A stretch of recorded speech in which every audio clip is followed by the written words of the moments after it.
Chapter 1. Birth and Past. Drunken Soul Village, a remote mountain hamlet located in the eastern part of the Andar Duchy, adjacent to the Tiendo Empire. Like other villages across this continent, it offers no additional entertainment. As night falls, the village sinks into silence, punctuated only by the sound of long breaths. In one of the more respectable houses within the village, a small child slowly opens his somewhat dazed eyes. Feeling the rough fabric of his clothing against his frail body, he gently closes his eyes once more, sorting through the limited memories of this new world in his mind. After a moment, when he opens his eyes again, the previous confusion has vanished, replaced by a glimmer of curiosity, a spark of excitement, and a hint of anxiety that he strives to suppress. Evidently, this child, merely 3 years of age, has come to understand his surroundings. In this world devoid of magic and fighting spirit, every individual possesses a unique martial soul. A farmer with a home martial soul works the fields far more swiftly than one wielding a mere firewood stick, while a tailor with scissor and needle martial souls displays remarkable craftsmanship. This civilization is distinctively characterized by its martial souls. This world bears a striking resemblance to that of a best-selling novel the child had encountered in his previous life, complemented by the occasional snippets of conversation from his parents and a sporadic mention of the Martial Soul Palace, which have led him to ascertain that he is in the Douluo continent. This is a world where, at the age of 6, everyone can awaken their martial soul, and the significance of the Martial Soul Awakening ceremony is comparable to the college entrance examination in his past life, a cruel world where lineage heavily dictates one's achievements. Simultaneously, this realm possesses extraordinary powers not encountered in his previous life. The child's name, in his past life, was D, with E as his given name. In this new life, as his mother is the sole survivor of her lineage, it was decided in consultation with his father that their first child would inherit the mother's surname, thus becoming D.E., with no additional character for a given name. D serves as both surname and given name.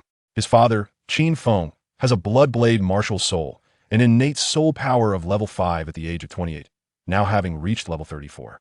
His mother, Di Qinglan, possesses a wine spring martial soul, with only 3 innate soul power, age 26, and currently at level 17. However, she possesses a treasured family skill in winemaking and manages the ancestral winery. Although the reasons for their continued residence in Drunken Soul Village remain unclear, the couple has managed to cultivate a thriving household, often inciting envy among their neighbors. While the martial souls of his parents are considered high-grade treasures in Drunken Soul Village, they pale in comparison to those of the wider continent, with even his father's mutated blood-blade, martial soul, being merely level 5 innate soul power. In this world, where martial soul lineage is strictly hierarchical, D.E. feels neither resentment nor dissatisfaction. Clearing his thoughts, D.E. finds himself in a chaotic realm resembling a sea of consciousness, where an ancient palace floats. Pushing open the grand doors, he discovers a flawless jade wall standing majestically in the center of the hall, radiating an abundance of light.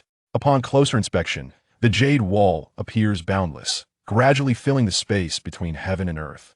Gazing at the countless bookshelves flanking the jade wall, filled with historical texts, medicinal knowledge, and all the martial arts manuals from the games he modified in his previous life, he feels a sense of unreality. Touching this, examining that, he realizes that these legacies from his past life could enable him to transcend the limitations of martial souls and ascend to greatness. In a moment of reverie, his thoughts drift back to the unexpected incident in his previous life. A young man sat before a computer, rapidly editing a game program, fatigue etched on his face and bloodshot eyes revealing the prolonged hours of work. The game, Legend of Heroes, was filled with countless martial arts secrets, innumerable conflicts, and romantic entanglements, making a classic. Yet, the limitation of learning only 5 internal and 10 external skills left players frustrated. Surely, one should be able to learn at least 10 internal skills and 20 external ones, the exhausted man muttered to himself. In pursuit of his childhood dream, he self-studied software programming along with a series of less than appealing subjects, dedicating himself to this endeavor for the sake of his belief. Almost there, he urged himself, pushing his fingers to move faster. Upon striking the final key, a sense of relief washed over him. He stood, stretched, and was met with darkness had passed away. With the assistance of a golden finger in his mind, on the night when his consciousness developed sufficiently to bear the memories of his past life, he finally unraveled the mystery of his birth and reclaimed his previous memories. After a series of tumultuous events, he exited the sea of consciousness, surveying the dimly lit room, and with a yawn, succumbed to sleep. Chapter 2. the boundless jade wall.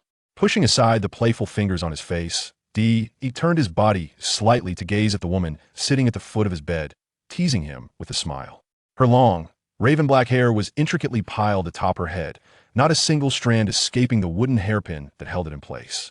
Clad in a simple light blue garment, cinched at the waist with a matching belt, her unadorned attire complemented her exquisite features, telling a tale of the trials she had endured to embrace such beauty.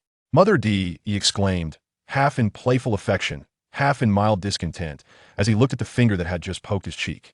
The awakening of his past memories had not diminished the bond between mother and child. The term mother flowed naturally from his lips, devoid of any reluctance.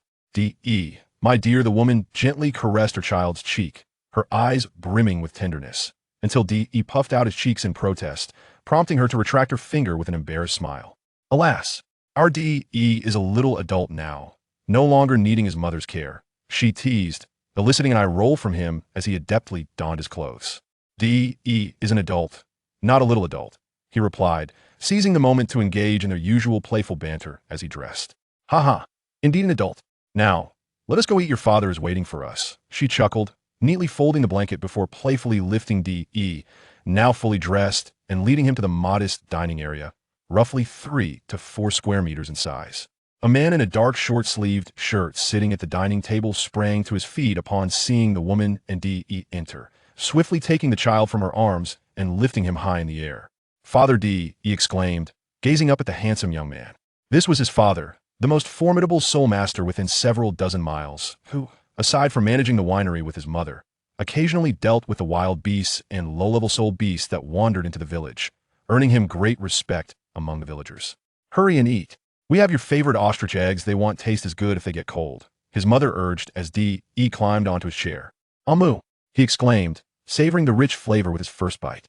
The ostrich eggs were exquisitely textured and aromatic, each the size of 2 fists, making them a rare delicacy. It was said that in the nearby city of Elpha, they were highly praised by the nobility. Families like D.E.'s, the most esteemed and drunken soul village, could not indulge in such luxury frequently, enjoying them only on occasion to satisfy their cravings, yet the taste was undeniably exquisite. After breakfast, Qin Feng looked at his son, who was licking his lips, then at his wife, feeling immensely satisfied. "There's one left for you to eat at noon. Your lunch is prepared on the counter, just heat it up. Your mother and I won't be back for lunch, as we need to rush this batch of wine. Stay at home and don't run around with ergo," he instructed, placing the remaining ostrich egg on a plate. "Do you understand?" Qin Feng asked sternly, concerned that his son might wander off with other children and encounter danger while foraging for bird eggs. "I understand," D.E. replied, already possessing the intellect of an adult and not intending to run around with ergo and the others. He had yet to explore the potential of his newfound abilities. After some time, successfully appeasing his reluctant parents, D.E. quickly surveyed his home. In the front yard, there were vegetables and fruits. The backyard was adorned with flowers, and several wild daisies bloomed by the window. Besides his modest room of a few dozen square meters, the house also contained a kitchen and his parents' spacious bedroom, where simple furnishings were neatly arranged, and several pots of common flowers and plants were placed sporadically in the corners to disguise imperfections. D.E. concluded that this was indeed a very comfortable abode. Locking the door behind him, he calmed his thoughts and leaned against the bedding, re-entering the grand hall of his sea of consciousness. He gazed curiously at his materialized form and pinched himself. It was indeed his body, though still perplexed. After experiencing a transmigration, he decided to dismiss any scientific concerns and focused on the most captivating sight in the hall, the boundless jade wall, radiating with immeasurable brilliance. As he stared at the jade wall, a simple message seemed to emerge in his mind. Boundless jade wall, an innate wonder, absorbs myriad paths, piercing the essence. Excitement stirred within D.E. as he realized that the countless martial arts manuals and texts on the bookshelves were indeed products of the boundless jade wall. The notion of piercing the essence resembled the legendary creation jade plate. Even if it fell short, it would undoubtedly suffice in the Douluo continent. At that moment, the jade wall displayed the image of a delicate child, none other than D.E. himself. Following this image were several lines of text. Name, D. Rootbone. 72 affects the speed of internal cultivation. You are barely a genius. Comprehension. 78, as the name implies, it affects the speed of martial arts training. A genius. In the lower right corner was a small 8 trigrams relief, alongside a test tube scale, half of which was illuminated. Fortune value. 52. 100 allows for one deduction. This jade wall is rather considerate. Turning to the bookshelves, D.E. set aside the grandiose jade wall for the shelves before him represented his current foundation for survival. The classic text from his previous life, Tao Te Ching, I Ching, Lotus Sutra, and various medical and miscellaneous study from games and reality were all at his fingertips. The most esteemed martial arts manuals seemed to be meticulously arranged upon bookshelves of 6 distinct colors: white, yellow, purple, black, red, and gold, so as to conform to the rules of the Douluo world. Apart from the white bookshelf, an ethereal barrier enveloped the other 5 shelves, obstructing the gaze of the first, who could only catch a fleeting glimpse of the shadowy tomes within. As the first's cultivation progressed, the intangible barriers surrounding the other shelves would gradually dissipate. Adjacent to this arrangement stood a separate shelf dedicated to internal cultivation techniques, upon which lay a solitary foundational text, forlornly positioned on the white tier. The first paused before the white bookshelf, scrutinizing the array of manuals adorned with white covers and black lettering. Tai Xian Quan, Luo Han Quan, Tai Tu Gong, Monkey Stealing Peaches, Sweeping Leg, Chai Shan's 18 Styles, Gui Zong Sword, and many other familiar names. These martial arts techniques had emerged from the collision of concepts within the game and the rules of the real world, distinct from the regulations of the myriad heroes' tales, yet still possessing considerable relevance. Although external techniques lacked the classification of levels 1 through 20, it was astonishing that they still retained the mechanism for triggering combinations of martial insights. Regarding internal techniques, aside from the foundational level 10, all other internal manuals reached a perfect level of 20, with the condition that one must complete one before embarking on another. Moreover, achieving perfection in the foundational internal technique could resolve various conflicts among internal attributes. The external techniques were categorized into 5 levels: initial entry, intermediate mastery, proficient skill, transcendent mastery, and return to simplicity, although the specifics of the changes between levels remained unknown. Similarly, the series of martial arts from renowned sects offered substantial enhancements when practiced in conjunction. Martial arts were an ocean, albeit there were no restrictions on the number of techniques, as in the game. The limitations of one's energy were undeniable. The first resolved to chart a course for his martial arts journey, for in reality, there was no option to delete a character and start anew. Chapter 3. The initial steps into the martial path. Days passed, yet the first remained ensnared in a web of indecision. The most arduous endeavor in life is to yearn for that which is unattainable, to experience hollow joy, and to struggle with choices. When one reaches the profound depths of martial arts, the wondrous nature of various internal techniques aside, the combinatory effects of martial insights become difficult to relinquish. There existed the pure Yang Wuji Tai Chi, reputed to be the most powerful control technique, the popularly acclaimed reversal of the common folk, which purportedly could render one dizzy, and the explosive 3 flowers gather at the crown, with its legendary power of spiritual refinement. Yet the Cultivation series need not be mentioned. After bidding farewell to his parents at the tavern, the first realized he could no longer afford to wait. No amount of idealism could replace the importance of action. With 3 carefully chosen manuals in hand, he settled beneath the infinite jade wall. As a foundational internal technique that had withstood the test of time since the dawn of martial arts, it was favored by prestigious sects for its foundational principles. The other 2 manuals were external techniques from the Xiao sect, one detailing the Tianshan palm technique, and the other the Gui Zong sword technique. After all, one could not hope to compete with cultivators while learning martial arts. Focusing his mind, the first slowly opened the foundational internal technique manual, where 4 grand characters flashed before his eyes. Internal breath foundation, gathering chi to open meridians, chi conquering the universe, my method reaches the heavens. As the jade wall emitted a radiant glow, the manual transformed into a beam of light that melded with the first being. In the realm of reality, the first synchronized with his essence. Sitting cross-legged in meditation, his posture, long espoused by an unknown master, was deemed the most conducive for novices to perceive the flow of chi. As the light from the jade wall cascaded down, the first felt enveloped in warmth, as if returned to the primordial state of existence. His mind, devoid of desire, yet racing at a dizzying pace, felt as though he had practiced the foundational internal technique for countless years, with myriad secrets suddenly becoming clear. In that moment, it seemed as if the words theoretical master were emblazoned upon his forehead in shimmering gold. With a sudden crash, reminiscent of silver pearls bursting, the first sensed that his dantian was no longer an abstract concept, but rather a true embodiment of the cosmos itself. With the aid of the infinite jade wall, he could now visualize his dantian, perceiving it with astonishing clarity. He distinctly observed the emergence of the first thread of internal qi within, and at that instant the world came alive. The single thread of qi split into two, one half sinking into the earth, the other dispersing into the realm of his dantian, giving rise to the concept of Tao. The first understood he had officially entered the first realm of martial arts, internal breath. As he continued to cultivate, the internal qi would gradually nourish that plot of land. Should this land cease to absorb the internal qi produced before the awakening of his martial soul, he would become a rare, innate genius with full soul power in the Douluo continent. With renewed vigor, he opened the Tianshan Palm Technique Manual, an introductory martial art from the Shaoyao sect, from which various profound techniques were said to have been derived. As the martial art integrated into his being, a white silhouette appeared in his mind, continuously practicing the Tianshan Palm Technique. Its form is like a startled swan, graceful as a wandering dragon. It shines like autumn chrysanthemums, flourishing like spring pines. It resembles a light cloud veiling the moon, flitting like snow carried by the wind. Suddenly, a dark figure emerged, launching an attack toward the white silhouette, shifting between grandiose and subtle movements, while the white figure danced around the dark-clad figure, evading each assault with elegance, reminiscent of a youthful maiden, enticing yet elusive. The essence of the Tianshan Palm Technique was vividly displayed before him. Though named a palm technique, it was more about footwork. As the saying goes, to strike another, one must first withstand a strike oneself before practicing punches. One must learn to walk. The Tianshan Palm Technique, however, was one of the rare martial arts that utilized palm techniques to enhance footwork, thereby guiding novices onto the righteous path. It was evident that the Shaoyao sect's reputation was well-earned.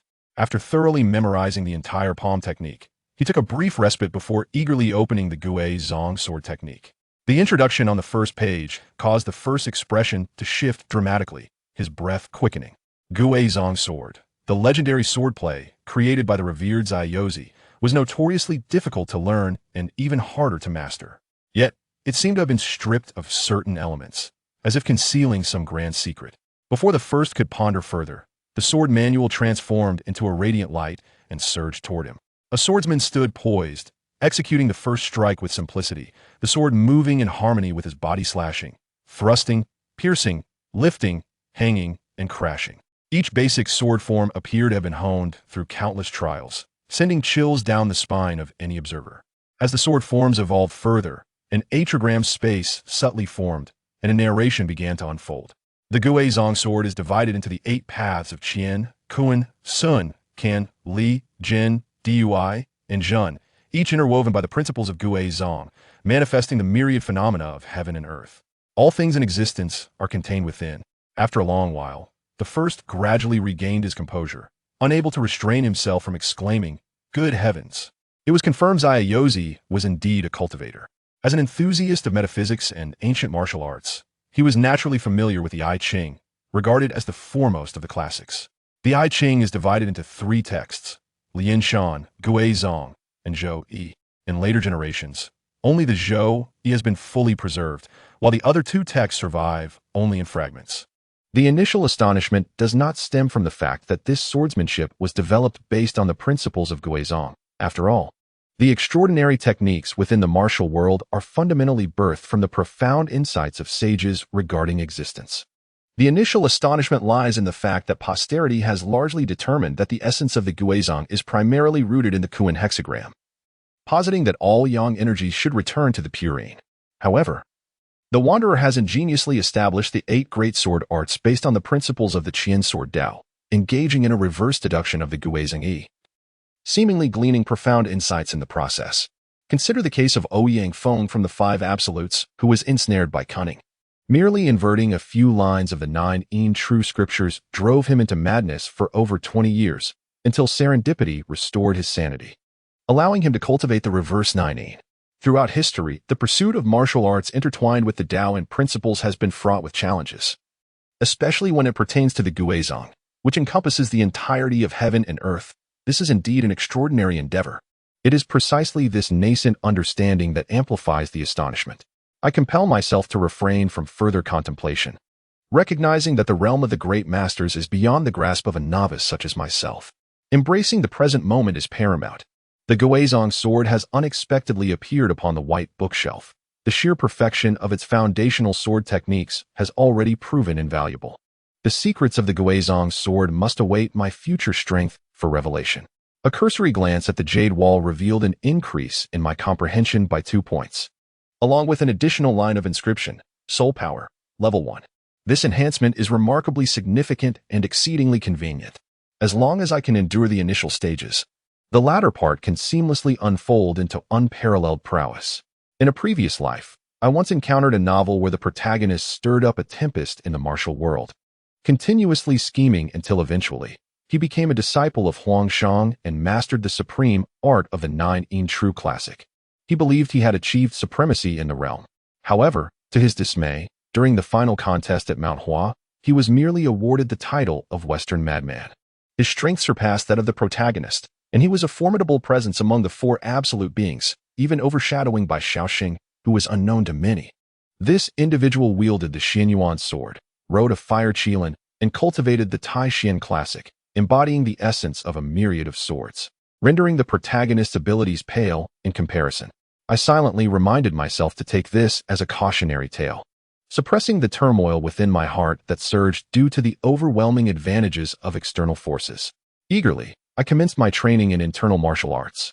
Not only did I have the opportunity to delve into the esoteric martial arts in this life, but I also understood that the continent of Douluo was far from a tranquil realm. The two great empires were locked in fierce rivalry, with the principalities engaged in intricate schemes against one another and localized wars frequently erupting. The relationships between the lower four sects and the upper three sects were shrouded in ambiguity, while evil soul masters lurked in the shadows. The Spirit Hall, which had become a sanctuary for soul masters, induced the avaricious nobles of the empire to lavish golden coins upon low-level soul masters as incentives.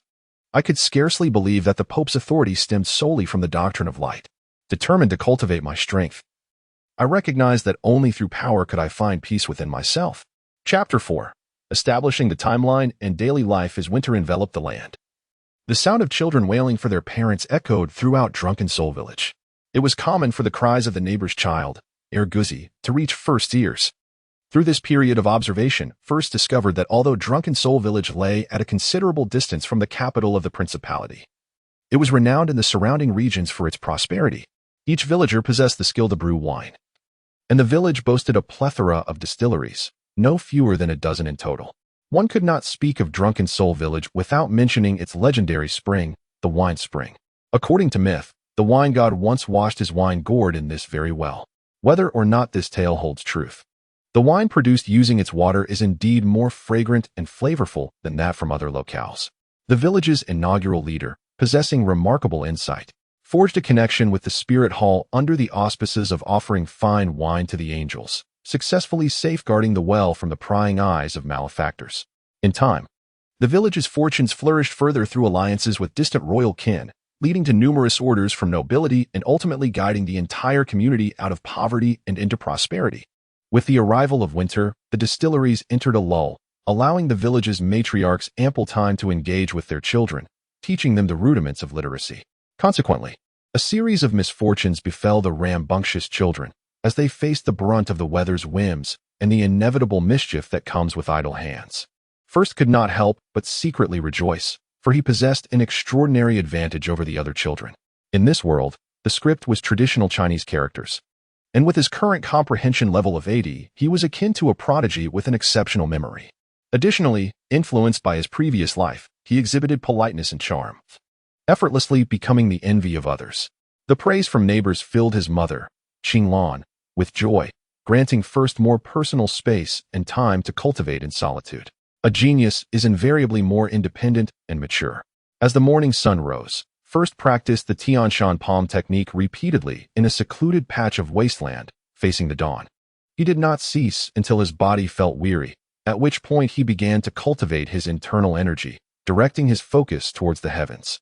With a rhythmic breathing pattern of 5 short and 1 long, First sensed his physical condition gradually rejuvenating, and his foundational internal cultivation steadily progressed. An hour later, he gently opened his eyes, feeling a noticeable increase in the energy within his dantian, a smile gracing his lips. This visible advancement instilled in him an even greater sense of determination. Upon grasping the wooden sword gifted to me by my father, Qin Feng, on the occasion of my literacy graduation, I reflect on the essence of the Gui Tsang sword technique. The Gui Tsang sword is delineated into 8 distinct paths, with the Qian sword Wei as the foremost among them. Qian signifies the heavens. Its sword forms a spire to lofty heights, akin to the eternal clouds soaring into the sky, embodying an ethereal and boundless essence that encompasses all. Furthermore, it is subdivided into 9 grand sword forces, each of which embraces 9 intermediate sword forms. And each intermediate form comprises 9 minute sword techniques, intricately interwoven, endlessly profound. Upon truly comprehending the intricacies of the Guizhong sword, the protagonist resolved to first cultivate this particular swordsmanship, intending to achieve mastery before seamlessly integrating its principles into his broader understanding. As he diligently practiced time and again, his grasp of the foundational sword techniques gradually improved, granting him an increased sense of control over his weapon. Mastery of swordplay prioritizes control, followed closely by speed and power. The sword varies in length, and familiarity with one's own blade equates to a nuanced understanding of the distance between adversaries. In the space of mere inches, one can conquer nations, relying on an exquisite command of spatial awareness. The sword god, standing atop the martial arts realm, can even manifest his own domain. Within the confines of a 3-foot azure blade, encountering me is akin to encountering a deity, with a concluding flourish that echoed the vastness of the azure sky. The protagonist's breathing became increasingly labored, his youth rendered him still unformed, his physique yet to fully develop. Gazing at the sun, which was now approaching its zenith, he wiped the beads of sweat from his brow and rubbed his numb wrists, taking a moment to stretch his body before, as per his usual routine, meandering back home. Along the way, he greeted the elderly with respectful titles, addressing the older men as uncles and the aged as grandfathers, bearing gifts collected during his journey. Each afternoon, after their meal, Qin Feng would eagerly engage the protagonist in animated conversation, vividly recounting tales from his youth. The protagonist, eager to glean more about the world beyond, would often gaze at Qin Feng with admiration. In response, Qin Feng, as if having found a kindred spirit, would indulge even more fervently in his self-aggrandizing tales. Having filtered through the majority of the narratives, I have ascertained my temporal context. The Pope is Qin Xuanji. His coronation occurred 3 years prior, during which my father personally journeyed to Seoul City to deliver a fine selection of wines and homage to the angelic deity, and was graciously received by a cardinal clad in crimson. This account comes from my father, yet as I observe my mother's occasionally drifting gaze, I am acutely aware that the veracity of certain details remains questionable. Under my worshipful scrutiny, Qin Feng recounted various other rumors, indeed, mere rumors.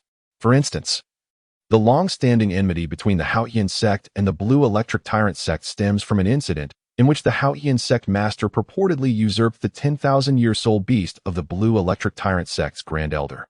A tale fraught with speculation.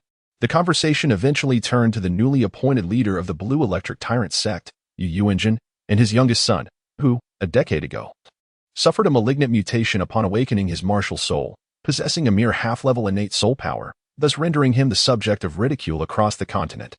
A tremor coursed through the first as realization dawned upon him. He was 13 years junior to Yu Xiaojiang, who was of the same generation as Tang Hao. This meant he had nearly 3 decades left to mature before Tang Hao would attain the esteemed title of the youngest title Douluo at the age of 45. Moreover, at this moment, the coveted dual hot pot treasure likely bore no connection to the Douluo lineage. Since awakening to consciousness, the first had been enveloped in an unsettling sense of insecurity, fearing that time was slipping away, that the impending turbulence sweeping across the continent would arrive too swiftly, and that, in a moment of carelessness, his entire family might be shrouded in the obscurity of unknown malevolent forces. Breathe easy, do not fear, for you shall undoubtedly inherit your father's blood-blade martial soul and become an exceptional soul master. Qinglan suddenly took Dai's hand, gazing at him with an encouraging look in her eyes. At first, he realized his mother had misunderstood, yet he offered no rebuttal, merely nodding his head with solemn gravity. The first Qinglan suddenly pressed her lips together with a complex expression, as if she had something to articulate.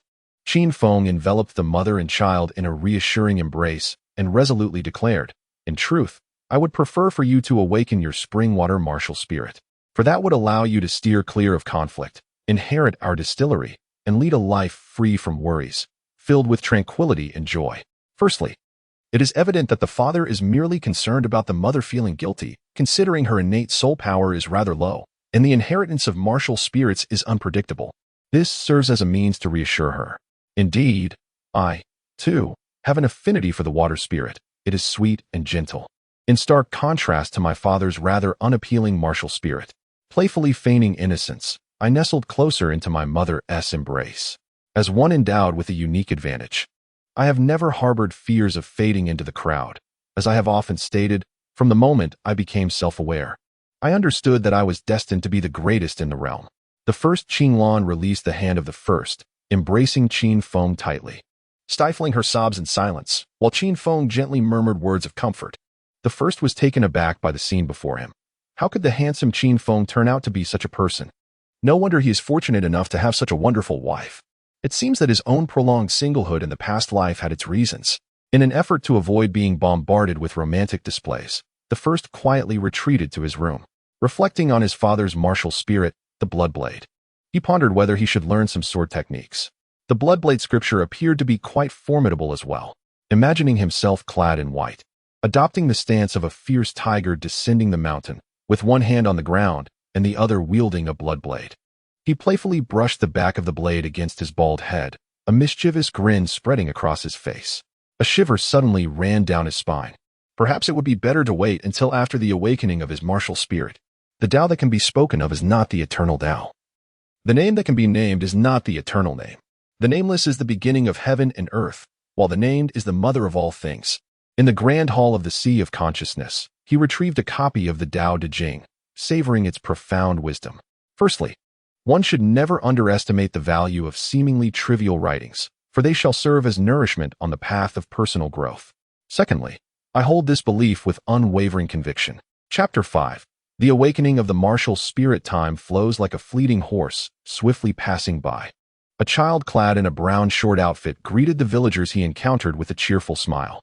"Are you off to dance in the fields outside the village again?" one inquired, recognizing his talent for dance.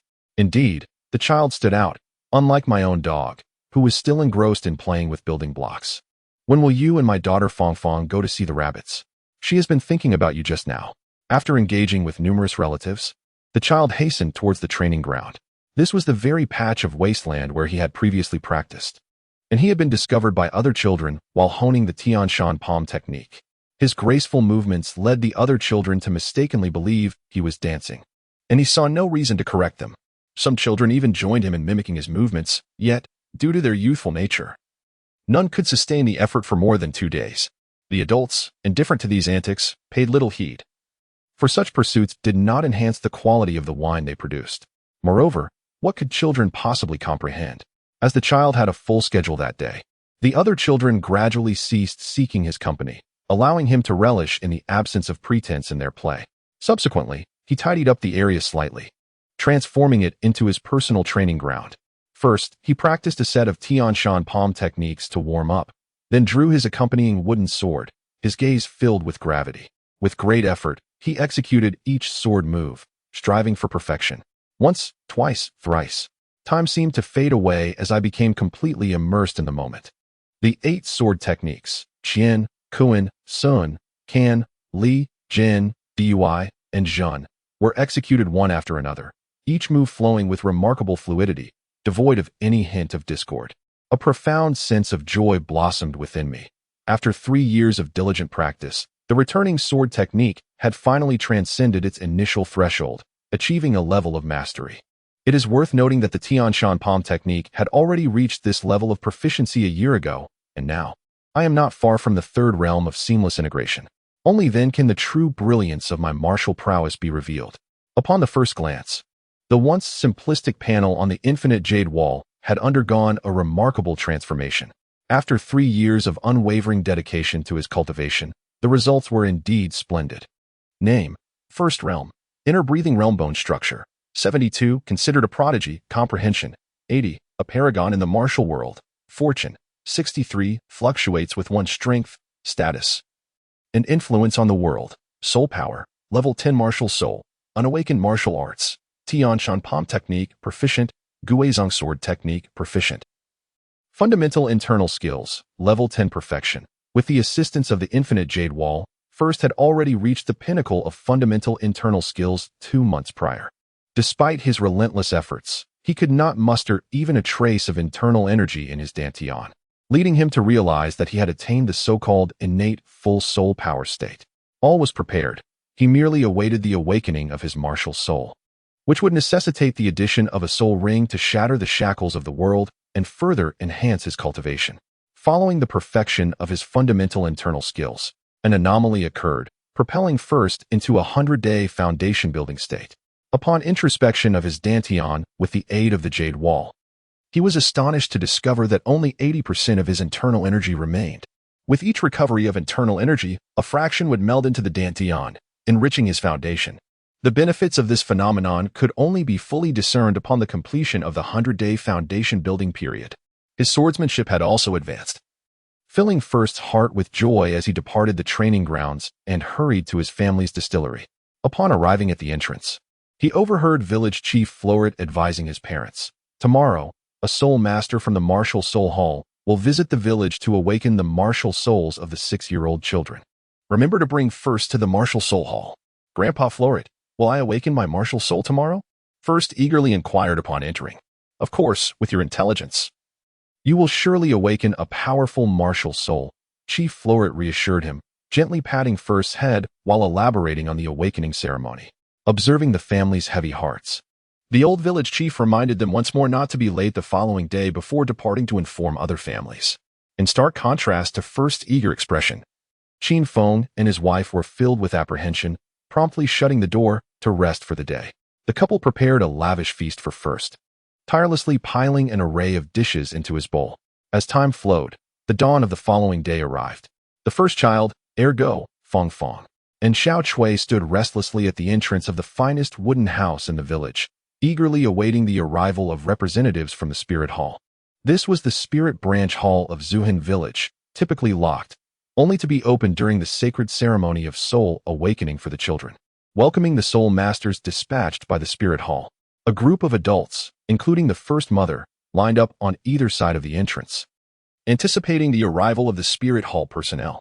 Shortly thereafter, Qin Feng, accompanied by a young man in his 30s clad in white, adorned with a soul character the size of a fist on his chest, approached with laughter and conversation. Initially puzzled by the absence of Qin Feng, it became clear that he was at the village entrance welcoming the representatives from the Spirit Hall. "Welcome, esteemed guests, to our drunken soul village," the elderly village chief greeted warmly. The other villagers bowed in respect, expressing their gratitude. After all, the hopes of parents for their children to excel remain universal, regardless of the world. The young man, feeling somewhat flattered, shook his head gently. "Chief Follett, I am Lin Hai, and I am acquainted with Brother Qin. There is no need for such grand gestures. Moreover, your village graciously offers fine wines to the Spirit Hall each year, so we are akin to family." Observing Qin Feng nodding slightly in acknowledgement, the chief decided to forego further formalities and led Qin Feng to stand before the 4 individuals. Only 4 children stood there. While this year, over 40 children from the surrounding villages had awakened their martial spirits, regrettably, less than 1/10 possessed the soul power to cultivate. "I hope you can embark on the path of becoming soul masters." Lin Hai couldn't help but express his sentiments. The 4 children, including the first, followed Lin Hai into the wooden cabin, while the anxious adults outside whispered amongst themselves. Inside, once Lin Hai had arranged the martial spirit awakening formation, he addressed the children before him. "My name is Lin Hai, a level 27 Great Soul Master, dispatched by the Spirit Hall to assist you in awakening your martial spirits. You may call me Lord Lin. Who wishes to go first?" "I'll go first," the first child declared, eager yet slightly apprehensive to discover her martial spirit. Lin Hai observed her, noting her distinct demeanor compared to the others, and nodded appreciatively. "Stand within this formation and do not be nervous when your martial spirit manifests." With that, Lin Hai transformed, his arms becoming a pair of wings adorned with golden feathers, lifting him slightly off the ground, while 2 rings of light, one white, one yellow, swirled beneath his feet. "Behold, my martial spirit, the golden feather crane," he proclaimed with pride. "Wow!" exclaimed the first child, along with the others, their mouths agape. In comparison to the martial spirits of Qin Feng and his partner, this golden feather crane was truly magnificent. Pay attention and carefully perceive your own martial spirits as the soul power gradually infuses the formation, Lin Hai advised. unable to suppress his enthusiasm. With the first pair of eyes closed, a wave of azure light emerged, gently unfurling the left hand, where a small orb of water began to float delicately in the palm. Water?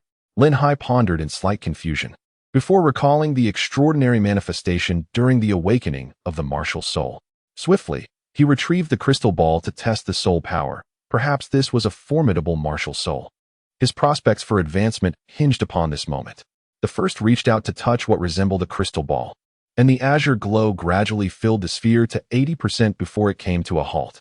A prodigy, an innate soul power of level 8. Your martial spirit is water. You must be a control-type soul master. With such innate talent, would you consider joining the spirit hall? By the way, what is your name? Lin Hai appeared even more excited than the first, with promotion and salary increase seemingly within reach. My name is the First, Lord Lin.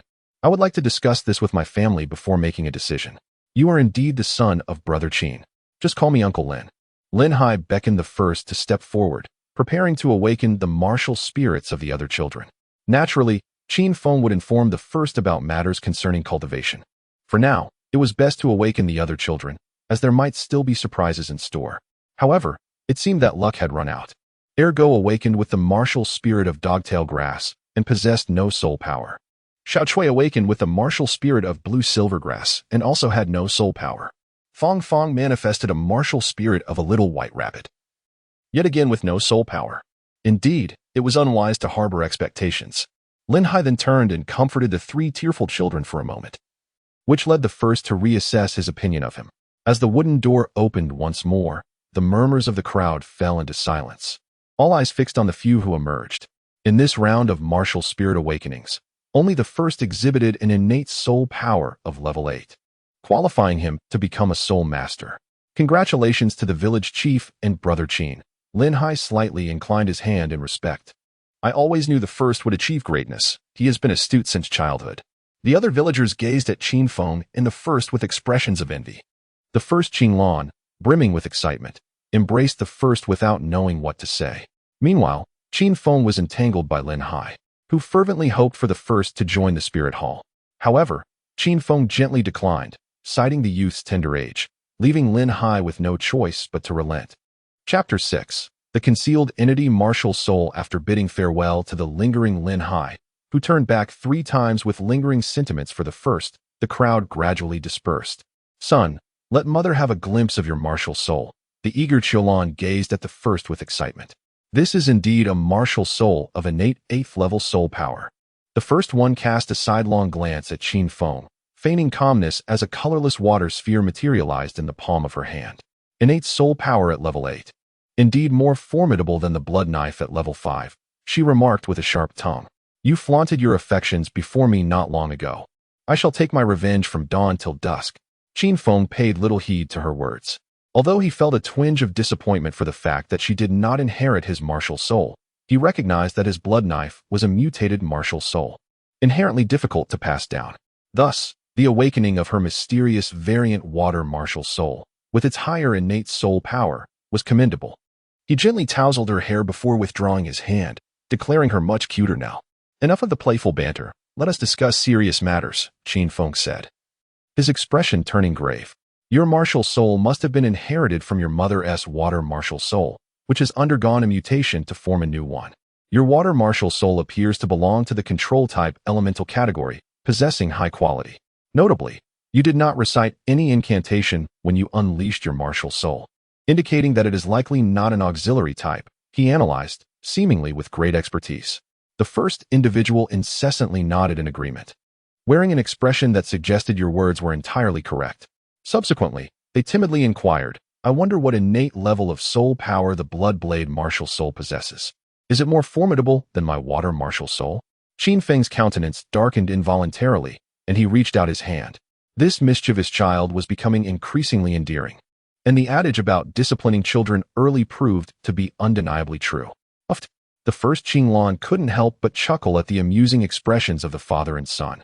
Interrupted by his wife's laughter, Qin Feng set aside his intention to resort to forceful measures and remarked, in 3 months, the enrollment period for the nearby Advanced Soul Master Academy will commence. At that time, I will send you to school, where you can engage in a more systematic study of soul master cultivation. Moreover, it is not far from home, merely a day's journey away. Firstly, I am immensely satisfied with the natural environment. Being away from home allows me to discover more time for cultivation, and I am no longer a mere child. Although the first Qinlan felt reluctant, she understood what constituted the correct choice. Subsequently, Qinfeng imparted some fundamental knowledge regarding martial souls and the soul master cultivation system to her. This cultivation system is divided into 100 ranks, commencing with the awakening of the martial soul. Each 10 levels represents a distinct tier: soul scholar, soul master, great soul master, soul sovereign, soul ancestor, soul king, soul emperor, soul saint, soul Douluo, and title Douluo.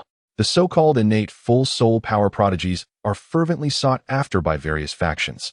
For upon vanquishing a soul beast and acquiring a soul ring, one can ascend to the esteemed status of a soul master. The extent of innate soul power directly influences the future pace of cultivation. It is noteworthy that in the village of Zuthen, there are merely 2 soul masters, the mother only reaching a modest level. As for the reason why the father, despite his youth, remained in such a small village, one can only attribute it to the greatness of love. To advance to another tier and continue one's cultivation, one must slay a soul beast and attach the soul ring it produces to their martial soul. The slain soul beast, depending on its age and type, offers varying potency of soul rings: a 10-year white soul ring, a 100-year yellow soul ring, a 1,000-year purple soul ring, a 10,000-year black soul ring, and the legendary 100,000-year red soul ring. Qinfeng, ever the eager mentor, taught the first how to meditate and cultivate. The first would undoubtedly become an exceptional soul master, and Qinlan silently observed, her eyes filled with hope for the future. Only after confirming that the first had mastered the meditation technique did he release her. As for why the child could grasp everything so swiftly, Qinfeng reflected deeply. This lad was a true genius. He recalled that in his own youth, it had taken him either a week or half a month to learn the meditation technique, and he fell into contemplation. At long last, the protagonist liberated himself from the incessant teachings of his father, realizing that he could hardly claim to possess greater wisdom than the man who raised him. Upon returning to his chamber, he unleashed his martial spirit, observing the purity of his water element, a manifestation of considerable potential. Whether he chose to pursue a path of support, control, or even offense, the possibilities were abundant. As someone educated in the modern world, he was acutely aware of the formidable nature of water. The Taoist philosophy asserts that nothing surpasses water in its ability to conquer. Thus, he concluded that water embodies resilience. Laozi further posits that water exemplifies the most direct path. He proclaimed that the highest virtue resembles water, which benefits all things without contention, residing in places that others disdain, thereby aligning closely with the Tao. Moreover, he was fully cognizant of his 8th-level soul power. Had he not been in the midst of a 100-day foundational training, he would undoubtedly possess innate full soul power. This alignment was fortuitous, resonating harmoniously with his own philosophy of perseverance. However, his focus was not solely on this aspect. He surveyed his own physique, feeling the peculiar thrill that served as a reminder of his second martial spirit. His entire being was, in essence, that second martial spirit. The first reason for not disclosing the existence of a second martial soul to one's parents is not rooted in distrust, but rather in a desire to spare them from unnecessary worry. I distinctly recall that, at present, there is not a single second soul owner who has successfully ascended to the rank of title Douluo. They either succumb to research or meet a tragic demise. Until the next pope, Bibidon harnessed the power of divine assessment to successfully manifest the strength of a second soul. Currently, Bibidon is likely no more than 15 or 16 years of age. As for the notion of merely adding a soul ring to one's soul and then training another soul after attaining the rank of title Douluo, beginning with a millennium soul ring, it is a fanciful idea that promises to eliminate the drawbacks of a twin martial spirit. However, such thoughts are best left unspoken. Even if Tang San were adorned with countless soul bones and continuously consumed celestial herbs, without the support of the sea goddess power, he might not be able to fully augment the Haotian hammer with soul rings, especially when the first ring begins at a millennium. Should I too seek a deity to undergo an assessment and inherit divine status? As a wielder of the water martial spirit, surely there exists a water god in this realm?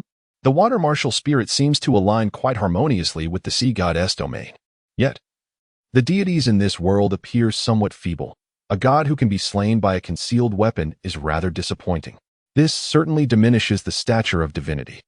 In due time, the infinite jade wall should offer a solution, especially since it possesses a predictive function. For now, I will focus on testing the second martial spirit.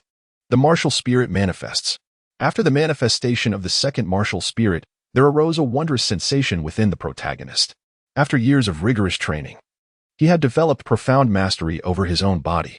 A few simple tests led him to conclude that his physical attributes were at least twice as powerful as before the second martial spirit's emergence.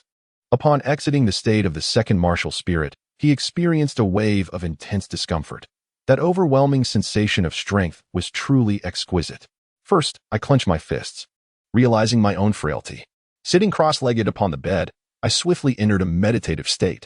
I attuned myself to the myriad sensations within my dantian, channeling the fundamental techniques of internal cultivation, striving to expedite the process of 100 days of foundation building. As for the martial soul meditation, it is of no interest to me. The sun dipped below the horizon. The first Qinglan pushed the door open and observed the diligent efforts of the first practitioner, a satisfied expression gracing her features. She gently closed the door and stepped outside. How about that? I wasn't mistaken, was I? He is undoubtedly engaged in cultivation. My instincts never deceive me, Qin Feng stated, though his tone bore an unmistakable certainty. The first Qinglan rolled her eyes lightly, as if to say she was merely concerned about his pride, as though the firstborn were not her child.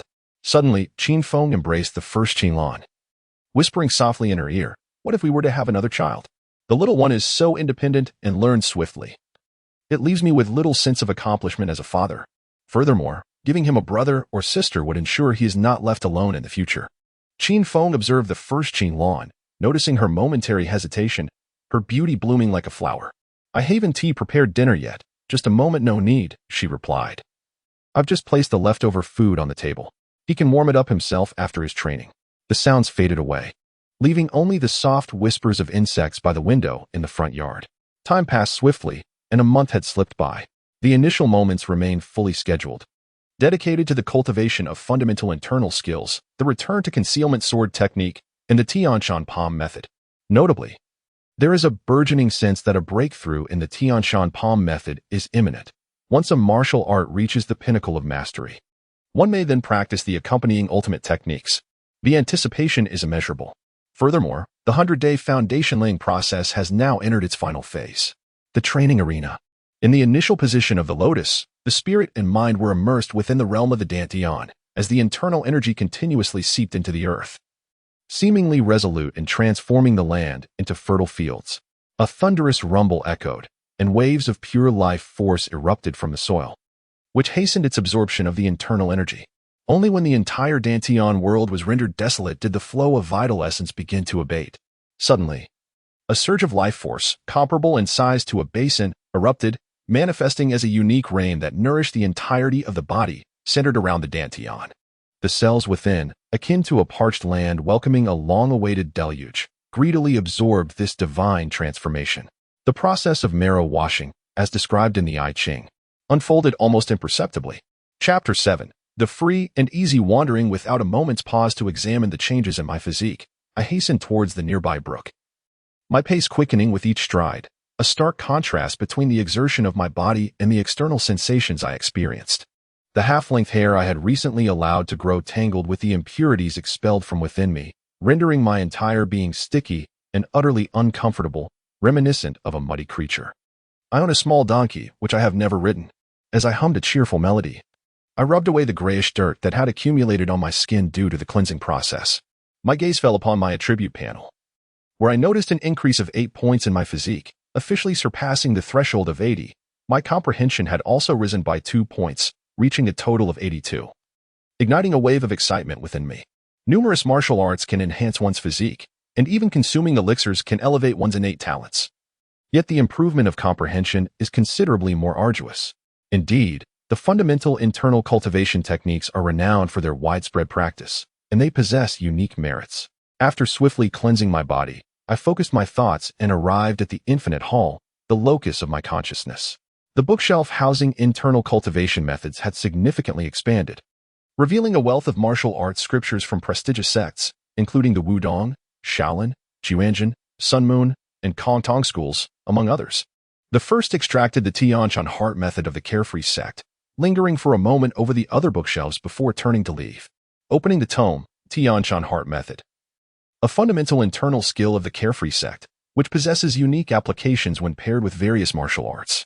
After becoming acquainted with the various techniques, the first, with the assistance of the infinite jade wall, found himself immersed in the world of his dantian. As he surveyed his surroundings, he was astonished to discover not a trace of internal energy remaining. More crucially, the dantian world appeared to have expanded slightly compared to before. Converting his entire internal energy for a single instance of muscle and marrow transformation was already an extraordinary gain, and the first did not feel regret. Though he was somewhat perplexed about how to explain this to his parents, causing him a bit of a headache. While he could comprehend this, given the principle of energy conservation, how could he articulate the growth of the dantian? Minimally, it could be described as possessing more spiritual energy than others of the same level. Maximally, it suggested a disruption in the world's rules. This phenomenon was subtle at lower levels, but as he advanced, the first spiritual energy might far surpass that of his opponents. Those internal energies were not to be trifled with. Upon reflection, he thought, regardless, he had gained an advantage, and a smile began to spread uncontrollably across his face. After a considerable time, the first commenced his training according to the Tianshan heart method. As the first trace of Tianshan internal energy materialized, the speed of internal energy generation surged abruptly, accelerating faster and faster, as though gravity had been applied to a car parked atop a mountain, unstoppable in its descent. Swift. So swift. Beyond the notion of speed, the first found himself at a loss for words to describe his state. Level 1, Level 2, Level 3. Only when his spiritual energy ascended to Level 9 did the pace gradually begin to decelerate, albeit still operating at a rate slightly quicker than that of basic internal skills. After much contemplation, the first realized this was the normal speed of the Tianshan heart method, while the earlier acceleration was merely the final contribution from his foundational internal energy. When the first reopened his eyes, night had already begun to fall. Paying no heed to the mud on his trousers, he dashed homeward.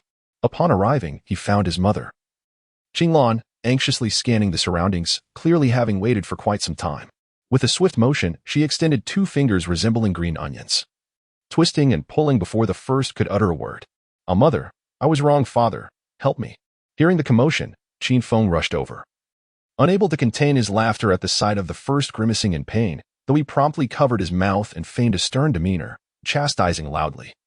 "You spend all day away from home. Do you have any idea how worried your mother is? You run about like a muddy monkey, truly." As he spoke, he pulled Qinglan away from twisting the first's ear, exchanging a knowing glance with her. It hurts, mother, I won't do it again. The reason I returned late this time is..." The first hurriedly wiped away a tear, attempting to appear pitiful. Qinglan relented, releasing her grip and leading the way home, occasionally glancing back at the first, seemingly awaiting his explanation. "I made a breakthrough." In a moment of excitement, he had trained a bit longer, which was why he returned late. He promised it wouldn't happen again. "Really?" Qin Feng's composure faltered immediately. "You want to reach level 10 before school starts, will you?" "It's possible," the first replied nonchalantly, sending both into a frenzy of joy. "Good son. I'll make your favorite wood ear and pork dish. I knew there had to be a reason for your late return." Qinglan gently shook the first's hand. At first, my ears ached even more. Gazing at my father's face, which struggled to suppress a smile, I felt an overwhelming sense of difficulty. I could only transform my sorrow and indignation into an appetite. It was delicious. I yearned for 3 more large bowls. On this morning, at the very beginning, each move was executed with the Tianshan palm technique. Ever since the foundational internal energy was transformed into the Tianshan mind method, my perception of the Tianshan palm technique has undergone a remarkable transformation. The first noticeable sensation was the subtle adjustments occurring within the body's sinews and bones, allowing movements to flow more seamlessly and reactions to become more agile. The internal energy was also stimulated, further refining itself, becoming purer with a hint of coldness. The techniques inspired by the Tianshan palm began to evolve into an unpredictable dance, akin to willow swaying in the breeze, faster and imbued with an ethereal quality. As time progressed, the technique had completely transcended the Tianshan palm, no longer merely an extension of the palm technique, but rather transforming into a manifestation of the wind. Moving freely with intention, guided by the heart and mind, drifting effortlessly, with the Tianshan palm reaching a state of profound comprehension. The internal power experienced a breakthrough at that moment, achieving the 10th level of Tianshan heart technique and the 10th level of soul power. Most importantly, in the previous Life S game, the Tianshan heart technique was practiced alongside the Guaitsong sword technique, and employing the Tianshan palm would trigger a special ability, enhancing attack power. The special ability, Tianshan palm, carefree journey, arrived sooner than the first had anticipated, and in such a manner. The newly transcended technique from the Tianshan palm was aptly named Carefree Journey. This realization reinforced the understanding that this was a tangible world, distinct from the confines of a game. As the first solidified their foundation, the end of July approached, with only half a month remaining before the commencement of the Junior Soul Master Academy. In recent days, there have been no progress in the cultivation of the Tianshan heart technique, leading the first to acknowledge the need to acquire the first soul ring for their martial soul. I am now at level 10, the first remarked, gazing at Qin Feng, who was reclining and sipping tea, already embracing the comforts of an elder's life. Cough, cough, cough. As a series of urgent coughs erupted, Qin Feng, disregarding his own discomfort, began to feel around the first body, relieved to find a solid foundation and stable soul power. I must have given birth to a monstrous son, Qin Feng quipped in a tone of playful self-deprecation. After sharing the good news with his mother, Qin Feng and Qin Lan decided that in 3 days, he would accompany the first to the Soul Beast Forest to obtain their first soul ring. The Spirit Hall had established enclosures for soul beasts within many forests and dispatched teams to guard them. Only individuals possessing a certificate issued by the Spirit Hall were permitted entry. With time of the essence, Qin Feng quickly prepared and made his way to the Spirit Hall branch in Alpha City. As for the first, there was no reason to dissent. They listened quietly to their parents' arrangements, filled with anticipation for the forthcoming soul ring. Chapter 8. The Soul Beast Forest. Qin Feng and the first boarded a carriage bound for Simu Town. Adjacent to Simu Town lies a Soul Beast Forest, neighboring the Walt Swamp, where the predominant soul beasts possess water and earth attributes, and their ages are relatively young, making it an ideal location for the first to procure their inaugural soul ring. By evening, the two had arrived at the bustling heart of Simu Town.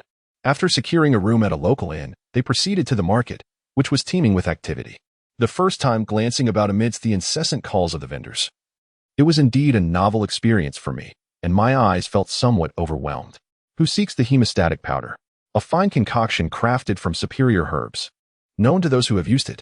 Only 10 copper coins. Delightful ice crystal fruit, a delectable treat at just 1 copper coin per skewer. If it doesn't make your mouth water, it's free. A dagger that slices through iron like clay, capable of injuring century-old spirit beasts. Hurry if you wish to purchase. A distribution map of spirit beasts in the forest, merely 1 silver coin, ensuring you are well informed for your hunts. Holding the pistachios purchased by Qin Feng, one could see them glazed with honey. Bathed in the golden hues of the setting sun, they shimmered with crystalline translucence. With an eager bite, a burst of tangy sweetness flooded the mouth, triggering an irresistible salivation. Glancing up, as expected, father was winking mischievously. Could you perhaps act a tad more mature? Dai gestured with thumb and forefinger, indicating the slightest gap between them. This world is perilous enough without having to guard against betrayal from one's own kin. How utterly exhausting. Along the path, vendors peddled an assortment of medicinal herbs, mystical artifacts, and peculiar tools, encircled by opportunistic bargain hunters hoping to stumble upon hidden treasures. Simu Town thrived on the adjacent Soul Beast Forest, attracting merchants who relied on its resources and soul masters seeking spirit rings for advancement. Today, we shall procure necessary supplies, Qin Feng declared solemnly. Tomorrow, we venture into the forest to hunt soul beasts. Preparations must be thorough. With that, he grasped Dai's hand and plunged into the surging crowd. I have truly witnessed the remarkable prowess of my father, his lips fluttering with eloquence as he inquires about information and negotiates prices, effortlessly navigating from east to west. The first was taken aback, realizing how little he truly understood. Finally, he had acquired a bundle of essential items: moisture-proof torches, a soul beast distribution map, insect repellent powder, and detoxifying agents. With a sigh of relief, Qin Feng led the first to a stall for dinner. Each venture into the forest to hunt soul beasts necessitated thorough preparation. Even the slightest carelessness could cost one's life. Not seeking glory, but merely wishing to avoid mistakes. In time, you will mature, whether hunting soul beasts alone or with others. Today, I will guide you through the preparatory process before entering the soul beast forest. It is imperative that you remember it. Moreover, always bear in mind that in the forest, the greatest danger comes from humanity. Observing Qin Feng's serious demeanor, the the first nodded in deep agreement. It is humans who engage in power struggles. It is humans who fight to the death over treasures. And it is humans who can face calamities with equanimity regarding life and death. Yet, human nature is the most vulnerable to trials. The father and son shared a silent night, retiring early. After a hearty breakfast, they set forth to the Soul Beast Forest. Presenting their Soul Master Hall credentials at the outpost, and queued to enter the fenced area, officially stepping into the perilous zone. Taking a deep breath of the humid scents of grass and wood, he bid farewell to 6 years of a comfortable life. Douluo continent, here I come. Accepting the grass-cutting stick handed to him by Qin Feng, he secured a finely crafted short sword, purchased yesterday for 10 gold soul coins, at his waist. Mimicking Qin Feng's stance, the first swiftly absorbed the small techniques imparted over the past few days. How to startle the snake in the grass. How to be vigilant and aware of one's surroundings, and how to leave no trace behind. These were invaluable skills that Qin Feng had accrued over a lifetime. Stay close to me. Do not wander too far, for I shall have no time to assist you. Always be attentive to any poisonous insects beneath your feet. A quarter of an hour later, the blood dagger emerged, its slender blade marked by a crimson groove, signaling it as a formidable weapon. Subsequently, 2 yellow and 1 purple soul rings adorned the blood dagger. At present, Qin Feng had reached the 39th level of soul power, just a step away from becoming a 40th level soul master. Shielding the first behind him, he regarded the nearby thicket with vigilance. Suddenly, a pair of drooping ears appeared, and a black rabbit, 3 times the size of a small white rabbit, sprang forth. Upon sighting the father and son, it instantly reversed course and burrowed back into the bushes. Qin Feng exhaled in relief. This was a jumping rabbit, judging by its size. It appeared to be a 10-year soul beast, neither suitable in age nor attribute for you. The jumping rabbit is quite similar to the soft-boned rabbit. Residing at the base of the soul beast hierarchy, however, its thigh meat is exquisite for roasting, a pity indeed. As the conversation drifted further, it strayed into the distance. The first character licked his lips, undoubtedly anticipating a delightful taste. He resolved to sample it in the future. Along their journey, they encountered a myriad of peculiar soul beasts, including the wondrous water frog, which could shoot water arrows, the earth mud monkey, capable of creating mud, and the gale wolf, which could unleash wind blades. The variety of soul beasts left the first character utterly amazed, even crossing paths with a vine tiger that could manipulate vines. Any soul beast attempting to attack the father and son met its demise at the hands of Qin Feng. However, Qin Feng spared the others, allowing them to escape. A decision the first character understood well. As the number of soul masters continued to rise, their cultivation progressed swiftly, while soul beasts, despite their abundance, evolved at a painfully slow pace. Most soul beasts relied on the passage of time to enhance their cultivation, resulting in a gradual decline in the number of advanced soul beasts. If this trend persisted, in tens of thousands of years, soul beasts might vanish into the annals of history. Even millennia later, those who reached the title Douluo rank could only attach 900-year soul rings to their martial souls, and soul masters would gradually be overshadowed by the passage of time. Therefore, indiscriminate slaughter of soul beasts was unjustifiable. Yet there was no need to hold back against particularly vengeful and dangerous ones. Qin Feng, akin to an expert, enlightened the first character about the lifespan, abilities, and evaluation methods of these soul beasts, imparting invaluable knowledge. Upon finding a safe spot, the father and son enjoyed the dry rations they had prepared in advance, taking a brief respite. According to Qin Feng, all of this knowledge stemmed from his studies at the Advanced Soul Master Academy of Ofa. He also planned to send the first character to the Royal Capital's Advanced Academy in 6 years for further education, thereby contributing to his alma mater. The current head of education had once taught his father for several years, and it was during that time that these martial soul insights were acquired. This was merely the first day. If they did not find a suitable soul beast today, they would leave and return tomorrow. Sometimes, it could take several days to locate an appropriate soul beast for a soul ring, so patience was essential. Sensing the first character's impatience, Qin Feng whispered words of comfort. The first nature is clear. Qin Feng once again examined the map. I intend to seek a 400-year-old Xian Shui deer as your inaugural soul ring. The Xian Shui deer possesses water attributes, capable of conjuring water prisons to ensnare foes, manipulating currents, and unleashing water arrows, which should harmonize splendidly with your water martial spirit. My mentor has mentioned that the maximum age for an individual's first martial spirit is 400 years. Exceeding this limit poses a grave risk to life, even leading to catastrophic disintegration. Qin Feng articulated his strategy to the first. He also conveyed that the most optimal configuration of soul rings currently known is yellow, yellow, purple, purple, black, black, black, black, and red. Of course, the red 10,000-year soul ring is a rarity, reliant solely on fortune. An individual may only accommodate 9 soul rings, each of paramount significance, and none should be treated lightly. The first person agrees with this statement. In truth, they do not place much importance on the soul skills provided by the soul rings. Their primary concern is to break the constraints of heaven and earth, allowing their cultivation to advance. Naturally, if they could acquire a soul ring of a higher age, it would be even more advantageous, as it would reduce the time required for internal cultivation. After a brief respite, the two resumed their journey. This time, Qin Feng sought a small river. Following its banks upstream, the map indicated the presence of a small herd of Xian Shui deer nearby, and Qin Feng prepared to test his luck here. Should he fail to find them, he would have to venture out and return the following day. It was evident that Qin Feng did not intend to spend the night in the Soul Beast Forest with the first person. While traveling along the river posed certain dangers, it also offered the chance to encounter more soul beasts, as all living beings rely on water for survival. As a 39-level agility-type soul master, equipped with a yellow-yellow-purple top configuration, Qin Feng was more than capable of navigating this forest with ease. After all, this forest was merely a breeding ground for the spirit hall, devoid of any ferocious soul beasts.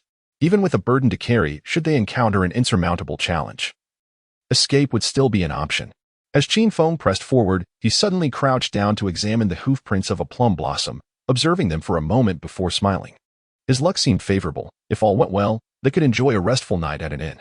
Following the trail of prints, they turned left and right, eventually rounding a bend in the river to catch sight of a white deer bending down to drink. Despite its focus on quenching its thirst, its ears remained alertly positioned backward, displaying a remarkable vigilance. Chapter 9. The Anomaly of the Jade Wall. In the first soul ring, Qin Feng pressed his finger upon the shoulder of the first, gesturing with his index finger near his lips, then pointing around them. The first figure shrank slightly and nodded, indicating comprehension. After taking about 10 steps forward, Qin Feng summoned his blood knife, and the first yellow soul ring gleamed as he charged towards the white deer with astonishing speed. The white deer, startled, rose to its feet, its hind hoof straining to escape from the suddenly aggressive Qin Feng. However, Qin Feng, having anticipated this, swiftly positioned himself not far to the right of the white deer, the purple third soul ring shimmering as the blood knife seemed to be enveloped in a dark aura. With a swift motion, he executed the blood blade slash.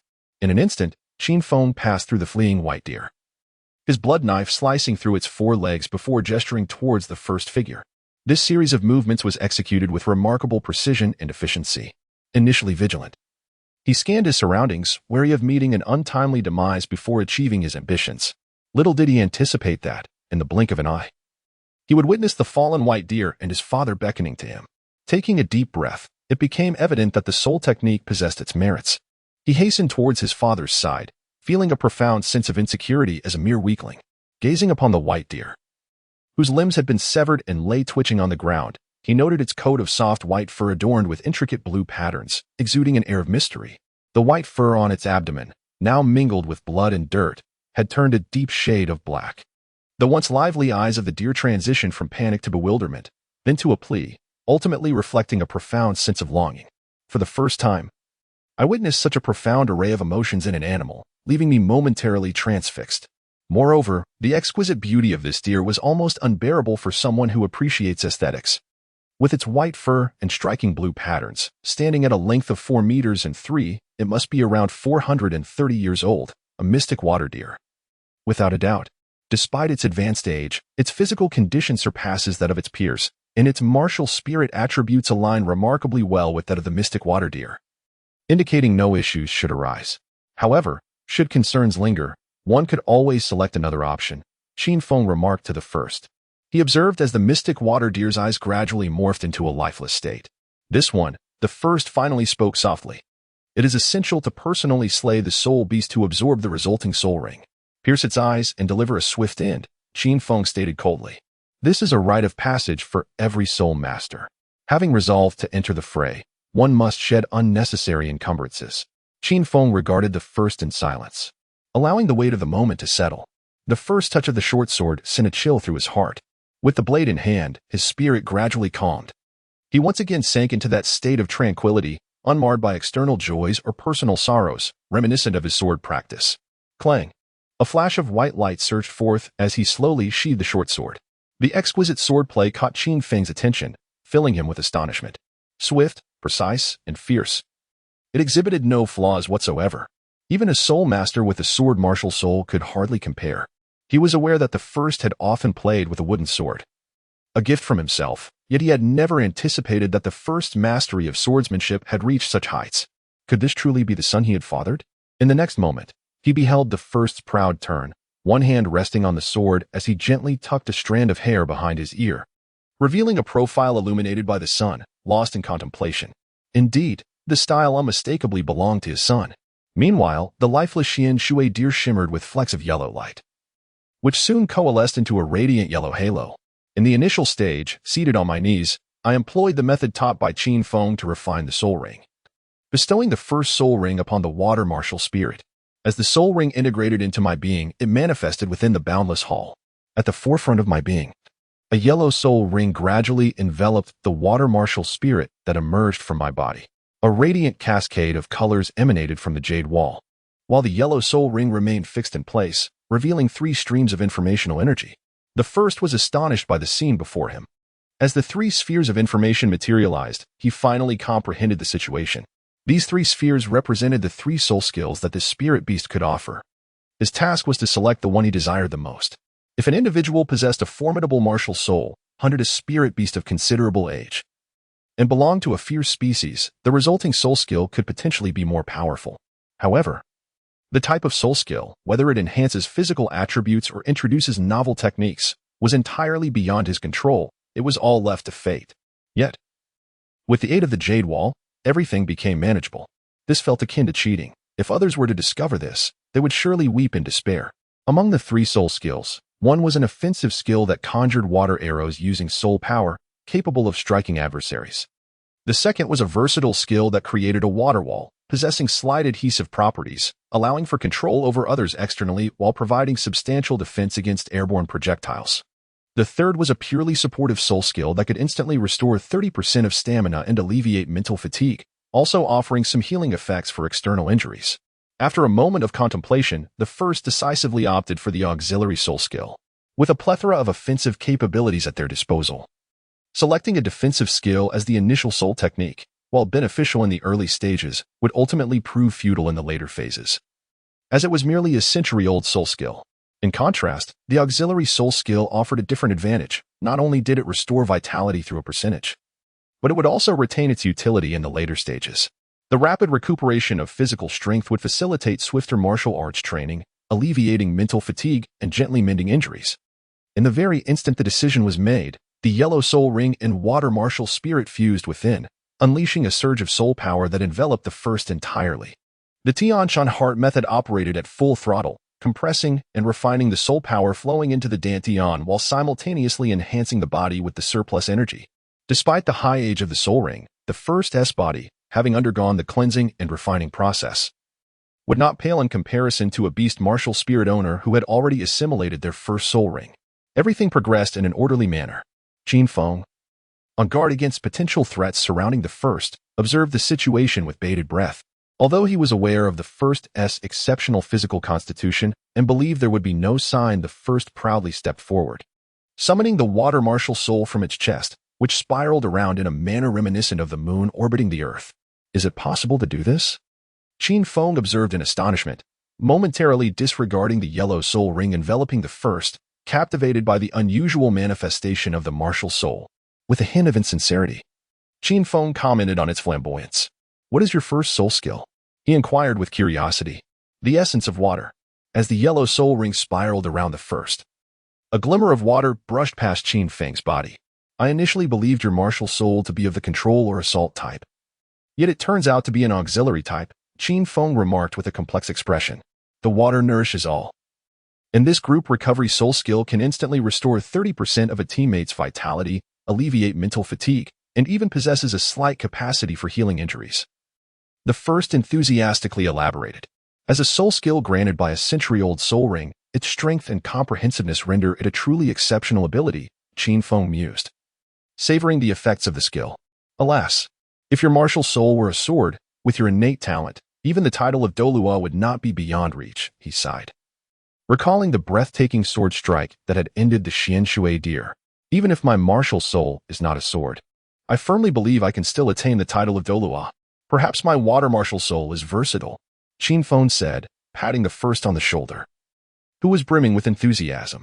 In truth, there's not much merit in a sword martial soul. Even the title of Douluo holds little significance. Becoming the first auxiliary-type Douluo throughout history would be the true mark of genius. Qinfeng encouraged the first, selectively disregarding the notion that his water martial soul could be universal. Subsequently, the father and son swiftly skinned the Xianshui deer, preparing to craft a set of leather garments for the first mother. They also set aside 10 pounds of tenderloin to make a delicious stir-fried dish upon their return. Observing the dimming sky, the father and son hurriedly exited the soul beast forest. After a while, the air resonated with roars from creatures vying for prey. After resting for a night in Simu town, the father and son boarded a carriage home early the next morning. By evening, the site of Drunken Spirit Village came into view. At the village entrance, the beloved one was overwhelmed with excitement upon seeing the father and son disembark from the carriage. It's wonderful that you're back. Upon inspecting both for any injuries and finding none, she sighed in relief. Upon returning home, seated at the table, the first listened intently as his father recounted the thrilling tales of their journey, all while savoring the stir-fried tenderloin in his bowl, exclaiming, "It's truly delectable." Chapter 10. Enrollment. After acquiring the soul ring, the life of the protagonist gradually returned to its rightful course. Aside from training, they devoted their remaining time to being beside their mother, indulging in playful antics and serving as a source of joy. The commencement of the school year approached. According to the Academy's regulations, students were permitted to return home only once per semester, and the next return would coincide with the onset of the new year. In recent days, the protagonist often observed a furrow of worry on their mother's brow, prompting them to stay close. Time, alas, does not slow its passage for the burdens of human emotion. As dawn broke, the protagonist donned the attire meticulously crafted by their mother from the hide of the mystical Xianshui deer. Adorning their wrists were leather bracers, complemented by elegant white leather boots. In a short while, the entire ensemble was complete. Despite being made of leather, it exuded a refreshing and breathable quality, offering remarkable comfort. The first Qinlan and Qinfeng had already taken their seats at the dining table, awaiting the arrival of the first. As the first stepped into the dining hall, Qinglan's eyes brightened. The faint blue patterns on the white leather attire lent an air of mystery to the first's delicate features. Indeed, it was the mother's exquisite craftsmanship that made it so comfortable to wear. Upon the first's praise, Qinglan couldn't help but break into a radiant smile. After the family finished breakfast, their mother attentively wiped the corner of the first's mouth, equipped herself with her sword, and packed her belongings as they set off together towards the city of Ofa. Ofa, located in the eastern part of the Andar Duchy, spans over 60 square kilometers and is quite renowned throughout the duchy. When mentioning Ofa, one cannot overlook the Ofa Advanced Soul Master Academy, situated in the capital city of Tulip City. Qinfeng had once studied there.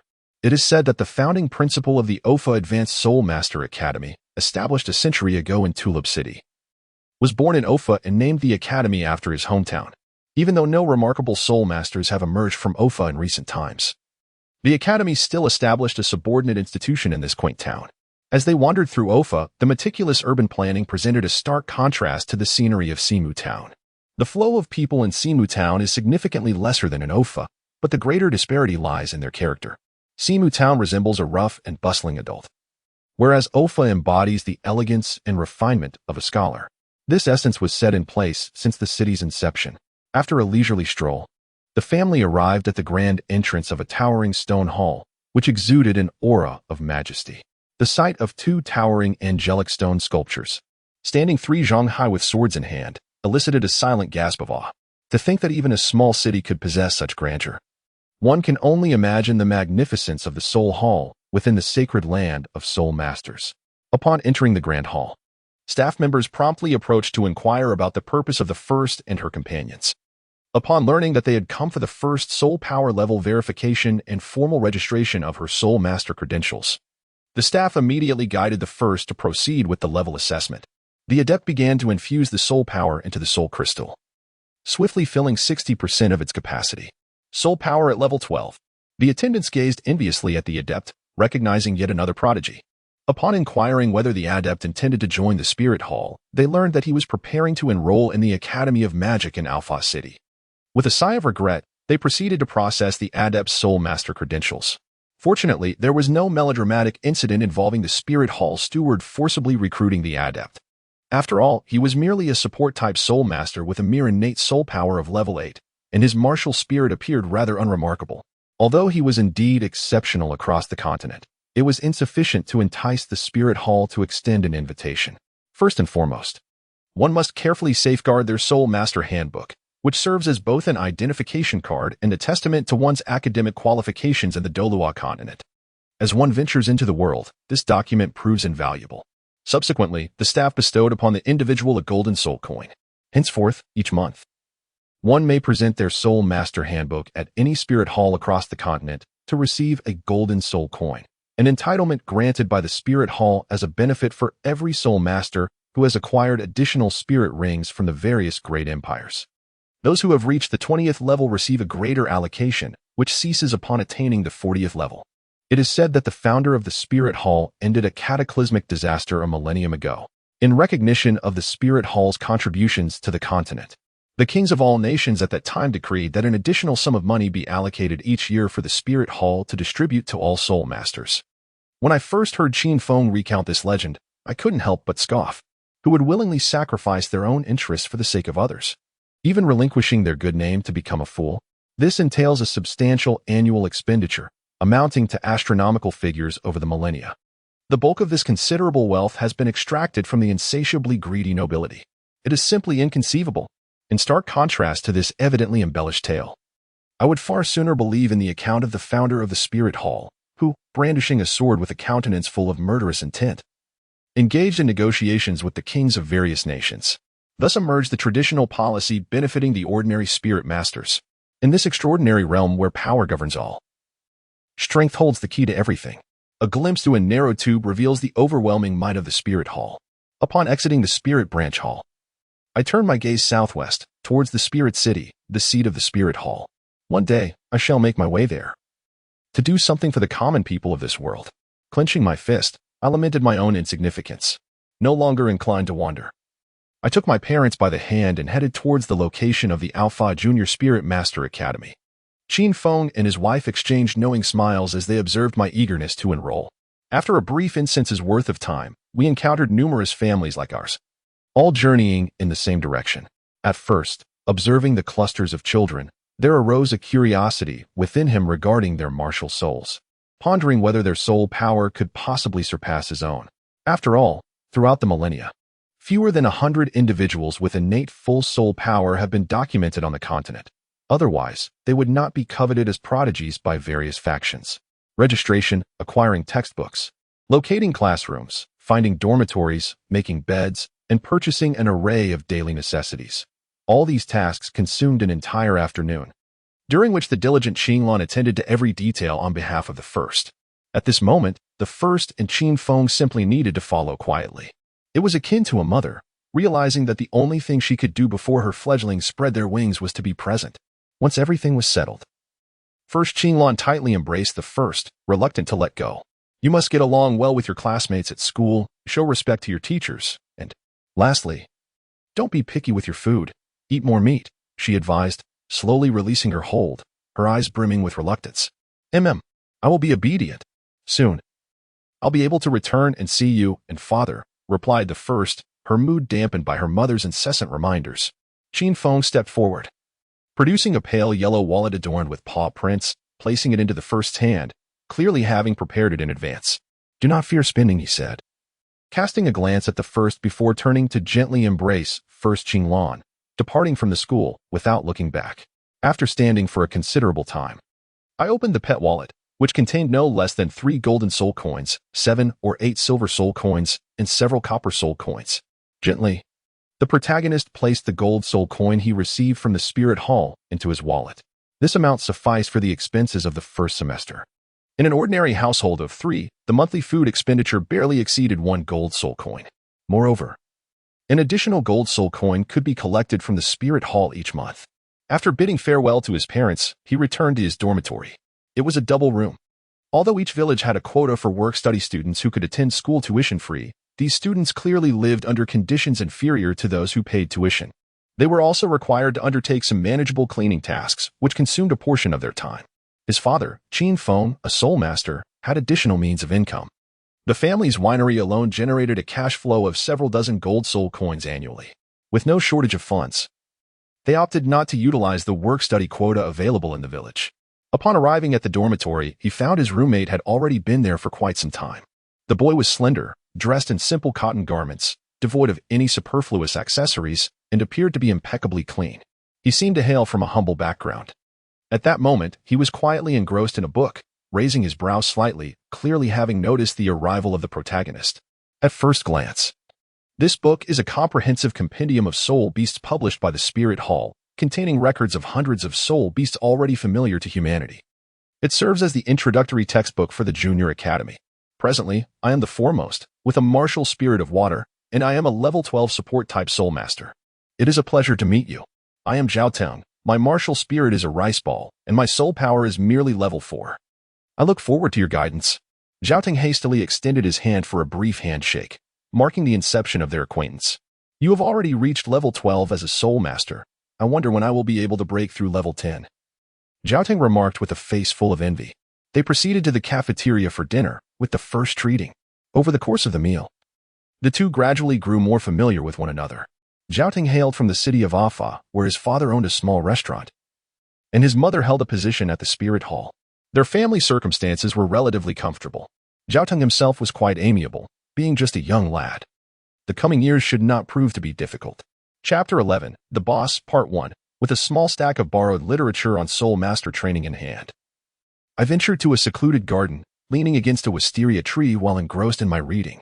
The gentle sunlight bathed the surroundings, accompanied by a subtle floral fragrance and the occasional chirp of a bird, creating an atmosphere of sheer tranquility. A week had already passed since the commencement of my studies. After this brief period of acclimatization, I had gained a clear understanding of the academy's general environment. The institution's management was remarkably lenient, aligning perfectly with my inclinations. For students in the 1st to 3rd grades, morning sessions were dedicated to literacy instruction by the teachers. In the afternoons, alongside the study of the history and culture of Douluo continent and the knowledge of soul beasts, teachers would also organize simple physical exercises and guide students in meditation and cultivation based on the overall condition of the class. Nearly 2 days into the term, I approached my homeroom teacher, an unappealing female instructor, who was an 18th level control system soul master, seizing the opportunity to engage with me during our first encounter. The first deeply detests such behavior, yet feels powerless against the overwhelming authority. One cannot disregard respect for elders over trivial matters. As a child possessing the intellect of an adult, it may be bearable in the presence of parents, but to be treated like a mere kitten in front of others is intolerable. Eventually, the first could no longer endure it. Even though they effortlessly navigated the world of words, their personal cultivation had long since entered a steady course. The protagonist, after enduring rigorous evaluations akin to traversing a myriad of mountains and seas, ultimately gained consent to refrain from attending classes regularly. Initially, the higher-ups at the academy aspired for this prodigy to advance to a higher grade and expedite graduation to the esteemed Advanced Soul Master Academy of Ofa, thereby affording access to a wealth of resources for development. However, the protagonist resolutely declined this proposition, recognizing that what was needed at present was the sedimentation of time and the accumulation of knowledge, rather than a mere handful of resources. Though the journey was fraught with challenges, liberation from the clutches of the homeroom teacher granted a newfound freedom of time, despite the necessity to participate in various assessments. Failure to meet the requirements would result in the revocation of this special privilege and a meeting with the parents. It appeared that even in another world, teachers wielded similar powerful tools of authority, with the permission to plan time freely. The protagonist still rose with the dawn to practice martial arts and sword techniques in the morning, while dedicating afternoons to the perusal of diverse texts within the Infinite Hall, demonstrating no sign of sloth. With the unlocking of additional martial arts following the enhancement of the martial spirit with soul rings, all works on the yellow shelves had been thoroughly explored. However, the protagonist believed that the Tianshan Palm technique, when harmonized with the Tianshan Heart method, would not be inferior to the martial arts from the yellow shelves. Moreover, there remained 3 realms to conquer: mastery, transcendence, and return to simplicity. The return to the sword was a profound masterpiece cloaked in the guise of a white martial art, with potential as vast as the ocean's depths. Thus, there was no urgency to cultivate new martial arts. The classics penned by various sages would gradually enhance the protagonist's comprehension and insight into martial arts and the cosmos, even fortifying the strength of the spirit. Furthermore, an array of medical texts and treatises on poisons held significant value.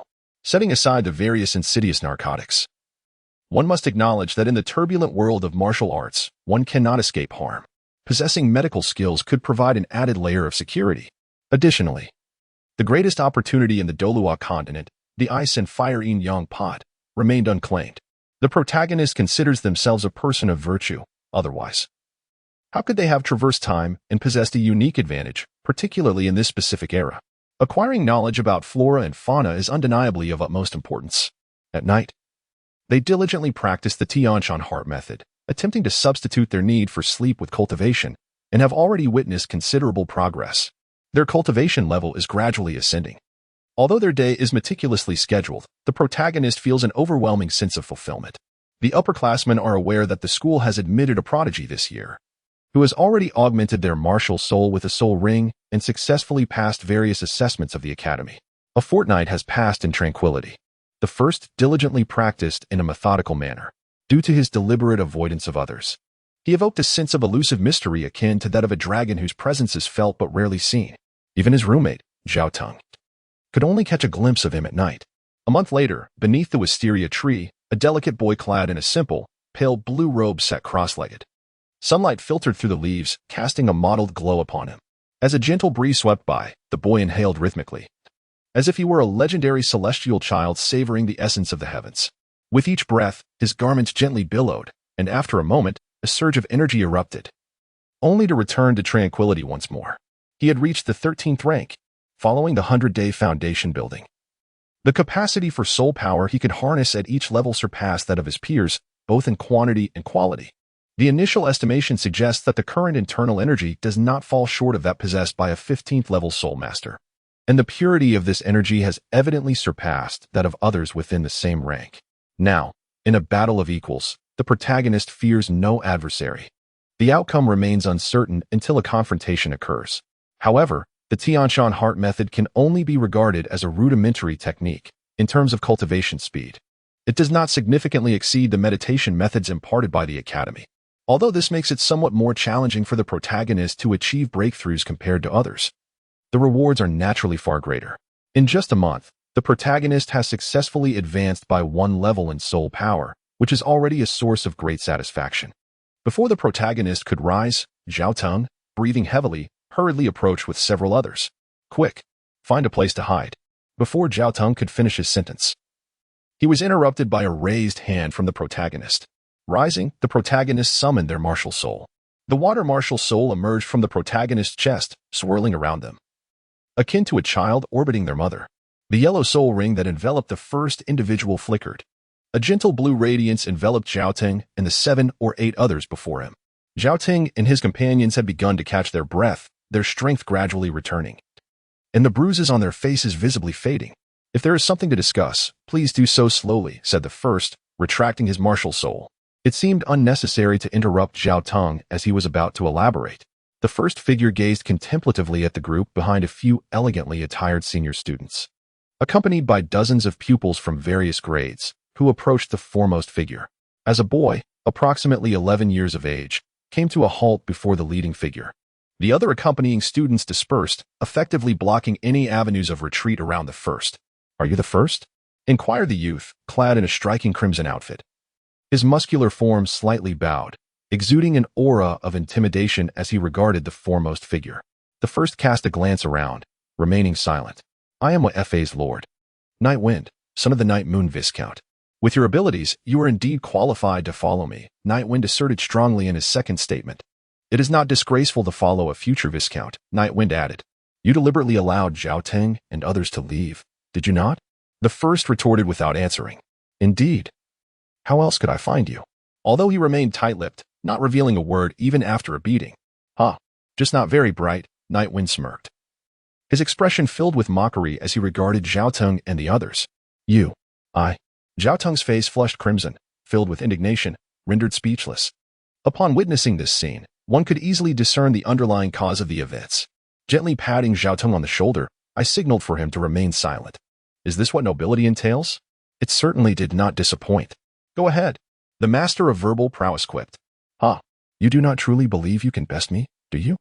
Yifeng scrutinized the first. Yet, even if you concede now, I must impart some lessons on decorum. Yifeng's gaze shifted, his expression darkening.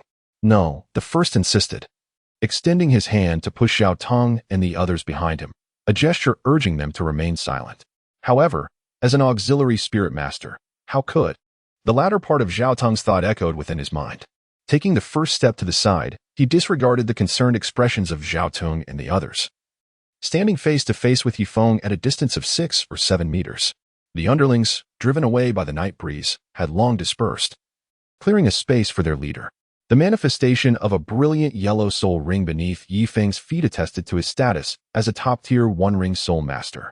Yifeng, with the martial soul of the Gale Wolf, a level 19 agility-type soul master, let out a wolf howl, and with it, a figure surged in stature, revealing a werewolf adorned with sharp claws and a neck and forepaws cloaked in white fur, standing before the first. The first remained silent, his left foot slightly advancing, fingers curling in a silent provocation. Will you not reveal your martial spirit? Nightwind felt a surge of anger, his eyes reddening with fury. In the realm of Douluo, it was a profound insult for one party to engage without their martial spirit. How? Observing the first's unperturbed demeanor, Nightwind realized he had never harbored such aversion towards another. The yellow soul ring flickered, and a gentle breeze enveloped his wolfish form, harnessing the earth's strength to launch an assault upon the first. At this moment, Nightwind had abandoned any thoughts of recruiting the first into his ranks. The desire to subdue and subsequently claim him dissipated the instant the first declined to wield his martial spirit. Although the first was undeniably a prodigy, how many talents had met an untimely demise?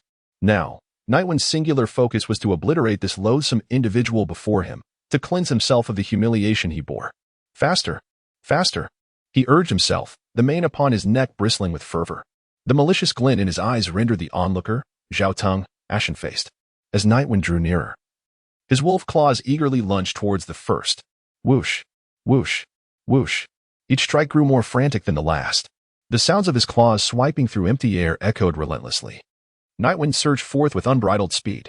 The first is quicker. On the first day of practicing the Tianshan heart method, with feet gliding through the realms of carefree wanderings, one felt akin to a lofty phoenix soaring over the towering peaks of clouds, or perhaps resembling a scholar who delights in the beauty of mountains and waters, ascending heights and treading upon the verdant landscape. In the face of the fierce onslaught of night winds, akin to tempestuous storms, the first remained unfazed, advancing, retreating, turning left and right, his expression betraying not the slightest change. Yet, the ferocious claws of the night wind never breached the sacred 3 inches surrounding the first. This was a feast of aesthetics. Chapter 12, The Leader, Part 2. Everyone was momentarily stunned. Not only those who had followed the night wind, but even Zhao Tong and the others found themselves rooted to the spot, breathless, as they witnessed this clash within the realm of speed. As time progressed, the first's mastery of the first carefree dance became increasingly refined. Upon reflection, this was indeed the first's inaugural encounter with an opponent. Sensing the shifts in the wind around him and observing the futile strikes before him, various concepts from the Book of Changes gradually surfaced in his mind, transforming into invaluable insights. Qian, Kuan, Sun, Kan, Li, Zhen, Dui, Zhan. The microcosm of the human body mirrored the macrocosm of the universe. The changes in direction were but a breath away. The first slowly closed his eyes, attuning himself to the guidance of the wind, his movements becoming increasingly ethereal. The soul power within his dantian not only remained intact but, with the fluidity of his motions, began to gradually rejuvenate. Nightwind felt urgency. His first soul skill, derived from a 300-year-old Gale Wolf spirit beast, granted him an exceptional soul technique that harmonized perfectly with his martial spirit. This ability augmented his attack and movement speed by 15%. Possessing such a remarkable soul skill was one of the reasons he, as a 5th-year student, had ascended to the position of the Academy's leader. In the early stages of cultivation, the enhancement provided by a premium soul skill was immensely significant. Yet, the individual before him perplexed Nightwind. Despite not employing a martial spirit, this person managed to match his speed. No, it was more than that. He was even faster. Nightwind found himself perpetually just a fraction behind, and after multiple attempts. It was evident this was no mere coincidence. After a fruitless barrage of attacks, he gradually regained his composure, analyzing the situation as he continued his assault. Perhaps he could outlast his opponent in terms of stamina. Although his soul skill consumed more energy than the average first soul skill. His opponent was only 6 years old. How much soul power could he possess? Even a prodigy with innate full soul power could only reach levels 12 or 13 at most. Nightwind was confident he could outlast him. Though it might be somewhat disgraceful to rely on soul power depletion to secure victory, losing would be even more humiliating. With a firm resolve, Nightwind focused his spirit and launched an even more rapid onslaught, denying his opponent any chance to catch his breath. As time progressed, Nightwind began to pant, his breathing becoming erratic, while his opponent remained remarkably composed. Amidst his continuous attacks, Nightwind could even hear the calm, prolonged breaths of the first. As for depleting his opponent's soul power, Nightwind had long abandoned that hope. He observed, in disbelief, that the first had closed his eyes at some point, yet continued to evade his strikes with ease. Had his speed diminished? Was his strength waning? In that moment, Nightwind fell into a profound confusion, feeling as if his arms had grown heavier and his body no longer felt light. This monster, the very domain in which he excelled, was effortlessly countered by the other. Nightwind gazed at the first, who seemed to stroll through the storm around him, and once again succumbed to a state of madness. Strike back. Fight. You monster. What skill is it to merely dodge? At that moment, Nightwind felt himself unraveling. The individual before him was 5 years his junior, and yet, without a martial spirit. He was swifter than Nightwind, who had activated his first soul skill. Even his soul power felt more robust. What had he achieved over the years? The onlookers watched as Nightwind descended further into madness, while the first appeared to glide through the tempest. They exchanged silent glances, lips pressed together, unable to articulate their disbelief. As Nightwind's loyal subordinates, none understood his formidable prowess better than they did. Yet, the astonishing scene before them continued to unfold. Hearing Nightwind's anguished cries of "You monster!" echoed through the air. Bang, bang, bang. The crowd felt their hearts grow heavier with each passing moment, sensing Nightwind's growing impatience. The first, awakening from his contemplation, finally spoke for the first time since their engagement, as if to fulfill Nightwind's desire.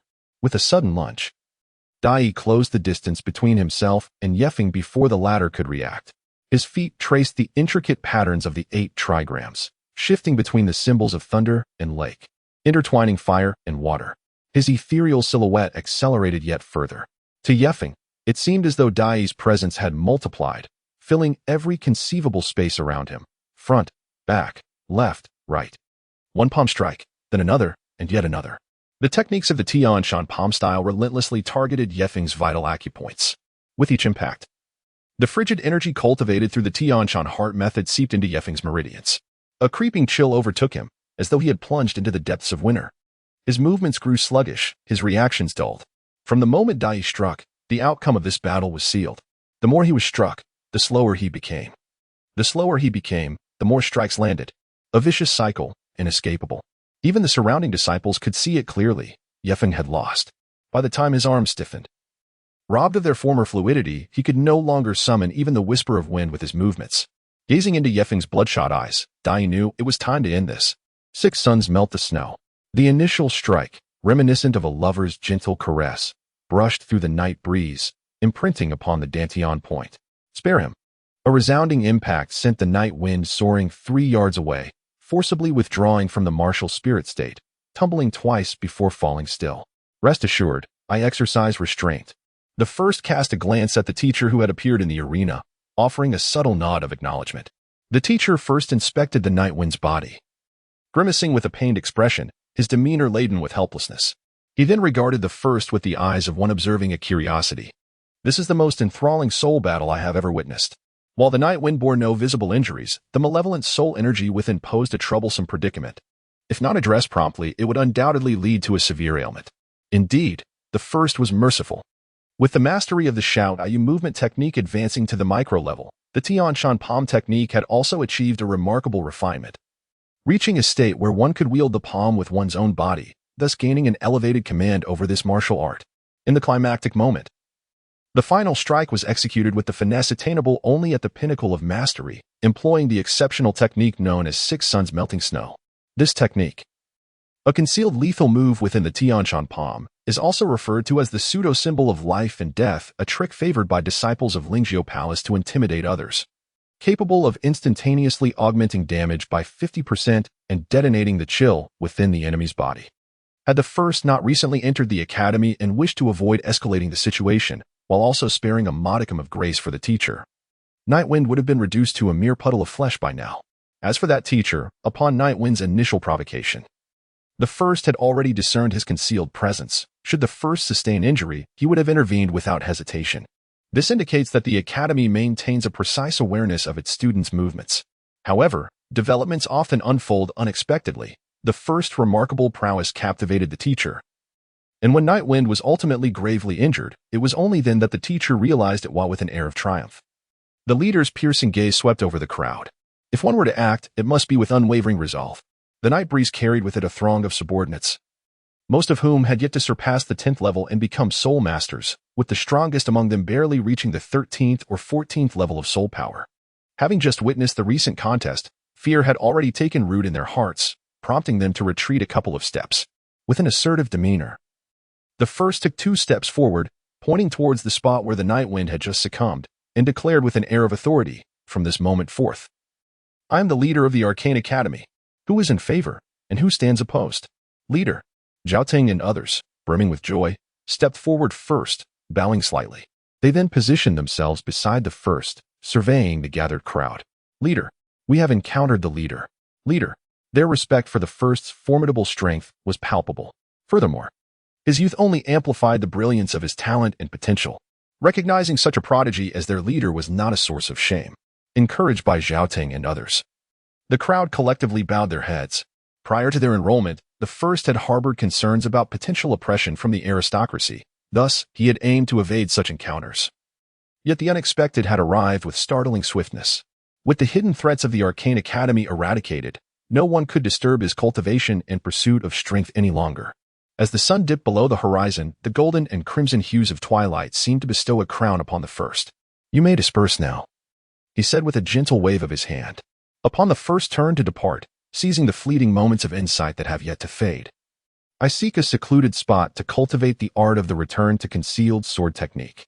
Firstly, there is a sensation that the hidden sword technique is on the verge of achieving a breakthrough in integration and comprehension." Chapter 13. Establishing the student council. By the time I returned to the dormitory, it was already late at night. A hint of joy adorned my face, clearly indicating that I had made a significant advancement in my martial arts. During the day, a few individuals who had initially informed me of the impending trouble from Nightwind were engaged in casual conversation with Zhaotung. Upon my arrival, they all rose to greet me. "Boss, please, take a seat," Zhaoting introduced. "This is Zhang Xiaohua, age 7. With a martial spirit of the armed monkey and an 11th level soul power. He is the strongest among us, aside from you," he continued. He was the first to notify me of Nightwind's intentions to cause trouble, advising me to inform you to steer clear. Unfortunately, he ended up cornered by Nightwind anyway. Zhaotung felt a twinge of embarrassment as he recalled falling into Nightwind's trap, leading to my own predicament. Zhang Xiaohua, with his short hair, stood half a head taller than me, his robust physique clad in faded clothing that bore several tattered holes, revealing calloused skin on his legs, elbows, shoulders, and back, an evident testament to his extraordinary perseverance and diligence. "Hello, I am the first," I said, extending my hand. "Achieving an 11th level soul power at the age of 7 is quite remarkable. Your innate soul power must be impressive as well. My innate soul power is at level 8. 2 levels higher than that rascal Nightwind," he replied, his voice tinged with resentment. "He has persistently tried to coerce me into following him, when I refused. He would come to beat me once a month, attempting to force my submission. Had it not been for him, I would have already reached level 12. Even now." The mention of Nightwind ignited Zhang Xiaohua's ire. He grasped my hand and looked at me with admiration, expressing his willingness to follow my lead. He had witnessed Nightwind being thoroughly defeated in a soul battle, a spectacle that drastically altered his perception and deepened his reverence for me. Furthermore, the ethereal blue light that enveloped me during my martial spirit manifestation, along with my rapid recovery from injuries, hinted to him that I was an auxiliary soul master. The extraordinary feat of a level 11 or 12 auxiliary soul master overcoming a formidable adversary like Nightwind was nothing short of miraculous. As for why he wished to follow me, it was simple. I had vanquished his foe, avenging him and exhibiting immense potential, even aside from my character and charisma. My soul skills' restorative capabilities would enable him to intensify his training and rapidly enhance his own strength. This was a significant factor. "All right," I said, giving Zhang Xiaohua a reassuring pat. "Regardless of my future endeavors, having more allies is always beneficial. With an innate soul power of level 8 and considerable potential, coupled with his impressive martial spirit and diligent training, he seemed to be a worthy companion. As for his character, there was ample time for observation before graduation. This is Xiao Yaxuan, with a soul power of level 6 and a martial spirit of the Blue Mountain Goat, currently in 6th grade. And this is Lu Deyang, with a soul power of level 8 and a martial spirit of the Hunting Dog, in 5th grade. Apart from Zhang Xiaohua, no one else among them possessed an innate soul power exceeding level 5. It was understandable, considering this was not an elite academy. Most students were commoners, and merely having soul power was commendable. With the introductions complete, everyone took their seats, and Xiaotong began elucidating the situation. His explanation aligned with my own speculations. Noble offspring generally possess stronger martial spirits than commoners, enjoying greater resources from the outset and forming alliances during their time at the academy. Those with notable potential among the impoverished students were prime targets for the nobility, as their future prospects were bright despite their current lower capabilities, a prime opportunity indeed. Naturally, the talented students were reluctant to serve as pawns for the nobility, leading to recurring conflicts across generations, a trend that extended to other academies as well. The low-tier Soul Master Academy was merely a microcosm of the ongoing struggle between nobles and commoners. Historically, while commoner students had often found themselves at a disadvantage, they were not devoid of the capacity for resistance. However, ever since Nightwind emerged last year, everything had changed. Initially, he leveraged his father's title as a viscount to gather willing students until his soul power surpassed level 16, at which point he revealed his true nature. With a nearly perfect synergy with his martial spirit and a century-old soul ring, Nightwind acquired an exceptional soul skill that granted him a 15% increase in both movement and attack speed, allowing him to dominate against most soul masters of comparable levels. The academy had yet to witness any student surpassing level 20 to become a great soul master. The institution may have grown accustomed to such occurrences, possibly intending to expose students to the harsh realities of the soul master realm, adopting a passive stance before the situation escalated. This allowed Nightwind to operate with impunity. It was rumored that Nightwind's father had similarly gathered a cohort of students in his time, eventually rising to the rank of Viscount. Nightwind likely aspired to replicate his father's legendary ascent. However, upon learning that a genuine prodigy had joined this cohort, Nightwind sought to subdue me while I was still young, only to find himself up against an impenetrable wall and ultimately becoming a stepping stone for my ascent. Having grasped the intricacies of the situation, I began discussing future strategies with the group, and everyone contributed their thoughts. Ultimately, the consensus revolved around a few time-worn strategies: collect protection fees from the nobility. The cries for protection fees echoed, revealing the extent of their oppression.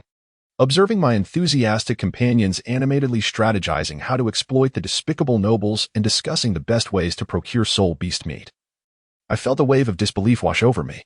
Was this not a classic tale of a dragon slayer ultimately becoming the dragon itself? I rapped the table to interrupt their fanciful dreams. Ultimately, it has been decided to adopt the student council system from the previous life for management. Perhaps various issues will arise after the first graduation, yet the merits outweigh the flaws, and it is certainly preferable to the blatant practice of merely extorting protection fees. Initially, an explanation was provided regarding the localization of the Douluo Continent Student Council, detailing the responsibilities of department heads and the operational dynamics between various departments, as well as the cooperative processes involved. The initial design of the Student Council was structured into 5 tiers, with the first tier consisting of the inaugural president of the council, supported by 2 vice presidents and a secretary to oversee the secretariat. One vice president was tasked with leading the inspection department and the publicity department. As the name suggests, the inspection department was responsible for scrutinizing the internal financial expenditures of the student council and investigating any abuse of power, though it lacked enforcement authority and needed to report findings to the secretariat. The publicity department was dedicated to promoting the council's various rules and regulations, as well as attracting new talent. The other vice president managed the finance department, which oversaw the collection of membership fees, the student affairs department, responsible for handling internal student matters, and the internal liaison department, which served as a bridge for communication between students and faculty leadership. Given the complexity of this structure, the members may not fully grasp the execution of their roles. Each departmental leader was referred to as a minister, directing the council members, with those undergoing a probationary period designated as intern members. The secretariat operated independently, reporting directly to the president, acting as the president's eyes and ears, and assisting in the management of various trivial matters. One must first cultivate oneself. How can one be ensnared by trifles for an extended period? After all, in the Douluo continent, strength is the true essence of power. The first meeting was remarkably clear. Apart from the president, the positions of the other members would only be announced following the official establishment of the student council. Zhao Teng, Wang Xiaohu, and the others listened with wide-eyed astonishment and fervor, eager to embark on their endeavors. Subsequently, the group engaged in a discussion regarding various regulations proposed by the president, further refining the student council's code of conduct. As the inaugural student meeting of the Academy of Arcane Arts concluded, the atmosphere buzzed with excitement, the members showing no inclination to disperse. Leader, no, President, let us commence our work at once. Inspired by the president's enthusiasm, the group felt invigorated and wide awake. First, let us unify our attire with finer fabrics. Otherwise, others might mistake us for a beggar's gang, one suggested. Use my materials for now, and I shall reclaim them once the membership fees are collected. The president tossed 2 gold soul coins to Zhao Teng and then ushered everyone out of the dormitory, releasing a sigh of relief.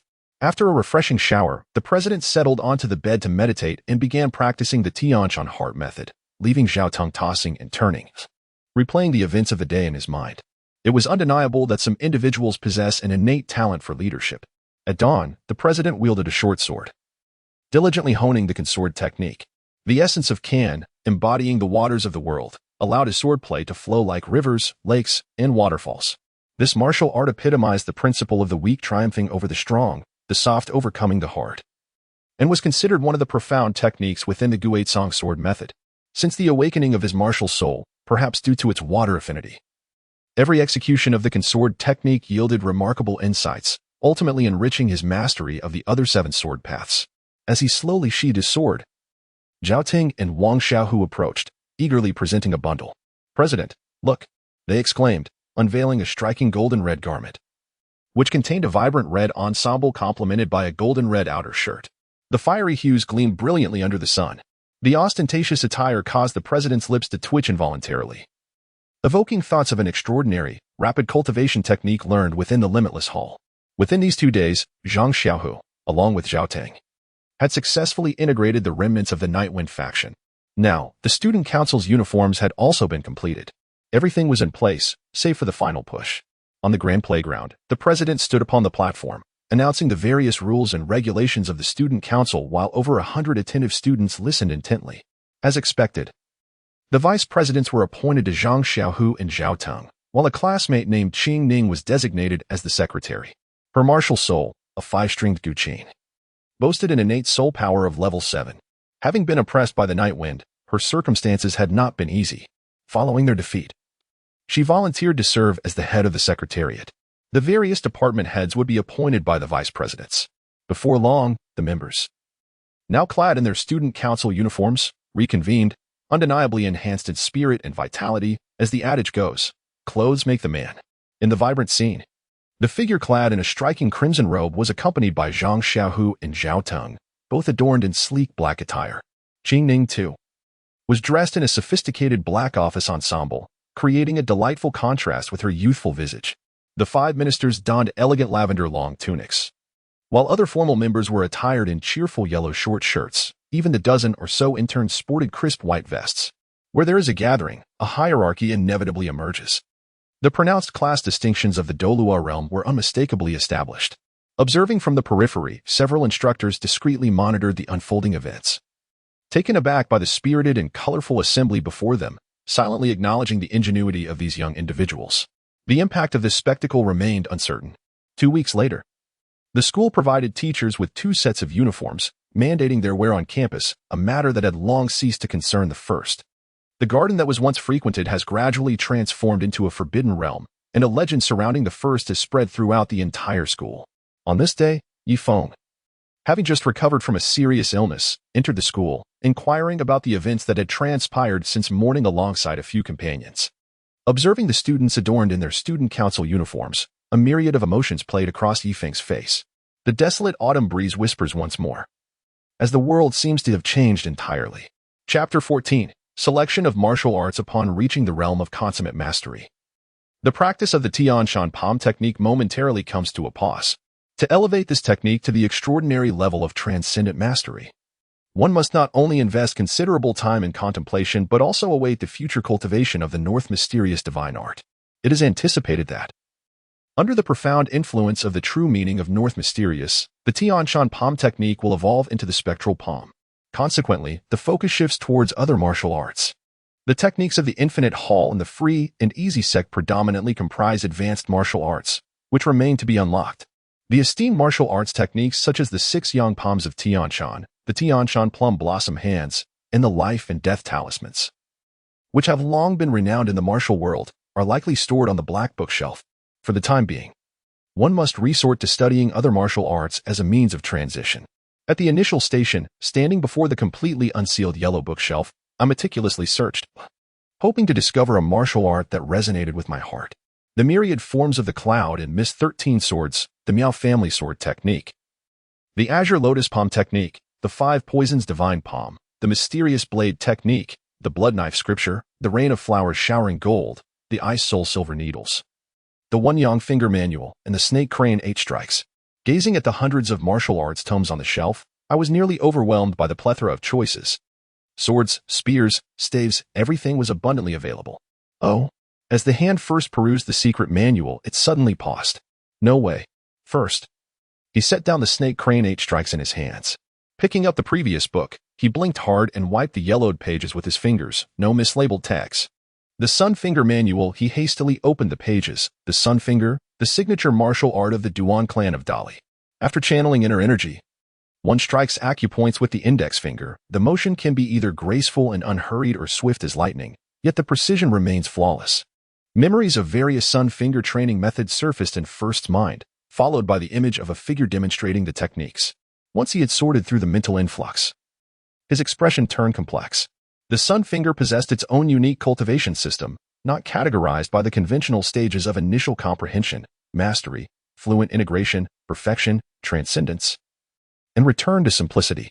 Instead, it was divided into 9 grades, 9th being the entry level, 1st the pinnacle. This book only contained the training method for the 9th grade Sun Finger. Higher realms remained on the bookshelf. To First, the Sun Finger could be considered the most overlooked and underestimated supreme technique. Too many in the Duan lineage practiced it. Yet only the great master eating had shaken the martial world with its power. As for the others, the 4 great guards, fisherman, woodcutter, farmer, scholar, Zhu Jioling of the Zhuwu twin manors, the philandering Duan Zhenchun, even the Wu brothers, who among them didn't know a few moves of the Sun Finger. It practically dragged down the art's prestige. No wonder when discussing the Duan clan's martial arts, the first thought was always the 6 meridians divine sword. The Sun Finger was the epitome of easy to learn, hard to master. Within the Duan clan, only Duan Saiping, the founding emperor of Dali, was rumored to have reached the 1st grade realm. Records indicated that Duan Zhenchun's Sun Finger had barely touched the 6th grade, while Duan Yanqing and Duan Jingming reached the 4th. The venerable Kurong, after 30 years of cultivating the Withering Glories in, only attained the 3rd grade.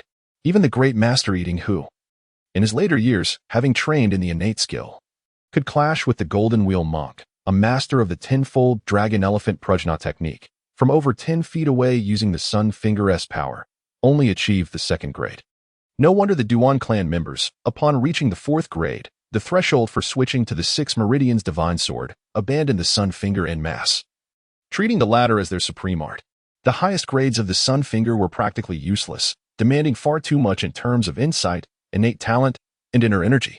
If not for his golden finger, cheat ability, First would never have had the confidence to cultivate the Sun Finger to its peak. But now, things were different. With unwavering confidence, the protagonist contemplated deeply.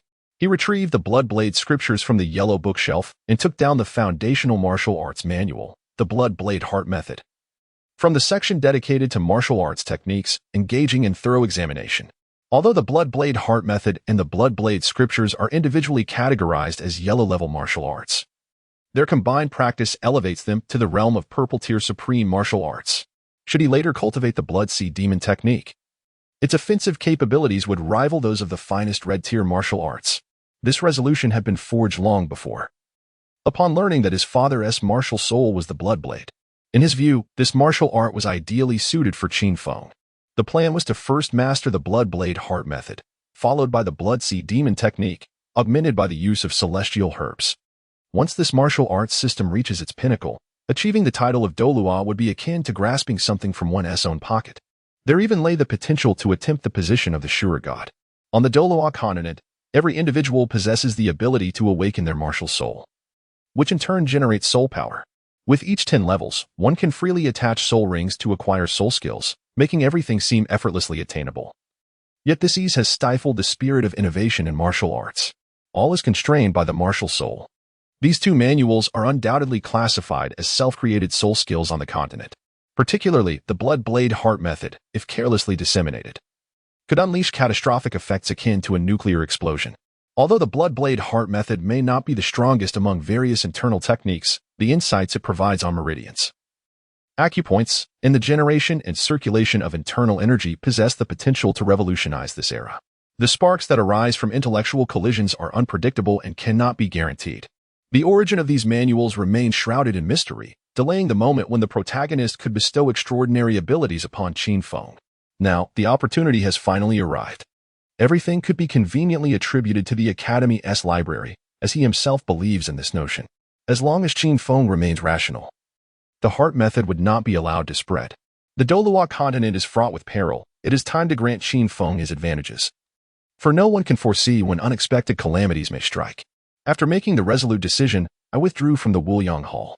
As for other swordsmanship disciplines, I shall focus on mastering the Guizhong sword technique to the point of profound comprehension before delving into additional sword arts. For now, I remain primarily devoted to the Guizhong sword technique. The warm sunlight cascades upon me, evoking a sense of languor that emanates from the depths of my being. In a secluded spot, the first seeker found solace beneath the shade of a tree, gazing at the drifting clouds on the horizon, his heart enveloped in tranquility. Life's fleeting moments granted him a brief respite. Even the practice of martial arts requires a balance of tension and relaxation, much like a bow, if drawn too tightly. It not only hinders the archer's performance but also risks the bow's breaking and the archer's demise.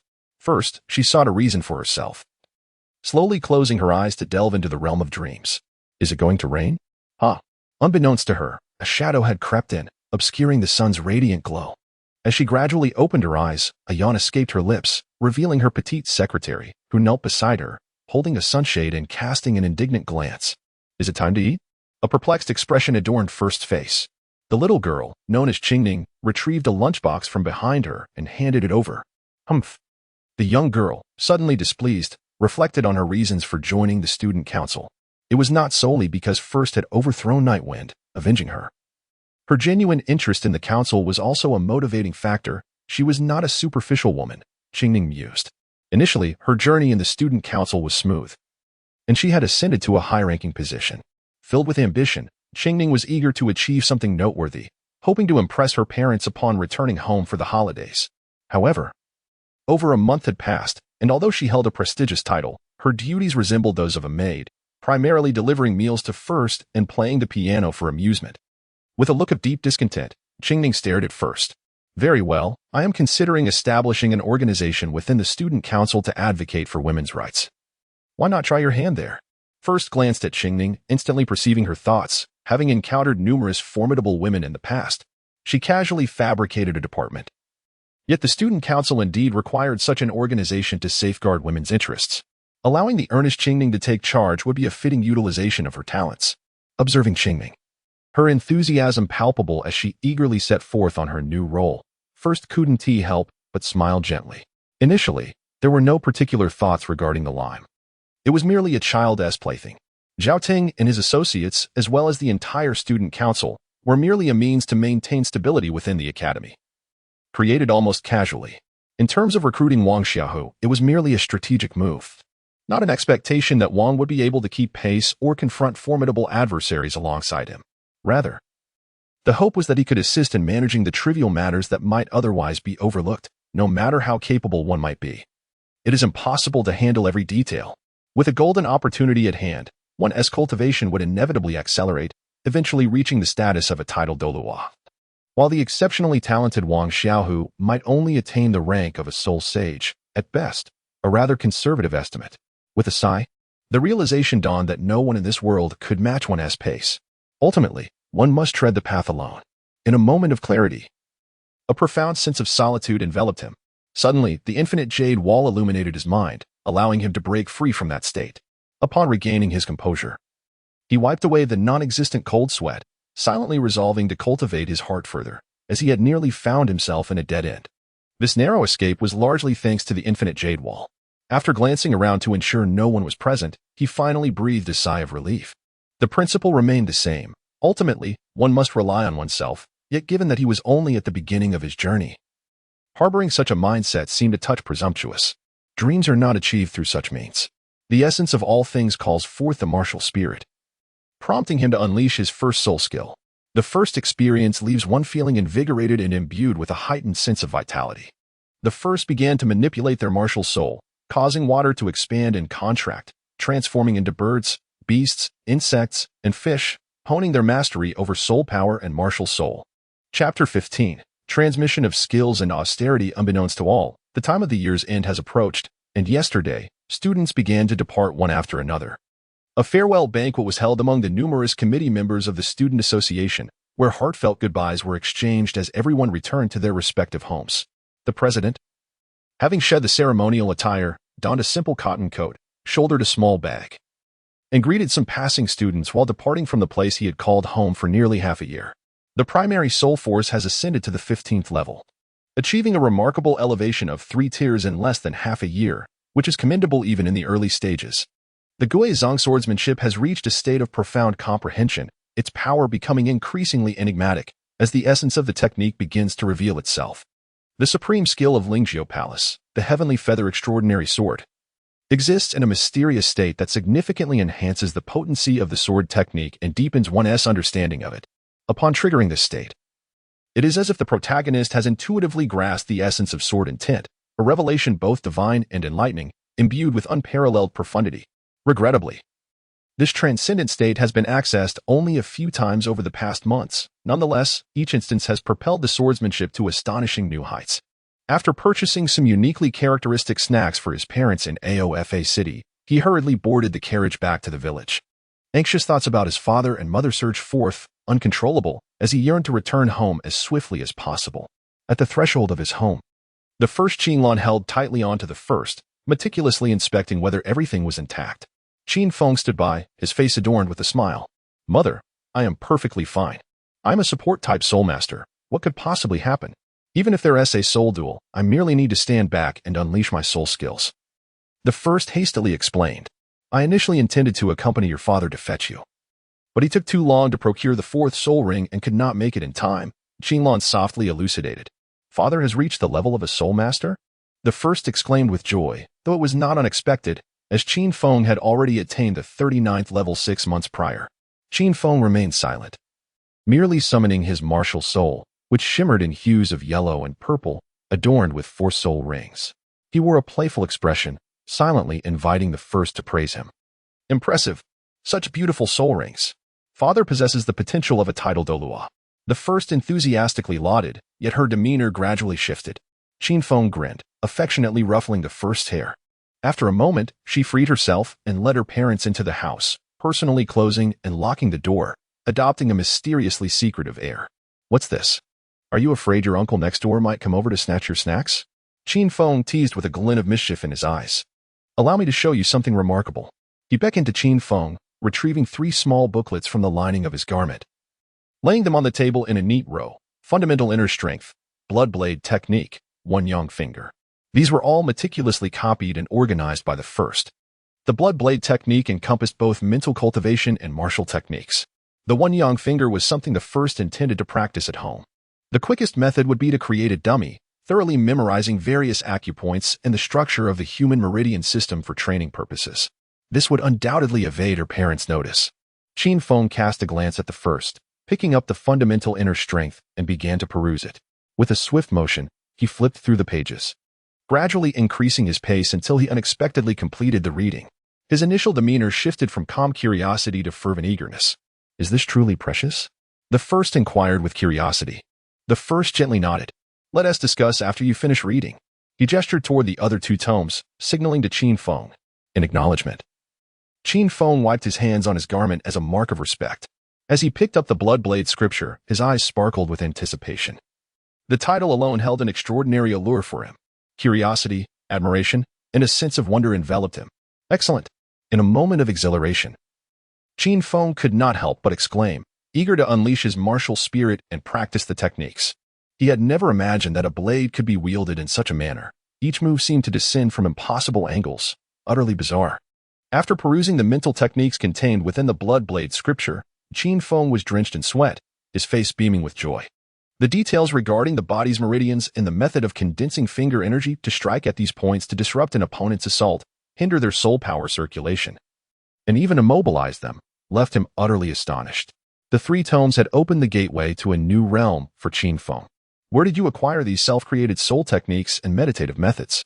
He inquired, licking his dry lips, his voice slightly hoarse. I found them in the library of the academy.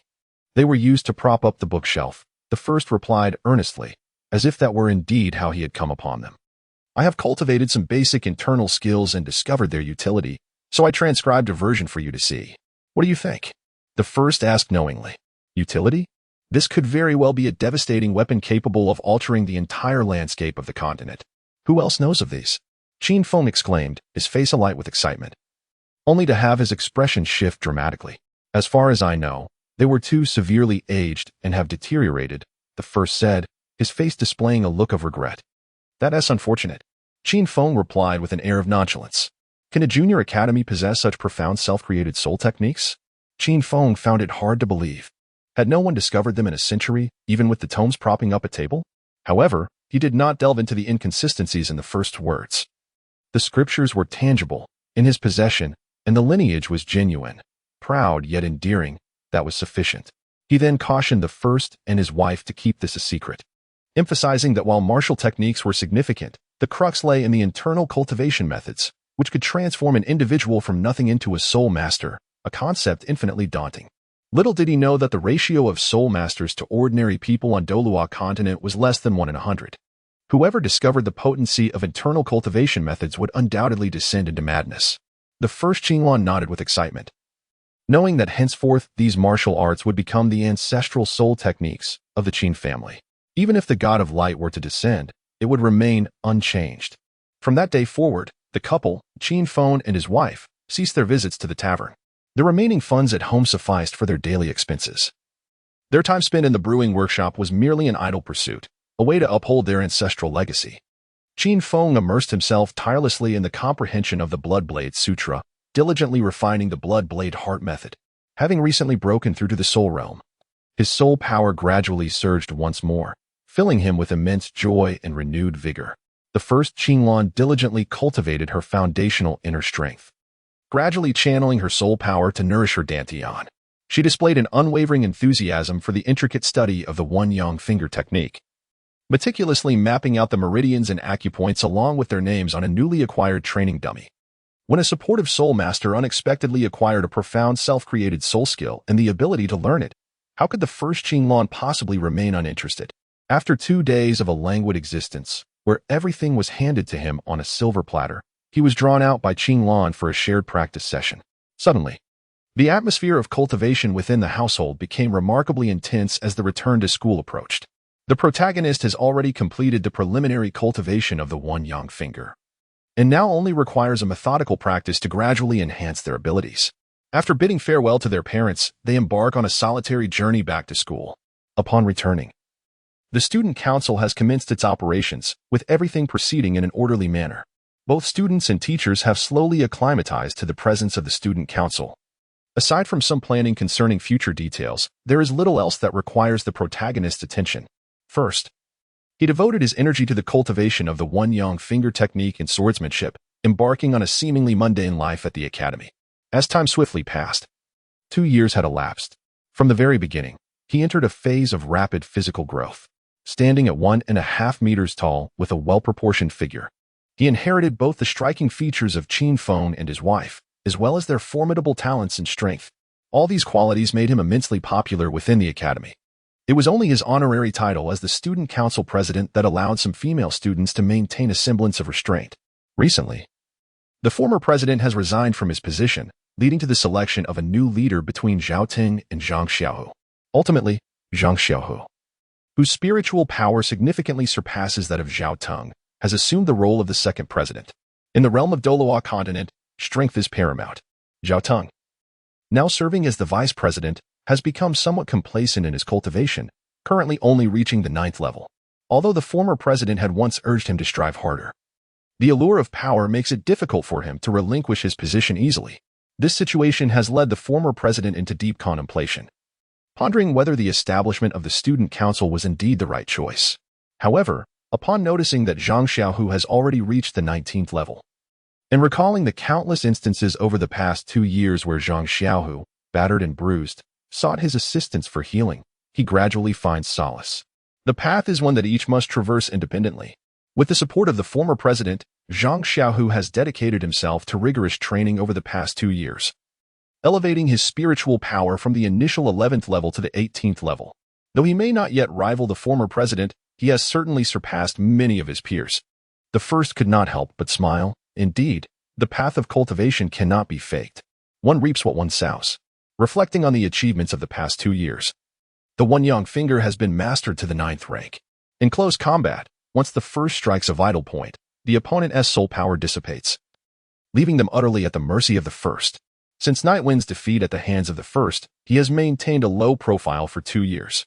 Recently, prior to graduation, Nightwind, with the prowess of a level 20 Great Soul Master, issued a challenge to the first.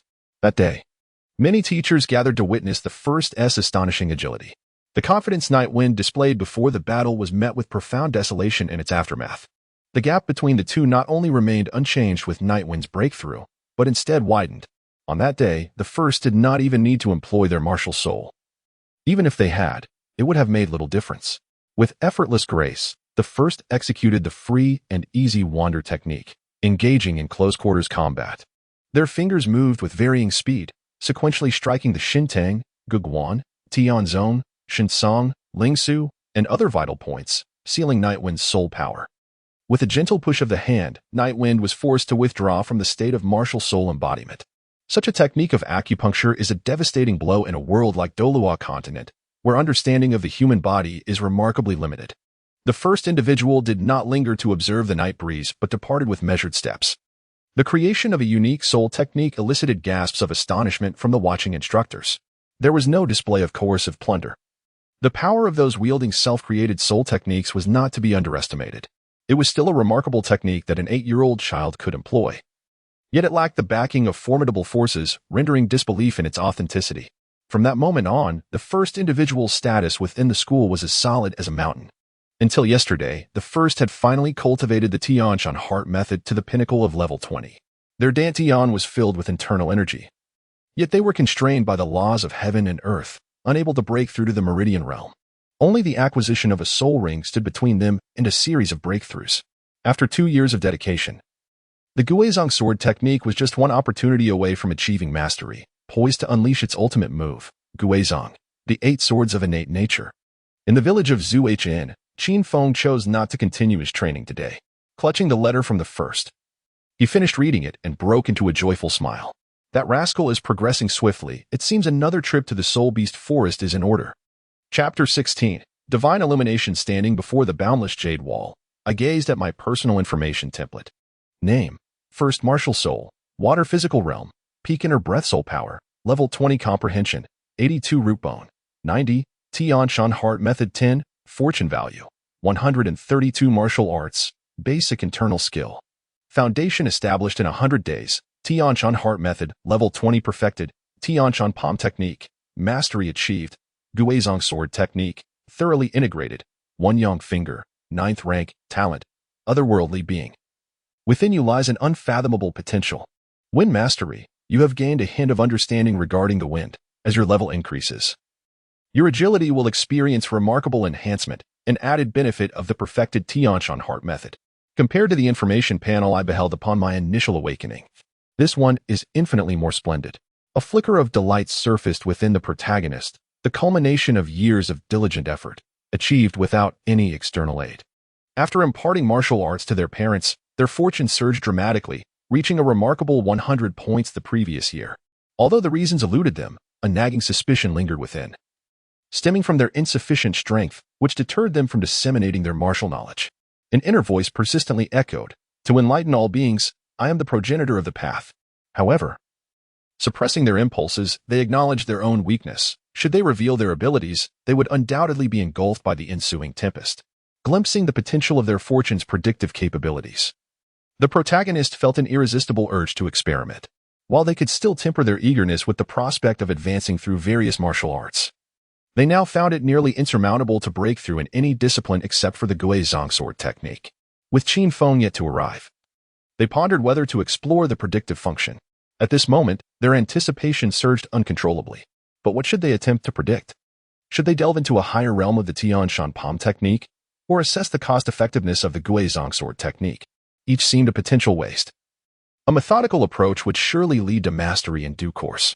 Yet uncertainty loomed regarding how far they could push these two martial arts. Suddenly, it dawned on them that they possessed an urgent need, beyond the inheritance of divine status. How could they safely harness the dual martial souls in their later stages without risking their own demise? Maximizing the advantages of the dual martial souls was an issue they would inevitably have to contemplate, if Bibi Dong and Tang San had not received divine assistance. Would the sequential cultivation of one martial soul followed by another, coupled with a 100,000-year soul bone set, truly alleviate the strain on the body caused by possessing two martial souls? They feared that if the second martial soul could not be properly integrated by the seventh ring, it would lead to catastrophic consequences. Was the inheritance of divine status truly the only solution? In all honesty, the protagonist harbored a certain disdain for the gods.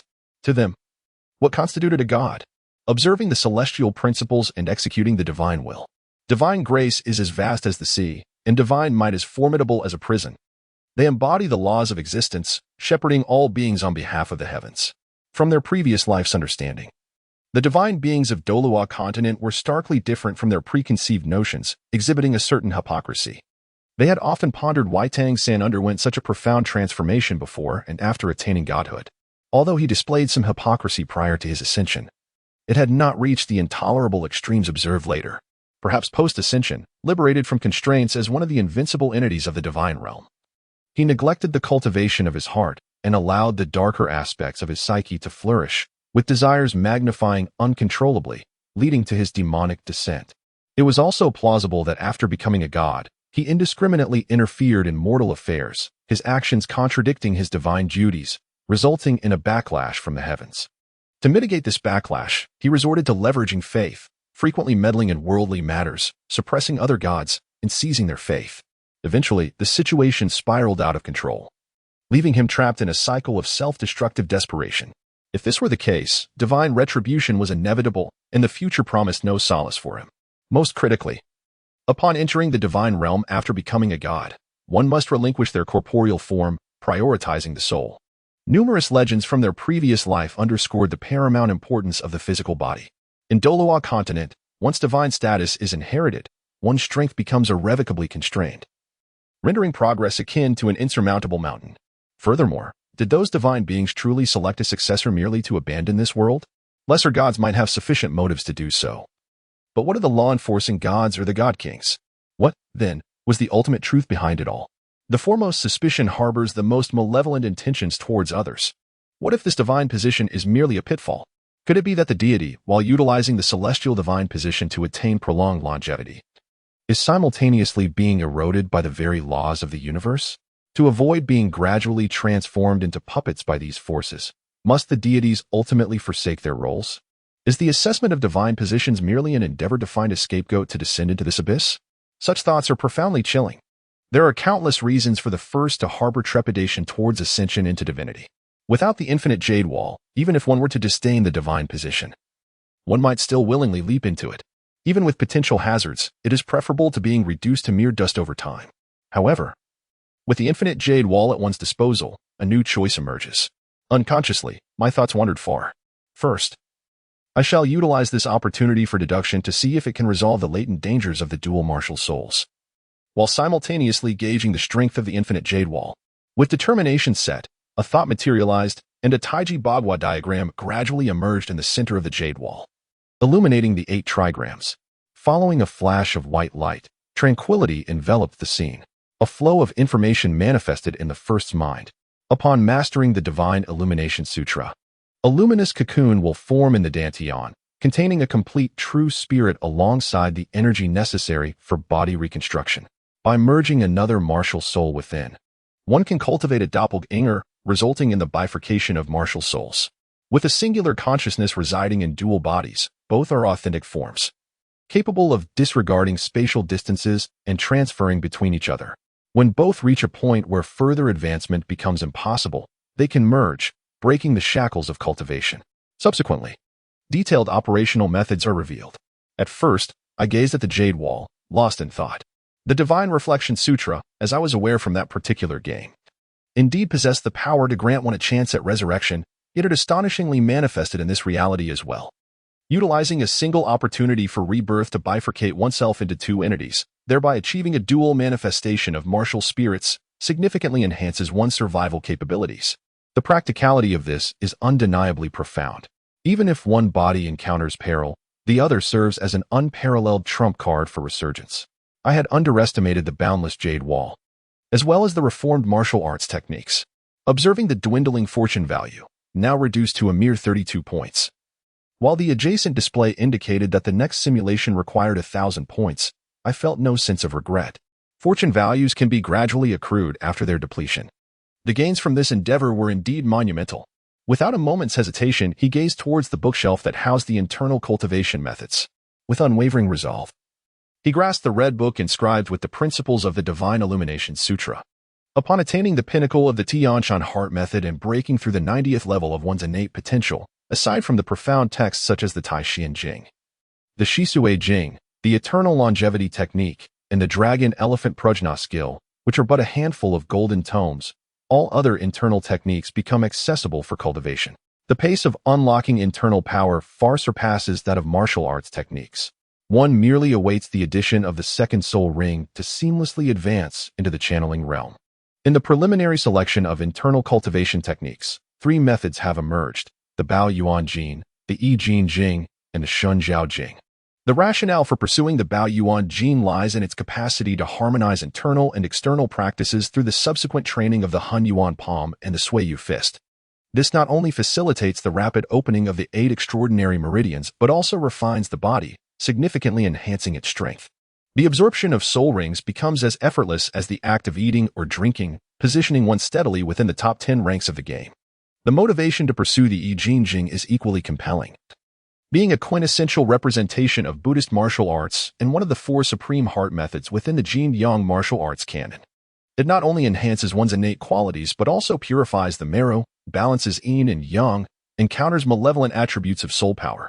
Additionally, it may prove beneficial in perfecting the Guizhong sword technique and elucidating the principles of the Guizhong Yi. I have long harbored a desire to study the Yi Jin Jing. If one were to cultivate the Yi Jin Jing first, followed by the Shisui Jing, it is likely that one's aptitude would reach the zenith of this world, a prospect that is undeniably tempting. However, the complexity of mastering the Yi Jin Jing is daunting, demanding an understanding of the concepts of no self, no others, and no sentient beings, profoundly enigmatic indeed. Firstly, there is no certainty in mastering it. Hence, I have listed the Yi Jin Jing as an alternative to explore. If I truly cannot succeed in its practice, I shall choose another martial art. However, after this contemplation, I need not linger in indecision any longer. As I gazed at the Divine Illumination Sutra in my hands, I ultimately allowed the boundless jade wall to make the choice for me. I unfolded the sutra, preparing to first comprehend its essence, so that when I fused with the soul rings, I could transition seamlessly, achieving my goal in a single step.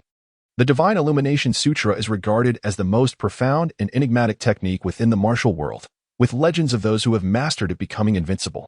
Alongside the Muscle Change Classic and the 9 Yin and 9 Yang scriptures, it is hailed as one of the 4 extraordinary texts of the golden martial arts. Upon mastery, one's meridians become entirely unblocked, one's strength envelopes the entire body, and one's internal energy reaches an unparalleled purity. Moreover, with each day of cultivation, one's power steadily increases, gradually leading to the state of transcendent meditation. It even possesses the ability to grant resurrection from death. Experiencing the myriad wonders of the Divine Illumination Sutra, even my steadfast nature could not remain calm. I found myself continually glancing towards the school gate, wondering why they had not yet arrived. Everything was in place. I merely awaited the completion of the soul ring fusion to achieve my breakthrough. Chapter 17. The prospects of the omnipotent spirit master. It was as if the first individual had transformed into a stone gazing towards the Father, their eyes occasionally darting towards the entrance of the garden. Ever since utilizing the divination function, the first had been in a state of restless disquiet.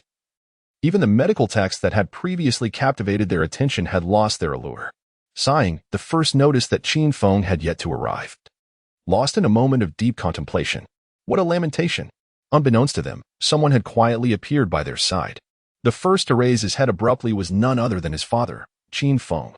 In times of great importance, one must remain calm. How can one achieve anything significant if the mere acquisition of a second soul ring causes such anxiety? Qin Feng's stern expression conveyed his reprimand. Upon hearing the words, the first was momentarily taken aback, and upon deeper reflection, it became evident. Indeed, ever since discovering the extraordinary effects of the Divine Illumination Scripture, their heart had become tumultuous, far removed from the previous state of tranquility. Taking a deep breath, they solemnly bowed to Qin Feng, expressing their gratitude for the teachings received. Internally, they resolved to take heed. Qin Feng was thoroughly pleased with the first, for their natural talent, determination, and interpersonal skills far surpassed his own at that tender age. It was no small feat for a child of 8 or 9 to achieve such maturity. Yet, every parent naturally desires their offspring to excel further, which prompted Qin Feng to offer gentle criticism. Observing the first reflect upon themselves, Qin Feng nodded in satisfaction. What spirit beast do you intend to attach to your martial soul? Qin Feng inquired. I have researched numerous spirit beast records in the library and believe that the ice tiger spirit beast would be most suitable for my needs. The ice tiger, slightly larger than its distant relatives, has the ability to imbue its claws with ice blades, enhancing both attack power and range if it is a century-old specimen. A millennium-old ice tiger can unleash icy breath to freeze opponents, and even in the depths of the mountains, there are said to be 10,000-year-old ice tigers lurking. The abilities provided by the ice tiger are remarkably comprehensive, making it the prime choice for ice-type spirit masters. The information about the ice tiger flashed through Qin Feng's mind. Do you wish to attach an ice-type spirit ring? Qin Feng asked, frowning in response. Indeed. While my martial soul is water, it can transform into 3 distinct states: water, ice, and gas. By attaching an ice attribute spirit ring, there is a significant possibility that my martial soul could master the ice form, the first replied, their eyes gleaming with determination. However, throughout history, no ice-type spirit master has ever successfully harnessed water-type spirit abilities. Nor has any water-type spirit master been able to command ice-type techniques. Although I understand the 3 transformations of water, the attributes of martial souls are determined at the moment of awakening, and no one has ever broken this rule. The essence of a martial soul dictates the nature of the spirit power and techniques it produces. This has remained unchanged throughout the ages. As the first intentions resonated, their water martial soul emerged from within, swirling gracefully around them. With the right hand extended, a sphere of water gradually took shape above the palm, gently undulating.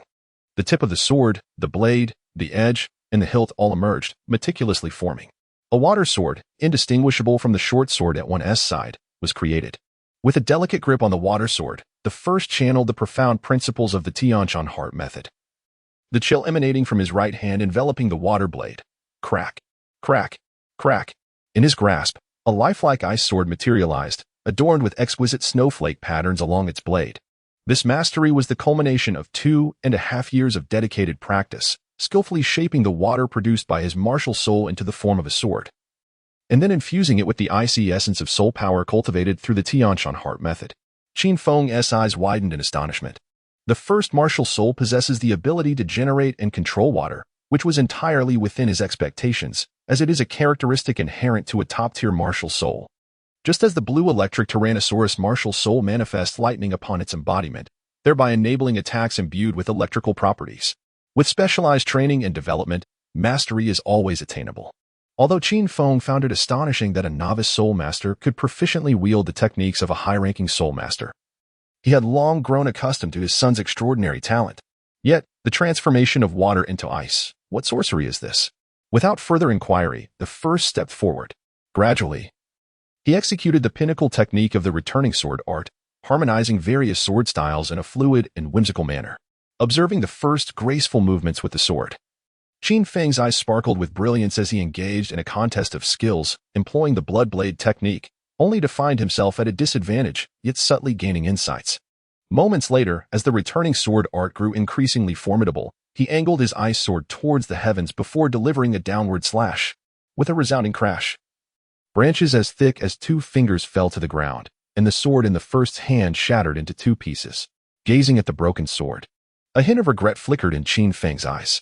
Although he could not fathom how it was achieved, he discerned that the hardness, resilience, and sharpness of the ice sword he conjured paled in comparison to that of an ordinary iron sword. Moreover, the fact that his martial soul could transmute water into ice revealed the formidable nature of a top-tier elemental martial soul. Qin Feng had already linked the ability to control water and transform it into ice to the water martial soul. If an ice attribute soul ring were to be added, it could enhance this martial soul's ice manipulation capabilities. Perhaps, indeed, his martial soul could transcend limitations, allowing him to become a dual attribute soul master of both ice and water. In such a scenario, he could excel in support, control, and defense, rendering him nearly invincible.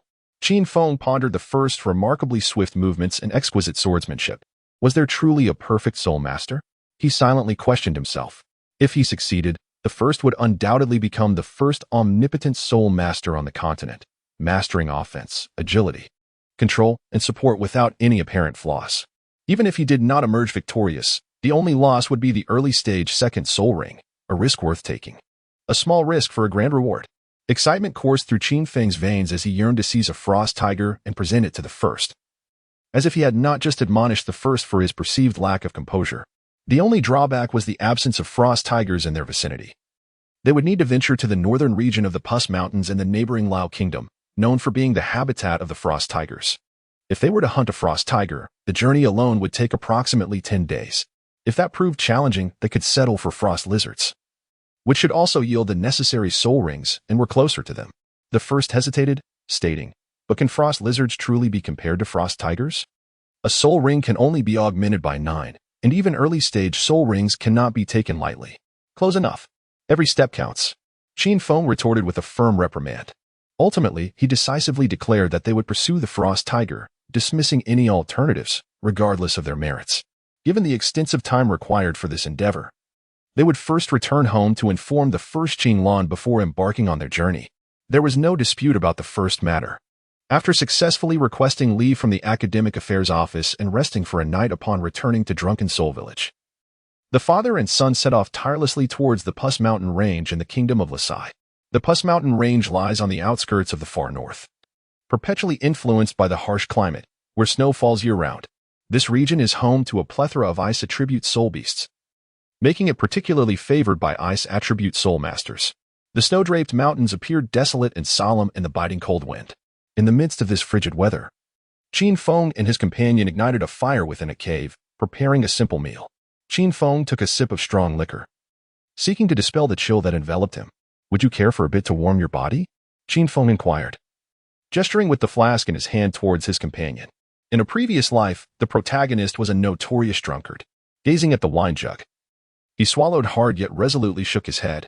Indulging in alcohol would render his hands unsteady when wielding a sword. At this pivotal stage of physical development, drinking would adversely affect the growth of his brain neurons, diminishing his reaction speed. From the moment he grasped the sword, he made a solemn vow to abstain from alcohol until adulthood. In the arena of swordsmen, life and death hinge upon a fleeting instant. Sometimes, it is merely that fraction of a second that determines survival for the victor and demise for the vanquished. Yet, the frigid environment here did not instill a sense of chill within him. Instead, it accelerated the flow of the Tianshan heart technique, as if his soul energy had become even more refined. This marked the third occasion that the father and son duo ventured into the mountains.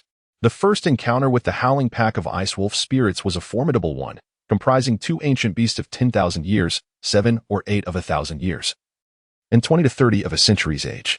Had it not been for the cleverness of the father and son duo, who sensed the impending danger and wisely made their escape, they might have become a mere part of this mountainous expanse by now. For the second time, an avalanche struck, nearly burying them beneath the earth. This marked their third venture into the realm in search of the ice tiger. The first gazed contemplatively at the panel displaying their fortune value, which exceeded 30. A roar echoed, a sound unmistakably belonging to the ice tiger, causing Qin Feng to instantly recognize it, his face alight with excitement. The father and son cautiously made their way towards the source of the sound. Before them stood a magnificent white tiger, measuring over 4 meters in length and standing approximately 1.6 to 1.7 meters tall, viciously tearing apart the carcass of a soul beast.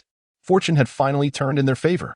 This formidable creature, an ice tiger over 800 years old, perfectly fit their requirements. Without hesitation, Qin Feng summoned his martial spirit and charged towards the ice tiger. With a swift stroke, he severed its claws. With another, he sliced through its tongue, and with a decisive strike, he shattered its fangs, hoisting the great feline beside the first. Such exquisite swordsmanship, the first observed. Recognizing that Qin Feng's blood blade technique had reached a level of profound mastery, combined with his martial spirit, the blood blade, the potential devastation he could unleash in the future was undoubtedly formidable. Indeed, it is exceptional, Qin Feng exclaimed with joy. Since he began practicing the blood blade scripture, his soul power had steadily ascended, reaching level 46 in just 2 years, while his technique had become increasingly sharp and unpredictable. I shall protect you. Hasten your absorption of the soul ring. Each moment of delay here increases our peril. Understood. Without regard for the snow accumulating on the ground, the first settled into a meditative position, channeling the deep yellow soul ring into his body.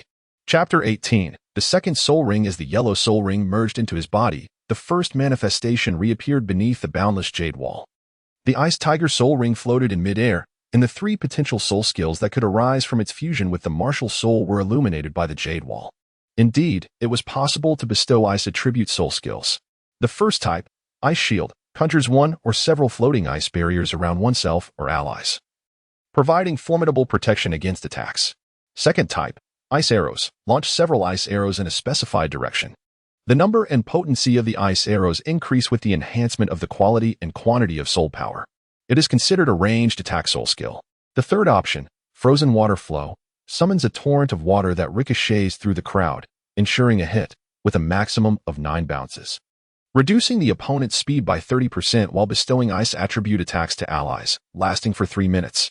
After contemplation, I still believe that this third soul skill offers the highest cost-performance ratio, serving as a semi-control, semi-support skill, accompanied by an inexplicable sense of familiarity, albeit with a slightly shorter duration. Regrettably, there is no soul skill to enhance the hardness of the ice sword, and my inner strength has yet to reach the level necessary for bolstering the sword's intensity. It seems I must continue in my role as a support-type soul master. Upon making my selection, as the soul ring fused with my being, a wave of soul power, a remnant of the soul beast, surged within me. Crack! The invisible shackles shattered. The inner breath within my dantian gradually compressed, transforming into true energy. As strands of true energy began to emerge, I finally broke through the inner breath realm, achieving the meridian passage realm. Once I accumulate sufficient true energy to open the 8 extraordinary meridians, I shall step into the innate realm. Observing the increasing flow of true energy, I recalled the principles of the divine illumination scripture, entering a meditative state to commence my initial training in this technique. The newly generated true energy was further refined, its conversion speed accelerating. True energy surged chaotically within me, flitting forward and backward. If not for the scripture's assurance that this was a normal phenomenon, I would have thought I was on the verge of madness. The cultivation of the divine illumination scripture in the meridian passage realm diverges entirely from other martial arts. While other internal techniques require the opening of each of the 8 extraordinary meridians, culminating in the unblocking of the Ren and Du meridians that connect heaven and earth, the divine illumination scripture merely involves the daily accumulation and refinement of true energy. With each day that true energy flows, its potency increases, manifesting the principle of accumulating strength over time. When the divine illumination scripture reaches its pinnacle, all meridians within the body will be thoroughly connected. Beyond the 8 extraordinary meridians, the body possesses myriad other meridians, and once the divine illumination scripture is perfected, not only will it traverse all meridians, but it will also confer additional effects, earning its rightful place as one of the most profound and arcane techniques in the martial world. As the cultivation of the divine illumination scripture fell into a rhythm, my dantian once again absorbed true energy, this time consuming only a third to bolster my foundation, before ceasing its intake, falling silent. After refining the soul power within the soul ring, I slowly opened my eyes to the vast jade wall, indicating that my soul power had reached level 21. while the divine illumination scripture was recorded at level 1. A glance at the bookshelf revealed that the purple shelf had been unlocked. With no time to examine it closely, I clenched my fists, a powerful sensation swelling within me. Both my strength and soul power were enhancing under the refinement of the divine illumination scripture. And this transformation would persist. At that moment, the night had deepened significantly, and Qin Feng remained vigilant, scanning the surroundings with caution. What is the soul skill? Qin Feng inquired eagerly. Let us return to the cave first. It's too perilous outside, I replied. Qin Feng nodded slightly. And we made our way back to the cave. As we kindled a fire, I expressed my slight disappointment, saying, though the soul skill embodies the dual attributes of water and ice, it does not enhance form. However, the second soul skill is formidable, offering group support and debilitation. I then summoned my water martial spirit, and 2 yellow soul rings emerged. Yet this time, the manifestation of the martial spirit differed from before, rather than orbiting around me. The small water sphere playfully danced around, occasionally brushing against my face or rolling across my garments as though it possessed a life of its own, curiously observing the world. Qin Feng, gazing at the water martial spirit, hesitated and remarked, doesn't it seem as though this water martial spirit has a semblance of intelligence? That's impossible. He immediately countered, dismissing his own thought. How could a martial spirit possess life? Firstly, with Qin Feng's reminder, he gazed at the water martial soul. Is it truly impossible for a martial soul to possess consciousness? No. In fact, martial souls can indeed possess intelligence, as exemplified by Master Yu Shaojiang's Luo Sanpao. Upon meticulous observation of the water martial spirit, he discerned a newfound spark of vitality compared to before, yet he chose to pay it no further heed. Attempting to exert control over the martial spirit, it responded effortlessly to his will. However, should he relinquish control, the water martial spirit would frolic freely on its own. Initially attempting to control his martial spirit, he unexpectedly entertained the fanciful notion of transforming his water martial spirit into an ice sword. Unsurprisingly, this endeavor ended in failure. The constraints of the rules proved to be formidable barriers. Frustrated, he conveyed his findings to Qin Feng, who responded with a dismissive eye roll. What was he thinking? If the water martial spirit could metamorphose into an ice sword, could it not also transform into various other forms? Would that still be classified as a martial spirit? Even deities might be incapable of such feats. Qin Feng never entertained the idea that a mere century-old soul ring could endow the water martial spirit with the power to become an ice martial spirit. The yellow second soul ring of the icy water flow shimmered. Your second soul skill is already quite formidable, capable of weakening foes while bolstering allies, thus exhibiting remarkable versatility. Qin Feng expressed his delight, acutely aware that few on the continent possessed a second soul skill that could rival it. In his perspective, exchanging a soul ring for an exceptional skill that could both control and assist was a significant gain, not inferior to the ice sword enhancement the two had envisioned. As night fell, the father and son duo decided to rest in a cave, resolving to embark on their journey at dawn. Early the next morning, they exited the Lilai mountain range and made their way to the nearest ice city for some respite. Gazing back at the silver-clad mountains, they exchanged smiles and sighed with relief. Despite facing dangers such as beast hordes and avalanches, they had emerged unscathed. Enjoying the local specialty hot pot in Ice City, they dispelled the chill from their bodies, feeling a wave of comfort wash over them. Without lingering too long, they set out through the city gates early the next day, embarking on their return journey. Initially, he was apprehensive about the daunting 30-plus fortune points, urging Qin Feng to hasten his journey. Fortunately, the path was uneventful, and upon returning home, he finally exhaled in relief. He had intended to recuperate at home for a while. However, his father, citing the need for children to diligently pursue their studies, sent him directly to the academy. Once he arrived in the familiar surroundings, he felt a sense of calm wash over him as he examined the newly unlocked martial arts techniques. Gazing upon the array of skills, such as the whirlwind sword technique, demon-slaying staff technique, 1 chi transforming 3 purities sword technique, 13 swords of the divine gate, 100 flowers chaotic fist, butcher's skill, and the Anunda's breaking the precept saber technique, he was overtaken by a sense of discomfort. There is perhaps no greater agony than having a plethora of martial arts manuals at one's disposal yet lacking the energy to practice them. After much deliberation, he painstakingly selected several disciplines for his upcoming training. The 6th, 7th, and 8th tiers of the One Yang Finger had all been unlocked. This was a formidable weapon that required further enhancement and cultivation. In addition to the One Yang Finger, he chose the butcher's skill and a unique technique, the bone refining method. The practice of the butcher's skill would, in its early stages, aid in understanding human anatomy and targeting vulnerabilities, while its simultaneous cultivation with the one-yang finger would mutually accelerate their training progress. Mastering the butcher's skill is no mere boast. It requires true proficiency. As for the bone refining method, it is a secret technique from the 19 scriptures. And through prolonged practice, it can enhance one's innate qualities and expedite the growth of inner power.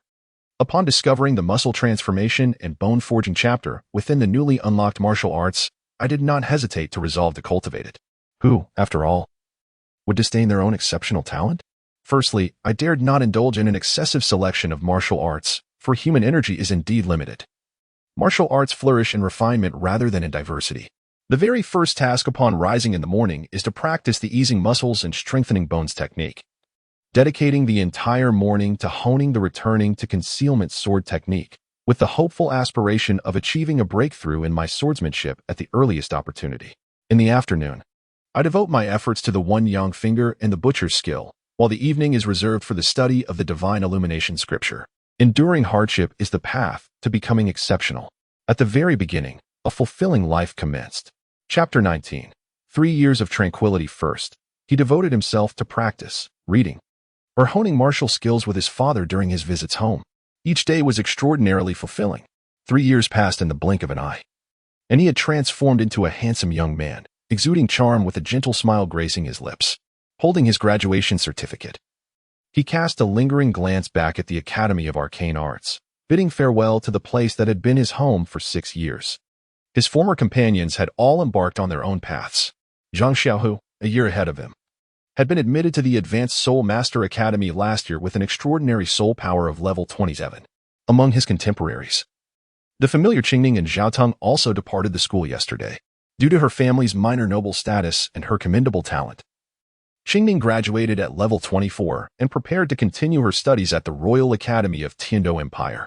In contrast, Zhaotong, constrained by his innate soul power and lack of diligence in cultivation, barely reached level 18 and could only seek admission to a mid-level academy.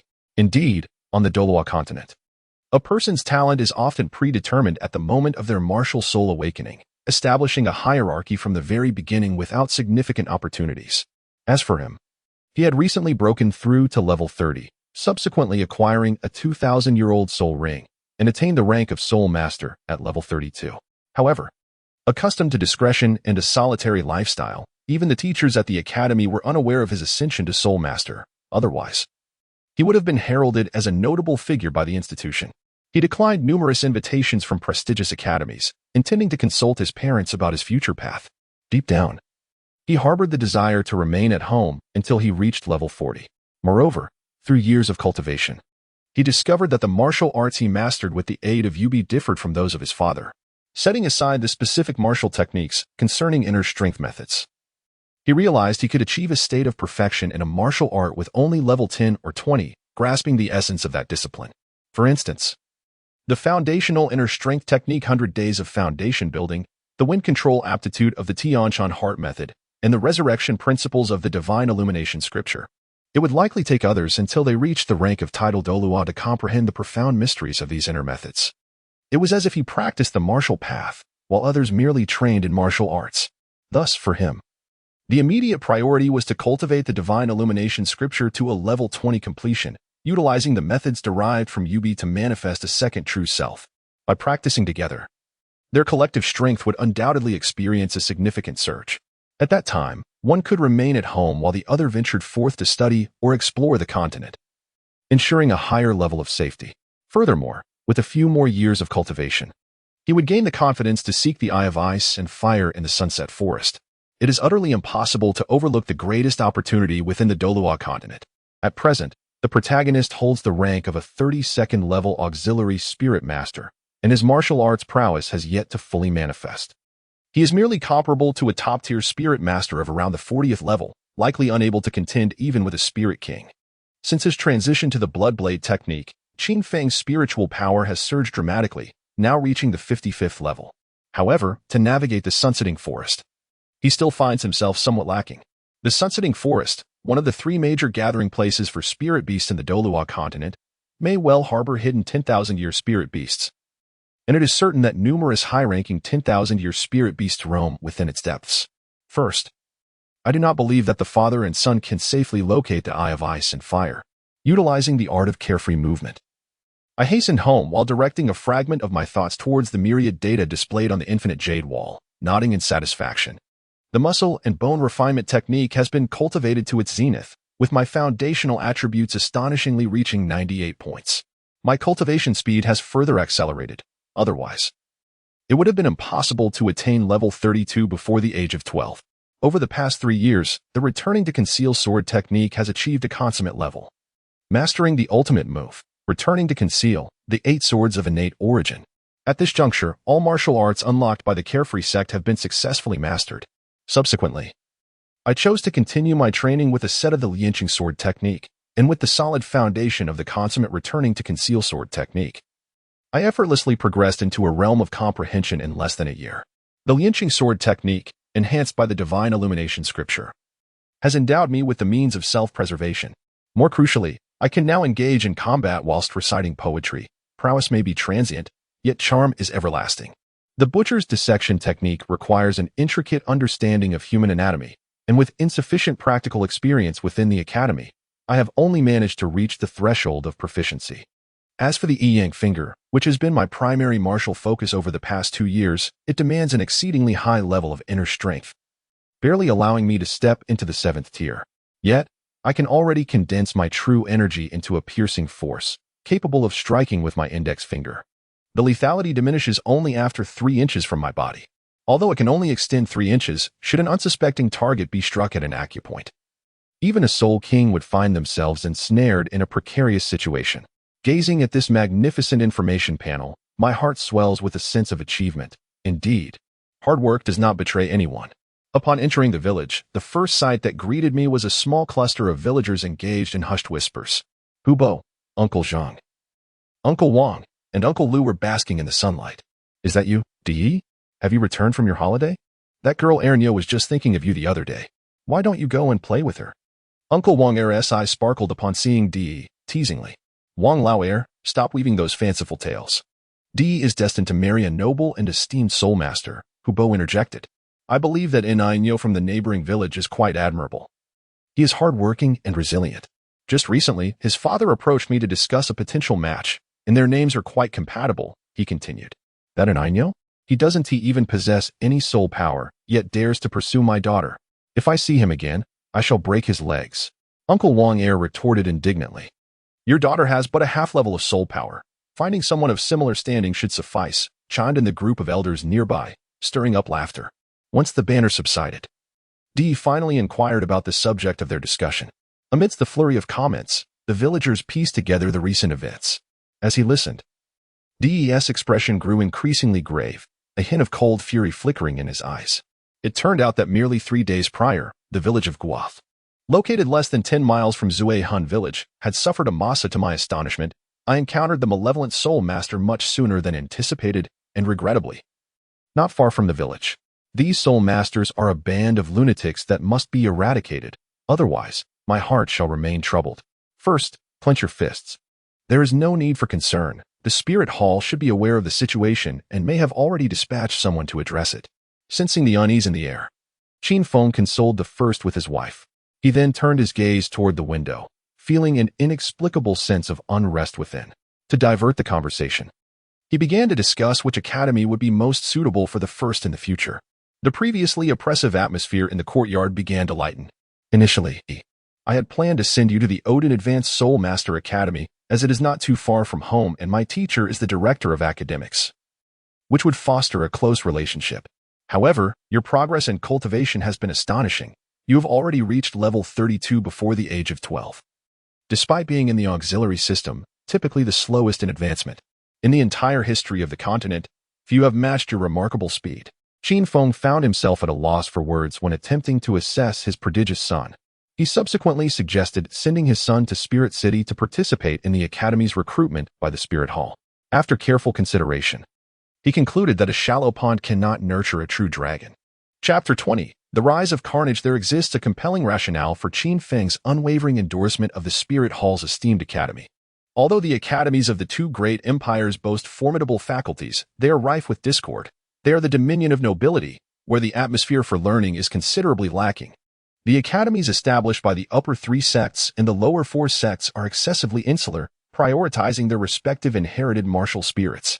Other advanced academies, whether in terms of faculty strength or resource allocation, can merely be deemed mediocre. Upon reflection, it becomes evident that the Spirit Hall Academy stands unparalleled on the continent, both in terms of its distinguished faculty and abundant resources, while also facilitating connections with a multitude of prodigies, thereby establishing an extensive network for future endeavors. More crucially, the couple of humble origins, Qin Feng and his spouse, harbor an intrinsic affinity for the Spirit Hall. The recent incident in Guijia village has served as a clarion call for Qin Feng, affirming that the Spirit Hall may indeed be the safest haven on the continent. The eldest candidly expressed his aspirations to his parents, wishing to cultivate at home and embark on adventures across the continent only after reaching the 40th level. However, before he could finish speaking, he was sternly interrupted by both parents. The couple meticulously analyzed everything from the selection of soul rings during soul power advancement to the necessity of cultivation resources, all in front of their son, continuously persuading and advising him in hopes of securing a brighter future for him. The foremost individual found himself at a loss for words. Could he truly confide in his parents that upon reaching level 40, he would be able to manifest a second persona? It was likely that even a fool would not believe such a claim. Ultimately, he acquiesced to his parents' wishes. Although his cultivation primarily revolved around martial arts, he did not entirely disregard the significance of martial souls and their accompanying spirit rings. To acquire superior soul skills, he indeed required a wealth of information regarding soul beasts, and the Spirit Hall undoubtedly possessed the most extensive library on the continent. Moreover, as a man destined to traverse the world, if one possesses the capability, one ought to make the world revolve at their fingertips, sculpting it into the desired form. For instance, he envisioned dismantling the aristocratic and slave systems, casting them into the abyss, and subsequently devising a means to supplant the martial soul cultivation system with a martial arts framework, thereby forging a new path for the common folk. He found these aspirations immensely intriguing. However, to realize such ambitions, one would not only need overwhelming martial prowess but also a widespread network of influence to assist. In terms of martial strength, he had never doubted his potential. From his initial foray into cultivation, he was aware that he was destined to be the foremost individual. Regarding the establishment of influence, he pondered two potential avenues. Firstly, one can establish a personal faction within the myriad martial arts of the Infinite Hall, as long as sufficient manpower is secured. One can delve into the depths of remote mountains and forests, persevering for a maximum of 40 years, daring to usher in a new era. However, the drawbacks are evident. The duration is excessively prolonged, and the manpower is insufficient. The continuous trivialities of building a faction from scratch inevitably hinder one's cultivation speed. Secondly, utilizing the Spirit Hall to leverage opportunities. If Qian Xuanji can ascend to the position of Pope, and Bibi Dong can do the same, then with sufficient strength, one could naturally dominate the Spirit Hall and claim the papacy. After much contemplation, this second approach appears more reliable and straightforward. Thus, I shall set a modest goal, to become the Pope. Although I may not yet possess the unparalleled strength to conquer the world, it does not hinder me from visiting the Spirit City to survey my domain. Comforted by this thought, I suddenly realized that attending school at the Spirit Hall is not as daunting as I initially perceived. Seeing that the first has finally accepted my suggestion to study at the Spirit Hall, Qin Feng and his wife are filled with excitement. First, Qinglan eagerly rushes to the kitchen to prepare an array of dishes for a celebratory dinner that night. As the family joyfully dines together, a loud knock reverberates from next door. Without waiting for an invitation, Uncle Wang hurriedly pushes the door open. Xiaofeng. The team from the Spirit Hall investigating Gua family village has been ambushed by evil soul masters. Everyone is injured and currently resting at the entrance of our village. The village chief has asked you to take the first with you to see if you can assist. Uncle Wang urgently explains the situation. All right, we will head there immediately. First, and Qin Feng swiftly prepare to follow Uncle Wang to the village entrance. Just as they step outside, the first rushes back into the room, grabs a long sword, and quietly instructs her mother, "Mother, please hide in the underground chamber. Do not emerge until we return." The secret chamber was discreetly constructed by Qin Feng over the years, intended as a safe haven for the first during their hunts for soul rings, to protect first Qinglan from potential dangers at home. The chamber contains a copper figure for practicing the one-yang finger technique and some family valuables. What do you mean? First Qinglan looks at the first with concern. It is evident that this situation is a trap directed at the spirit hall, with Gua family village merely serving as bait. Though it remains unclear how the spirit hall's team managed to escape the ambush, it seems that Zutun village is also in peril. Stay hidden. The enemy is unaware of my and father's true strength. Perhaps we can turn the tide. Maybe the situation isn't as dire as it appears. The first hastily reassures her mother, settling her into the underground refuge. The first Qinglan could only remain in the dimly lit chamber, fervently praying for her husband and son. Although Qinglan is a soul master who has diligently trained over the years, she currently holds the rank of only a 24th level support soul master. Lacking the prowess of a top-tier combatant and possessing a non-elite soul ring configuration, her contributions on the battlefield may be limited. It is widely recognized that in team battles, priority is given to eliminating support roles, rendering it perilous for her to intervene directly. With the first rays of dawn, I erased the traces at the entrance of the hidden chamber and gripped my longsword tightly as I made my way to the village's edge. Along the path, every household had their doors firmly shut, clearly having received some urgent notification. At the village entrance, a group of over a dozen spirit masters clad in scratched, pale silver armor stood guard, their bodies stained with blood that had begun to congeal. Their faces etched with fatigue as they protected a female spirit master positioned at the center. The soft violet armor she wore had suffered considerable damage, and she lay on the ground, her chest rising and falling intermittently. These signs indicated the dire situation at hand. By the time I arrived at the village entrance, the village chief and Qin Feng had already alerted the villagers to take refuge, leaving only a few residents engaged in hushed discussions with the personnel from the spirit hall. Upon seeing my arrival, Qin Feng visibly relaxed. Upon arriving, the first cast a glance at the members of the spirit hall, noting several individuals with ashen faces, teetering on the brink of collapse. Although the female spirit master encircled in the center was obscured by a mask, the blood flowing from her wounds, imbued with the delicate scent of tea, revealed the gravity of her condition to the first. With a mere thought, the water spirit emerged from the first chest, swirling around like a playful child, as 3 soul rings, 2 yellow and 1 purple, rose beneath his feet.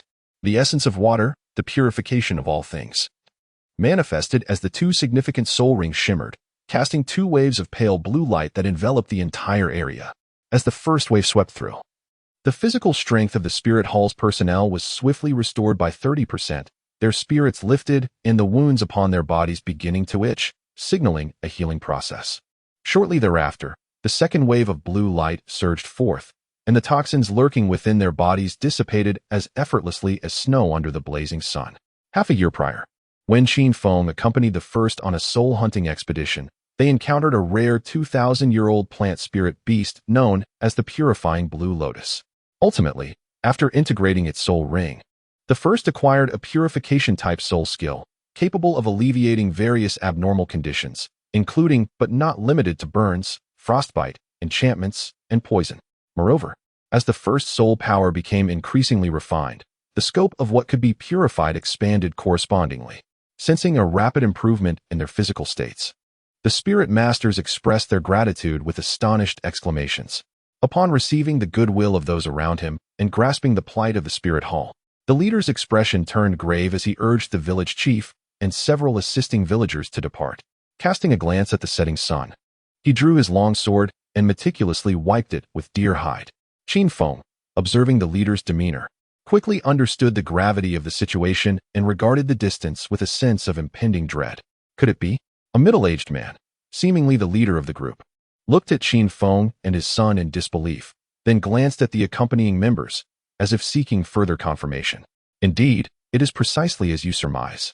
Although I am unaware of the audacity with which the malevolent soul master ambushed you, nor do I comprehend the means by which you escaped, one thing is certain.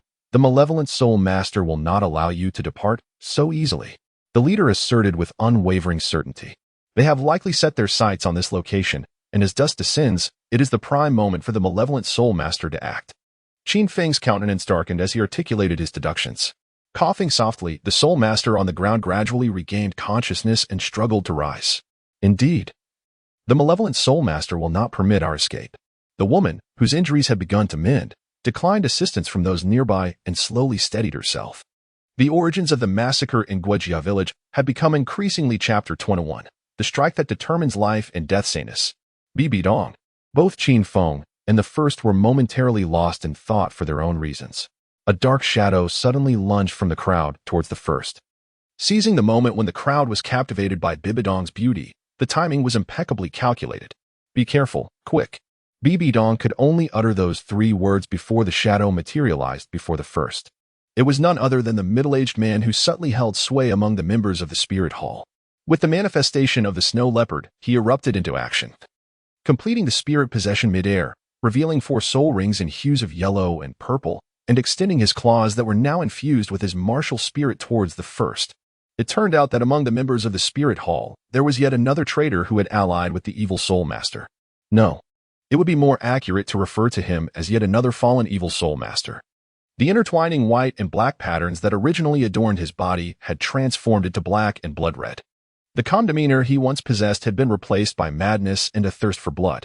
By the time the crowd regained their senses, the evil soul master was already within mere feet of the first. Although taken aback by the sudden assault, the first remained composed. With a light tap of his left toe upon the ground, the carefree agility of his movement became instinctive, allowing him to glide backward and maintain a distance of approximately 1 meter between them. Confronted with the menacing claws and the bloodthirsty gaze of the evil soul master, he could almost scent the wafts of blood in the air. Reaching for the long sword at his waist, he swung it fiercely. Clang! The sword clashed against the claws, showering sparks in all directions. In the blink of an eye, the atmosphere shifted from profound stillness to violent upheaval, and then back to a tense calm. The force generated by the clash between sword and claw reverberated outward, creating a palpable momentum that spread into the surroundings. The wisps of hair at the forefront danced lightly in the breeze. It was blocked. Unbelievably, it was blocked. The malevolent spirit master gazed at this scene in disbelief, his hands trembling slightly. He exerted more force with his right arm, yet the long sword remained steadfastly poised in mid-air, showing no signs of quaking. Bibi Dong and the accompanying members of the spirit hall watched as the malevolent spirit master charged toward the first, their faces betraying a hint of guilt, a touch of anguish, and an unbearable despair, as if the first would be torn to shreds at any moment. However, with the sound of clashing blades, they seemed to witness a miracle bestowed by the divine. A 12 or 13-year-old auxiliary spirit master, wielding a sword single-handedly, repelled the attack of a high-ranking spirit master. Oh! Heavenly angel! Some of the entourage could not help but pinch themselves in disbelief. Bibi Dong's eyes brightened as she saw the first successfully fend off the lethal strike. Quickly! Eliminate him! Anger flickered in Bibi Dong's gaze. The crowd, now fully aware, directed their murderous intent toward this former comrade. The bonds of the past had dissipated into the winds with his descent into darkness. What remained to be done, what could be done, was solely to send him to meet the angelic deity. Qin Feng had summoned his blood blade the moment the malevolent spirit master charged toward the first. His gaze fixated intently on the spirit hall's group. He paid no heed to the malevolent spirit master rushing at the first. Over the past 2 years, the first had continuously sought Qin Feng for sparring, and in terms of the finesse of techniques, even Qin Feng occasionally felt a sense of inadequacy. Moreover, since the first began practicing the Divine Illumination Sutra, his senses had sharpened, and not only did his spirit power grow increasingly pure by the day, but his strength also intensified. Without employing the 5th spirit ring's spirit ability, even with Qin Feng's advantage in spirit king-level power, he might not necessarily be a match for the first. It could be said that Qin Feng had witnessed firsthand how the first evolved from an ordinary spirit master into an extraordinary prodigy. What level of power has the strongest truly attained? Even the strongest himself lacks the understanding that Qin Feng possesses. Below the Soul King, there exists no rival. This is the assessment that resides in Qin Feng's heart. This realization plunged Qin Feng into a moment of confusion. Shouldn't support-type soul masters be frail and weak, hiding behind their teammates as mere accessories? Has the world truly changed? After downing a bowl of clear wine, he could only secretly revel in the fact that his progeny was destined to stand atop the world. Thus, even when Bibi Dong commanded the others to jointly eliminate the malevolent soul master, Qin Feng refrained from intervening, instead casting a fierce gaze upon the members of the spirit hall, fearing the presence of traitors among them. 5 soul rings, yellow, purple, and black, manifested around Qin Feng, his immense aura pressing down upon all present. His eyes, sharp as blades, swept over the members of the spirit hall before ultimately settling on Bibi Dong. Maintain vigilance around us. Merely observe. Bibi Dong opened her mouth, uncertain of how to respond. She had never anticipated that a malevolent soul master lurked within her own ranks, given that her side had acted improperly. It was only natural for the opposing side to regard her with suspicion. What further astonished her was the existence of a top-tier Soul King with 5 rings in this seemingly insignificant village. The Soul King is already considered a mid-tier figure within the Soul Master cultivation hierarchy, regarded as an upper echelon individual in any city across the various principalities. Moreover, observing Qin Feng's remarkable presence, even if she were uninjured, she could only hope to match him. Attention! Maintain vigilance around us. The situation was more daunting than her own capabilities. As she bore serious injuries and had no choice but to rely on the other party, she decisively issued the command. Her gaze then shifted to the enigmatic child, curious to see how events would unfold. What could possibly empower that mysterious Soul King to be so certain that the support-type child would remain unharmed? Was it an ancient soul guide of unfathomable mystery? Or did he possess some hidden trump card? Surely, one could not presume that innate divine power alone could withstand the malevolent soul master. It must be noted that malevolent soul masters are already esteemed at their level, and the one in question was evidently over 10 levels higher than the strongest. More rings. More bones, greater prowess. Fewer rings, fewer bones, retreat swiftly. This thought echoed back to a friend's conclusion from their time in the Spirit City. The young woman, now filled with curiosity, was no longer in a rush to eliminate the traitor. As the crowd turned its attention to the arena, the malevolent soul master, with bloodshot eyes and a frenzied expression, felt a tremor within. According to his plan, he intended to catch the young support-type soul master off guard. Not only to eliminate him, but also to flee before anyone could react, returning later with reinforcements to ravage the village. However, the first step had gone awry. Was it not supposed to be as easy as slaughtering a chicken to kill a support-type soul master? Yet, to ensure everything proceeded smoothly, he had not only exerted all his strength but also employed the frenzied soul technique taught by his leader. Why then had the opponent effortlessly blocked his strike with a mere sword?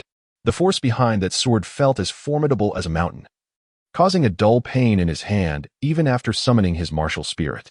Casting a fleeting glance, he realized that all avenues of retreat were sealed. The emergence of a top-tier Soul King caused the malevolent Soul Master's soul power to falter.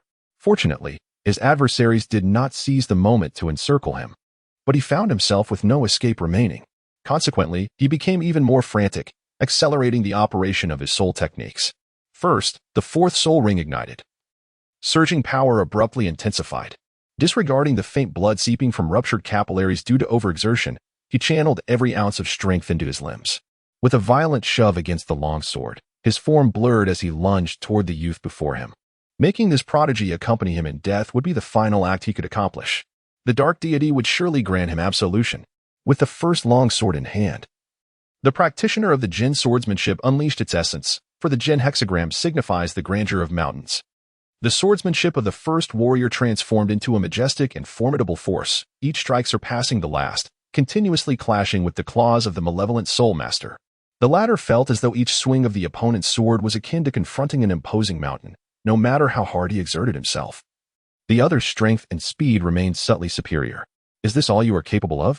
The mocking words echoed in his ears, and he felt the indifference in the first warrior's gaze, causing a tremor within his heart. What had his actions been for all this time? Power? Yet, why did he feel so powerless now? What use was strength that could not even overcome a support-type soul master? Reflecting on the comrades he had betrayed over the years, the innocents he had harmed, and the child waiting for his return, despair washed over him. There was no turning back. A fleeting glimpse of calmness crossed his frenzied gaze, accompanied by a hint of regret. His strength gradually diminished. At the first stir of the heart, I seized the opportunity to weave the way of Dui into the way of general Dui represents the marsh, harmonizing with the way of Jin. One embodies the orthodox while the other embodies the unconventional, ensnaring the enemy in an intangible trap. The first sort of has reached an unparalleled mastery. As the sword's momentum unfurls, it seems as if the heavens and earth conspire to restrain the speed of the malevolent soul master, already at a disadvantage. The malevolent soul master gradually finds himself bereft of any means of defense. Could it be that he wields the essence of sword intent? Truly, the younger generation is formidable. A voice, tinged with shadows, echoed nearby. In the distance, over 20 dark figures surged towards this direction. "My lord, save me." The malevolent soul master, who had been struggling in the grasp of the first, displayed a glimmer of hope in his eyes, his will to survive burning fiercely. Who among us would choose death when life remains an option? As the cries for help emerged, the already faltering defenses of the malevolent soul master unwittingly revealed a chink in his armor. A faint smile graced the corner of his mouth. Zhen Jian declared. Jin embodies thunder. Its might is but a fleeting moment. With a sword rising from below, a flash of light reminiscent of an antelope's horn darted past. As the longsword gradually pierced the heart of the malevolent soul master, with a gentle twist of his arm, he withdrew the sword and held it aloft, uttering slowly in the face of the soul master's incredulous gaze, "So, your blood is red as well." As his words dissipated into the air, the malevolent soul master succumbed to the ground, his eyes filled with confusion. The members of the martial soul hall gazed in disbelief at this scene. Bibi Dong, equally astonished, watched in silence, her lips moving soundlessly. How could there be someone so formidable? Chapter 22. The blade settles the universe. The malevolent spirit masters, hastily arriving, slowly encircled their target, coming to a halt not far away. They gazed at the blood-stained youth wielding a sword, then cast their eyes upon the lifeless companion lying nearby. Useless. A figure cloaked in black robes and wearing a mask stepped forward deliberately. Who would have imagined that in such a remote location, one would encounter a prodigy on the verge of comprehending the essence of the sword? The leader of the dark-clad figures scrutinized Qin Feng for a prolonged moment, as if assessing his strength, before sighing with regret. "What a pity! What a pity!" he lamented.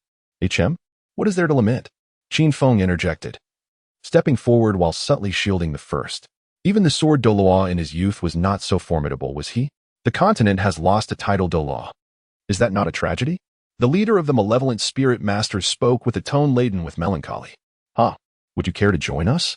You must be in your 30s now, and yet you have only attained the rank of Soul King. This clearly indicates your innate soul power is lacking. You may only reach the realm of Soul Saint in your lifetime. Only by joining us can your blood blade unleash its unparalleled brilliance. You are a natural-born malevolent spirit master. Do you not wish to witness the grandeur of a title Douluo? The leader tempted Qin Feng with alluring words. Very well. Without waiting for the malevolent spirit master to display any signs of joy, Qin Feng activated his first and second soul rings in rapid succession. Like a wisp of green smoke, he darted past the leader and appeared amidst the malevolent spirits. Then, his third and fourth soul rings flickered to life. With the augmentation of two body-enhancing abilities, Qin Feng's right arm swelled significantly, and a dark glow emanated from the blood blade, leaving behind a trail of afterimages in its wake. Not good. Quickly disperse. The leader of the malevolent spirits cautiously retreated to the side, shouting loudly. Before the leader could finish his warning, a splash of water surged into Qin Feng's body, only to burst forth once more, swiftly projecting towards the other malevolent spirits. In the darkness of night, the malevolent spirits fell victim one after another. As it was none other than the second soul technique of the first, Frost Water Flow, grants allies an ice attribute attack and rebounds, slowing the speed of struck enemies by 30%, capable of rebounding up to 9 times, lasting for 3 minutes. The moment Qin Feng acquiesced to the demands of the evil spirit master, he comprehended his father's intentions. The personnel of the spirit hall were all injured, and they were outnumbered. Only by reversing their disadvantage could they hope to triumph. Otherwise, if Qin Feng were ensnared by the leader of the evil spirit masters, their numerical superiority would render victory nearly impossible. Under the effects of the first spirit ability, the speed of the surrounding evil spirit masters diminished significantly. In the next instant, the fifth black spirit ring on Qin Feng emitted a devouring black light. The Fury of Blood was yet another enhancement-type spirit skill, amplifying Qin Feng's terrifying aura once more. At that moment, the surrounding evil spirit masters found themselves unable to escape in time. Those with defensive spirit abilities hastily activated them, while those without were left to fate. Qin Feng's assault was imminent. As he unleashed his blade, a torrent of crimson light stained the night, rendering the fading sunset particularly dim. With the profound technique of Blood Sea Rebirth, Qin Feng remained motionless, yet when he did move, it was astonishing. The spirit abilities linked to his spirit rings were executed in an instant, reaching their zenith, before he delivered a final, unparalleled strike. His aura plummeted by more than 30%, and his spirit power dwindled significantly, leaving him with barely half. The majority of the evil spirit masters enveloped in the crimson light could no longer discern whether it was blood or blade light. The sound of crashing waves resonated in his ears. The domain. It appeared almost ethereal, while a conventional domain could only diminish an opponent's strength by 1/10. This domain was terrifying. The first, secretly alarmed, recognized that during past sparring sessions, Qin Feng had never unleashed his full might. At this moment, the first realized he had gravely underestimated Qin Feng's prowess and the synergy between the Blood Blade technique and his Blood Blade spirit. Observing from the sidelines, the first clearly witnessed a space forming around Qin Feng with a radius of several meters, as the ground transformed under the bloodlight into what resembled a sea of blood. Since cultivating the Blood Blade technique, Qin Feng's murderous aura had intensified, though he often repressed it while in the company of his wife. Now, with the manifestation of the Blood Blade's profound essence, a terrifying killing intent surged forth, intensifying the surrounding bloodlight. The sky was filled with bloodlight resonating with the Blood Blade, as the luminous blood of the sea-like space began to swirl, coalescing into a vortex. Those within the Blood Sea domain felt their blood course chaotically, drawn uncontrollably towards the vortex. As Qin Feng's Blood Blade descended, an ethereal Blood Blade seemed to emerge within the Blood Sea, aimed at the vortex. The will of heaven struck like a blade, a great terror. The dozens of evil spirit masters within the domain felt their hair stand on end, unable to react before they were consumed by the vortex, their lives extinguished. As this strike concluded, the domain gradually dissipated. In one fell swoop, the balance of offense and defense had shifted. No one dared to move. Everything transpired too swiftly. Although the leader of the evil spirit masters had sensed danger and attempted to evade, only a few of his subordinates, who had kept their distance from Qin Feng, managed to escape with their lives. Apart from the holy maiden Bibidong, the rest of the spirit hall members stood in stunned silence, gazing at Qin Feng and the surrounding corpses, momentarily bewildered by the unfolding events. Bibidong, equally astonished, witnessed a spectacle that surpassed the number of shocks she had experienced in an entire year. As the holy maiden of the spirit hall, well-versed in the arcane, she recognized this as a divine skill rarely seen even among titled Douluos.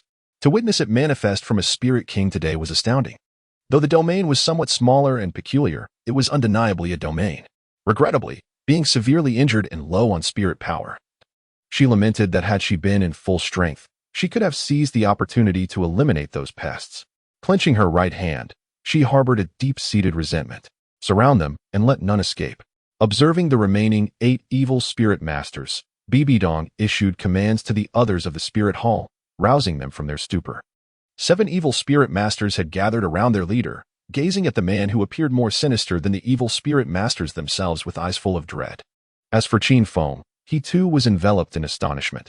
This was his first time unleashing his full might, and he was unaware that the techniques he had comprehended from the Blood Blade technique were so extraordinarily formidable.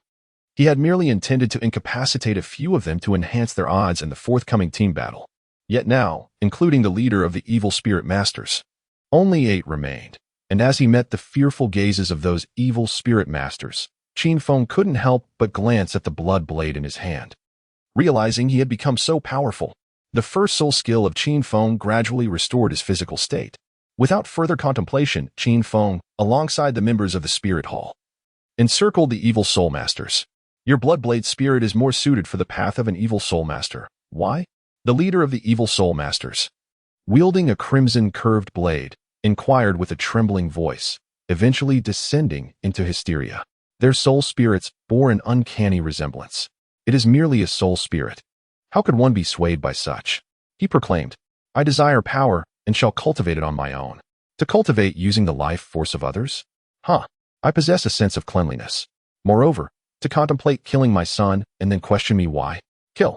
Qin Feng, weary of explanations, charged towards the leader of the evil soul masters with his blood blade in hand. These evil soul masters must perish today, otherwise they would pose an endless threat. As Qin Feng made his move, the members of the Spirit Hall left behind only 2 to guard Bibidong, while the others surged forward. In the ensuing 2-on-1 confrontation, the evil soul masters swiftly found themselves at a disadvantage. In the initial moments, the first and second soul techniques were employed to bestow status effects upon the masses, thereby diminishing the adversary's speed. Before long, the malevolent soul masters, paralyzed by fear, found themselves facing their demise. The crowd's gaze turned towards the battlefield belonging to Qin Feng, and as anticipated, the leader of the malevolent soul masters was being overwhelmed by Qin Feng, who was of a lower rank. The peculiarity of Qin Feng's swordsmanship was astounding. Each strike was executed in an unfathomable manner, rendering the already bizarre techniques of the malevolent soul masters utterly ineffective. Before the cultivator of the Bloodsword Classic, the leader's peculiar curved blade techniques held no sway whatsoever. As fate would have it, with a muffled groan, the leader of the malevolent soul masters gradually collapsed to the ground. Observing the now lifeless figure, the crowd collectively exhaled a sigh of relief. "Thank you for your assistance. The Spirit Hall will remember your aid," Bibiong said as she stepped forward and offered a slight bow. "Haha, it is my duty to eradicate evil." Qin Feng, who had moments ago exuded an aura of menace, instantly transformed into a benevolent figure. This is what one might call political correctness, causing the members of the Spirit Hall to twitch involuntarily at the corners of their mouths. After expressing her gratitude once more, Bibidong approached the corpse of the malevolent soul master and removed the mask. "It is him." The assembly gasped in shock, soon followed by a dawning realization. "Do you recognize him?" Qin Feng inquired with curiosity. "He is the black-clad bishop responsible for the eastern region of the Andar Empire for the Spirit Hall. That explains why the malevolent soul masters dared to brazenly slaughter villages and bait us into their trap. They were fully aware of our operational routes and had detailed information about our investigative team. The Andar Empire certainly requires a thorough cleansing." A flicker of coldness flashed in Bibidong's eyes, her delicate features now shrouded in frost. Chapter 23. The Thoughts of Bibidong. It turns out that Bibidong was not a member of the investigation team. She merely happened upon the scene and, upon discovering the massacre orchestrated by evil spirit masters, chose to follow and investigate. Realizing that the personnel from the Spirit Hall had fallen into an ambush, she exerted all her strength, sustaining grave injuries to rescue a portion of them, thereby preventing the investigation team from facing total annihilation. As she fled, Bibidong fell into a deep unconsciousness until she reached Zuhin village, where the aforementioned events transpired. Subsequently, in a moment of contemplation, she penned a letter and entrusted it to her companions for urgent delivery to the Spirit Hall, while she opted to recuperate in Zuhin village for the time being. 3 years prior, Qin Feng had glimpsed Bibidong from a distance during the angel god's birth celebration in Spirit City, a day that also marked her elevation to the status of saintess. Thus, when Bibidong removed her mask, Qin Feng was taken aback by her stunning beauty, which left an indelible impression. Upon learning that Bibidong wished to temporarily remain in Zuhin village to recover, Qin Feng readily agreed. He had been anxious about heading to the Spirit Hall without a solid backing, and Bibidong's presence offered some reassurance. As they journeyed, Qin Feng took the opportunity to warmly introduce Bibidong to the charms of Zuhin village, even promoting the local specialty wines. Had the village chief been present, he would undoubtedly have patted Qin Feng on the shoulder, appreciating his loyalty and thoughtfulness. Upon returning home, they found no sign of the first Qinglan. It then struck Qin Feng that his mother might be hiding away, prompting an embarrassed smile as he hurried to the backyard, calling for her to come out. One must act with composure, always considering potential failures before embarking on any task. Firstly, there was no sight of Bibidong's admiring gaze in the distance. After the first Qinglan emerged, her eyes were red, and she embraced the first tightly, refusing to let go. Noticing the teasing gaze of Bibidong, the first had no choice but to gently pat her mother's back in comfort, while casting a pleading look towards her father, silently requesting his assistance. At the age of 12, with a psychological maturity beyond her years, she couldn't help but feel a sense of social embarrassment in front of outsiders. "It's all right, Qinglan. The first is fine. I am here. What could possibly happen? Your husband is the Soul King. Mere trifles would dare not wreak havoc in the drunken soul village. You should have seen it. When I arrived, the Spirit Hall was in a precarious situation. I summoned my martial spirit, charged in, and with swift strikes, I cleaved from south to north." With a chuckle at her husband's somewhat playful words, the first Qinglan couldn't help but burst into laughter, releasing her hold on the first. As she looked up, she noticed a lovely young maiden standing nearby, beaming with a smile. "Aren't you going to introduce this young lady?" Daichalan swiftly wiped away the tears that threatened to spill, adjusted her attire, and shot a glare at Qin Feng. While Qin Feng took the opportunity to introduce Bibidong, Daichalan scanned the father and son duo with eyes as keen as radar. Noticing that their clothing was merely disheveled, their expressions unchanged, and their bodies unscathed, she finally exhaled in relief. Her gaze then shifted to the young girl standing beside them. With exquisite features and pupils tinged with a hint of brown, her eyes resembled a spring, perpetually radiating joy. Her delicate skin and slightly tousled, chestnut-hued hair casually tied at the back of her head combined with her graceful posture, revealed her noble upbringing. The tattered soft armor she wore only served to enhance the youthful vigor that emanated from her. The first Qinglan's eyes sparkled with admiration as she gazed at the young maiden, reminiscing about a time when she too yearned to be like her. Regrettably, she had awakened an auxiliary-type martial soul, coupled with a naturally low soul power. However, fortune smiled upon her as she glanced at her son and husband beside her. Upon hearing that the young girl before her was the saintess of the martial soul palace, she was taken aback. The revelation that Bibi Dong would be recuperating here for a period filled her with a sense of restraint, which soon transformed into delight. The first Qinglan, like Qin Feng, instantly thought of his son, pondering whether he possessed a golden opportunity akin to that of the saintess of the Wuhuan Temple. At least in the Andar Duchy, such fortune was absent. Subsequently, the first Qinglan expelled the father and son duo from their home, instructing them to seek out some wild game for sustenance. He then entered the house with Bibi Dong by his side. The father and son, of course, were well aware of the intentions of the first Qinglan. As women often do, she cherished cleanliness, and even a saintess was not exempt from this inclination. The village of Drunken Soul had returned to a state of tranquility, and as it was nighttime, no villagers were seen wandering about. Under the gentle glow of the moonlight, Qin Feng and his companions strolled leisurely along the streets. Engaging in light-hearted conversation, Qin Feng imparted to the first some important considerations for their journey to the martial spirit city, summarizing them as follows. Firstly, one must maintain a low profile and refrain from causing trouble. Secondly, one should exhibit humility, seeking support from those in positions of power when challenges arise. Thirdly, patience is a virtue, for a gentleman knows that revenge is a dish best served after a decade. Except for a slight disagreement regarding the second point, the first was largely in agreement. The father and son engaged in conversation for quite some time, observing the moon gradually shifting towards the west. After contemplating the hour, they decided it was time to amble back home. Upon their return, they found that Qinglan had prepared a sumptuous feast, exchanging jovial banter with Bibi Dong. Noticing the father and son returning empty-handed, she displayed no signs of surprise. Sometimes, when one hears expressions of thirst, it does not necessarily indicate a genuine need for water. This subtlety of human interaction was well understood. At first glance, Bibi Dong appeared adorned in her mother's gown. The pale blue dress fit her exquisitely, while her slightly wavy hair was elegantly styled and secured at the back of her head, a clear testament to her mother's craftsmanship. Sitting beside Bibi Dong, the first could even catch a whiff of the fragrance that lingered after a refreshing bath. Gazing at the enchanting figure before him, a flicker of astonishment passed through his eyes. "What do you think? Isn't my sister beautiful?" Qinglan exclaimed with pride. "Indeed, she is beautiful," Qin Feng replied earnestly, momentarily glancing at Bibi Dong without lingering too long. The first Qinglan smiled contentedly at Qin Feng and nodded. Upon discerning her mother's thoughts, the first cast a fleeting glance at Qin Feng, involuntarily raising her thumb in admiration of his cleverness. How astute! Bibi Dong, with her keen perception, observed this scene. Covering her mouth with a playful smile, her eyes resembling two crescent moons that illuminated the room with a newfound brilliance, prompting the first to steal a few more glances at her. Once Bibi Dong regained her composure, she offered an apologetic smile to everyone present. She cherished the warm atmosphere of the first household, having grown up as an orphan in the orphanage supported by the spirit hall.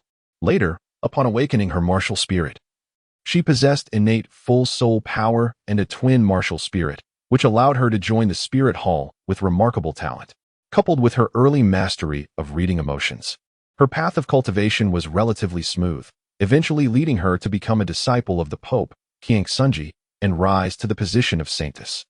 Although her master was undoubtedly the closest person to her, it was still different from family. Despite having spent only a few short hours with the first family, she found immense joy. As the night grew late, they had a quick dinner and tidied up before hastily retiring to bed.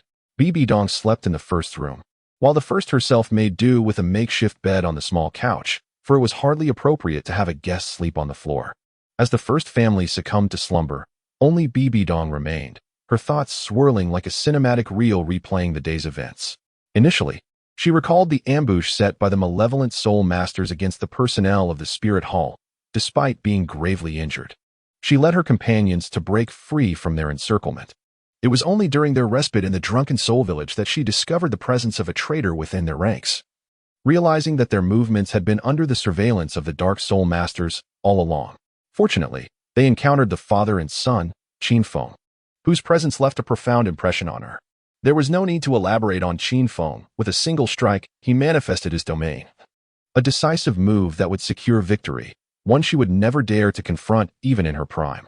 The soul master who faced that strike now lay reduced to ashes. However, what astonished Bibi Dong the most was the initial aggressor, the one who later appeared to be idly spectating.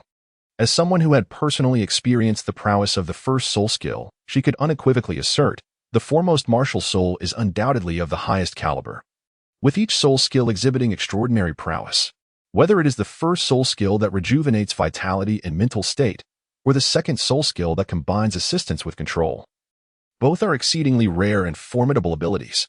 Moreover, the purification effect of the third soul skill is astonishingly remarkable. Bearing the dual martial souls of the Death Spider Emperor and the soul-devouring Spider Emperor, one inherently possesses a significant resistance to toxins. The venom unleashed by the evil soul master, which is insurmountable even for oneself, is effortlessly dispelled by the formidable third soul skill. With 3 exceptional auxiliary soul skills at their disposal, it is inconceivable that the first martial soul could merely be an ordinary supportive type, a notion that Bibi Dong firmly rejects. If the first martial soul and its skills merely astonish Bibi Dong, then setting aside the martial soul, the combat prowess sufficient to single-handedly vanquish evil soul masters of the soul sect realm is utterly breathtaking. The extraordinary swordsmanship is evident even to the evil soul masters, who can perceive that the first is on the cusp of comprehending the essence of swordplay, a realization that Bibi Dong also shares. It is her first encounter with a soul master possessing a non-sword type martial soul, whose swordsmanship can surpass that of 8 or 9 out of 10 soul masters wielding sword martial souls. Previously, from the words of the first Qing Lan, she learned that the first has merely half a month remaining until his 12th birthday.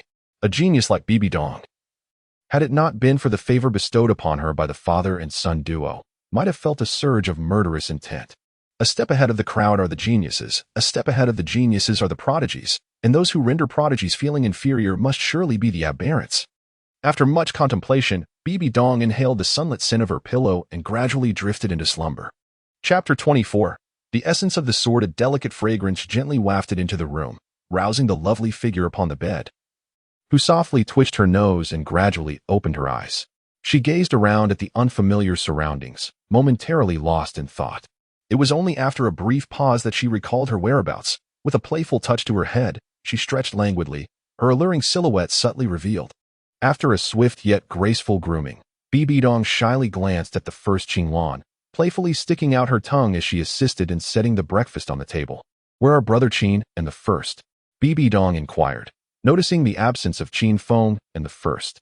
"Your brother Qin has gone to Alpha City on some errands and won't he return for a few days. That lad, the first, has likely ventured out for training." Qinglan replied. "Let us eat first, no need to worry about him," she added, guiding Bibi Dong to sit down. Soon, Bibi Dong managed to extract a wealth of information regarding the first from Qinglan, or perhaps one should say, she skillfully gleaned it.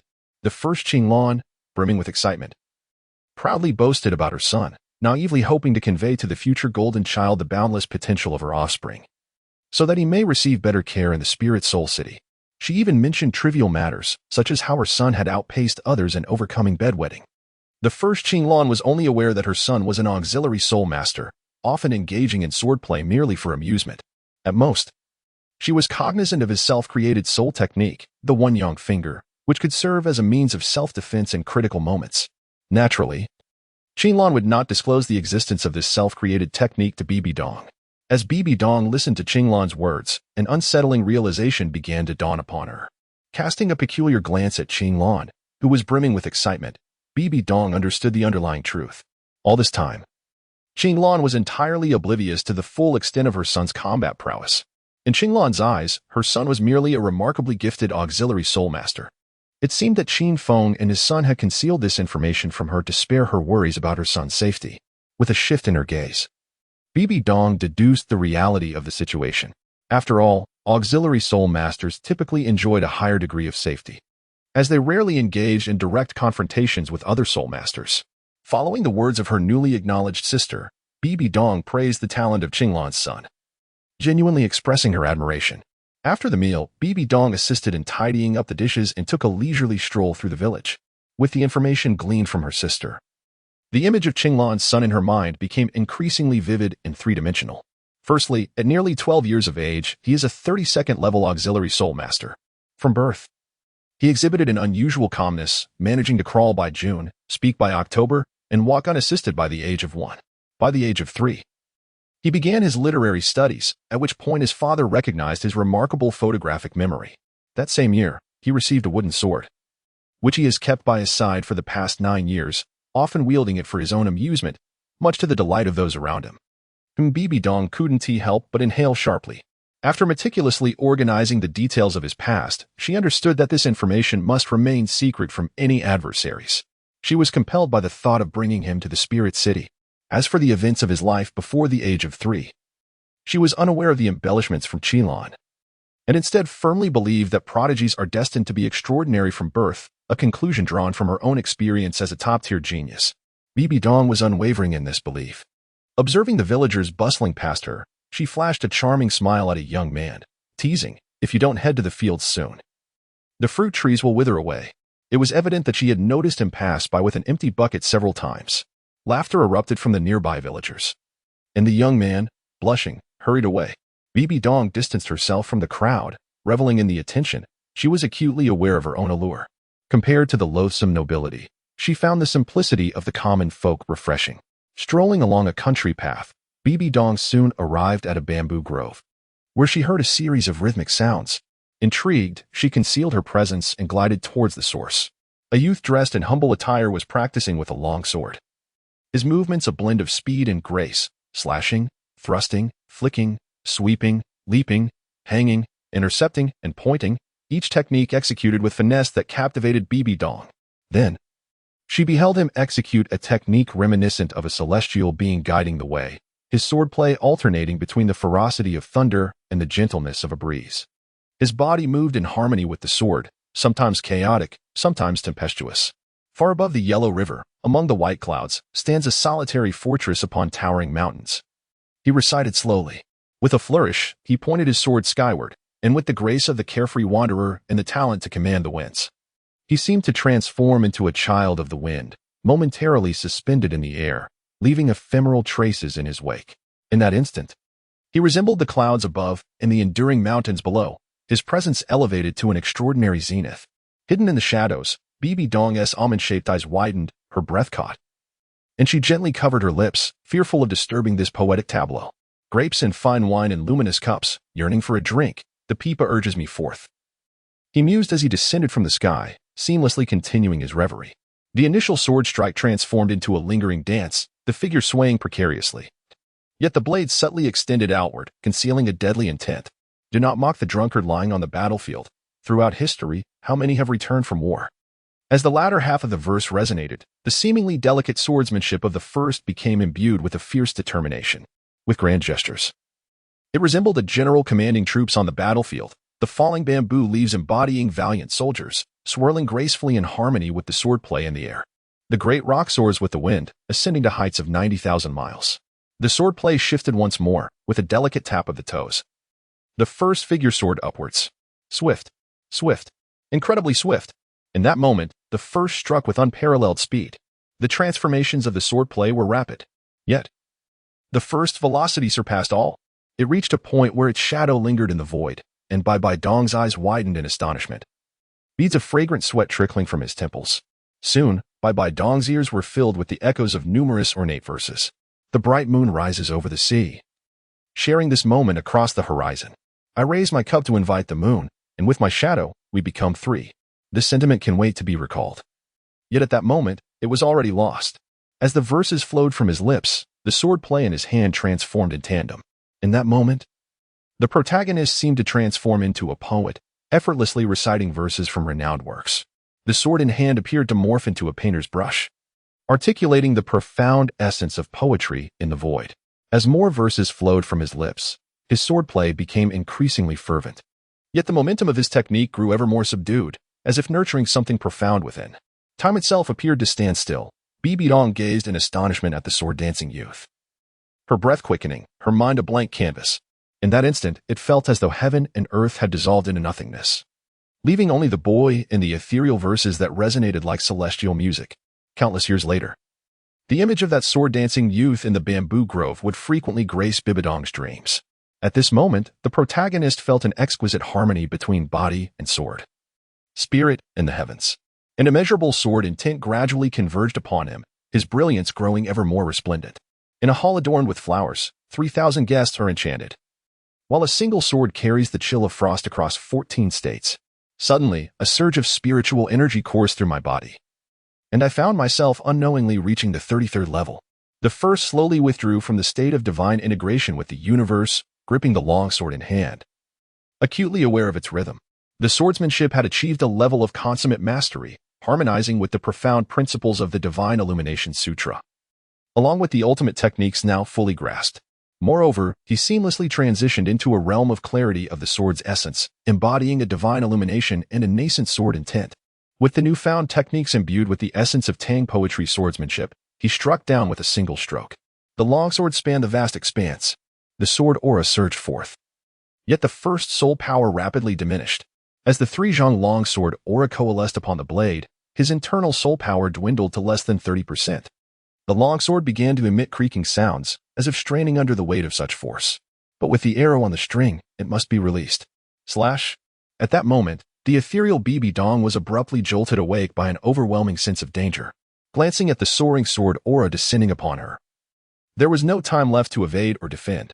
A startled exclamation escaped her lips. Boom. A 3-zhang long, half-foot-wide sword aura crashed into the ground, leaving the once verdant bamboo cut into mere splinters no longer than an inch.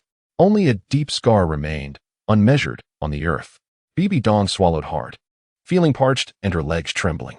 So close, so very close. Observing the sword scar barely 3 feet away, she noticed the first, who had collapsed on the ground. Breathing heavily, she hurried over. Are you all right?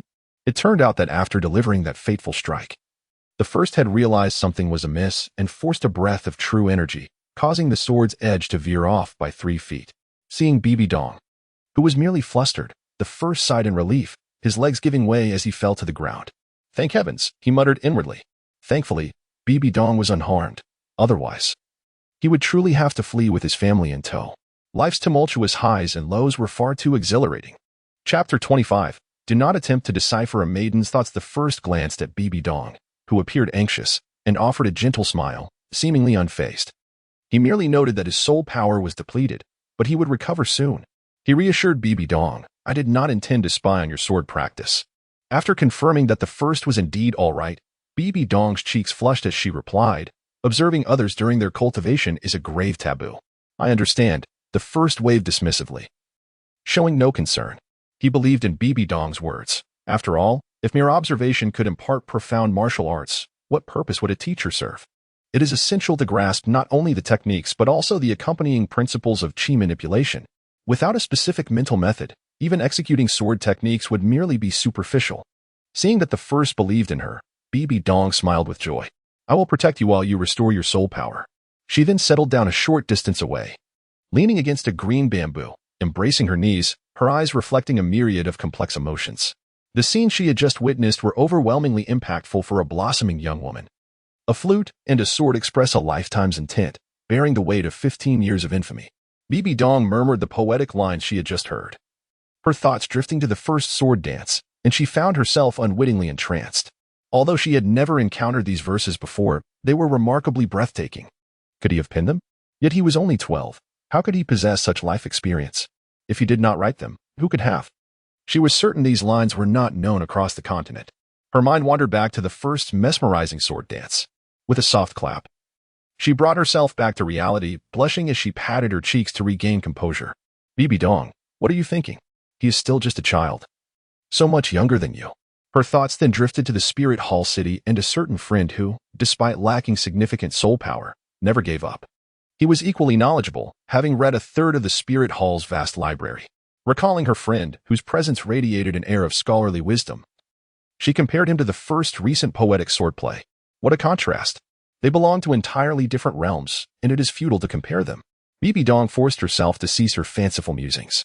Taking a deep breath, she pressed her temples, severing her emotional distractions, and her intellect returned, reinstating her as the astute princess of wisdom. Suddenly, Bibi Dong realized that the first had not exerted his full strength when confronting the evil Soul Master.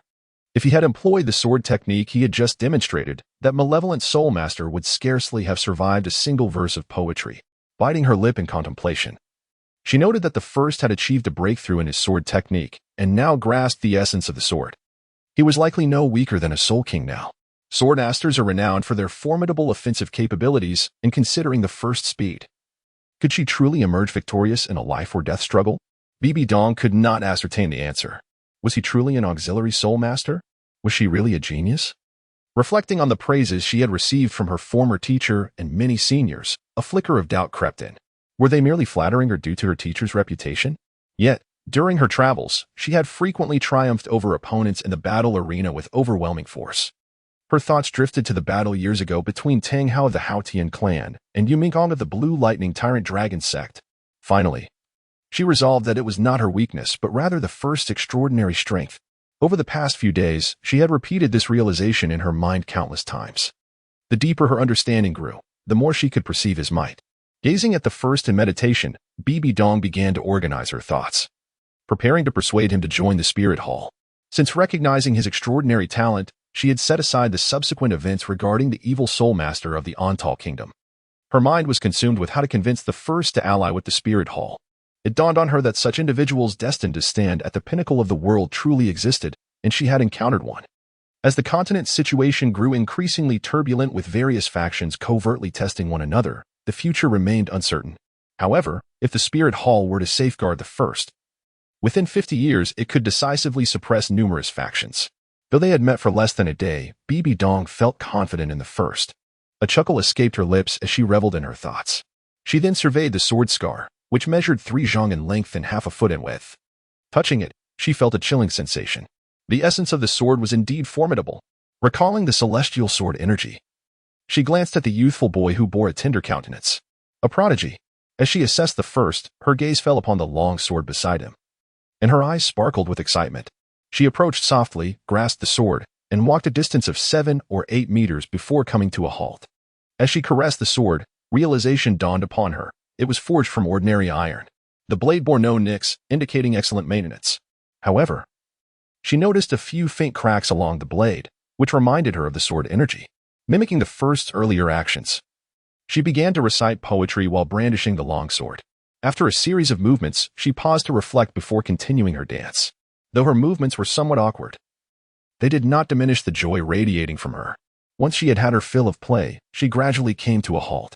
Suddenly, Bibi Dong's expression froze as she slowly turned her body. There she found the first resting his chin on his hand, quietly observing her antics. Her face flushed crimson, as if emblazoned with the phrase social death. Just moments ago, she had clarified that she had not surreptitiously learned the sword technique. Yet now she was caught in the act of emulating his sword dance. Bibi Dong stammered. The first, displaying a keen interest, gazed at her in silence. Would you like to join the Spirit Hall?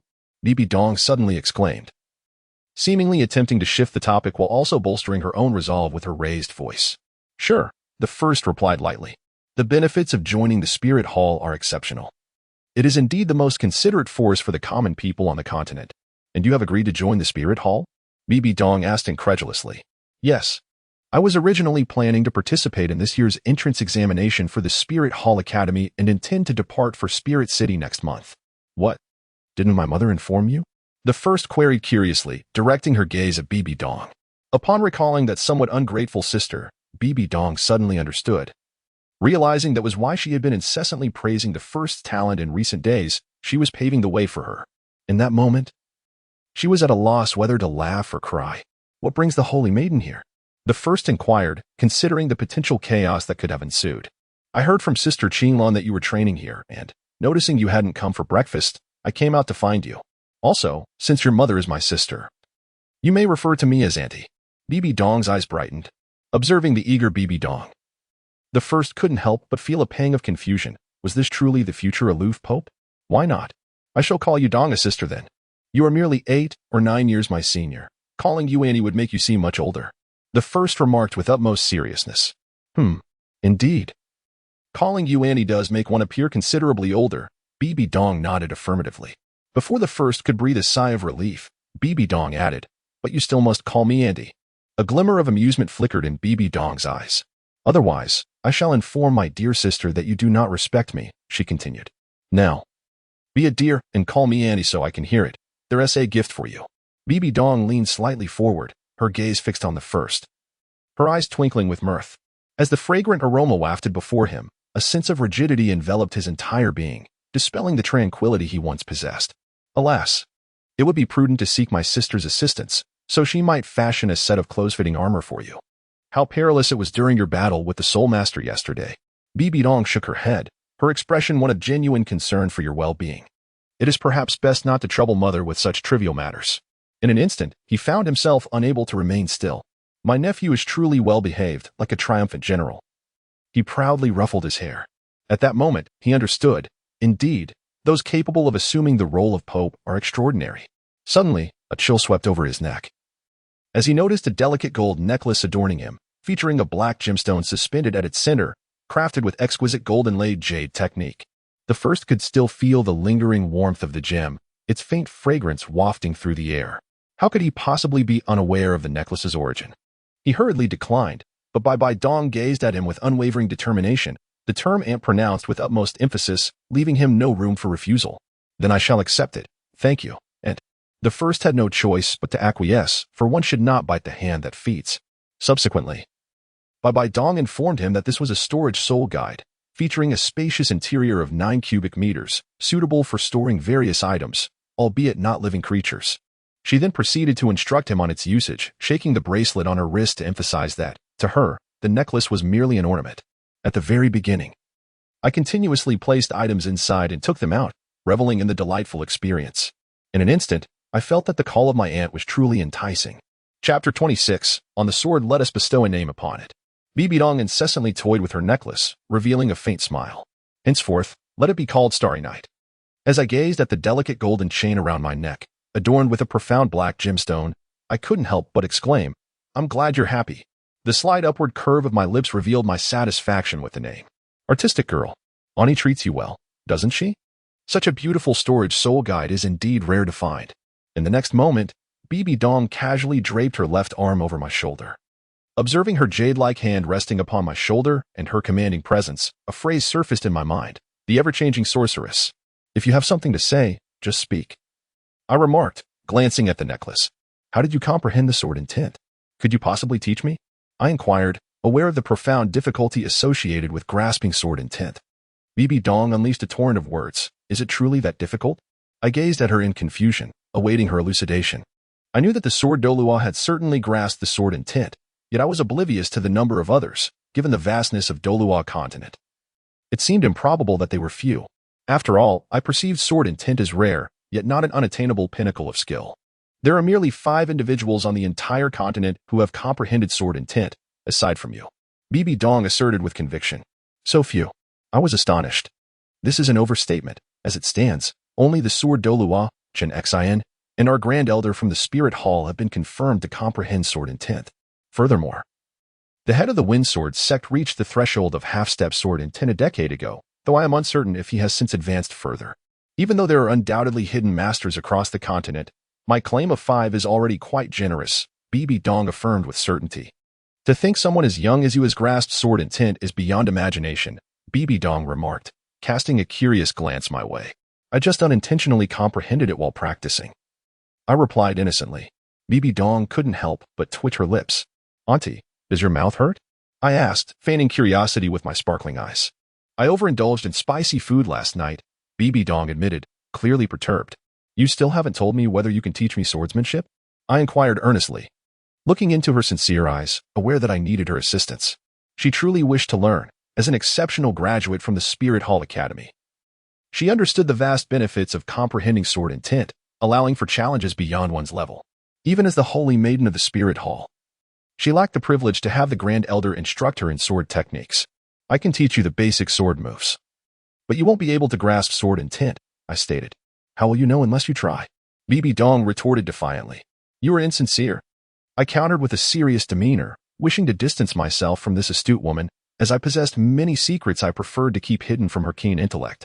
I am honest and sincere. Do not attempt to deceive me. Bibi Dong regarded me as if I were a great deceiver. The first couldn't help but twitch her lips. This woman was exceedingly clever, not easily deceived, and felt quite different from the original character. What? Does your mouth hurt as well? Bibi Dong gazed at the first with a glimmer in her eyes, then asked earnestly. I also consumed too many chilies last night, the first affirmed. Indeed. Women seek vengeance from dawn till dusk. Without waiting for Bibi Dong to retort, she continued. What I speak of is sincerity, sincerity towards the sword, sincerity towards others, and sincerity within the heart. I began practicing the sword at the tender age of 3, starting with the fundamental sword forms. I trained through the harshest winters and the sweltering summers, regardless of spring rains or winter snows, striking with precision thousands of times each day for 9 consecutive years. This is merely the foundation. This is what I mean by sincerity towards the sword. Upon reflecting on the days spent honing his swordsmanship, the first felt a profound sense of nostalgia.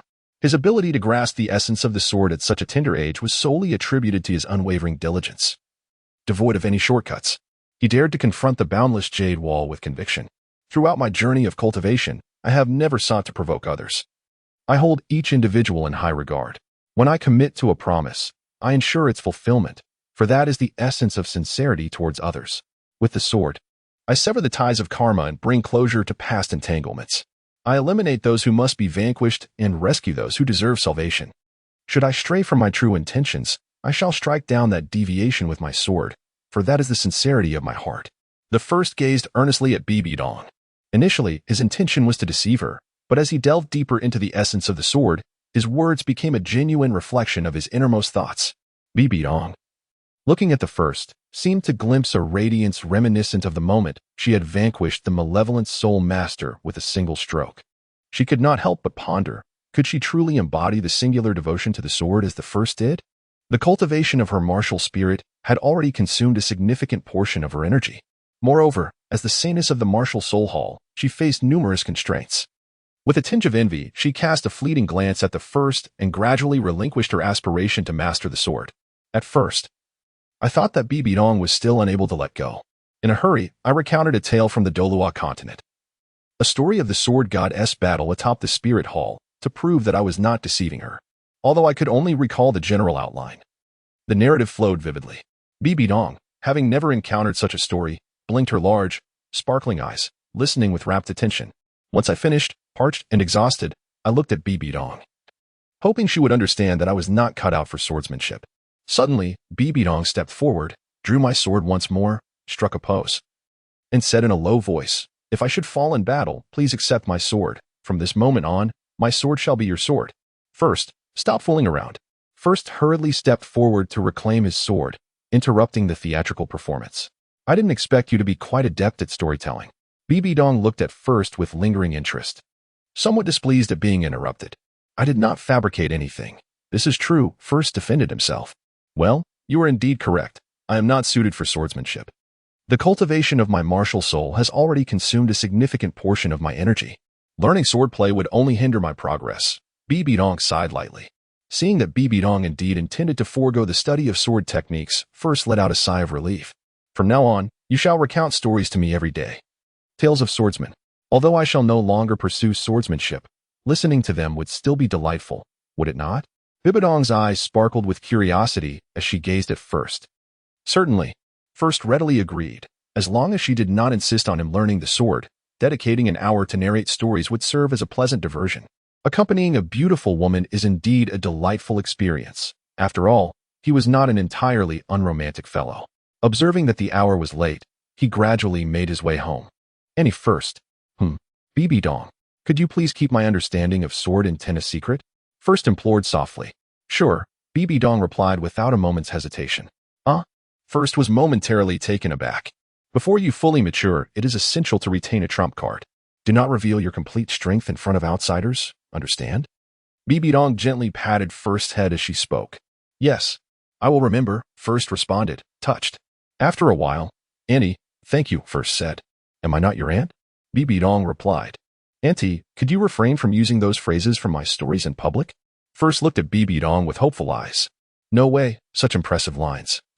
I still want to find an occasion to show off. That's how you boys say it, right? Bibi Dong cheerfully dashed ahead, transforming into a youthful maiden. Her face beaming with joy, her thoughts seemingly adrift. First, It is improper for girls to say such things first quickly chased after her.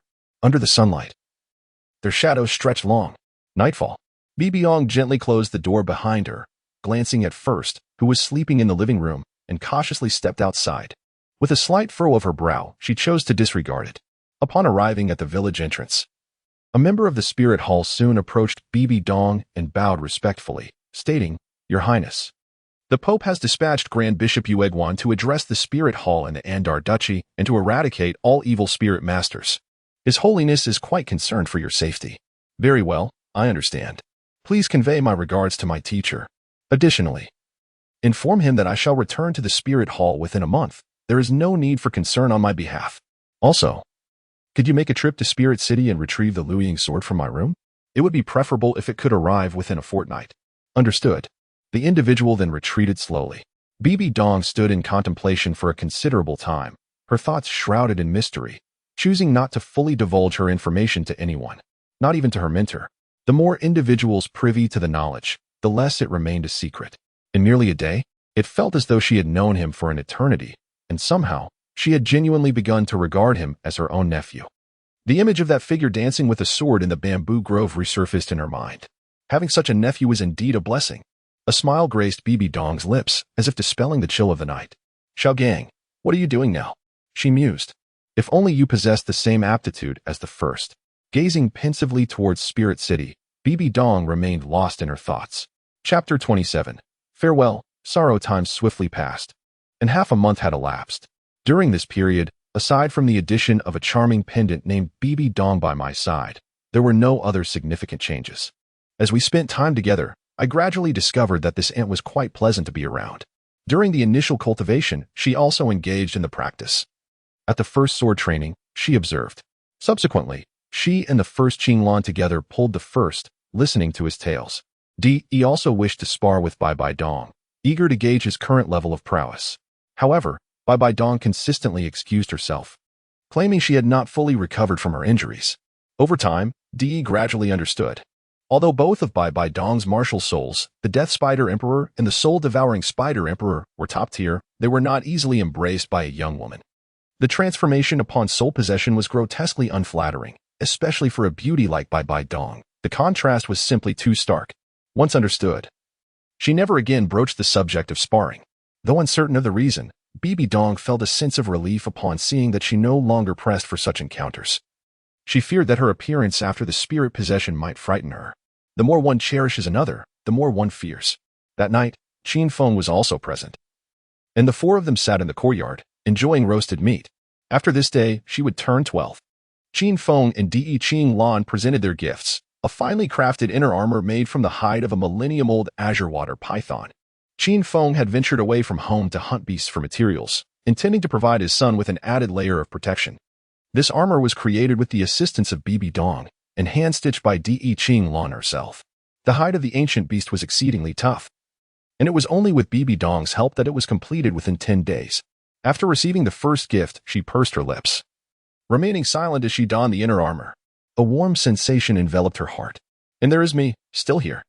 Bibi Dong eagerly approached after Qin Feng and his spouse unveiled their gifts. Her expression slightly restrained, the aura of the saintess returned to her presence. With a subtle elevation of her right hand, a sheathed longsword materialized in her grasp. Named Luoying, the sword was forged entirely from deep-sea cold iron. Measuring 3 feet and 3 inches in length and weighing 13 pounds and 3 ounces. It was the masterwork of the renowned craftsman Attaining, a rare weapon in the world. "Today, I present this sword to you, Bibi Dong," she declared solemnly, her demeanor reflecting the sword's exceptional quality, and gradually, Bibi Dong became engrossed in the moment. With an involuntary roll of his eyes, Qin Feng pondered whether this was truly the saintess of the spirit hall, who exuded an enigmatic yet impressive aura. Having been guided by Bibi Dong to revisit the legendary confrontation of the sword god against the first Qinglan, he was well aware of the underlying dynamics at play and watched the two performers with amusement. Once Bibi Dong had satisfied her longing for the sword god, the sword found its way into the hands of the first.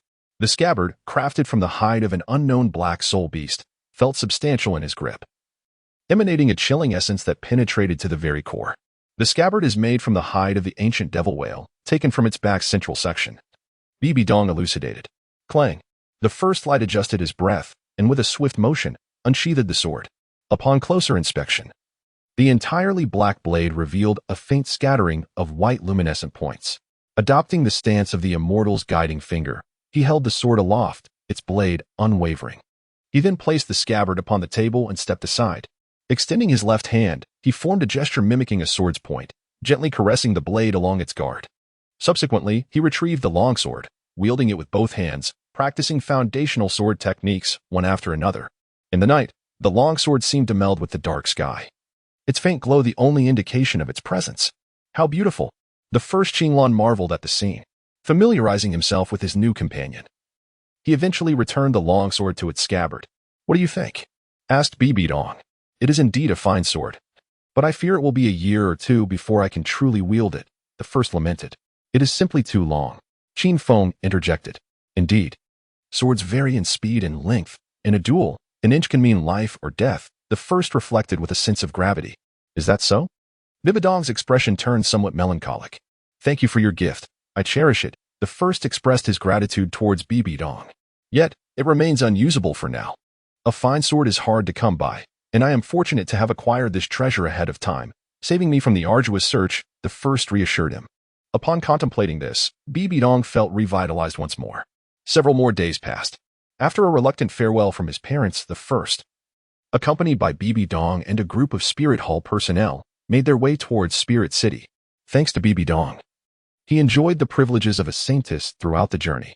It was rather pleasant, except for the fact that he had finally slain the wretched Wan Gui countless times. Whenever they took a break, the group would instinctively gather around the first to listen to his tales. Consequently, their travel pace slowed. What was originally a half-month journey had now stretched to 20 days, with over 20 miles still left to Spirit City, likely to be reached by tomorrow. Although the journey was enjoyable, his mouth was quite fatigued. As the evening's tales came to a close, the group dispersed, some keeping watch, others resting. Bibi Dong took a seat beside the first, inquiring, "Is the sword technique in that story adapted from your own style?" The characters within it seemed quite pitiable. Before the first could respond, she lamented sadly. The first remained silent. "We are nearing the Spirit Soul City." The first's heart grew increasingly heavy as he gazed at Bibi Dong beside him, momentarily at a loss for words. Through their time together, he had grown intimately familiar with this unexpected ant figure, their bond deepening far beyond his initial opportunistic intentions. The closer they became, the more agonizing it felt, for he knew with painful clarity the tragic fate awaiting Bibi Dong, yet found himself trapped in what seemed an inescapable deadlock. Utterly powerless to alter destiny's cruel design. "Yu Xiaojing, Xian Xuanji." The first's eyes flashed with murderous intent, his hand tightening around his sword hilt. "MHM. There are far too many villains in that place. Were I there, I'd slaughter every last one of them." Bibi Dong's gaze turned equally fierce, though unbeknownst to her. Their vengeful declarations stemmed from entirely different grievances. Sensing the oppressive atmosphere, Bibi Dong shifted the conversation, eagerly describing the delicacies and amusements of Spirit City, as well as her dear friend Yu Xiaojing. "Oh, then I simply must see for myself what manner of man has captured my aunt's heart," the first remarked, his tone laced with a quiet, ominous edge. "He's a brilliant scholar, incredibly knowledgeable." "I'll introduce you," she replied, every bit the love-struck maiden, an orphan with sparse human connections. How could Bibi Dong possibly foresee that the deepest betrayals would come from those she cherished most, her mentor and father figure Qian Xuanji and her beloved Yu Xiaojing? Compared to them, what significance did the first hold? What could he possibly do? He was powerless. And yet, he had to act. The sorrow in the eyes of the first deepened. "What is the matter?" Bibi Dong noticed something amiss and gently embraced the first. "I miss home." The first clutched the longsword tightly. "Your aunt will take good care of you." Bibi Dong recalled that the first was merely a child just turned 12. Despite this child's composure and maturity, it was entirely natural to long for home, especially after venturing so far for the first time. She held the first tightly and tenderly patted her head in consolation. After a long pause, "What kind of person does the first aspire to become?" Bibi Dong attempted to divert the first's attention. "Shall you become a support-type titled Douluo?" "The first will surely achieve that," Bibi Dong continued. "No." The first hesitated slightly. "Whatever I wish to do, I can accomplish. Any rest early good night." With unwavering determination, I extricated myself from Bibi Dong's embrace and entered the tent erected by the personnel of the Spirit Hall. I settled into a cross-legged position, wielding my sword intent to sever the shackles of melancholy. allowing the enlightening aura to envelop me as I commenced my cultivation of the Divine Illumination Sutra. Only by mastering this scripture could I attain a modicum of self-defense. I felt profoundly inadequate. All my aspirations and intentions faltered in the absence of power. Even if my words and actions were fundamentally sound, they would be perceived as erroneous by others. Strength serves as the cornerstone that enables others to sit calmly and heed your reasoning. The first convergence arose from the prideful heart ignited by the comprehension of sword intent. Can one truly achieve anything they desire?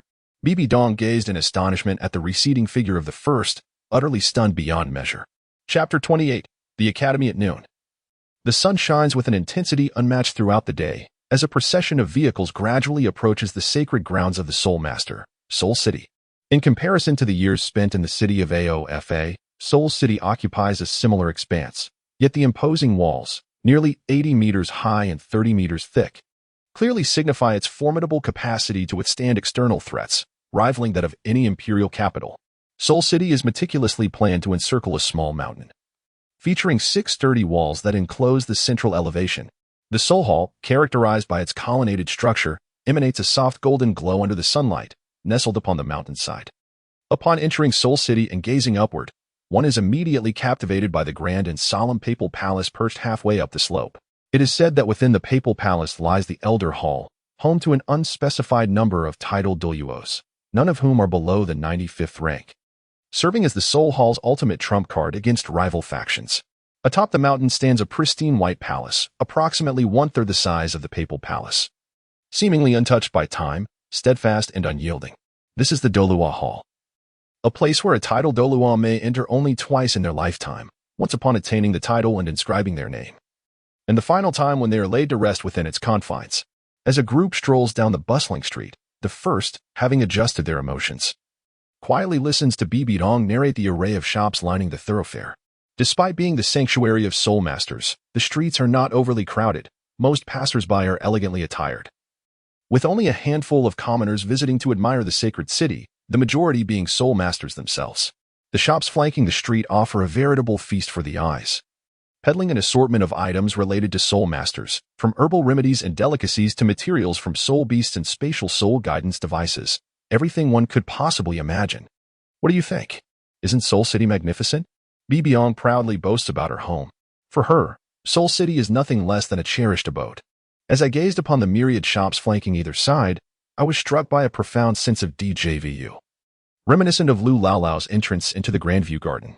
In terms of the cultivation benefits for soul masters, it is likely that neither of the two great empires' capitals could rival this place, evoking a deep sense of nostalgia. Indeed, Bibi Dong resembled a proud peacock, her fair neck glimmering subtly under the sun, compelling me to steal a few more glances. The entourage of the Spirit Hall had already returned to the Pope's palace to report, leaving only Bibi Dong to escort me to the Spirit Academy. In truth, I had wished to go alone, yet Bibi Dong disregarded my sentiments entirely. Reflecting on my own solitary experience upon entering school many years ago, I recalled with envy how other children were accompanied by their parents. Bibi Dong gently bit her lip, contemplating her role as a responsible elder, a thought she held dear. Upon observing the countenance of Bibi Dong, a flicker of compassion surfaced within the depths of my heart as I placed my hand in hers. After approximately an hour, we arrived at the Soul Master Academy, nestled behind a small hill. The sight of this elegant and unpretentious institution filled me with joy. This was to be my place of learning for the coming years, and the environment was indeed splendid. With Bibi Dong's presence, I successfully completed my enrollment procedures after undergoing a soul power assessment, and I was assigned to an elite class comprising fewer than 20 students. Subsequently, Bibi Dong bestowed upon me a Holy Maiden's token, informing me of my residence before taking her leave. It was already an incongruous act for Bibi Dong to escort me to the academy, and she swiftly harnessed her soul power, hurrying towards the papal hall. Gazing at the golden token in his hand, adorned with a prominent character for soul on one side and an angelic figure on the reverse, he found it distinct from the soul tokens of 3 decades hence. He was momentarily lost in thought as he observed Bibi Dong's hurried departure. The academy was vast, and after a while, he finally located the dormitory area. As a member of the elite class, he enjoyed the privilege of an independent abode, an apartment with a living room and a modest courtyard, furnished with all necessary amenities. Due to his water affinity, Bibi Dong had specifically chosen this room for him, where the courtyard resembled a tranquil pond, offering an ideal environment for cultivation. Several delicate pink lotus flowers were in full bloom, and stone pedestals served as pathways across the pond, complemented by a 1 square meter stone platform beside the lotuses for soul masters to practice. Inhaling the subtle fragrance of the lotuses, he felt an indescribable satisfaction. Indeed, the spirit hall was affluent. With a week remaining before the new students' enrollment deadline, most adjacent rooms were already occupied, and he had no inclination to meet classmates just yet. So he decided to head to the academy's dining hall. Having missed the mealtime, only a few patrons remained, and as he surveyed the neatly arranged food stalls, he found himself paralyzed by indecision. What should the little fellow eat? An elderly gentleman, noticing his contemplative state, inquired, "What brings you here, young one?" Embarrassed, he scratched his head and replied, "It's my first time here, and I'm unsure of what to choose." He approached the stall where the old man was stationed. Upon seeing the secret recipe braised pork ribs, his mouth watered in anticipation. "Present your student card," the old man instructed. "Ah, it seems you come from an impressive background," the elderly man remarked, astonished by the purple identity card in his possession. Through the old man's explanations, he learned that currency was not accepted within the academy. Access to resources was determined solely by talent and diligence. The identity cards for students were categorized as white, yellow, and purple. Ordinary class students possessed white cards, granting them complimentary basic food and 1 daily serving of meat from 100-year-old soul beasts. Those with yellow cards belonged to the elite class, entitled to 2 daily servings of 100-year-old soul beast meat and 3 monthly servings of meat from 1,000-year-old soul beasts. Meanwhile, holders of the purple identity card were typically graduates from the 6th grade elite class, enjoying unlimited daily servings of 100-year-old soul beast meat and 10 monthly servings of 1,000-year-old soul beast meat. Furthermore, high-ranking officials who had rendered significant service to the Spirit Hall had their families granted purple card privileges from the moment of enrollment. Listening to the old man, he felt a wave of emotions wash over him. Indeed, the world encompassed more than mere conflict. It was also about human connections and societal norms. Perhaps his aunt had withheld this information, fearing he would reject her kindness. With a gentle smile, he ordered a generous plate of 100-year-old soul beast pork ribs and a large bowl of soup, carrying them to a nearby table. Picking up a piece of meat, he took a soft bite, savoring the delectable flavor. Exquisite. The esteemed couple, known as the First Qinlan, led a life of simplicity, yet the allure of indulgence proved irresistible. They feasted heartily on meat and savored rich broths, leaving their plates piled high with bones.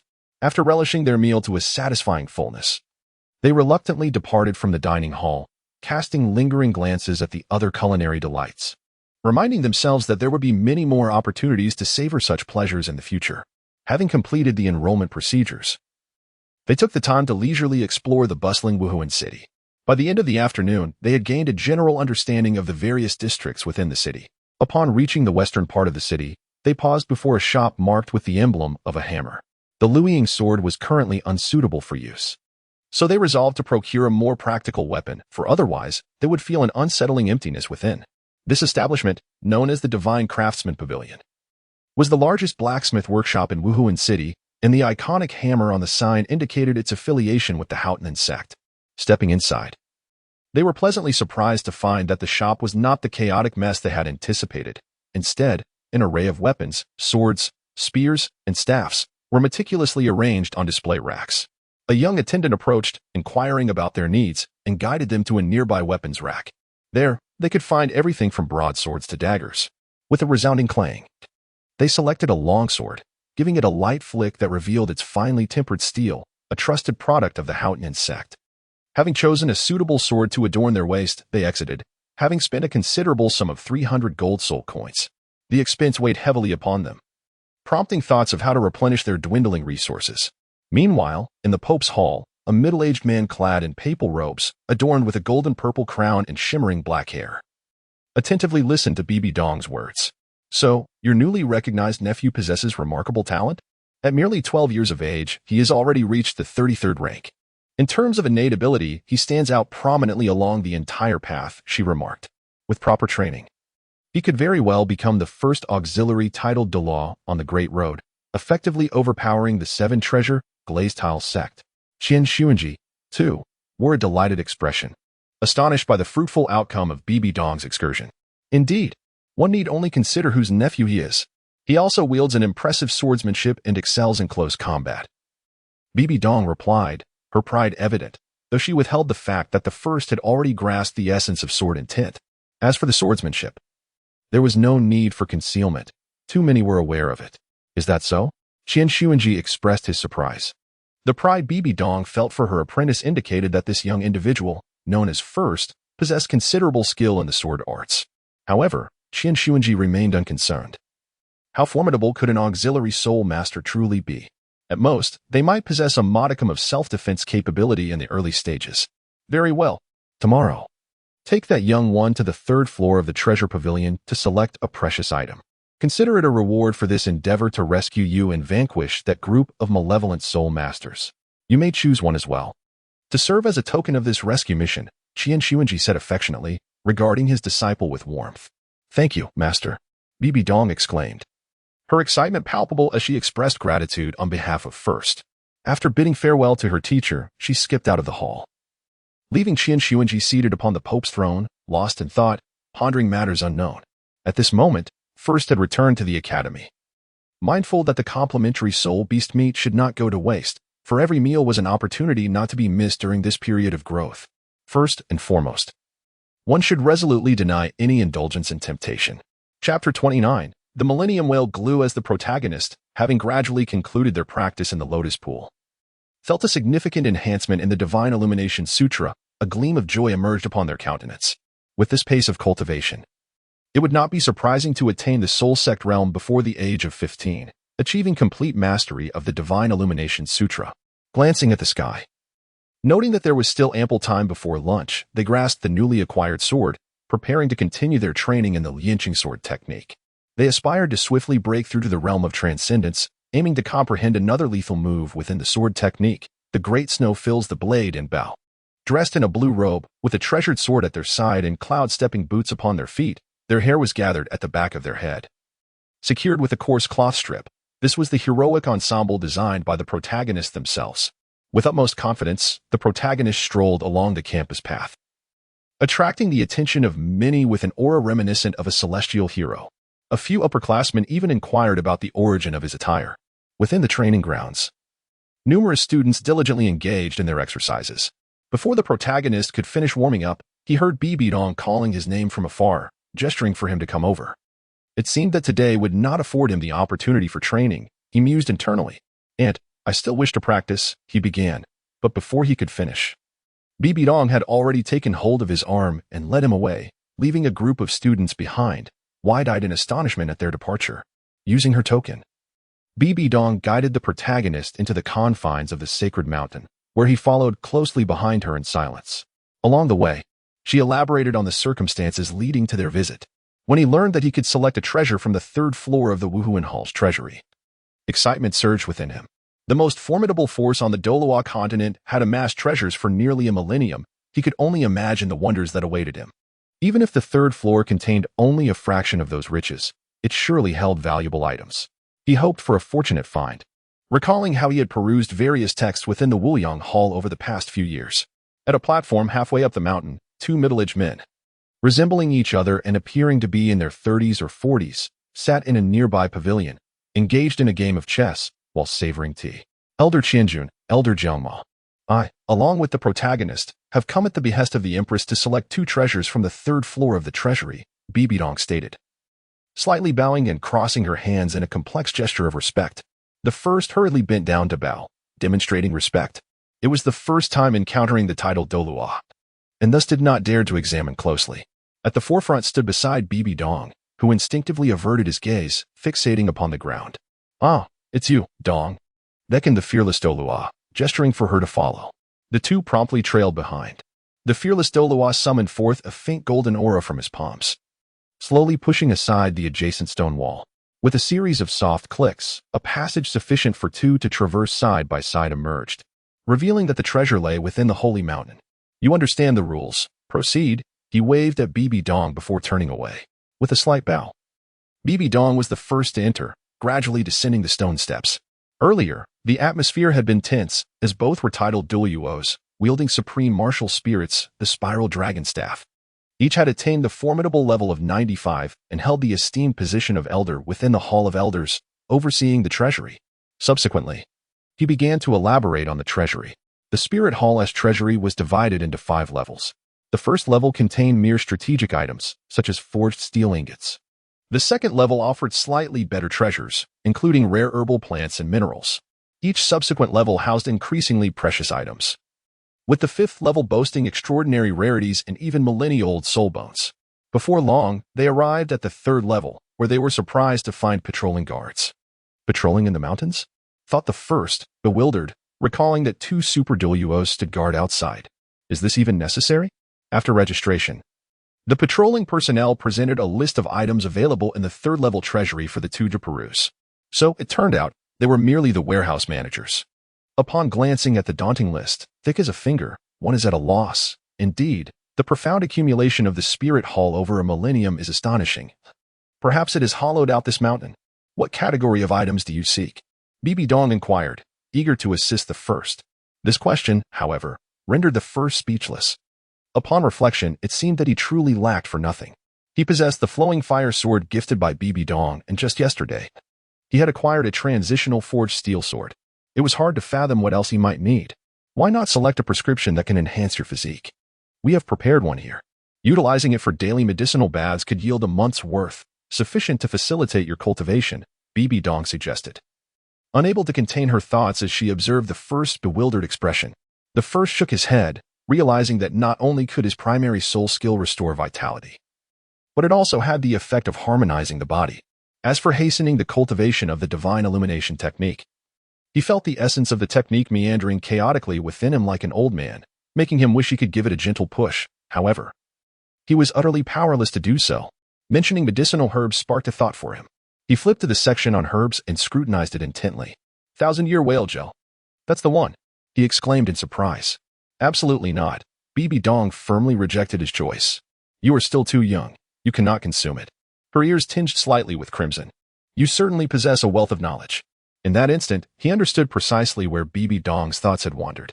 The 1000-year whale gel could enhance one's physical constitution, allowing a person to maximize the longevity of their soul ring absorption. He retorted with annoyance, is that so? Bibi Dong continued to regard him with skepticism. Then you must refrain from consuming it. He closed the list, resolute in his decision. The medical text of Hu Qingyo documented clearly, whale gel, derived from the brain of the whale, possesses only virility-enhancing properties in its ordinary form, while higher-aged whale gel can nourish the body's sinews and bones, augment physical strength, assist in the cultivation of certain body-refining martial arts, and serves as a primary ingredient in the creation of the black jade ointment. Observing his unwavering conviction, Bibi Dong also opted to exchange for a piece of 1000-year whale gel. Although still young, the individual demonstrated remarkable reliability in significant matters. Once the 2 were chosen, they emerged, each clutching a fist-sized, vibrant yellow crystal. You. The demon slayer Douluo, recognizing the objects in their hands, exclaimed with certainty. Speak. Bibi Dong, her complexion flushed, tugged at the ear of the first, her indignation palpable. Senior, I once encountered a description of whale glue in an ancient text. Ordinary whale glue possesses aphrodisiac properties, while a millennium-old whale glue can enhance physical strength. The first lamented, a grimace on his face. Is this truth? The demon slayer scrutinized the first intently, prompting the titan Douluo to join them. Indeed, the millennium whale glue can approximately allow the body to absorb soul rings for an additional 500 years. While the 10,000-year variety can elevate it by 1,000 years, the first affirmed with a nod.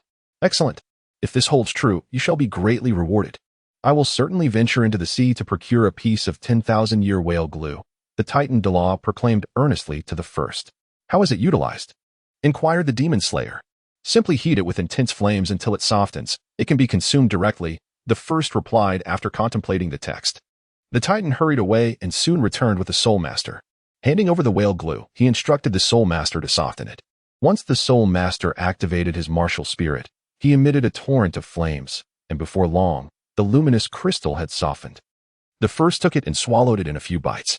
Hot, hot, hot, he exclaimed, fanning his mouth with his hands. The soul master regarded him with a look akin to that of a wolf eyeing prey, remarking, ordinary individuals should only consume a piece the size of a thumb for broth, yet you have ingested a chunk the size of a fist. The 2 titled Douluos gestured for the soul master to depart, wishing to keep the effects of the millennium whale glue confidential. Shortly thereafter, The first felt a surge of heat coursing through his body, his face slightly flushed. Stealing a glance at Bibi Dong, he realized the effects were manifesting far too rapidly. Without hesitation, he swiftly removed his long robe, revealing a physique of sculpted muscle, and began to practice the butcher's knife technique at a measured pace nearby. Bibi Dong looked on with concern, secretly regretting having adeptly harnessed this warm current. The protagonist achieved a preliminary mastery over their physique, executing various techniques with increased fluidity and formidable strength. By a fortunate twist of fate, the art of carving an ox reached a profound state of integration and enlightenment. Observing the two super soul masters beside him, who were utterly captivated, a thought flickered in the protagonist's mind. Perhaps the exquisite intricacies of the entire set of palm techniques were fully displayed, devoid of any hint of concealment. Once, twice, thrice. Enough. Let us pause. The two Douluo, Qianjun and Jiangmao, regained their senses. For the first time, they regarded the first with earnestness, marveling at the existence of such a meticulously crafted soul skill in the world. Their expressions conveyed a sense of having struck gold. The essence of the first is akin to that of a ghost. Have you ever suffered a loss? Chapter 30. Soul Arena. Qianjun stepped forward, astonished as he examined the bones of the first. He meticulously scrutinized every inch, from head to toe. What is your current spirit power level? Qianjun inquired eagerly. I am currently at the 33rd level of spirit power, the first replied candidly. With your present physical strength, you are capable of enduring an 8,000-year spirit ring. By the time you reach level 40, if your mental fortitude is sufficiently robust, you might even absorb a 10,000-year spirit ring. Qianjun exclaimed, his astonishment palpable. But you are merely 12 years old. I fear the Grand Elder was not much stronger at your age, he continued, awestruck. Is the effect of the 1,000-year whale glue truly that remarkable? Jiangma interjected, his expression shifting as he approached to verify. The first did not resist, allowing the demon slayer Douluo to conduct his examination. Where could one find such effective whale gelatin? Rather, this young man was inherently a monster. Qianjun shot an exasperated glance at his younger brother. If mere 1,000-year whale gelatin could yield such remarkable results, he would swiftly wield his pan-long staff to slay all whale-type spirit beasts for alchemical purposes. Subsequently, the two cast complex glances at the first, momentarily at a loss for words. Young man, would you care to become my disciple? The demon slayer inquired first. The first expression momentarily froze, unsure of what to say. Never mind, it seems you must have your own thoughts. Jiangma, with an air of indifference, waved his hand dismissively. Thank you, senior, but I already have a teacher. Master Zaiyozi, who is currently traversing the continent, the first explained with a grateful demeanor. What a pity.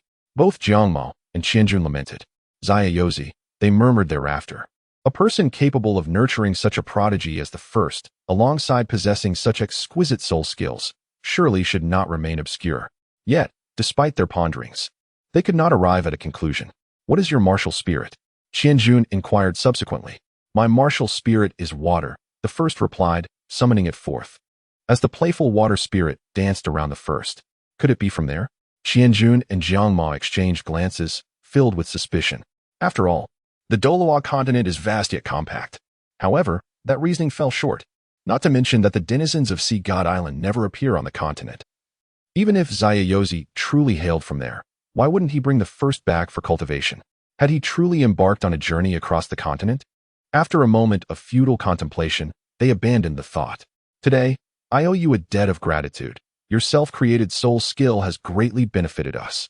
Qianjun produced a token, intricately carved with a coiling dragon staff, seemingly descending from the heavens with a force that could shatter all. Thank you, senior. I shall humbly accept it. The first said without hesitation, breaking apart the butcher's knife technique to showcase it to the two titled Douluos. For that was the very purpose of establishing a connection with them. Shortly thereafter, the first bid farewell to Qianjun and Jiangma, stepping beyond the sacred mountain's bounds. Watching the departing Bibi Dong and the first, Qianjun and Jiangma marveled. That girl Bibi Dong, merely 20, has already cultivated to rank 53, a true prodigy. Yet seeing the first, one realizes there are always greater talents. Indeed, and that lad's physique is extraordinarily formidable. Even a soul master of a higher rank cannot rival him in sheer physical strength. They concluded that forming a good rapport was beneficial. They then began to discuss the intricacies of their self-created soul skills, contemplating how to incorporate them into the coiling dragon staff technique. Along the way, Bibi Dong, filled with self-reproach, said, I'm truly sorry. It was wrong of me to mention whale glue in front of the two titled Douluos. But it's no trouble at all, Elder Qianjun reassured her. He even promised to give me a piece of 10,000-year whale glue. What a fortune. The first consoled Bibi Dong. However, your self-created soul skill has been stolen and learned by others, she lamented.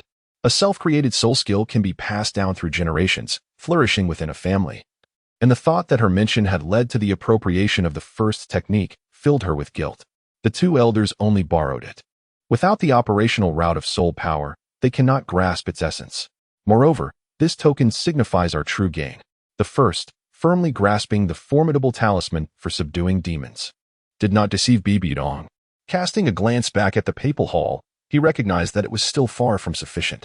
He must devise a way to cultivate a closer rapport with the two titled Douluos. Whether it would prove beneficial remained to be seen. Yet one must attempt it to ascertain. He presented the block of whale gel to Bibi Dong, who shyly offered her own whale gel in return. Her cheeks tinged with a faint blush. Rest assured, once we procure some medicinal herbs, I will process them slightly to eliminate the adverse effects, allowing for safe usage. The first remarked, immediately discerning Bibi Dong's intentions.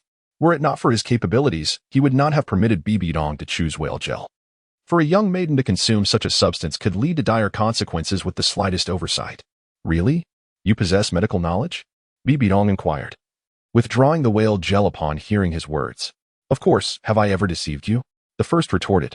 Upon arriving at the Spirit City, they made their way directly to the Rare Herb Pavilion, a property of the Spirit Hall. The first, holding the herbs obtained by Bibi Dong, entered the apothecary.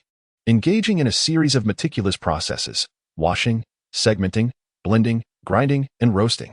After an extensive period, he transformed the millennium-old whale gel into 10 pills, each the size of a dove's egg, which he handed to Bibi Dong. Consume one every 3 days. The effects will be enhanced through training. Do remember to abstain from alcohol during this period, the first advised. I am surprised that you can concoct medicine. Is there anything you cannot do? Bibi Dong remarked, her expression tinged with admiration. Swordsmanship, poetry, storytelling, and pharmacology. His culinary skills in roasting meat also seemed quite commendable. Gurgle, gurgle, gurgle at the mention of food. Their stomachs began to rumble in unison, exchanging glances that conveyed mutual understanding. They had already lingered in the treasure pavilion for quite some time. And after being further delayed by the two titled Douluos, who sought to test the effects of the whale gel, they had ultimately spent additional time preparing medicine for Bibi Dong. As evening descended, the first could not help but lament the wasted soul beast meat from their midday meal. The two hastily finished their dinner and then parted ways, with Bibi Dong eager to return and test the efficacy of the whale gel pills. Strength was of paramount importance, and Bibi Dong remained acutely aware of this. The first thought that crossed my mind was to visit the Colosseum of Souls. After all these years, I have yet to set foot in such a place or partake in the soul battles. How could I possibly call myself a citizen of Douluo? This arena is indeed one of the most distinctive features of the Douluo continent, as every major city boasts a Colosseum to cater to the exuberant energy of soul masters seeking an outlet, with blades in hand and the urge to kill arising. It is even more pronounced when one possesses extraordinary powers. One cannot deny that the establishment of the Colosseum has made a significant contribution to the harmony of the continent. As I slowly stepped through the grand entrance of the arena, my gaze was immediately drawn to a colossal bronze pillar, towering at a height of 10 zhang. Majestically standing at its center, secured by 4 chains as thick as a bowl, anchored from all directions. Upon closer inspection, I noticed that the surface of the pillar was densely inscribed with minuscule characters, akin to the size of ants, according to the inscription on the adjacent stele. These engravings bore the names of those who had perished within the arena of combat. Gazing at the myriad of inscriptions, one could only surmise that the count of the fallen must surely be in the tens of thousands. At first glance, one cannot help but be taken aback. It is often said that spirit masters are of noble stature, yet this perception is not entirely accurate. As I ventured further inside, I discovered an expansive arena divided into 2 levels. The upper level housed the VIP lounge and administrative offices, while the lower level was dedicated to the arena of soul battles. Below, I beheld a multitude of platforms, both large and small, with spirit masters engaged in fierce combat upon each stage. The audience encircled each platform, their fervent cheers and roars creating a cacophony of excitement. As I navigated through the throngs of people, glancing left and right, I unexpectedly stumbled upon a stage where a fierce battle between Soul Kings was underway, prompting me to pause in my tracks. Blade King, step up. I have wagered 500 gold soul coins on you. A fervent gambler shouted, his eyes ablaze with excitement. Almost immediately, those nearby expressed their dissent, their eyes wide with disbelief. Spear King has achieved 7 consecutive victories. He is truly the mightiest. The atmosphere gradually intensified. Observing the intense clash between the two soul kings on the stage, I felt a surge of adrenaline, yearning to join the fray. Initially, I lingered here for a while, gradually grasping the rules of the game. Each soul master can register at the soul arena, receiving an iron soul badge to participate in battles. Victorious encounters accumulate points, allowing for the elevation of the badge's rank, while defeats result in point deductions. The badge hierarchy ranges from the lowest to the highest: iron soul, copper soul, silver soul, gold soul, purple gold soul, sapphire soul, ruby soul, and diamond soul. These 8 tiers are universally recognized across the various soul arenas of the Douluo continent. Typically, standard soul arenas impose restrictions, permitting only the use of martial souls in combat and forbidding other means. However, the soul arena of Martial Soul City is distinctively unique. It operates without any constraints, aside from a prohibition against intentional homicide. On the arena stage, one relies solely on their own abilities. Deliberately killing an opponent results in a loss and point deductions, yet upon observing the colossal bronze pillar at the entrance, one can discern the futility of such a rule. Nevertheless, I have grown quite fond of this unrestricted approach to soul battles. During this period, my spirits have been exceedingly heavy, and I must say, this is indeed a splendid place.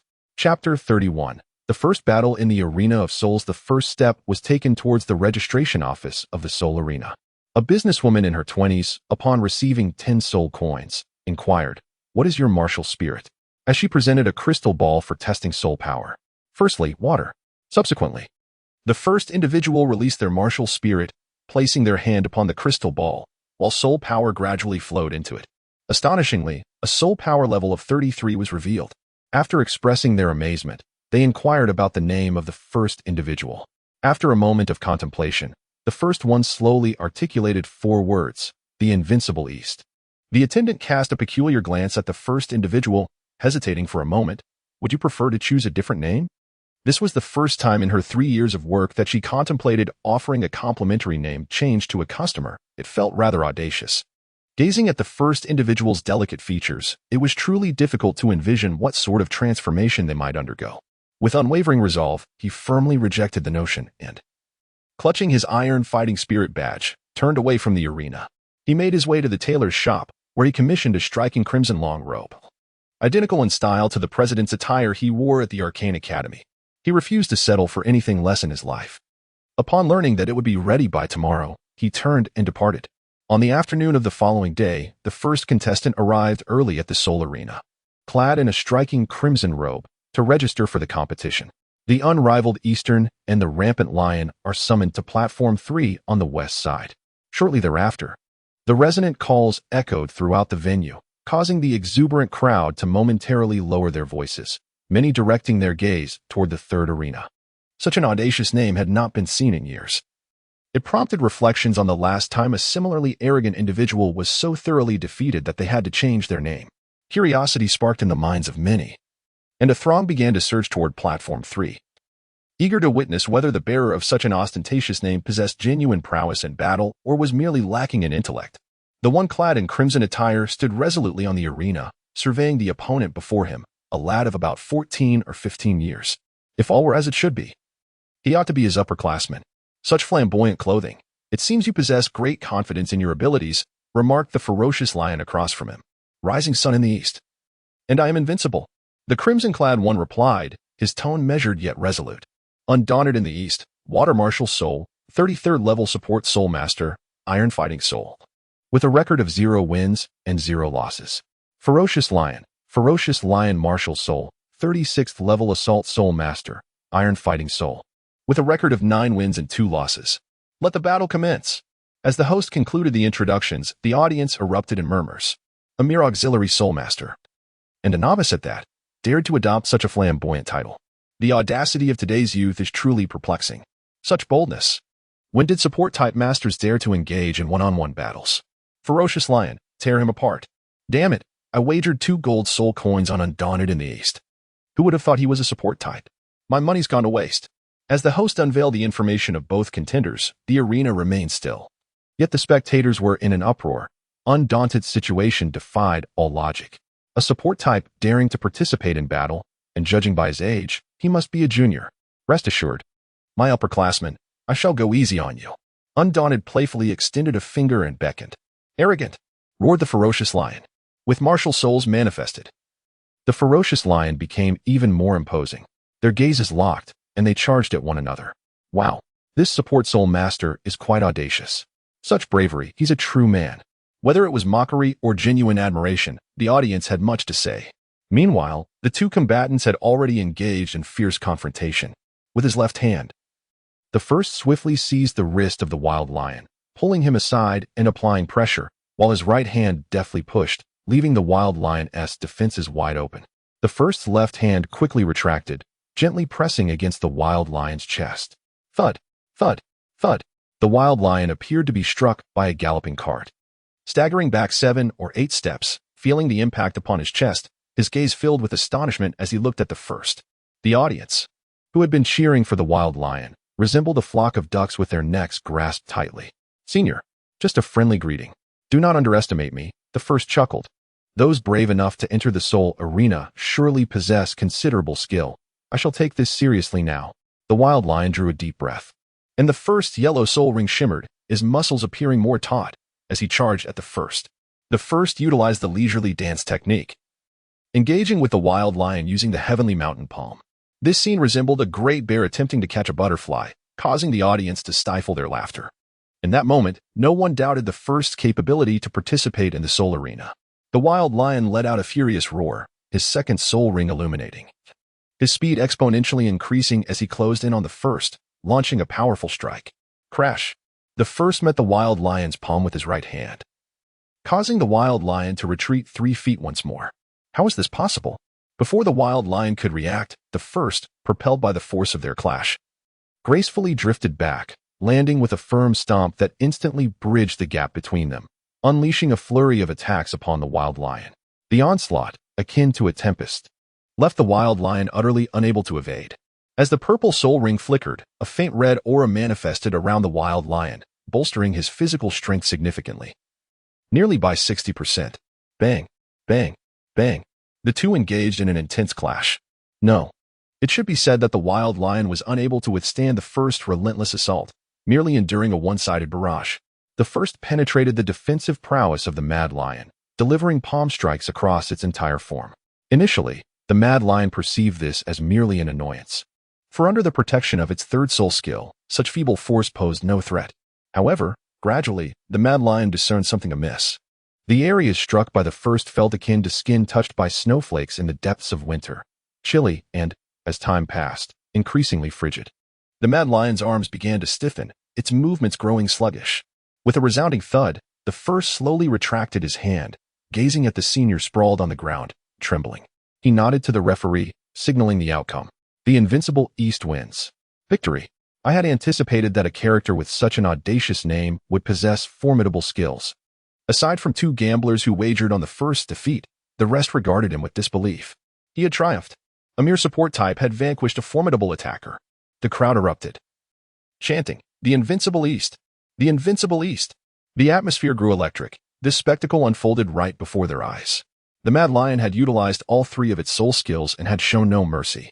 Yet, now it lay on the arena floor, while the first, clad in resplendent red attire, bore not a single scratch. A few support-type soul masters in the audience shouted the first's name, their voices trembling with emotion, nearly moved to tears. Little did they know the hardships endured by those in the support role. Opponents incessantly clamored to eliminate support first, and in defeat, teammates often blamed them for their inadequacies. On the battlefield, support types must not only precisely enhance their allies but also evade attacks from adversaries. In victory, the credit was attributed to the strengths of attack and control types, while in defeat, support bore the brunt of the blame. Such a daunting plight. Gazing at the silhouette of the first, they saw the dawn of recognition for the support role, and the pangs of their struggles could no longer be contained. The first to summon the water martial soul, 3 soul rings of yellow, and purple appeared sequentially beneath his feet. After purging the cold energy from the senior's body with the purification of water, he shrugged and descended. It was effortless, devoid of any difficulty, not even necessitating the use of the Tianshan Palm's ultimate technique, the 6-yang melting snow. Subsequently, the protagonist participated in 2 more soul battles, which bore little distinction from the initial encounter. In each instance, they commenced with the carefree movements of the Xiaoyaoyu technique, observing their opponent's soul abilities.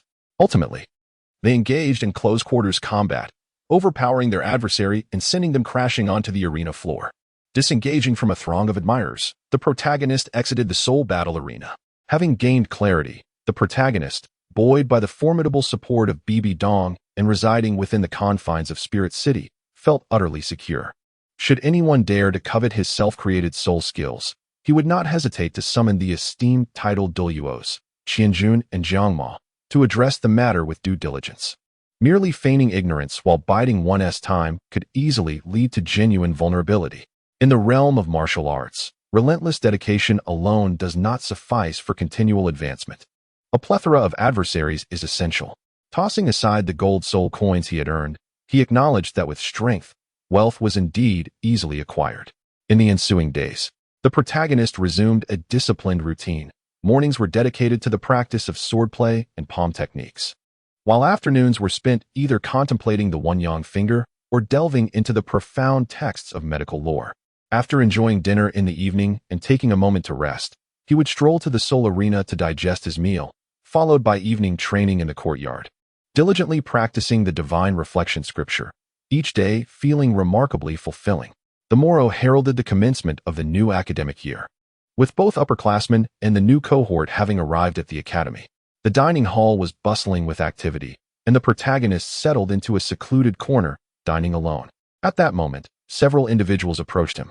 The first individual furrowed his brow, lost in contemplation, pondering over the fact that he had not caused any trouble during this period. "You are indeed the nephew of the saintess," he remarked. "I am Douluo, the class leader of the 6th grade, Class 1. Should any matters arise, do not hesitate to seek me out," he declared, striking his chest with conviction. At first, a sudden realization dawned upon her. It was indeed for Bibidong's arrival. That day, Bibi Dong had taken the lead, and her presence had already attracted the attention of some keen observers. As a former prominent figure in the academy, renowned for her beauty and now revered as the Holy Maiden, it was hardly surprising that the elite class, brimming with youthful vigor, would harbor their own thoughts about her. After a few days of inquiries, everything had been uncovered. A seamless egg is impervious to flies. In the minds of those with intentions, the lead now represented that very seam. Through a series of indirect conversations, she had discerned the other party's intentions.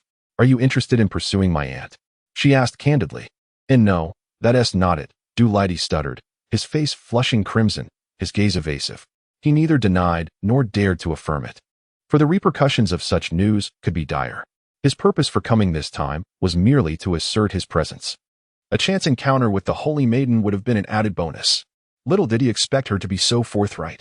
"If you need anything in the future, just reach out to me," she declared before hastily departing. "It seems my aunt enjoys quite the popularity," she thought, smiling softly.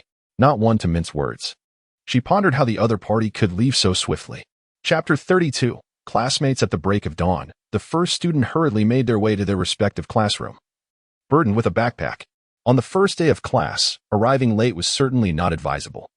He was also eager to discern the differences between this institution and the Academy of Arcane Souls. The first grade class, often referred to as the young elite class, had but one criterion for admission: exceptional aptitude. Upon entering the classroom, he found a sparse assembly of a dozen or so classmates, with the occasional murmur breaking the silence. At first glance, I secured a seat by the window in the third-to-last row. The sound of a bell chimed as a middle-aged man entered the classroom, ascending the podium and surveying the assembly. "Greetings, everyone. My name is Li Muhan, the homeroom teacher of Class 1 and your instructor for the theory of martial souls. Should you require assistance with any personal matters, do not hesitate to approach me. Our martial soul theory course will span the next 3 years, with classes held every morning for 1 hour, leaving the remainder of the time for your own pursuits. In the afternoon, you will be guided by teacher Hongshang in combat training. Your admission to the elite class signifies your exceptional talents. However, our academy adheres to a survival of the fittest principle, with assessments conducted annually. I hope that by this time next year, you will still be part of Class 1. Li Muhan paused briefly before continuing. On behalf of the school, I extend a warm welcome to you all. As his words concluded, applause resounded throughout the classroom. Now, let us proceed with self-introductions, as we will be companions in the days to come. Please share your name, martial soul, soul power level, and aspirations. As time is of the essence, he added. After a moment of silence, a charming girl at the door stood up, facing the back of the room. I am Tian, 12 years old, with a martial soul of an elemental staff, a level 30 control-type soul master. In the future, I aspire to become an exceptional soul master like the Holy Maiden. The first individual slightly raised his head. At the tender age of 12, he had already attained the impressive level of 30, a testament to his remarkable talent. However, what astonished him most was the revelation that his aunt had amassed a following. My name is Lu Handong. At 12 years of age, I possess the Earth Bear as my martial spirit, and I am a level 30 defense soul master. My aspiration is to become a titled Douluo and restore the illustrious reputation of the Lu family. A robust youth, my face is filled with determination. It is truly astounding that someone could reach level 30 at such a young age. I pondered whether the elite classes of the Spirit Hall Academy possess such high standards.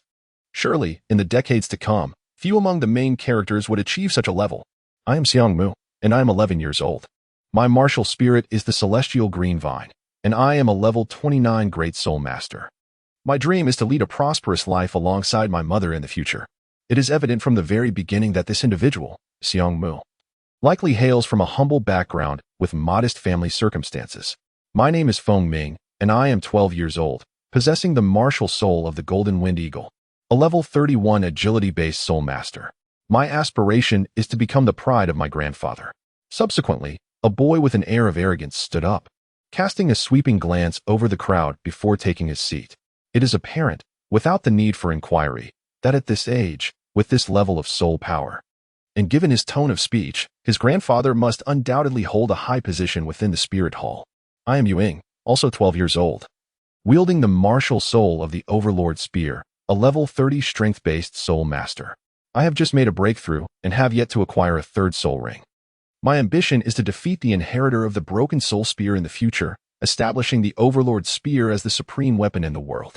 A girl clad in silver-white chainmail placed her hand over her heart, her last words nearly erupting in a shout. How remarkable! At first glance, one is left utterly astonished, especially with the competition for the weapon ranking. The introduction continues, revealing that not a single student in the classroom possesses a soul power below level 29, which is truly terrifying. Before I knew it, it was my turn. I am known as First, the very embodiment of the term itself, age 12, with a water-based martial spirit. And I proudly hold the title of a level 33 auxiliary soul master. My aspirations? To lead a leisurely life filled with the simple joys of playing with cats and walking dogs. I stood up to face my classmates, speaking in a nonchalant manner before slowly taking my seat once more, capturing the attention of everyone in the room, without even mentioning my audaciously domineering name. The mere fact that I am a 12-year-old with a level 33 auxiliary spirit conveys the sheer magnitude of my talent. As for my dreams, no one took them seriously. I am Shun Mengchen, possessing a golden needle martial spirit, also age 12, and I am a level 29 auxiliary soul master. Should you find yourselves injured or unwell, feel free to seek my assistance. I aspire to be as formidable as my idol, Dongfang Bubi, and with that, the young girl's eyes sparkled with enthusiasm. The first glanced helplessly at the young girl, yet a subtle smile crept upon her lips. It seemed that not only did her aunt have admirers, but she too had garnered some attention. Who is Dongfang Bubi? I have never heard of this name before. Indeed, such a name exudes an audacious flair, even more ostentatious than that of the one called First. The crowd engaged in spirited discussions. Enough, please settle down. Li Muhan gently clapped his hands together. Now that we have made some preliminary introductions, let us commence with the lesson. Other matters can be addressed afterward. Our school operates quite simply. The one with the highest soul power assumes the role of class leader. First, stand up. Instinctively, First rose to her feet.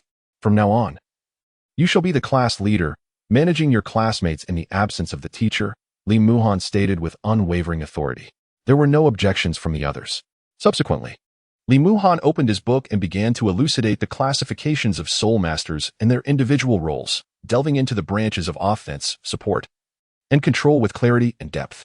It must be said that many insights offered First a more profound understanding of soul master cultivation. throughout Li Muhan's lecture. He frequently referenced various events from the Douluo continent and its scenic marvels, rendering the session anything but dull. The audience listened intently. With the ringing of the bell, Li Muhan concluded the theoretical lesson. That will be all for today. In the afternoon, await teacher Hongshang in the classroom, as she will escort you to the training grounds. Having said this, he departed. Once the teacher left, the students gathered in small clusters. Mingchen, who is Dongfang Bubi? Such an imposing name. He must be formidable, right? A girl inquired. The others perked up with curiosity. Dongfang Bubi is the legend of the Soul Arena in Wuhuan City, the foremost powerhouse among our support-type Soul Masters. He swept through the Soul Arena without encountering any rivals. His attire remained pristine after each battle. He is synonymous with invincibility, a miracle among support-type Soul Masters. The little girl spoke fervently, her admiration evident as she recounted the tales of Dongfang Bubi. In a moment of astonishment, I touched the necklace around my neck, realizing that I was, in fact, the true embodiment of the Copper Soul. It seemed as though I had already achieved the status of a titled Douluo. At long last, I comprehended the reason for my mere 29 levels. It was apparent that my parents had failed to bestow upon me a name of grandiosity. Our class leader, the first, has already reached level 33 in the support category, and then there is Dongfang Bubi, who has swept through the Soul Arena with his supportive prowess. My own ordinariness is indeed a reflection of my parents' choice to name me after a chubby child, which elicited laughter from everyone around. What a Dongfang Bubi. I have yet to step into the Soul Arena, and he already seems so formidable, unable to defeat even a mere support, scoffed Fengming, the proud young man with the golden winged eagle spirit. Humph. Lord Dongfang Bubi could easily overpower you with a single hand, retorted Shen Mingyao, indignant at the slight. Class leader, what say you? Shen Mingyao looked to the first. Well, I surmise that for one to adopt such an ostentatious name as Dongfang Bubi, there must be some merit to it, the first pondered, casting a glance at his female admirers before modestly responding. Just wait and see. I shall confront that Dongfang Bubi soon, Fengming declared, his expression dismissive of the so-called threat. Brother, the path ahead is narrowing. First cast a fleeting glance at the other party. As lunchtime approached, the group did not linger any longer and hurried towards the dining hall. In the afternoon, a middle-aged woman clad in soft armor brought the first group to the training ground. I am your instructor, Hongshang, responsible for devising your training regimen and guiding your practice.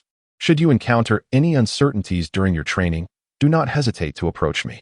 With a serious demeanor, Hongshang scanned the crowd. Who is the class monitor? Step forward. I am First, the monitor of Class 1. First responded as she stepped forward. Very well, you shall lead them in running 10 laps around the training ground, Hongshang instructed.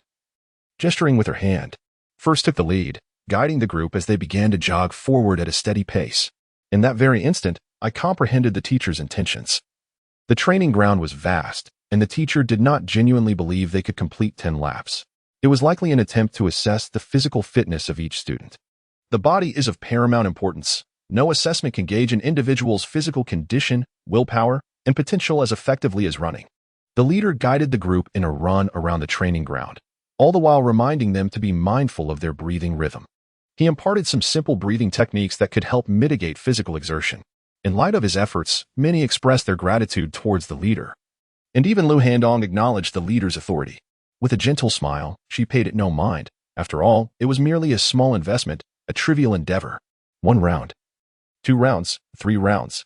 By the 6th lap, some had already begun to lag behind, yet no one chose to pause. Even those who could barely move slowly pressed onward. Gaining entry into the elite class is indeed no trivial feat. It requires not only talent but also an exceptionally resilient spirit. By the 7th lap, most had exhausted their energy, yet Shen Mingyao, who belonged to the support category, astonishingly continued until the very end of the 7th lap before finally coming to a halt. As the 8th lap approached its latter half, apart from the leader, only Tian, Lu Handong, Fengming, and Yu Ying, for Soul Masters, remained, along with Xiang Mu, who possessed the 29th level of the Tianqing Vine Martial Soul, desperately enduring. Moments later, as Xiang Mu collapsed, Tian followed suit. This generation certainly boasts many promising talents. Teacher Hongshang stood nearby, perusing the students' profiles while taking notes in a notebook, her eyes gleaming with excitement.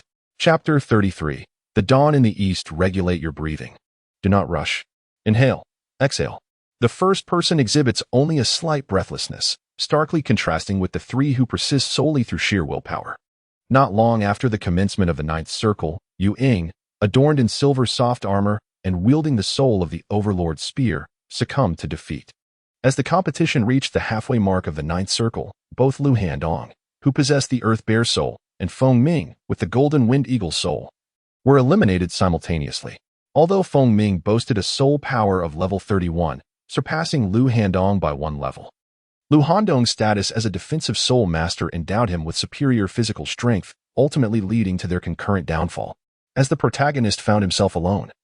A sudden surge of speed enveloped him, his feet gliding effortlessly as if propelled by a gust of wind. Compared to the earlier pace alongside others, his velocity had more than doubled. Ever since he embarked on the cultivation of the Divine Reflection Sutra, he began to evolve genuinely towards the ideal of a flawless soul master. His strength, physique, recovery capability, and the purity of his soul power were all undergoing a comprehensive enhancement, each day surpassing the last. As his level ascended, the disparity between him and soul masters of the same rank grew increasingly pronounced. Initially, I had speculated that even without cultivating other martial arts, upon reaching the level of a soul sage at 70, I would undoubtedly rival an ordinary title Douluo. The classmates, assigned by the teacher to rest on the sidelines, gazed in astonishment at my retreating figure. Meanwhile, Feng Ming and Lu Handong, who had just been assisted to their feet, were engulfed in profound bewilderment at this scene. Is this truly an auxiliary? Hong Shang, having now closed her notebook, watched breathlessly as I entered the final sprinting phase.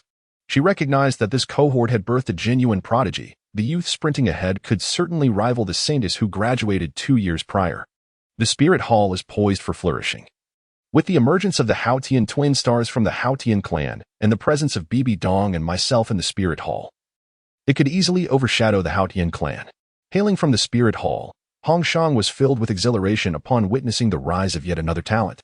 After completing the 10th lap, Dai gradually came to a halt, taking a few dozen steps forward before seamlessly regulating his breathing. Ignoring the astonished gazes of the onlookers, he approached the instructor with composed dignity. "Excellent," Hong Shang exclaimed, delivering a hearty slap to Dai's shoulder. Ouch! Dai winced, his entire shoulder numbed by the impact. He had encountered Soul Kings before, but this instructor was undoubtedly extraordinary, likely a Soul Emperor, or perhaps even a Soul Sage, he surmised silently.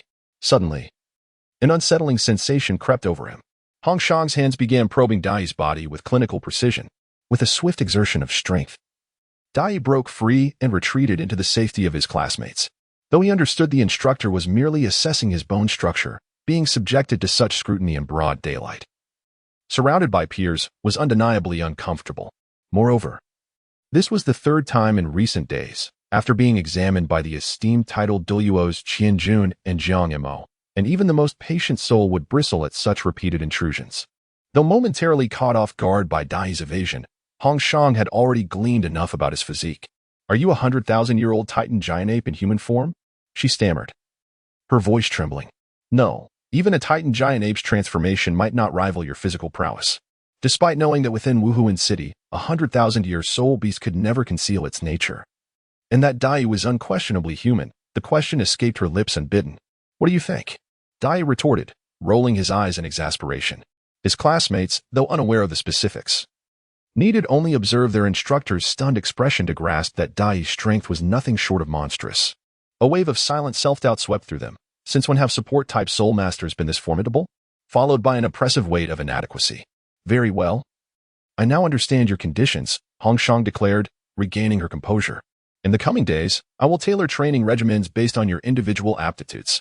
For now, I shall escort you to the Advanced Wuhuan Simulation Training Ground." She elaborated, "The so-called Advanced Simulation Ground is merely an artificially crafted environment designed to resonate with your martial souls, facilitating smoother meditation and thereby accelerating cultivation. Such facilities are standard in the continent's elite academies, so do not grow complacent, continue striving with unwavering diligence." Thereafter, Hong Shang led the group through an array of bizarrely configured training environments, each tailored to specific martial souls. Yu Ying, whose martial soul was the Overlord's spear, trained amidst the ruins of an abandoned barracks. Feng Ming, wielder of the Golden Wind Eagle, perched within a bird's nest atop a towering tree, while Shen Mingyao, whose soul manifested as golden needles, honed her skills within a medical clinic. "This is absurdly arbitrary," Dai mused inwardly. "The primary martial spirit is water.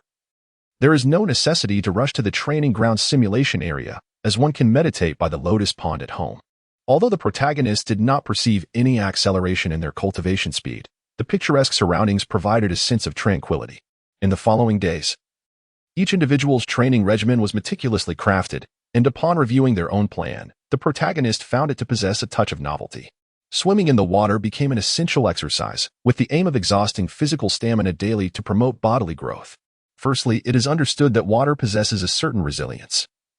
Exercising in water yields far superior results compared to running with weights and can also prevent internal injuries. This instructor certainly possesses some wisdom. Moreover, one can practice sword techniques or palm methods in water, which would prove even more effective. As time swiftly passed, 3 months have elapsed. However, due to the limitation imposed by a low soul power level, the progress in the current martial arts training has significantly slowed.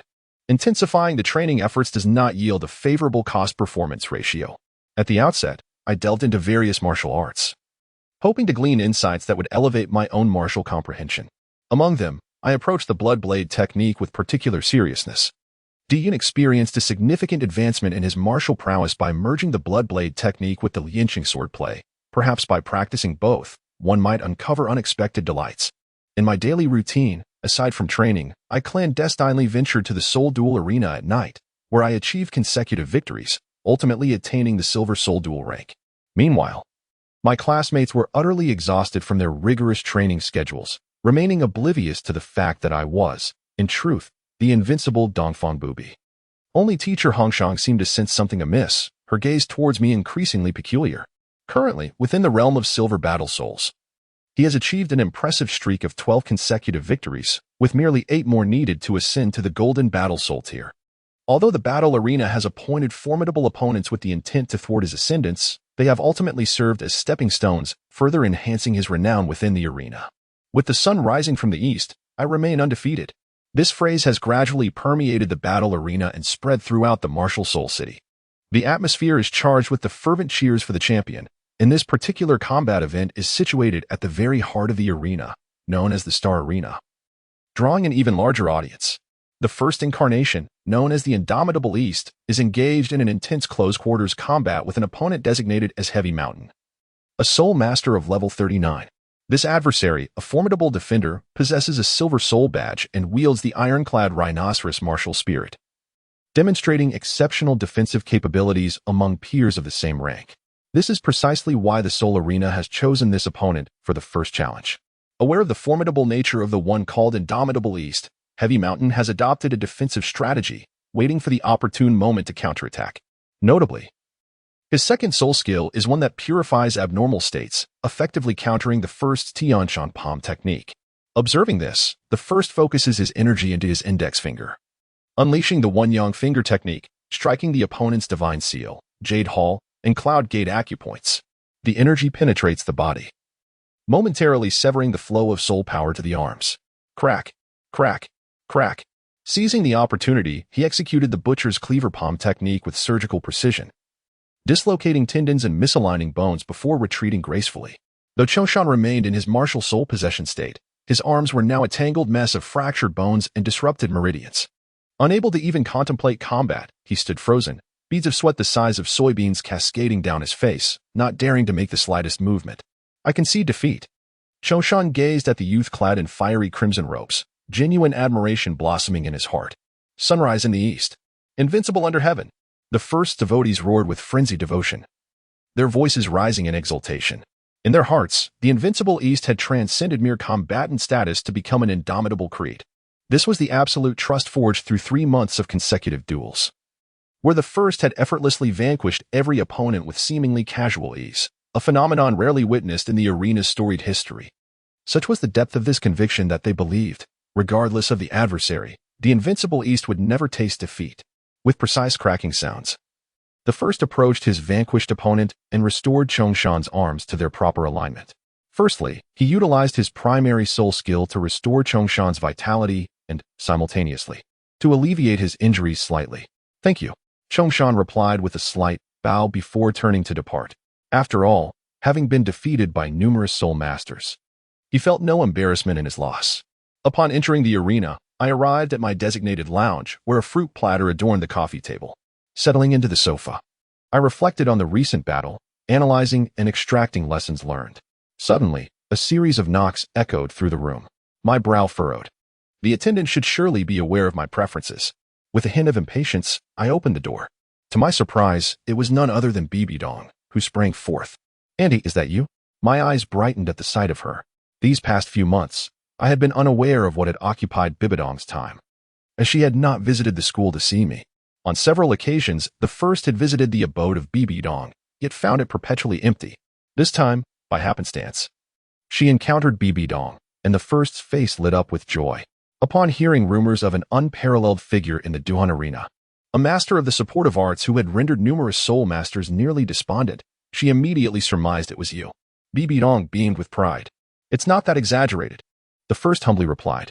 "By the way, allow me to introduce a friend of mine, Xiaojiang. Please come in." With that, Bibi Dong beckoned towards the outside. "It's him." The first's expression momentarily stiffened.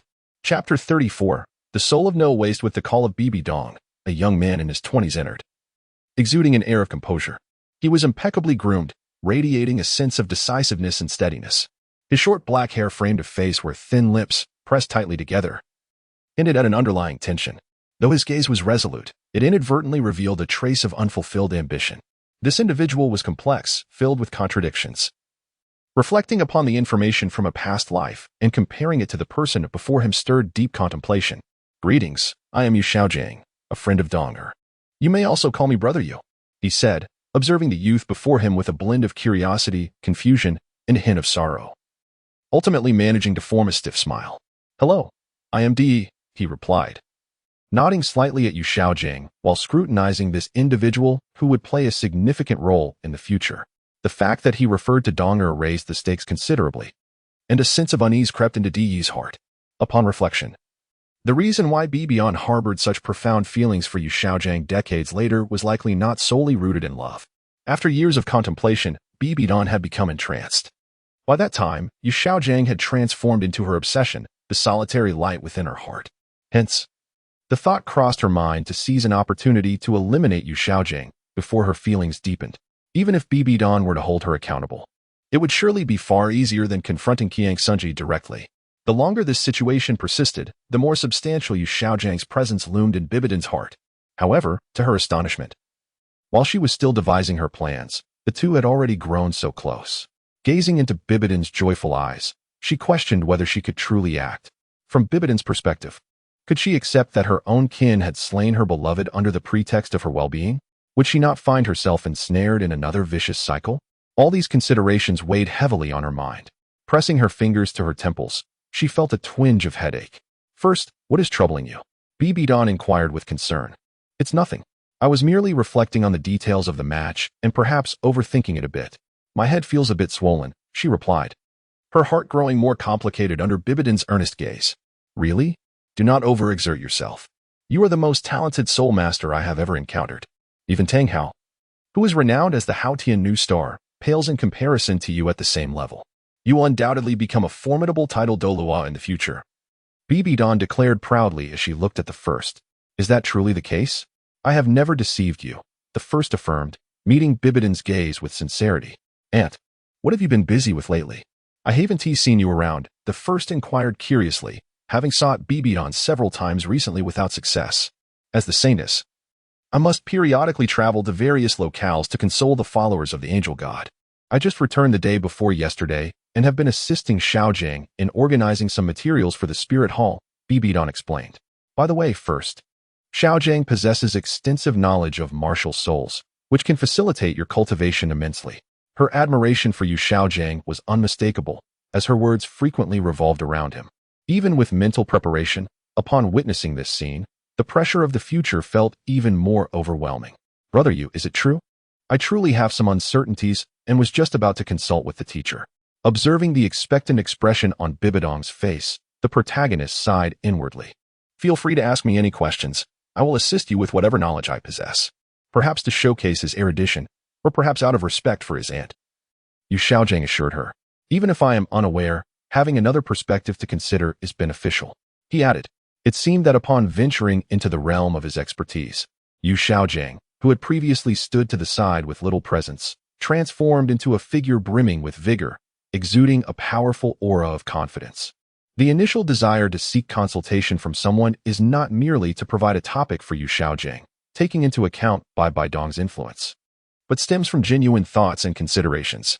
Regardless of whether Yu Xiaojing is truly a master, it is undeniable that he possesses a vast array of knowledge through his extensive reading, thereby saving oneself considerable time that would otherwise be spent scouring library resources. Acknowledging a capable individual as a teacher is a mark of wisdom, not a source of shame. The first summoned forth his own martial soul, allowing it to drift freely.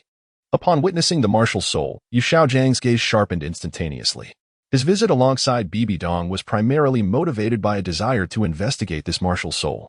Ever since he inadvertently heard rumors of the undefeated Dongfang, he had become a frequent patron of the Soul Arena, never missing a single match involving the first over the past few months. Due to the inherent flaws in his own martial soul, which had nearly extinguished his hopes of becoming a formidable warrior, he begrudgingly turned to the study of martial soul theory. After being expelled from his sect, he relocated to Martial Soul City, hoping to leverage the precious resources of the Martial Soul Hall to discover a method for the beneficial mutation of his own martial soul. Over the years, he had perused a vast array of texts, including those from the Blue Lightning Tyrant Dragon sect, the Martial Soul Hall, and various others he had collected from outside sources. The more he learned, the more he understood how a support-type Soul Master could dominate others in combat, even merely during the third-ring Soul Master stage. Furthermore, the first had displayed both his first and third soul skills in the arena, indicating that this water martial soul was undoubtedly of the highest caliber. The allure of a newly emerged top-tier martial soul was far stronger to Yu Xiaojing than that of any enchanting beauty. Upon encountering Bibi Dong again that afternoon and hearing her suggest that the undefeated Dongfang might indeed be the nephew she often mentioned, Yu Xiaojing felt compelled to visit the Soul Arena with her, hoping she would facilitate an introduction, as having an ally made matters easier. Brother Yu, do you feel that my martial soul possesses a remarkable spirit? Do you think martial souls have consciousness? This question surely sparked contemplation within Yu Xiaojing, for his own martial soul had undergone a mutation during its awakening, manifesting as a tangible entity. Yet he remained uncertain whether martial souls possess true intelligence. As the first continued to cultivate, he could distinctly sense that his water martial soul's spirit was becoming increasingly vibrant, stirring within him a profound curiosity about the possibility of his martial soul evolving into a sentient being. This inquiry, it seemed, could only be addressed by Yu Xiaojing himself on the entire continent. Observing the playful water orb before him, his expression turned complex. Such a pure elemental martial soul, such formidable spirit. This is the first time I have witnessed a martial soul, apart from my own, seemingly imbued with consciousness. Your martial soul indeed exhibits a strong spirit, leaving open the possibility of it developing into a living entity in the future. In my view, martial souls possess life, they inherit qualities. And I even believe our ancestors exist within us through our martial souls. He continued, indeed, some martial souls are sentient beings, such as my own. Upon uttering these words, Yu Xiaojing's face clouded with sorrow. Xiaojing, one cannot choose their martial soul at the time of awakening, Bibi Dong consoled him. I am aware. Come forth, Luo Sanpao. Yu Xiaojing's expression shifted dramatically. Joining his hands in prayer, he then spread them apart. As his soul power surged, a plump creature over 1 meter in length, with delicate blue, expressive eyes, short legs, and lavender fur, materialized before him. This is my martial soul, Luo Sanpao. It underwent a malignant mutation during its awakening. Although it is a beast martial soul, it possesses a corporeal form akin to that of a weapon martial soul, yet its innate soul power is merely half a level. After gazing at his martial soul, a complex emotion crossed his features. Luo Sanpao possesses a rudimentary level of intelligence, capable of comprehending some simple commands. After demonstrating, he promptly retracted his martial soul. At this moment, Yu Xiaojing found himself in a state of self-doubt, fearing the judgment of others. Were it not for his aunt, he likely would not have showcased Luo Sanpao before me. Brother Yu, have you ever contemplated the possibility that a martial soul could evolve in tandem with the growth of its wielder, thus enhancing itself? He could not help but inquire. Yu Xiaojing was momentarily taken aback, a flicker of excitement crossing his features, only to be swiftly overshadowed by a sense of disillusionment. It is one thing to speak of such possibilities, but how could one actually implement them? Soul Masters grow stronger as they acquire additional spirit rings for their martial souls. Yet the notion of reversing this process to empower the martial soul seems as daunting as scaling the highest peaks. Ultimately, Yu Xiaojing gazed fervently at the youth before him, pondering the remarkable strength of a support-type soul master. Could it truly be? De, too, looked on at him with delight. From a young age, it was evident that the first individual possessed remarkable intelligence, perhaps even a means to remedy the challenges faced by Xiaojing regarding his martial soul. I contend that the strength of a person hinges upon three fundamental aspects: vitality, spirit, and the purity of soul power. To simplify, one could say it encompasses a robust physique, a resilient soul, and a potent, refined soul energy. The first gradually articulated his perspective, emphasizing that through physical training, one can enhance the body. Through meditation, one can purify soul energy, and by comprehending the essence of sword and fist techniques, one can fortify the soul. Once a certain level of mastery is attained, these enhancements will reverberate back to the martial soul. This conclusion was drawn from the first's personal experience of witnessing his own martial soul develop an increasing sentience, and it was not an attempt to deceive Yu Xiaojing. Is it conceivable that your Luo San Pao is not a malignant mutation, but rather that you simply lack the resources necessary to provide sufficient nourishment for the evolution of your martial soul, resulting in its progression being halted after only a small advancement? At first glance, Yu Xiaojing was met with no opportunity for contemplation, as the inquiry swiftly followed. Chapter 35. Thoughts? How can you say that? Xiaogang exclaimed. Don't mind him, Bibidong hurriedly explained to Yu Xiaojing.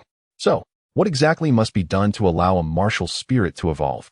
Yu Xiaojing trembled as he spoke, his mind racing with self-doubt. Have I truly hindered the evolution of my spirit, rather than it obstructing my training? For years, he had despised his martial spirit, yet now, someone was telling him that it was not the spirit that was lacking, but himself. How could he accept such a notion? There are no useless martial spirits, only inept soul masters. If that were indeed the case, Yu Xiaojing was overwhelmed by self-mockery, recalling his favorite saying, I cannot say for certain. Strengthening one's physical conditioning will never be a mistake. As for the rest, you must seek your own methods. Bibidong remarked, and this is merely my conjecture. It may not be the truth. Upon hearing this, Yu Xiaojing gradually calmed down. Yes, this is merely a conjecture. Moreover, putting aside how to enhance one's body and refine soul power, merely grasping the concept of intent is an arduous task. And allowing a soul master to nourish their martial spirit for evolution is akin to building castles in the air. The path to knowledge is paved with diligence, and perseverance is the vessel upon the boundless sea of learning. I have always believed that hard work will not betray one. I must give it a try, Yu Xiaojing declared to Bibidong. As Bibidong observed Yu Xiaojing's calming demeanor, she understood his thoughts. But could martial spirits truly not evolve? Reflecting on her past experiences with her sword under the guidance of Yu, she already held an answer in her heart. She knew that Yu had comprehended the essence of swordsmanship. If Yu's martial spirit were to be the three cannons, it would undoubtedly achieve evolution anew. Xiaogang's potential was simply too lacking, if only he possessed Yu's abilities. Although Yu only suggested it as a possibility, Bibidong felt an instinctive conviction that it was indeed true. Bibidong could not help but glance at Yu in her striking red robe, her heart filled with mixed emotions. What is it? Yu inquired, noticing Bibidong's gaze. Oh, it's nothing. What soul beast are you planning to hunt for your fourth spirit ring? You ought to prepare in advance. Bibidong diverted the conversation. I plan to seek a water attribute soul beast, ideally one that can produce a soul skill for recovering soul power, Yu replied. For recovery of soul power?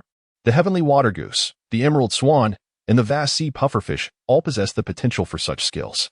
However, you might also consider plant-type soul beasts like the ivy or the tianhua tree, as they offer a broader selection, Yu Xiaojing added. I will take that into consideration. Yu replied. Actually, your water martial spirit is better suited for a control-type path. The attributes you can provide as a support type are not particularly substantial. And in the later stages, you may not have a significant advantage compared to other support-type soul masters, Yu Xiaojing hesitated before stating. To this, Yu nodded in agreement. My second soul skill does indeed have control effects. Do you intend to pursue both support and control simultaneously? Yu Xiaojing gasped. That is unfeasible. It would merely scatter your focus, leaving you mediocre in all pursuits. He countered. I have my plans. Yu affirmed with determination. In truth, Yu's second soul skill was merely an experiment, an attempt to master the three states of water.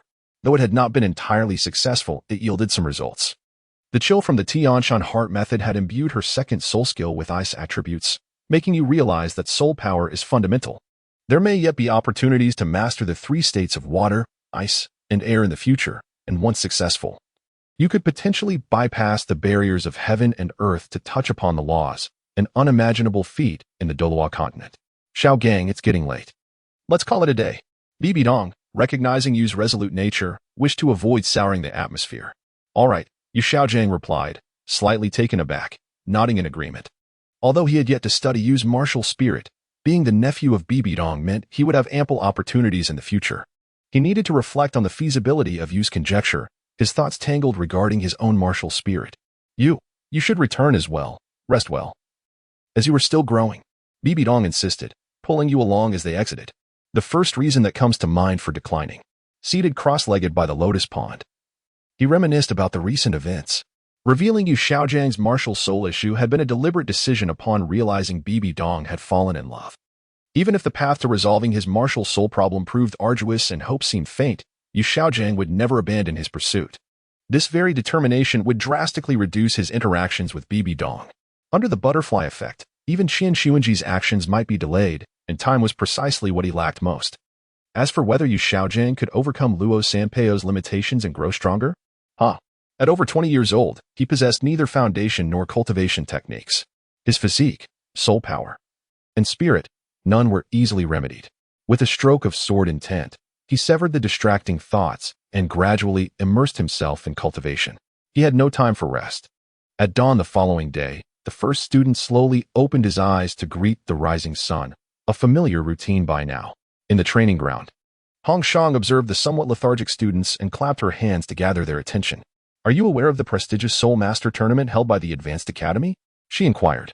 Indeed, it is a competition in which all Soul Master academies across the continent participate, occurring once every 5 years, the proud youth Feng Ming eagerly responded. Correct. This year marks the occasion of the Soul Master tournament, Hong Shang proclaimed. Teacher, are you suggesting that the academy will select participants from our class? The students speculated excitedly, their gazes fixed on Hong Shang. How delightful that would be. However, I must inform you that the next Soul Master tournament will coincide with your 6th year. Hong Shang replied, rolling her eyes at their daydreaming expressions. One can only imagine the intensity of the competition. Your rivals will include not only classmates several years your senior, but even younger students from the grade below. Our class may possess the highest talent, yet we are not the strongest. The number of participants, including reserves, will barely amount to 11 or 12. Now, resume your training, she concluded, casting a glance over the group before settling beneath the shade of a tree to relax. Initially, the students exchanged invigorated glances as if spurred by enthusiasm, but soon their expressions turned wary as they eyed each other, signaling the commencement of their spirited endeavor. Upon first glance at the woman in the red attire, it became evident that she possessed formidable prowess. Although her approach to teaching appeared to be one of laissez-faire, she was, in fact, perpetually devising methods to instill a sense of urgency within her students. In a secluded corner, the protagonists diligently honed their skills, alternating between mastering palm techniques, swordplay, and even the art of wielding a dagger. They even resorted to tossing a copper soul coin at a distant tree trunk, a technique known as rain of flowers showering gold, one of the signature moves of the elusive Master Wuhan. Although they were merely a novice in this endeavor, this practice was undertaken to compensate for their lack of long-range combat capabilities, as they were not yet inclined to enhance their water martial soul with offensive soul techniques. After all, possessing an array of skills is never a burden, provided it does not hinder progress in other martial arts. As the future of the martial soul palace, Hong Shang could not overlook the enigmatic figure of the protagonist, who, despite being classified as a support type, had taken a rather rebellious path towards becoming a battle soul master. Initially, Hong Shang had attempted to advise the protagonist, but they were steadfast in their misguided convictions, claiming a lack of security and distrust in their teammates, asserting that the best support lay in personally vanquishing their adversaries. While these arguments bore an air of plausibility, they were ultimately devoid of practical applicability. After all, how many support characters possess a physical condition akin to theirs? Eventually, Hong Shang discovered that the protagonist had been frequenting the battle arena every evening, establishing themselves as a rising star within the combat scene. After observing several of their matches, Hong Shang decided to relinquish any further oversight. It was high time for these youngsters to broaden their horizons, contemplating the fact that the protagonist had been engaging in real combat for months. Hong Shang felt a sense of resignation. Noticing that the hour was growing late, Hong Shang gathered everyone together. Starting the next day, They would embark on practical training aimed at earning the silver battle soul badge at the arena. Each participant was required to compete in at least one match daily, whether solo or in teams, except for the protagonist, of course. Without waiting for any reactions, Hongshang dismissed the gathering and departed. Class leader, you haven't bribed the teacher, have you? Inquired Mudao.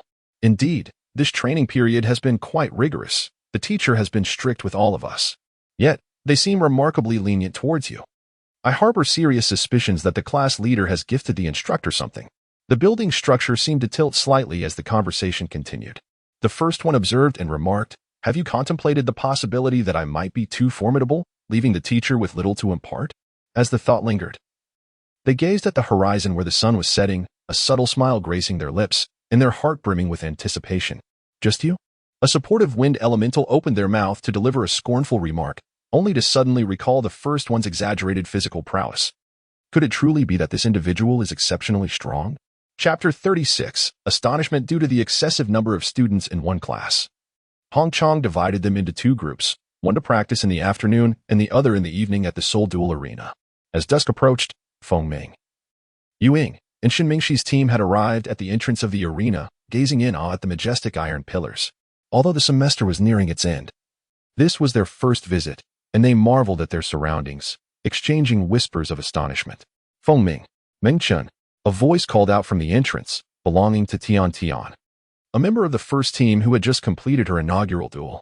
With her sweet appearance and elemental staff martial soul, she approached them with palpable excitement. So, how was the duel? Did you win? Yuing, the wielder of the Overlord's spear martial soul, was brimming with combat spirit, eagerly inquiring about their experience. Why don't you try it yourselves? Guess who we encountered? Tian Tian and her teammates bantered back and forth, their expressions a mix of shock and intrigue as they glanced at Shinmingxi and Fengming. Could it be the unparalleled Dongfeng Bubi? Shinmingxi exclaimed, her face alight with enthusiasm. Please. Fengming scoffed, as the first team members watched the exchange, clearly entertained. Shinmingxi was a devoted fan of Dongfeng Bubi, while Fengming often retorted against her admiration, claiming he would one day surpass him, leading to their constant bickering. In this arena, the only reason for such expressions could be attributed to the first team's encounter with Dongfeng Bubi. Shinmingxi eagerly advanced into the arena, hoping to meet her idol, with the others following suit. The teacher wants you to head to the second floor. She's waiting for you there.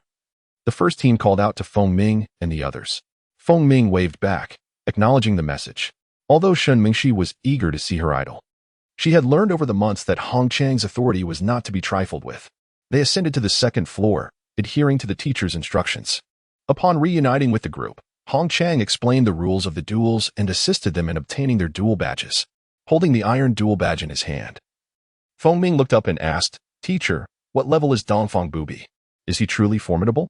The students preparing to register paused, intrigued by the name they had heard so often due to Fengming and Shinmingxi, eager to hear the teacher's assessment. It's not merely a question of strength. Hongchang pondered, weighing her words. He is quite astonishing. Do not be overly surprised when you meet him. Her eyes sparkled with amusement, as if anticipating an entertaining scene.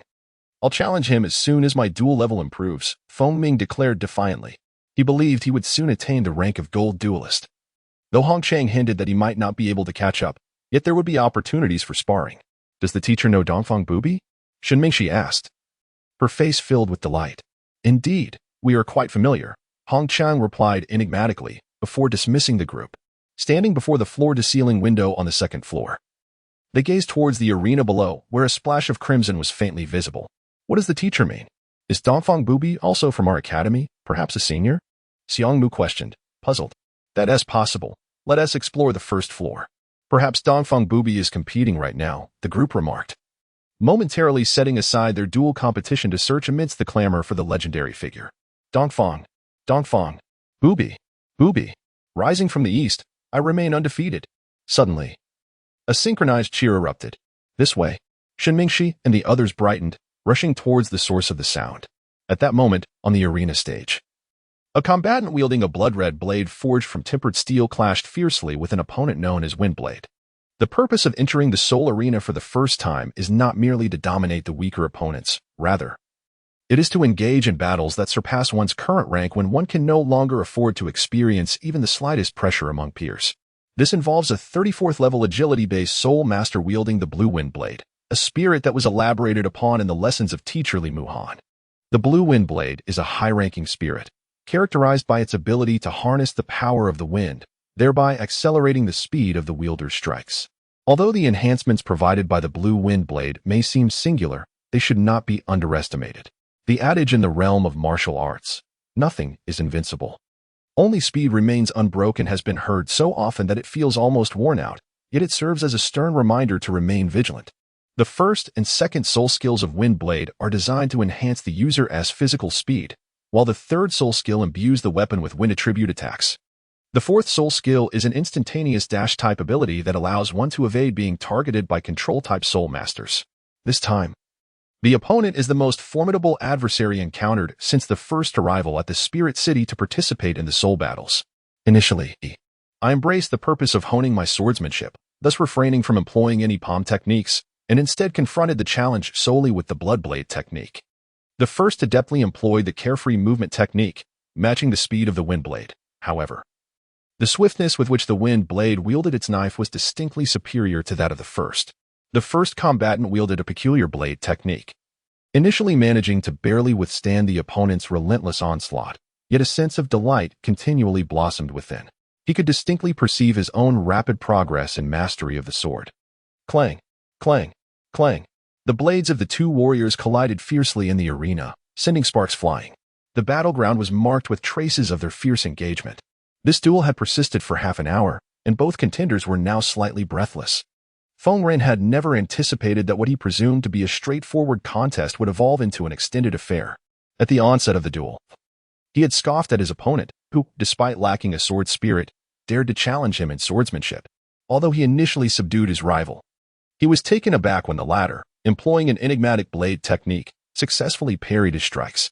Moreover, the opponent's rate of improvement was astonishing.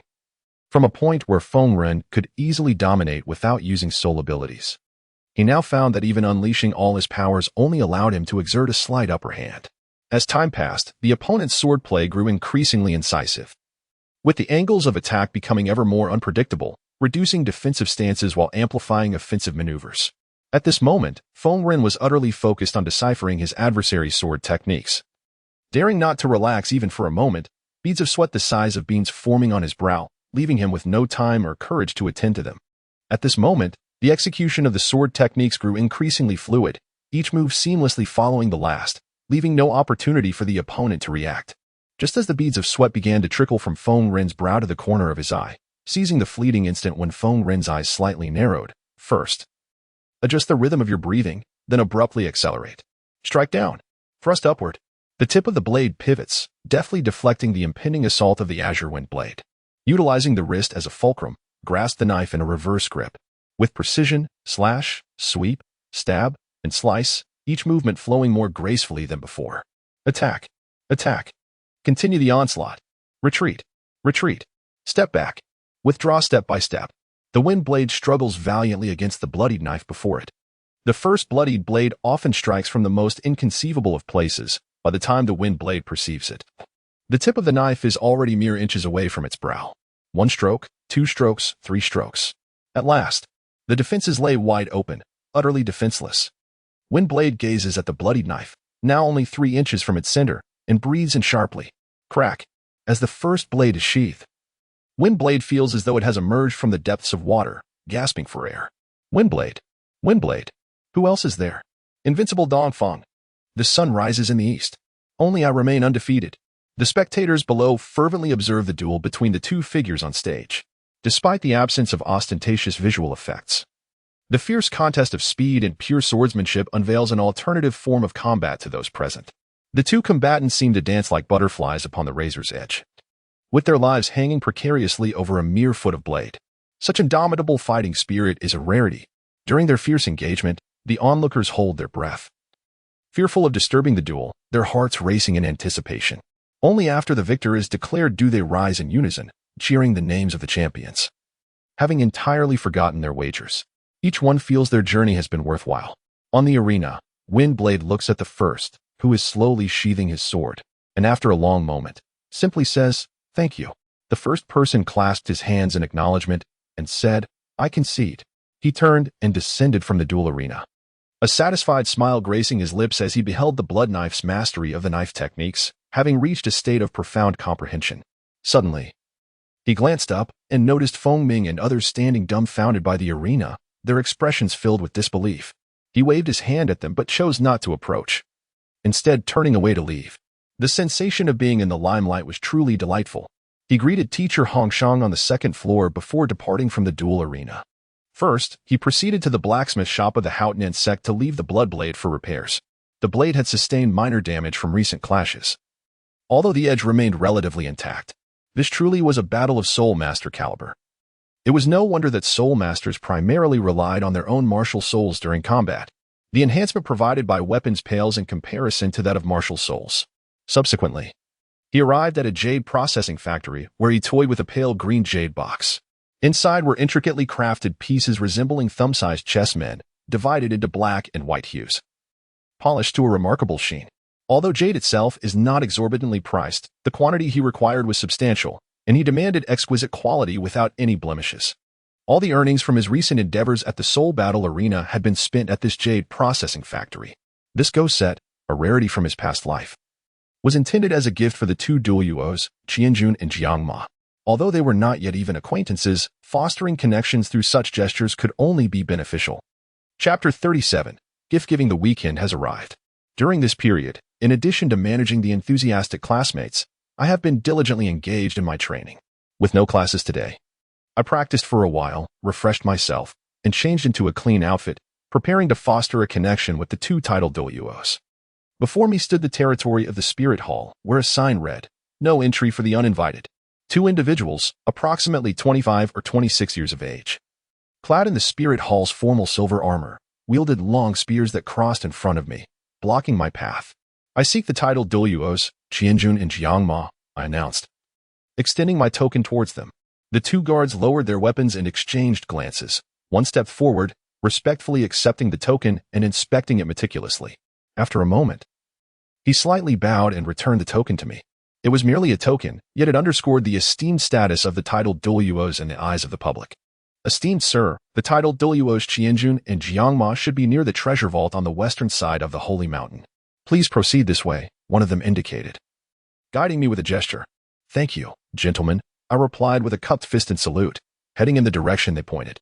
The two guards of the Spirit Hall remained upright, resembling statues, their gaze steadfastly fixed ahead. They're the very visage of the Spirit Hall. The last time I accompanied Bibi Dong, I merely followed along, not daring to take a closer look at my surroundings. This time, as I tread upon the marble floor, I proceed with measured steps, observing that the architectural layout and selection of plants around me are evidently the work of skilled hands. From a localized perspective, one encounters a variety of scenic views, while the overall composition exudes a unique charm. The flow of people in the entire sacred mountain is sparse. Along the way, I encounter few individuals, and those I do meet exhibit calm expressions, hurrying along, merely casting a curious glance at me without further acknowledgement. Before long, I arrive at the entrance of the treasure pavilion. During my previous visit, the flowers were in full bloom, but now they reveal a hint of withering. On the platform where I last saw them, two titled Douluo are still engaged in sipping tea and deep contemplation.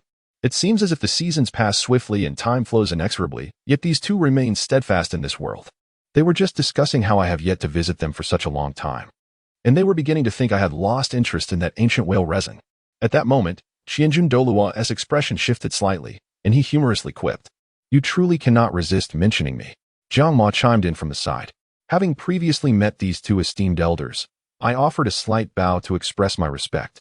"We are not yet so familiar. They may just due to their status, but I must adhere to propriety."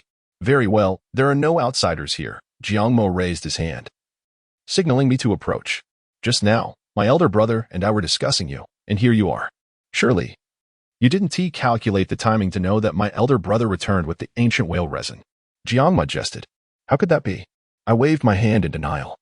"After our last parting, I thought it must be quite lonely for you two to remain here for such an extended period, so I prepared a special gift. I just finished crafting it and brought it for both of you." "Oh, what is it?" Qianjun inquired, his face filled with curiosity. The first individual retrieved a ghost set from the storage necklace and spread it out upon the table. The two titled Douluos immediately recognized that this was a unique set they had never encountered before. With curiosity, they picked up the black and white stones. rubbing them between their fingertips, nodding in satisfaction at the meticulous craftsmanship. Having witnessed countless treasures in their century-long existence, they appreciated the sentiment behind this gift. Beginning with the game of 5 in a row, they transitioned to a discussion about Go. As the two titled Douluos engaged in manipulation of the pieces, they found that although 5 in a row was straightforward, it offered a distinct charm compared to the contemporary games of beast chess and military flag. When the first individual began to elucidate the principles of Go, the two titled Douluos, with a growing understanding of the rules, became immersed in contemplation as they absorbed the philosophy of the game. Time served as the board, and the years as the stones. The way of Go reflects the philosophy of choice and sacrifice. When there is breath, there is existence. When there is existence, there is coexistence. When there is no breath, there is demise. When there is demise, there is mutual annihilation. Upon concluding his explanation, the first individual paused. Initially, after observing the silent contemplation of Qianjun and Jiangma for a while, he found himself at a loss for words. Was there some profound realization that he was unaware of? He could not discern anything himself, leaving him perplexed. What a remarkable game of Go! Qianjun was the first to regain his composure, a look of joy illuminating his face. The beauty of Go lies in its infinite variations. The game mirrors the complexities of life, serving as an excellent means for refining one's spirit. Jiangma, too, awakened from his reverie. Upon witnessing the scene, he promptly remarked, "This game of Go was devised by our ancestors to cultivate one's mind and to comprehend the essence of life. Over time, our family has gradually fallen into decline, rendering the game of Go less significant for us, relegating it to mere pastime. The words I spoke earlier are the legacy left by our forebears. I observe that both of you, esteemed elders, often find yourselves with little to occupy your time. Thus, engaging in this game serves as a delightful diversion." The first borrower swiftly ascended, though he had not gleaned any profound insights himself. Perhaps others had experienced something significant. After all, they were aged a century, possessing ample life experience. Indeed, this is a remarkable opportunity that could potentially elevate one's status further. It is said that each level presents a formidable barrier. Your ancestors must be extraordinary, for their cultivation cannot possibly be inferior to ours. The two of them echoed in agreement. We, as brothers, are grateful for your kindness. There is no need for excessive formalities. Simply addressing you as old master will suffice. Qianjun's face was alight with joy, as if a breakthrough in cultivation were imminent. "Then I shall henceforth refer to you both as old masters," the first replied, somewhat naively scratching his head. He had not anticipated that the bond would be forged so effortlessly. With further interactions, great prospects lay ahead. "Come, have a seat." Jiangma gestured towards the adjacent chair. "Excellent." The two titled Douluo cleared the tea set from the table and extended their index fingers, a faint golden soul power shimmering at their fingertips. With a horizontal stroke from one and a vertical stroke from the other, a chessboard gradually materialized upon the table. This stone table was crafted from materials sourced from the extreme north, formed from a singular vein of icy or yielding several slabs of this frigid stone. Its texture was exceedingly hard, such that only a soul sage could barely leave a mark upon it. Yet, under the deft fingers of the two titled Douluo, it was as effortless as slicing through the surface of ice. The chessboard was flawlessly level, devoid of any cracks, indicative of their profound mastery over soul power. If I wished to achieve such finesse, I would need to cultivate my Yang finger to at least the 4th rank, the first mused internally. Upon reaching the titled Douluo realm, I would need to focus on honing my spiritual power, mastering the soul power within, and cultivating a deep understanding of my martial soul, as this was crucial for ascending beyond the 95th level. Indeed, a soul master's achievements are dictated by their weaknesses. Being still young, one must establish a solid foundation and avoid the temptation of seeking shortcuts. The two titled Douluo gazed at the first with growing fondness, treating him as one of their own, and began to share some intricate details about cultivation beyond the 95th level. A towering edifice must rise from a solid base. "I fully concur with this notion," the first acknowledged. "Ah, you possess quite the knowledge," Qianjun remarked, observing the first's earnest demeanor with a hint of jest. "Well, I do indulge in reading quite a bit," he chuckled. As Qianjun and Jiangma commenced their game, the first sat beside them, pouring tea and water, also providing reminders when they approached critical rules. Throughout the afternoon, he witnessed the transformation of two novice players into elite strategists. The profundity of the game of Go is truly vast. Jiangma sighed deeply. The contrasting black and white stones at their fingertips symbolized the colors of the world's evolution. Qianjun reflected with a sense of wonder. After one game, the two set down their pieces and exchanged glances. The debt of gratitude between them had grown substantial. In just an afternoon, they had utilized a century's worth of accumulated knowledge as fuel, evolving their gameplay to the point where they could sense the bottleneck of the 96th level. Within a year or two, their soul power would undoubtedly progress further. While Go might serve merely for amusement to lower-level soul masters, for them, the title Douluo, its value surpassed even that of a 100,000-year soul bone. After all, how many Super Douluo-level powerhouses lack soul bones? Even if they currently do not possess any, soul bones can be sought gradually. Yet the path to enhancing one's realm relies entirely on personal comprehension. It is often said, soul bones are easy to obtain. But elevating one's realm is a formidable challenge. They gazed at the first with genuine affection, initially believing their lives would culminate at the 96th level, but now, unexpectedly, fortune had smiled upon them. The two were filled with confidence that they could aspire to the realm of the 98th level Super Douluo. Qianjun and Jiangma began to elucidate some of the intricacies of Soul Master realms to the first, sharing anecdotes from their own past, hoping to smooth his path ahead. Old Master, I've heard that the Soul Master world now recognizes two major factions, the extreme flow and the balanced flow? The first inquired with curiosity. Indeed. There are other factions as well, but currently, 90% of Soul Masters belong to these two schools, Jiangma casually confirmed. As an elder of the Spirit Hall, he wielded significant authority, with the Spirit Hall's influence extending across the continent, possessing detailed information about 90% of Soul Masters, including their soul rings and skills. It was challenging for anything to evade the notice of the two-titled Douluo. Let us first discuss the balanced flow. Its emergence predates the rise of the Spirit Hall. During that time, evil Soul Masters ravaged the world, hunting all living beings. The balanced flow was established to compensate for the deficiencies in a Soul Master's abilities, enhancing their survival capacity. The goal of the balanced flow is to create the perfect Soul Master. However, compensating for one's weaknesses is not a simple endeavor. As one progresses, the effort required intensifies, making the ascent to the titled Douluo rank exceedingly arduous. Speaking of the path to becoming a titled Douluo, a wave of nostalgia washed over them. Chapter 38. The secrets of the extreme flow. Yet one cannot overlook the excellence of the balanced flow. After all, among the millions of soul masters in the world, only a handful can ascend to the rank of titled Douluo. It is evident that the demon-suppressing Douluo holds a deep appreciation for the balanced flow. A quintessential example is the Star Luo Empire, where nearly 99% of the soul masters adhere to the balanced flow, although there are no titled Douluo in plain sight. The strength of those beneath that rank allows their overall prowess to far surpass that of the Heaven-Do Empire. The Thousand June Douluo added, the way of heaven compensates for deficiencies by diminishing excess. Thus, the virtual can triumph over the real, and the insufficient can conquer the abundant. With profound emotion, he slowly recited the opening line of the 19th scripture. What a splendid phrase! Exclaimed the Thousand June demon-suppressing Douluo, his joy palpable upon hearing it. He then turned to the first, remaining silent yet expectant. What is the matter? The first inquired, a look of confusion adorning his face. Is there more? The Thousand June Douluo's anticipation was palpable, as the phrase resonated with an enigmatic allure. That is all. It was merely a moment of reflection, the first replied, hesitant to admit the truth. To convey a genuine sentiment is worth more than 1,000 volumes of texts. If I were to elaborate further, what would become of me? Thus, he had no choice but to muster his courage and momentarily play the role of a literary scribe.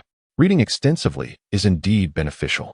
It seems we, too, must indulge in more literature, the Thousand June Douluo mused, a hint of disappointment in his tone. Yet soon, he regained his composure. For a child of merely a few years could articulate such a profound thought, it was already astonishing.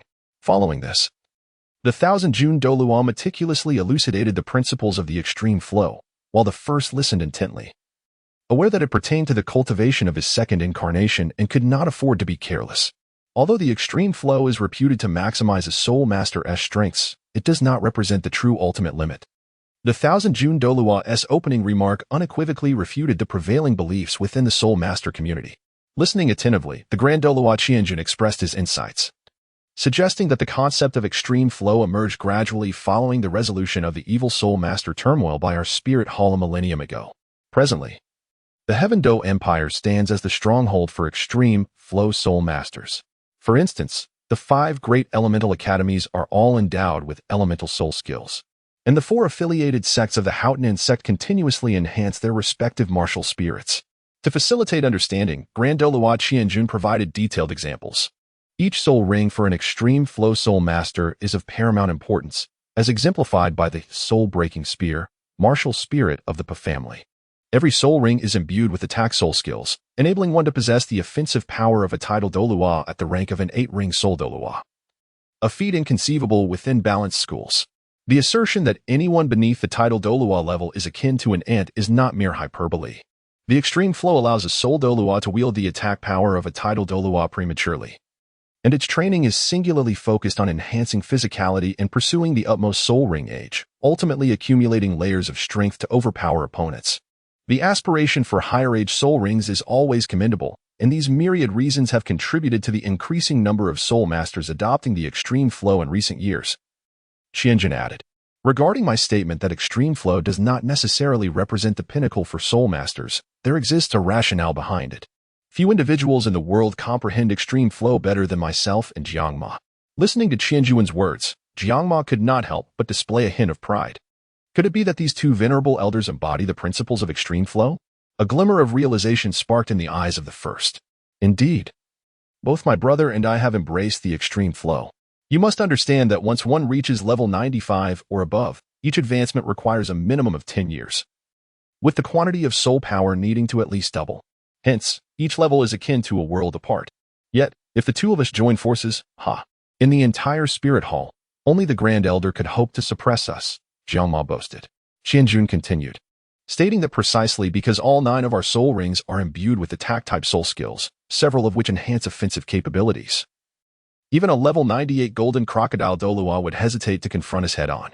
The realization that 2 titled Douluos, Qianjun and Jiangma, were so formidable left the first silently astounded. Digressing, let us return to discussing extreme flow. Perhaps having gone too long without engaging in conversation, the 2 titled Douluos, in high spirits today, felt compelled to elaborate extensively for the first. The soul skills generated by the soul rings attached to martial spirits are inherently uncontrollable. Hence, I maintain that extreme flow does not represent the true limit of a soul master, Qianjun concluded. The first then posed his most pressing inquiry. Elder, if an individual possesses 9 soul skills, all of which amplify strength, the resultant explosion of power would undoubtedly be astounding. However, being merely flesh and blood, could one truly withstand such force without succumbing? For others, the generation of soul skills may be uncontrollable, yet this is not an issue for the first. Even the later Tang San, with his second martial spirit, the Haotian hammer, did not attach all enhancement-type skills. He merely utilized the Great Sumera hammer to unleash the combined power of his 9 soul rings with his own soul power to overpower his adversaries. If there were indeed someone capable of attaching percentage strength enhancements to all 9 soul rings, the accumulation of attributes in the later stages could very well allow them to challenge even a god. What are you thinking? Jiangma chided, playfully tapping the first's head to dispel his fanciful notions. Even with a complete set of 10,000-year soul bones, one might not be able to endure the backlash from utilizing 8 soul skills simultaneously. Thus, what significance would there be in attaching such 9 soul rings? Subsequently, Qianjun, with a wistful expression, remarked, if what you propose regarding soul ring attachment were to be realized, that would indeed constitute the true extreme flow. Alas, such a success is destined to remain an impossibility. With that, he sighed, shaking his head in melancholy. The first, his face flushed, realized that his second self should ideally pursue routes of physical enhancement and strength augmentation. Only with a formidable physique could one withstand the backlash of the soul ring's power. The concept of amplifying strength became increasingly clear. One's inherent power serves as the foundation, while soul skills act as a magnifier. Lost in thought, he envisioned himself as if enveloped by 9 soul rings, delivering powerful punches to the 1,000 paths and kicking the Azura god. Suddenly, a voice interrupted. Hey, old man, what are you doing? The first, clutching his head, cast a plaintive glance at the demon suppression Douluo. The demon suppression Douluo turned his head, pointed at the drool at the corner of the first's mouth, and said, wipe it off. Hiki. First smiled awkwardly, yet the earlier thought held significant practical value. After engaging in light conversation with the 2 individuals known as the sealed Douluo, they rose to take their leave. Here, the eternal whale glue, Qianjun remarked, observing the departing figure of first as he produced a sizable black chunk and tossed it over. Be careful, old man, you might damage it. Qianjun warned with a sidelong glance at first. After spending the afternoon together, the trio had grown quite close, their dialogue now less formal and more casual. This is the whale glue from the malevolent tiger whale, over 60,000 years old. You'd best use it after reaching the Soul King, Qianjun advised. Understood. First. Now some distance away, waved an arm in acknowledgement. Watching First retreating silhouette, Jiangmo remarked, having such a grandson is quite delightful. Indeed, however, this lad harbors many secrets. Qianjun replied. You are unaware of his performance in the soul arena, solely based on his self-created soul skills. Had I not intervened, he would have already faced the schemes of various powerful factions. Furthermore, he likely possesses a soul power of 34 levels by now, Qianjun added. Jiang Ma smiled subtly. Unfazed, with us around, who would dare to touch him? Do they take us for the deceased? A breakthrough loomed on the horizon, once the two brothers reached level 96. Even Qin Dalu would have to show them some respect. Today you help me, tomorrow I help you. Sometimes, matters are that simple. After exiting the sacred mountain, they retrieved the repaired blood knife from the blacksmith's shop and returned to the academy. Upon arriving at his residence, he encountered his fan, Shinmengchen, pacing back and forth, holding something in her hands. Her eyes lit up upon seeing First return, and she hurried over, wearing an expression that suggested she had much to say yet was at a loss for words. Ultimately, Shinmengao spoke. Have you eaten? First, no. Shinmengchen, I have purchased the meal. Shall we dine together? Firstly, isn't this the quintessential approach to courting a girl from a previous life? It appears that regardless of gender or the realm they inhabit, the essence remains the same. If there are no topics of conversation, beginning with food is always a safe bet. Chapter 39, Promotion to Golden Soul, Part 1. Recently, the protagonist has been quite troubled. The fervent enthusiasm of their fans has disrupted their cultivation time, leading them to avoid Shinmengchen. Water benefits all things without contention, and thus is often found where people least desire it. Hence, it approaches the way. Seated by the sacred lake on the right side of the academy, he held a fishing rod, motionless, while his mind gradually pondered the profound teachings of the Tao Te Ching. With each recitation, fresh insights emerged, ineffable yet seemingly purifying his spirit. As he reeled in his line, a koi fish broke the surface of the water. Observing the struggling koi in his grasp, he sighed deeply. Alas. He released it back into the lake, watching as it swiftly darted towards the depths, his heart filled with myriad reflections. Only the strong possess the authority to determine the fate of others.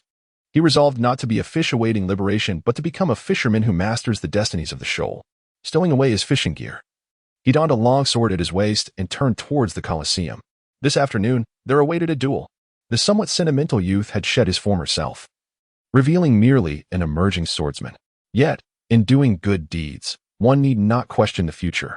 At the Colosseum, room 003. The overseer responsible for the Spirit City's arena was briefing a young man in his mid-20s about the formidable Dongfang Bubi.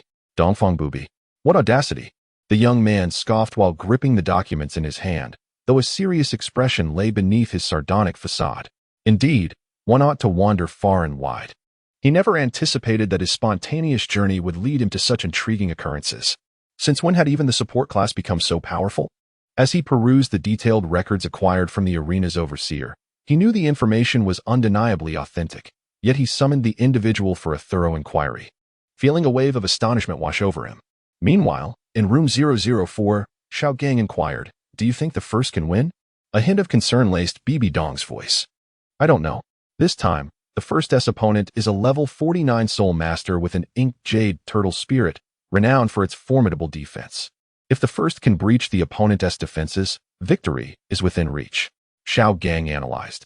Even though the surface statistics suggested an unfavorable outcome for the first, his inner convictions told a different tale. Besides, you should be familiar with the contender. As a rival from the previous Soul Master competition, you ought to have deeper insights. He countered. Though the first contender possesses formidable strength and has never tasted defeat in numerous competitions, it is not solely due to his impressive physical prowess, but rather the astonishing close combat skills he wields. If his opponent steadfastly defends, can the first truly secure victory? The hope appears distant.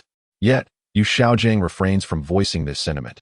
Firstly, it would be inappropriate to express such doubts in front of Bibi Dong, and secondly, he is genuinely uncertain about the first contender's capabilities.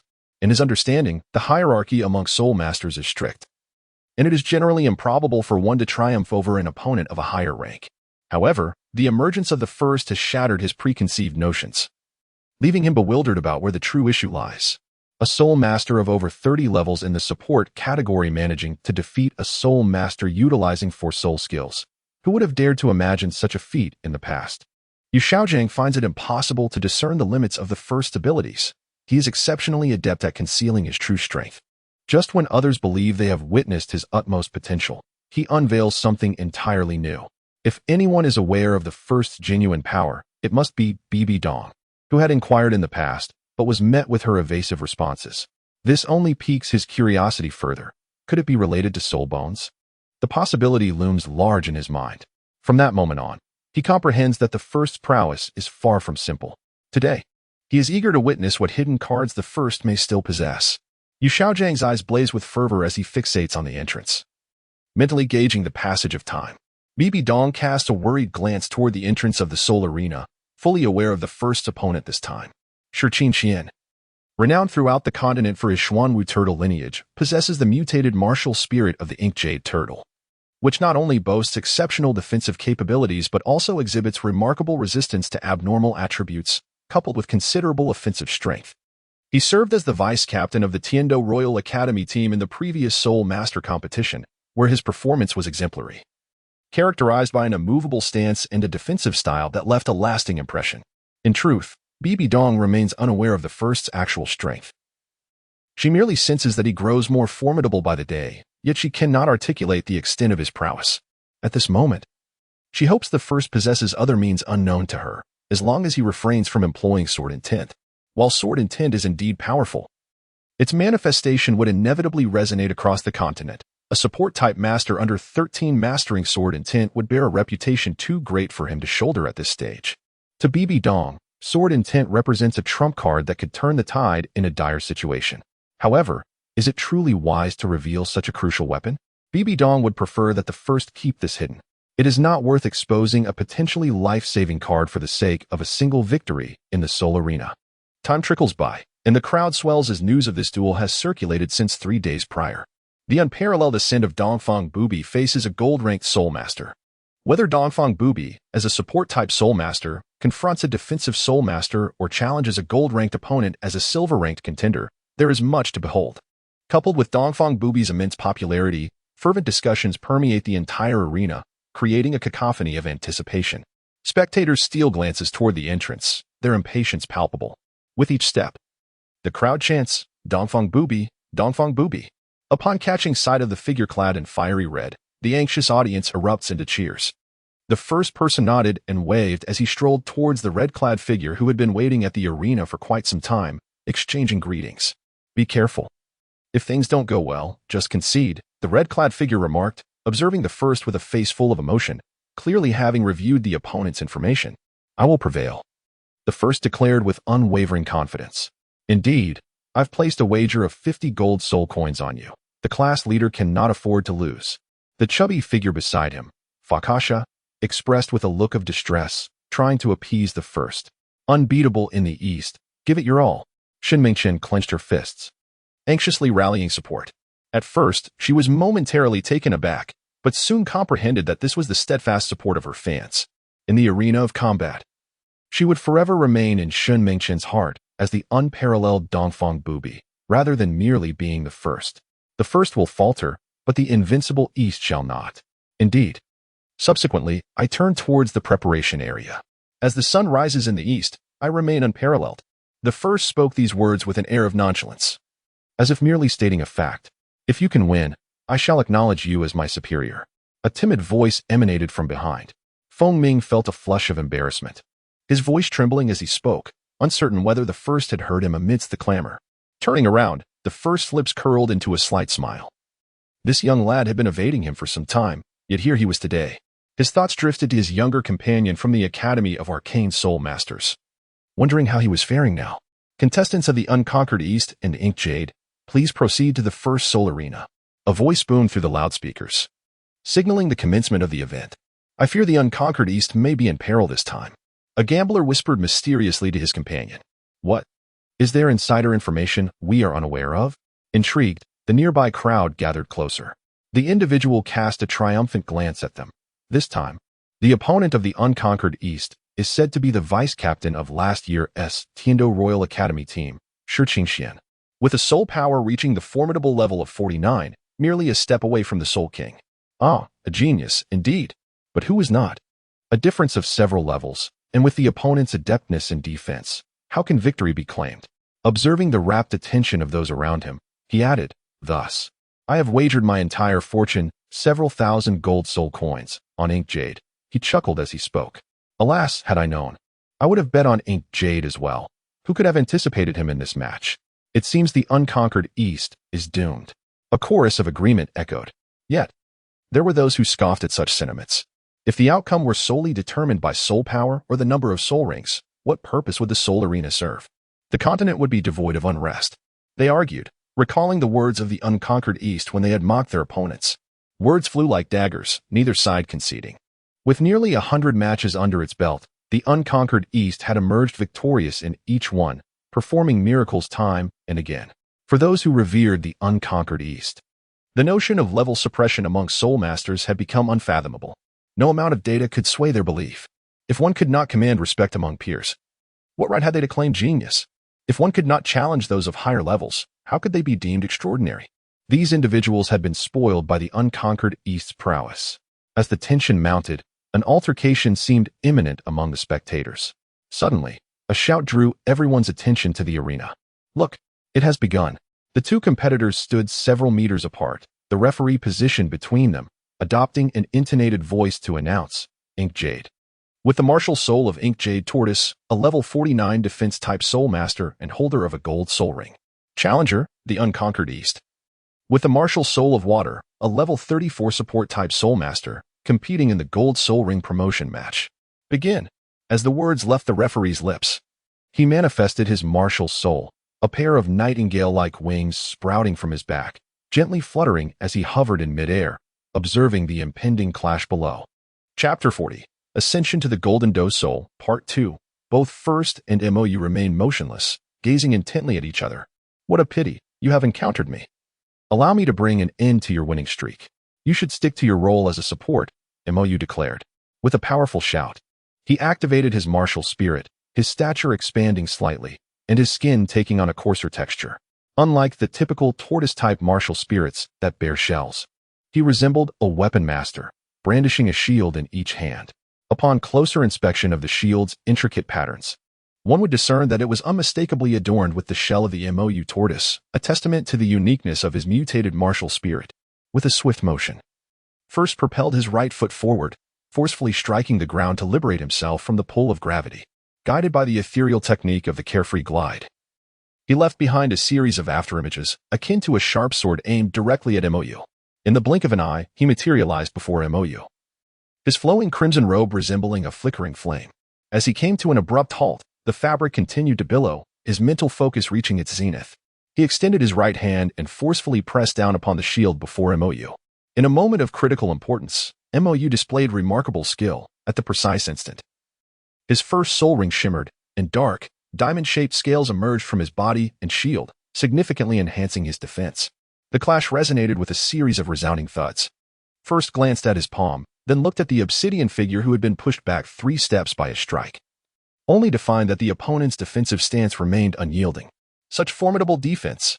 This was not merely flattery or an empty compliment, it was a genuine observation. The strength of the first had been steadily increasing, and the confidence surging within him was not inferior to that of most formidable soul masters of level 40 wielding powerful soul skills. Yet, the adversary before him had only employed their primary soul skill, effortlessly dissipating the force of first attack with a mere 3-step retreat. A glimmer of combat fervor appeared at the corners of his mouth. Be warned, I shall engage seriously now. The first glance at MOU revealed a relaxed and effortless demeanor, yet unbeknownst to others, his hands gripping the shield were tinged with numbness, his inner turmoil akin to a stormy sea. However, in the current state of martial spirit manifestation, coupled with the activation of his first soul skill, his expression remained impassive, concealing his true feelings from onlookers.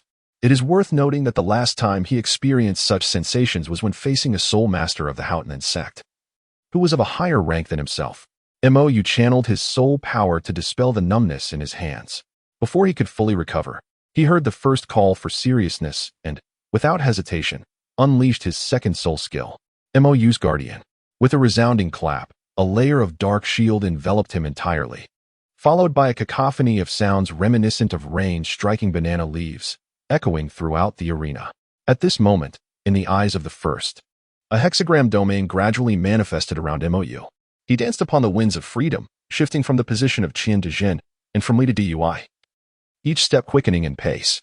To the majority of the spectators, the first speed transcended the limits of perception. In a fleeting moment, he split into 2, then 4, and subsequently 8. A total of 8 figures of the first positioned themselves around Mou, employing various techniques to assault the shield created by his second soul skill.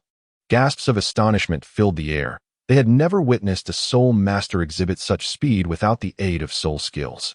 Perhaps a soul saint could achieve it, or even a soul emperor. Yet, such prowess felt far beyond their reach. Crack, crack, crack. In less than 3 breaths, the shield generated by the second soul skill began to emit sounds of distress under the mounting pressure. Mou roared, with no time for contemplation. He activated his third soul skill. The shield in his hand radiated a dense black light, which surged into the protective barrier, stabilizing it once more and enhancing its defensive capabilities. Surrounded by the protective layers of his first 3 soul skills, Mou exhaled deeply, finally able to contemplate the battlefield dynamics. Prior to the soul battle, he had gleaned from the records that the first possessed formidable strength in attack, speed, technique, and even defense. Yet, the extent of that strength remained uncertain. Despite his conscious preparations, the first might far surpassed his expectations. The force was sufficient to repel him, who was utilizing his first soul skill with a mere palm strike, while the speed was such that he could barely maintain his shield and withstand the onslaught. Was this truly just an auxiliary soul master? In the beginning, facing the living sandbag, each palm struck with increasing force, with each blow surpassing the last. The momentum building ever stronger. After years of cultivation, the protagonist had reached a bottleneck in the mastery of the Tianshan palm technique, and at this moment, it felt as if they could transcend it, entering a new realm. The execution of the Tianshan palm was exquisite. Layers of palm shadows intertwining like relentless waves crashing towards Mou. However, to Mou's surprise, a glimmer of joy flickered in his eyes. The myriad palm shadows pressed against the protective barrier without even stirring a single droplet of water. But wait. Suddenly, the protagonist noticed that the faintly black shield in Mou's hand transformed into a soft purple hue, instantly propelled backward by the force directed towards Mou. A sense of imminent danger arose, a feeling that had not surfaced since the protagonist had entered the realm of sword-heart clarity. There was no time for contemplation. With a clang, the long sword that had always hung at their waist, regarded by others as mere ornamentation, unsheathed in an instant. Since achieving mastery in the Guizhong sword technique, the protagonist had never employed this ultimate move, but without hesitation, they unleashed it now. This technique demanded an immense amount of internal energy. The protagonist had only experimented with it once out of curiosity after comprehending it, and thereafter had relegated it alongside the pinnacle techniques of the Lianqing sword technique. As the protagonist landed and assumed their stance, a dazzling purple beam, a foot in thickness, erupted from Mou's shield, hurtling towards the protagonist. Guizhong, the 8 swords of innate nature, the Kuan sword path. The first long sword was inserted into the soul fighting platform, and a stream of earthy yellow light continuously surged from the ground into the sword, subsequently forming a tawny cocoon that enveloped the first. The returning to concealment. The 8 swords of innate nature, in conjunction with the 8 great sword techniques, epitomizes a comprehensive mastery of attack, defense, control, and support. Its sole drawback is the considerable consumption of soul power. The 8 swords of innate nature, rooted in the 8 sword paths, forcibly transform and compress the acquired inner strength into innate true energy, harnessing the natural forces of heaven and earth to repel adversaries. Despite the first possessing the unparalleled heart method, the divine illumination sutra, and an extraordinary level of cultivation far surpassing that of peers, utilizing more than 3 sword techniques would deplete their soul power. This was only a slight improvement over the previously mastered technique, the longsword horizontal in 9 realms. Previously, as the spectators witnessed the first gaining the upper hand over the ink jade with remarkable speed, they cheered, "The sun rises in the east, and I remain undefeated." Just as they reveled in this triumph, the first suddenly ceased their assault and retreated at an astonishing speed. Before anyone could comprehend the unfolding events, a beam of purple light shot forth from the ink jade shield. Boom! The first was struck, and Shin Mengchen, still wearing a victorious expression, realized too late that the tide of battle had shifted dramatically. A multitude of classmates rushed to the arena to halt the match. "Stop!" Hong Chang stepped forward, exuding authority. "Stay calm. The first is unharmed," with a level far exceeding that of her peers. Hong Chang had perceived the first series of unusual movements and the earthy yellow glow surrounding them before the purple light made contact, recognizing it as a defensive soul technique. Even if it could not fully negate the attack, it would surely mitigate its impact, ensuring the first's safety. Observing the first enveloped in purple light, the audience gradually rose to their feet. As the purple hue began to wane, the figure of the first slowly emerged, still maintaining their prior stance, standing tall and steady. Encased in the earthy yellow glow, resembling a mighty mountain, stable and profound. "East, East, undefeated, undefeated." The crowd erupted, as if infused with newfound vigor. Meanwhile, far from the arena, Bibi Dong let out a long sigh of relief, blinking hard to dispel the glimmer of moisture gathering at the corners of her eyes. "Humph. To think they were concealing such an ability," she mused, her teeth clenched in quiet frustration for having worried unnecessarily. Jade, gazing at the seemingly unscathed first, murmured in disbelief, "How is this possible?" His third soul technique, the Jade shock, was designed to temporarily store the enemy's attacks within the Jade shield and convert them into a purple beam to strike back.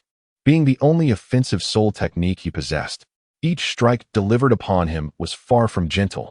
At the moment the violet light emanated, he could sense the magnitude of that energy, which would likely be insurmountable even for an ordinary soul king. After all, he was a participant in the continental soul fighting competition. Taking a deep breath, he contemplated his next course of action, observing the first opponent advancing with a drawn sword. Mou spoke with a tone of admiration. "I shall now employ my fourth soul skill. If you can overcome it, I will concede defeat. If you cannot, then this advancement match will result in your failure. In this competition, there are no draws, only victories and defeats, which serves as a constraint on the challenger." The first response was softly uttered. "Let's defend with all our might. I shall not hold back this time." Mou's eyes widened slightly as he discerned the meaning behind the first statement. Up until this moment, the opponent had not exerted their full strength. Mou steeled himself, once again unleashing his three soul skills, causing his soul power to plummet by 1/3. "Not enough, still not enough," Mou murmured to himself, as solid as a rock. With the activation of the purple fourth soul skill, Mou's figure grew more robust by 1/3, his muscles swelling, and the shield in his hand expanded correspondingly. As the first figure gently closed their eyes, the audience below had long since held their breath, fixated on this decisive move that would determine the victor. Inhale. Exhale. On the soul fighting platform, the two opponents remained utterly motionless, with only the faint sound of their breathing discernible. Suddenly, a jolt surged through Mou's heart, as if it were being hunted by a ferocious beast. In an instant, their body became entirely paralyzed. A voice resonated behind them, declaring, "It is over." Darkness enveloped their vision. Chapter 41. The elegance of that sword in a moment reminiscent of a flash of lightning.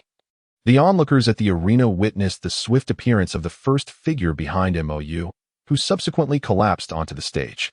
Only Hong Chang perceived the scene with utmost clarity. She distinctly observed the intensity in the first figure's gaze, accompanied by a flicker of electric energy surrounding them. Their body moving with the swiftness of a thunderbolt, executing not a single superfluous maneuver, only a direct thrust. Hong Chang sensed something was amiss with the first figure's sword. It seemed elongated by an inch compared to usual, its tip emanating an unfamiliar aura akin to sword energy, yet not quite sword energy itself. The penetrating power of this strike was nothing short of terrifying. Even from her distant vantage point, a chill gripped her heart. The Mou shield, confronted by the first figure's sword, succumbed as effortlessly as butter meeting a hot knife, yielding to the assault. Taking advantage of the momentum generated by the strike, the first figure glided past Mou, sheathing the sword with grace. Mou, having succumbed to unconsciousness due to the damage inflicted upon her martial soul, would require no less than half a month of recuperation for her spirit to mend. The first individual slightly nodded to the referee before turning away from the soul duel platform, leaving behind a bewildered crowd. With the departure of this figure, an eerie silence enveloped the scene. After a prolonged moment, a voice broke through the stillness. "Did you grasp what just transpired?" "No. I merely caught a glimpse of a flash of lightning, and then it vanished. It appears that the legendary sword intent was unleashed by the unparalleled Dongfang Bubi. Otherwise, How can we explain this? Spectators exchanged their thoughts, each weaving their own intricate interpretations, growing ever more convinced of Dongfang Bubi's enigmatic prowess. Teacher, what just happened? Shenming Chen rushed to her instructor, tugging at Hong Shang's hand and shaking it with eager anticipation to uncover the mystery behind the events. Feng Ming and his fellow students, along with those nearby, leaned in, eager to hear the insights of this esteemed teacher from the Spirit Hall. Such formidable swordsmanship, such astonishing physicality, such mastery over soul power. Hong Shang exclaimed, filled with admiration. This is hardly the time for suspense. Feng Ming interjected, his expression reflecting urgency as he implored the teacher to elaborate. That sword strike from Dongfang Bubi must surely be an exceptionally powerful self-created soul skill, Hong Shang affirmed with conviction. Teacher, please reveal the crux of the matter. It's evident to anyone that this was an extraordinarily powerful self-created soul skill, Feng Ming pressed on. I have yet to finish my explanation. Why the rush? Hong Shang shot a glare at Feng Ming. He shrank back, awkwardly chuckling as he realized he had momentarily forgotten who he was addressing. This sword technique is exceedingly intricate, and my understanding of it is limited, she continued, not allowing the crowd to interject. However, at the instant Dongfang Bubi made his move, I distinctly sensed an incredible surge in his speed and power. I assert that Dongfang Bubi possesses a terrifying physicality, capable of unprecedented explosive force, surpassing even the typical enhancements granted by 10,000-year soul skills. For one of his level to endure such might, do you not agree that his physique is formidable? Hong Shang surveyed the crowd, falling silent thereafter. Indeed, he is strong, likely surpassing most soul masters, murmured the seasoned patrons of the soul arena, nodding in thoughtful agreement. Teacher, please continue. How did his mastery of soul power reach such heights? Xiang Mu inquired, his curiosity piqued as he observed the teacher's pause. Ask Teacher Li about that tomorrow. Hong Shang replied, casting him a sideways glance, disinclined to elaborate further. As for the peculiarities surrounding the initial sword strike, there was no necessity to divulge those details to the audience. It's clear you weren't paying attention in class. Such a powerful self-created soul skill would be impossible to learn without sufficient soul power control, a classmate explained to Xiang Mu. Embarrassed, he lowered his gaze, realizing he had posed a foolish question. As Hong Shang's elucidations gradually circulated, enlightenment dawned upon the crowd, who fervently engaged in discussions about the significance of the first strike. So, Dongfang Bubi's swordsmanship is truly exceptional. Indeed, he typically fights with a blade or unarmed. Who would have anticipated he could wield a sword? It's not that Dongfang Bubi is skilled with a sword. Rather, no one has ever compelled him to draw one, another observer mused. In truth, this marked Dongfang Bubi's first encounter with a sword in months, for worthy opponents had been scarce. Fortunately, the presence of Shi Qingxian allowed them to witness the depths of Dongfang Bubi's concealed abilities. What of Shi Qingxian? Evidently, you are unaware that MOU is none other than Shi Qingxian, the vice-captain of the Royal Academy's battle team, who competed just the other day. In room 004, Xiao Gang exclaimed.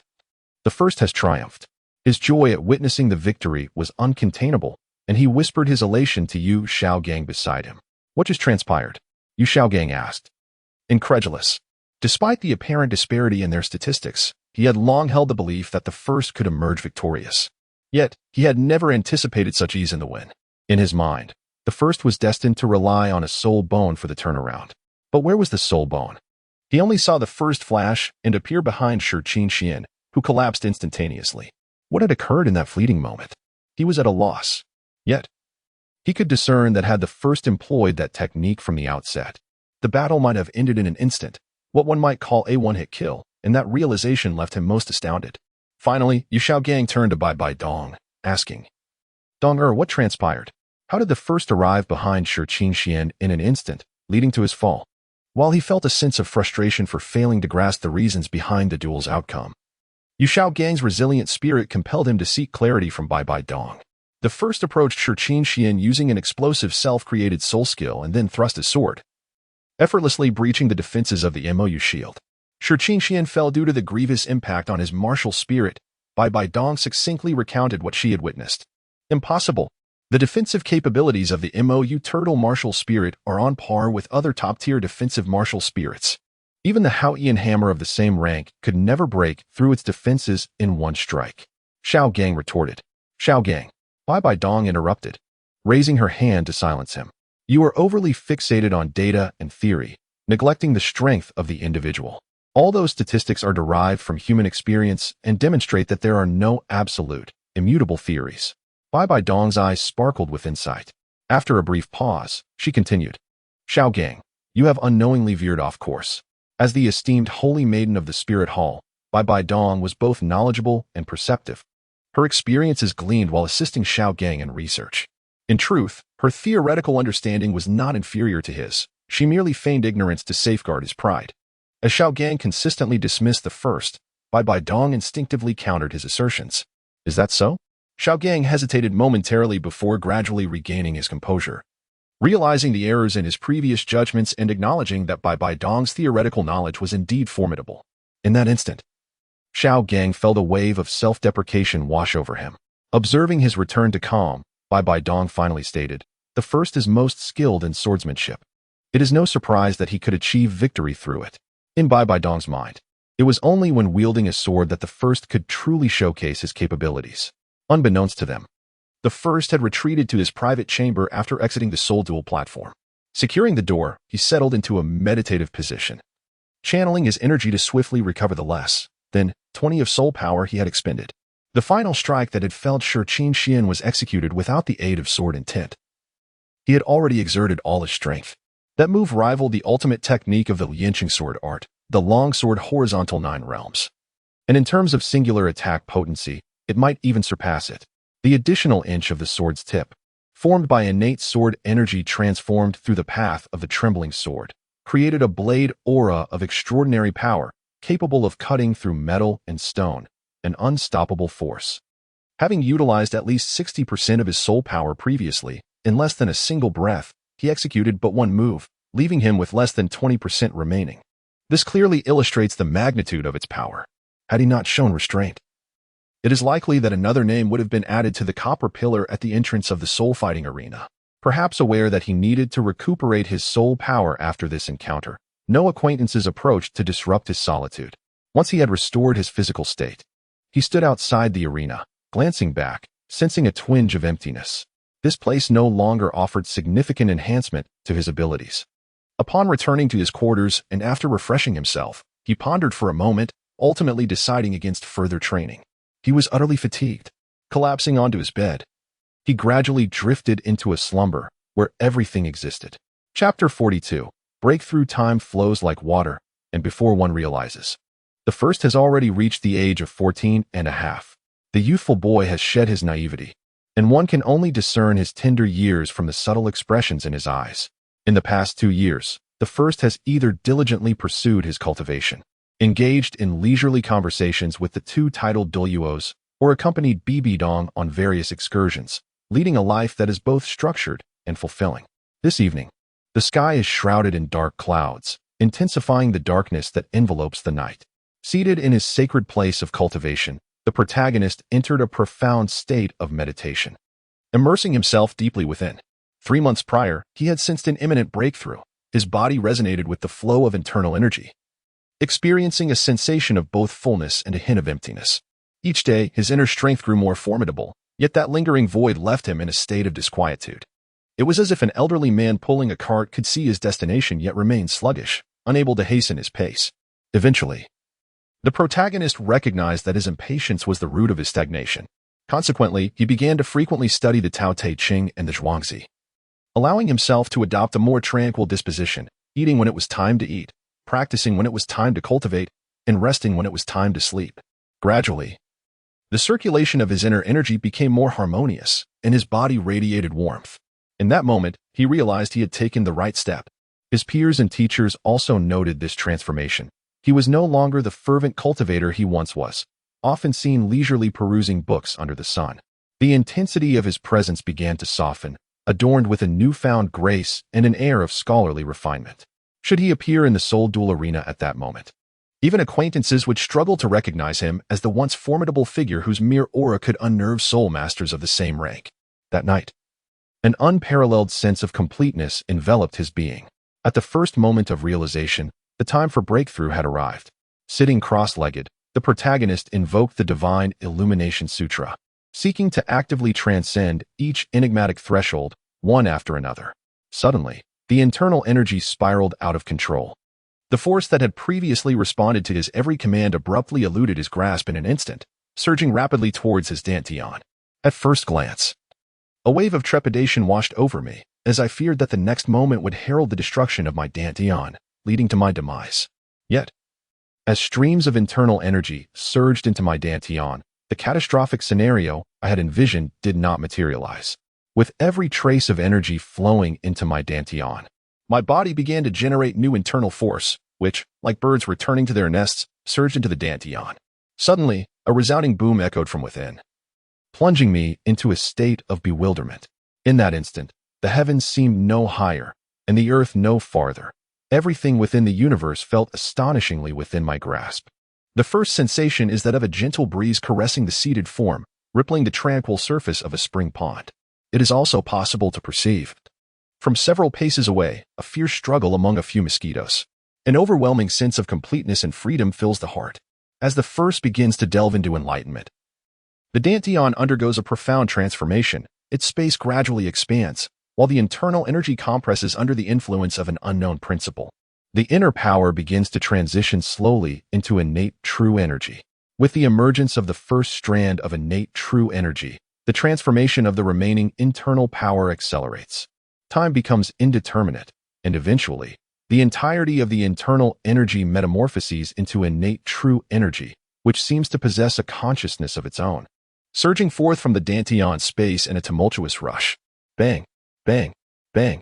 The first body continuously emitted faint sounds as numerous acupoints within were breached one after another. In but a brief moment, the vital energy had coursed through every meridian. Subsequently, all the gathered chi converged once more at the dantian, twisting into a single cohesive strand, like an azure dragon plunging into the sea, before surging with unstoppable momentum toward the ren and du meridians. With a soft sound, the channels throughout the body burst open in unison. The chi, now resembling a true dragon, dispersed in all directions, gently nourishing every inch of flesh and bone, further fortifying the physique. This was the fundamental distinction between the divine illumination scripture and other internal cultivation methods. Other techniques required practitioners to painstakingly unblock the 8 extraordinary meridians one by one, ultimately bridging the celestial and earthly passages to ascend into the innate realm. The divine illumination scripture, however, took the opposite approach, prioritizing the accumulation of inner strength to refine the body above all else. Upon reaching completion, the cultivated energy would naturally transform into innate chi, effortlessly circulating through all meridians. 9 years of accumulation culminated in a single metamorphosis, exemplifying the profound principle of great oaks from little acorns grow. Boom. Rumble, awakened by a thunderous roar, one emerged from the harmonious state of unity with the heavens. First and foremost, I immersed myself in introspection, seeking to ascertain the condition of my body. Upon discerning the transformations within, I was left profoundly astonished. The once narrow and winding meridians had now transformed into broad, resilient thoroughfares, allowing the flow of vital energy to traverse with unparalleled ease. Previously, a complete cycle of energy would require at least the time it takes to burn a stick of incense. However, at this newfound pace, it is estimated that only a third of that time is necessary.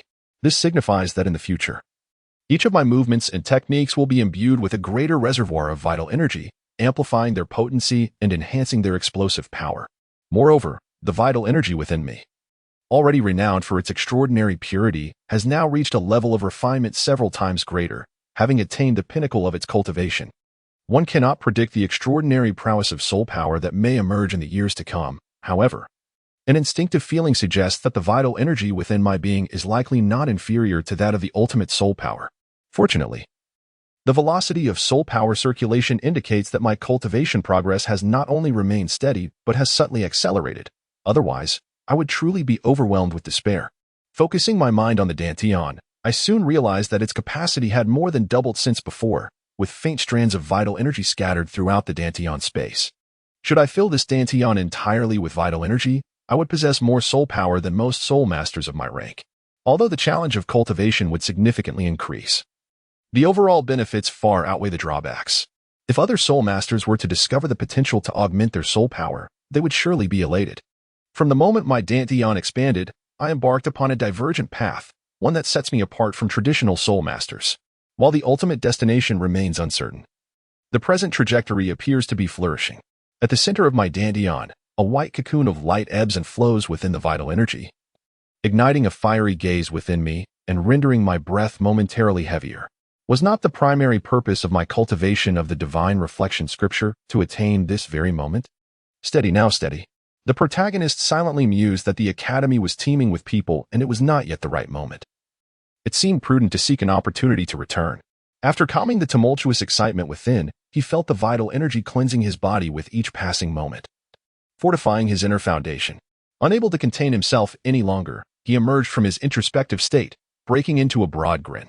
At this rate, within 3 months, he would dare to scoff at any soul king, declaring, a mere soul king, how laughable.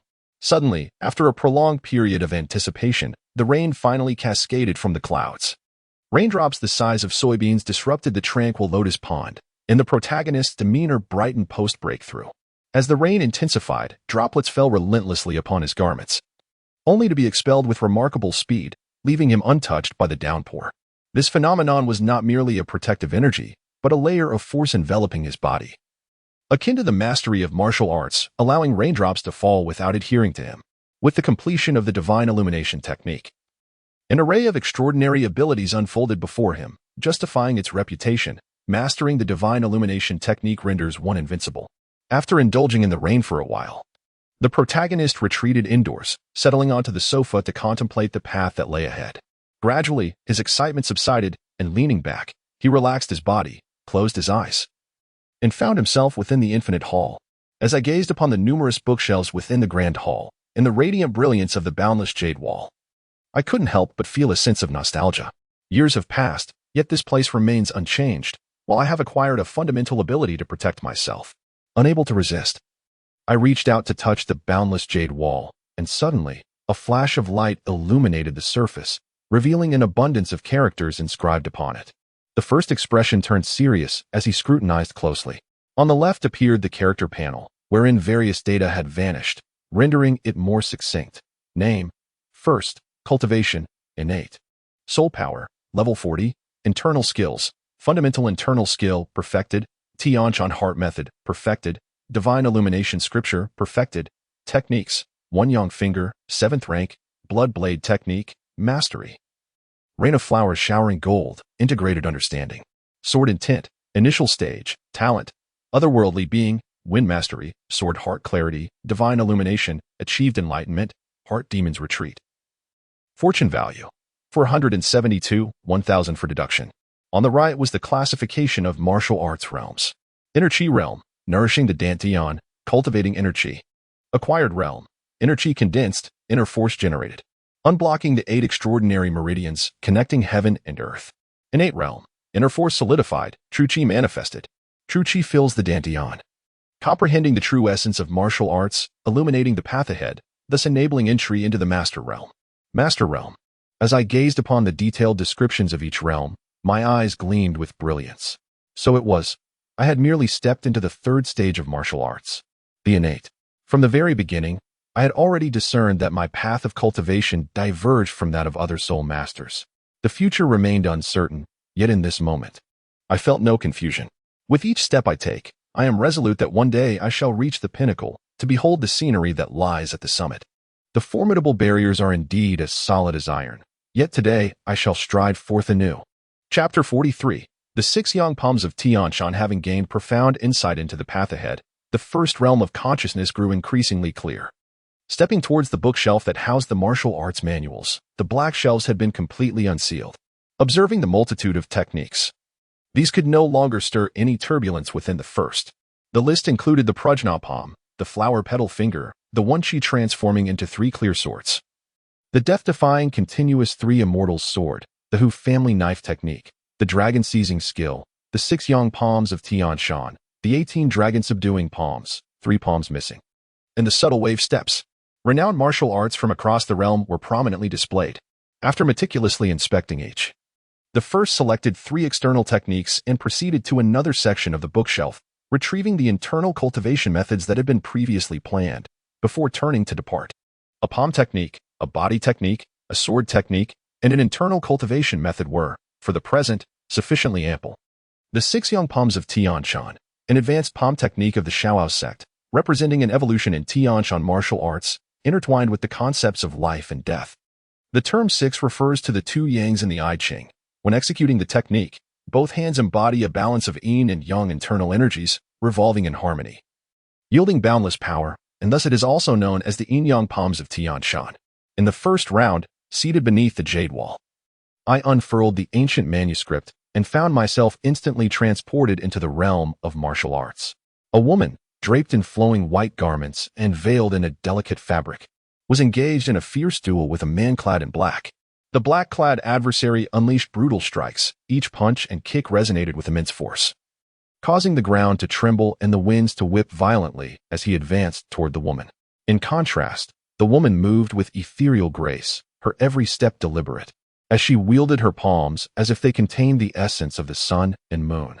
Her techniques flowed and reversed with an elegant rhythm, the interplay of yin and yang circulating between her hands, dissipating her opponent's ferocity into the void. Observing this, the black-clad fighter intensified his assault, but the woman, with a commanding cry, transformed as if embodying a divine being. Her palms, embodying the principles of yin and yang, alternated between ferocity and gentleness, enveloping the man in a shroud of energy. As the exchanges escalated, an inexplicable domain gradually took shape. The four opposing concepts of yin and yang, reality and illusion, rigidity and softness, swiftness and slowness coalesced to create a space that imprisoned the black-clad man in the void. In the depths of despair reflected in his eyes, an overwhelming torrent of palm energy surged forth, penetrating his being like 1,000 mountains piercing the clouds. Gradually, the figure of the black-clad man began to dissipate. The first shock came upon witnessing this scene, as I never anticipated the vast disparity between advanced martial arts and what I had previously learned. With a strike of the palm, the domain manifested, maximizing the power of the realm. This is the essence of domain technique. The first thought that crossed my mind was the moment 3 years ago when Qin Feng struck down a multitude of malevolent soul masters with a single blow.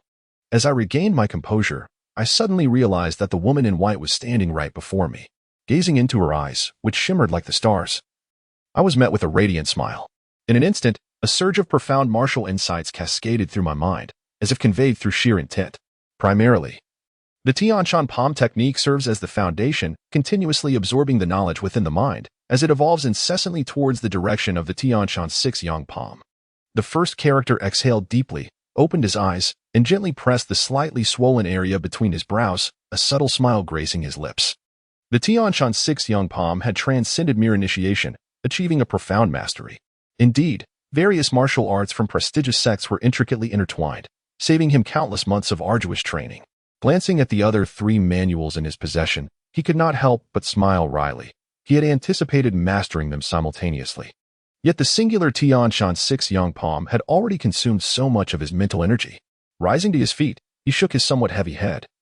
The study of the other martial arts would have to wait for another day. As he exited the Wuliang Hall, the space once more lay empty, the radiant light of the Wuliang jade wall softly cascading over the remaining 3 manuals. The faint illumination revealed their titles: Zio Wuxiang Gong, Lingbo Weibu, and Baiyun Swordsmanship. A glance at the clock indicated it was 4 in the morning. Having broken through to the innate realm, he felt invigorated, devoid of any semblance of sleepiness. It was time to retrieve the Luiying sword, which had been sealed away for nearly 3 years, from his storage necklace. Clang. He commenced the maintenance ritual. The process of caring for the sword was also one of becoming acquainted with it. He approached the task with utmost seriousness, the silk cloth gliding smoothly over every inch of the blade. The essence of the sword gradually communicated with the weapon in his grasp, his spirit immersing itself in this harmonious process, a true union of man and sword. Outside, the rain continued to patter against the remnants of the lotus, casting a long shadow of the first character in the lamplight. Clang, clang, clang. The 6 resonant chimes urging students to rise broke the tranquility, pulling him from the state of unity with his sword. The mental energy expended during the transmission of martial arts had nearly been replenished. Grasping the sword sheath, he executed a flourish with satisfaction, nodding in approval. Moments later, a youth clad in a light blue heroic outfit, a long sword sheathed at his waist, appeared at the entrance of the dining hall. A hint of a smile danced on his face as he sauntered into the room with a casual demeanor. "Boss, over here," Feng Ming called out loudly, waving to the first character, drawing the ire of many around him. However, upon recognizing the newcomer as the first character, they quickly averted their gazes. Certainly, one would not dare provoke such a figure. In the Soul Martial City, students from the Martial Soul Academy were required to participate in battles daily. Who did not know the illustrious Dongfang Bubi? Although the first character had participated in fewer battles over the past 2 years, his renown only grew. It could be said that he was a name known far and wide, not only within the Martial Soul Academy, but his detailed dossier likely rested on the desks of high-ranking officials in the Martial Soul Palace. It was precisely because the first character was one of their own, backed by the formidable titled Douluos, Xianjun and Jiangma, that he had not been summoned for a tea meeting long ago. As the first arrived at the table, Feng Ming had already prepared a sumptuous meal for him, consisting of several delectable side dishes, 2 large meat buns, and a steaming bowl of rich meat soup. Big brother, I've heard that there will be a prestigious auction in Soul City tomorrow afternoon. Shall we go and have a look? It conveniently falls on a holiday. Feng Ming eagerly extended the invitation upon seeing the first take a seat. An auction, you say? It might be worth a visit. This was the first time I had ever attended an auction, and I thought it would be a splendid opportunity to broaden my horizons. In this life, I shall not elaborate further. In my previous existence, I was merely an ordinary individual, lacking the qualifications to partake in the activities of the affluent. Moreover, an auction house, wasn't it precisely the realm where protagonists in novels of my former life stumbled upon unexpected fortunes? First, I wished to contemplate my own fortunes. After finishing breakfast, I accompanied my classmates, including Feng Ming, to the training ground. Since the 3rd year, the duration of theoretical classes has been significantly reduced to merely 2 sessions per week, with the remaining time dedicated to rigorous training under the guidance of teacher Hong Shang. This inevitably brought to mind the physical education classes of my past life. Alas, poor teacher Li. Upon arriving at the training ground, most of the group was already engaged in their exercises, while Hong Shang lazily settled into a comfortable spot, occasionally rising to offer guidance when she noticed someone faltering. As a teacher, she was quite competent. The only notable difference from 2 years ago was the addition of a cluster of uneven wooden stumps to the right, varying in height and spacing. At that moment, Ewing skillfully wielded a spear, engaging in a solo duel with several classmates, nimbly navigating between the stumps, while occasionally, a student would lose their footing and tumble down, only to be replaced by another. Shen Mingchen stood nearby, hastily rushing forward to aid any fallen students, summoning her golden needle spirit to heal their injuries. Anyone familiar with my previous life would instantly recognize this as the renowned plum blossom stumps. The plum blossom stumps offer a myriad of training possibilities. They are essential for practicing plum blossom fist, but can also be utilized by ordinary individuals to enhance their martial skills and significantly improve agility and awareness. Ever since Feng Ming acknowledged my leadership, he has been closely following my lead, even serving me first during meals, embodying the role of a loyal subordinate. Thus, I shared the training techniques associated with the plum blossom stumps with Feng Ming, guiding him in his practice, which greatly enhanced his agility. Later, inadvertently observed by Hong Shang, he exchanged several portions of ancient soul beast meat with me for the methods of using the plum blossom stumps. Without any alterations, she directly implemented them in her own teaching, applying them to train the students in our class. Since the introduction of the plum blossom stump training regimen, what was once a demanding training program transformed into a grueling ordeal, prompting many complaints from the students. Over the past 2 years, some classmates have been eliminated from the class while others have joined, resulting in minimal overall change. The soul power of the group has largely reached around level 36. Feng Ming, in particular, achieved level 37 3 months ago and is not far from level 38. Gaining over 6 levels in 2 years is considered quite rapid within the realm of soul masters. First, without disturbing others, he stepped aside to practice for a while before taking out his meticulously copied I Ching, immersing himself in its profound study with great enthusiasm. The first has subtly realized that the martial arts philosophies he has learned are intricately connected with the principles of the I Ching. Over the years, as he delved deeper into the study of the I Ching, he has garnered profound insights. Long before he obtained the Golden Soul Badge, Hong Shang had been somewhat lenient in her training of him, turning a blind eye, though reluctant to admit it. She truly felt that there was little left to teach him. As for the other students, they could only gaze enviously at him, wishing to be like the first. They would first need to acquire a Golden Soul Badge themselves. At this moment, within the papal chamber, a cardinal in red robes knelt before the Pope, bowing his head in reverent homage. "Rise," commanded Qian Xuanji, gazing at his trusted confidant. He then inquired, "Is that Yu Xiaojiang still entangled with Donger?" "Yes. The cardinal dared not lift his gaze, instead bowing his head even lower. Understood, you may leave. I will speak with Donger, Qian Xuanji said after a long pause. His tone imbued with a profound melancholy. No one could discern the expression on his face or fathom the thoughts swirling within his mind. As the cardinal withdrew, Qian Xuanji began to pace within the papal chamber. Bring Donger to me, he ordered. Chapter 44. The auction today, I refrained from my usual practice, granting myself a well-deserved day of respite. In the bustling snack street of Wuhuan City, the trio of First, Feng Ming, and Shen Mingqian strolled leisurely, captivated by the array of delectable treats displayed at the various stalls. They paused intermittently to purchase a selection of culinary delights, sharing their findings with one another. Initially, First and Feng Ming had intended to attend the auction to broaden their horizons, but Shen Mingqian insisted on accompanying them. With the auction not commencing until the afternoon, they decided to indulge in the local cuisine at her suggestion. As a connoisseur of fine food, First frequented this vibrant street weekly, though typically alone. This occasion was a delightful change, with the three of them enjoying the experience together. Despite sampling only a modest portion of the culinary offerings, they found themselves nearly overwhelmed after traversing nearly a third of the street. Upon exiting the food market and glancing at the time, they gradually made their way toward the eastern part of the city, where the auction house was situated amidst the most bustling commercial activities.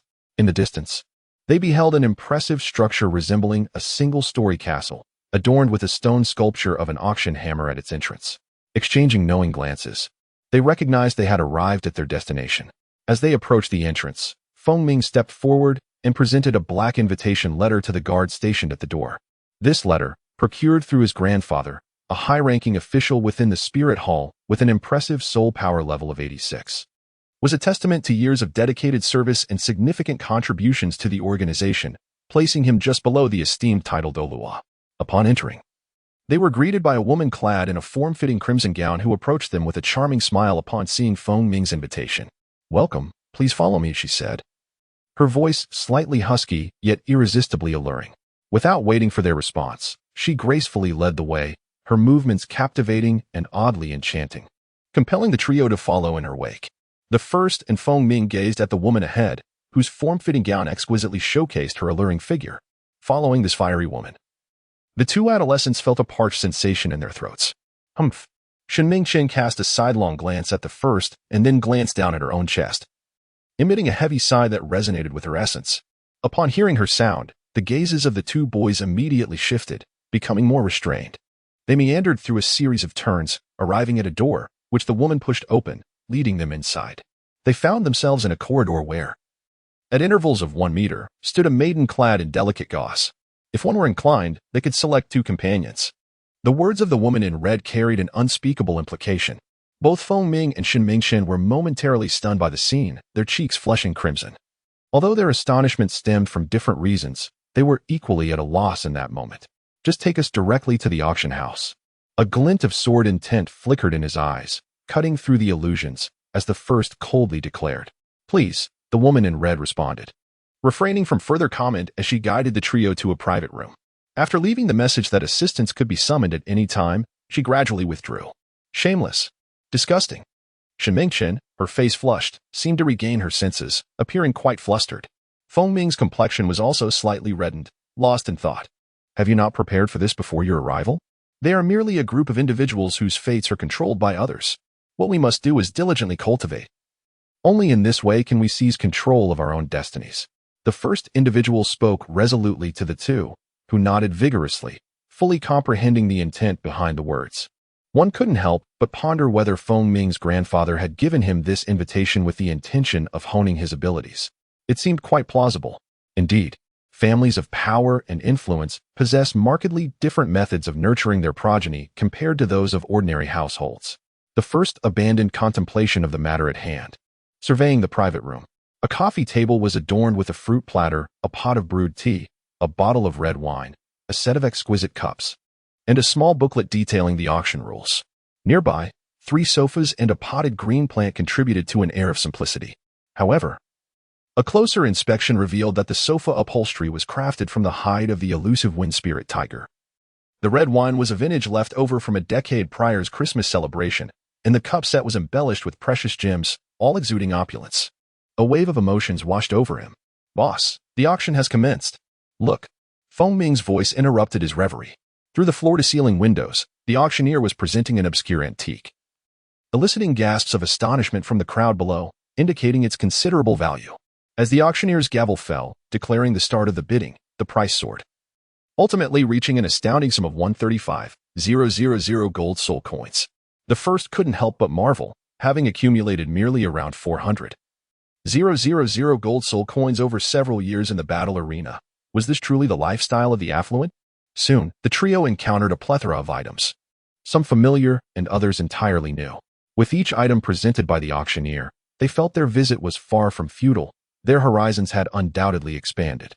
The next auction item was a soul beast cub from the Gale Great Prairie, a variant Gale steed possessing the bloodline of the Flame Steed King. Unlike the typical fire attribute Flame Steed, the soul beast cub exhibited a natural attribute mutation, embodying the wind attribute.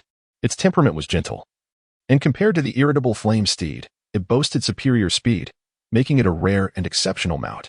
Under the fervent gaze of the audience, a staff member led forward a diminutive steed standing less than a meter tall. Its coat was as white as snow, incredibly fluffy, evidently well-groomed. At the center of its forehead, a tuft of flame-shaped azure hair stood out, and it gazed with timid, large eyes at the enthusiastic crowd nearby, nervously snorting while its elegant form trembled slightly. Upon first witnessing this scene, my heart involuntarily trembled. How exquisite! The Flame Steed is a gregarious soul beast residing deep within the tempestuous grasslands, predominantly comprising 1,000-year-old soul beasts, with the Flame Steed King being a 10,000-year-old soul beast. Adult flame steeds are entirely crimson, standing approximately 3 to 4 meters in height and measuring a little over 5 meters in length, with a well-proportioned physique. Due to their social nature and overwhelming numbers, once they charge forth, their hooves ignite with flames, allowing them to traverse the vast grasslands under the leadership of the Steed King. It remains a mystery how some poacher could possess such skill to abduct a young steed from the midst of a soul beast herd. Observing the size of the foal, it appears to be less than a year old, and I cannot help but admire such audacity. The Flame Steed's ability to wield fire elements likely contributes to its volatile temperament, rendering it impossible for humans to tame. Furthermore, the immense difficulty in acquiring one diminishes its perceived value, which is why they seldom appear in human sight. Long ago, I had intended to raise a pet, initially desiring a nether spirit cat, mysterious, elegant, and aloof. However, I have now resolved to change my mind. A mutated soul beast with wind attributes, exceedingly rare, would make for an exceptional steed, boasting remarkable speed. Coupled with its pitiable expression, graceful form, and striking appearance, it captures my heart. The first gaze was fervently fixed upon the young steed on the stage, breath slightly erratic, to the extent that the two companions beside could discern the thoughts swirling in his mind. Boss, I still have 300,000 gold soul coins from my grandfather.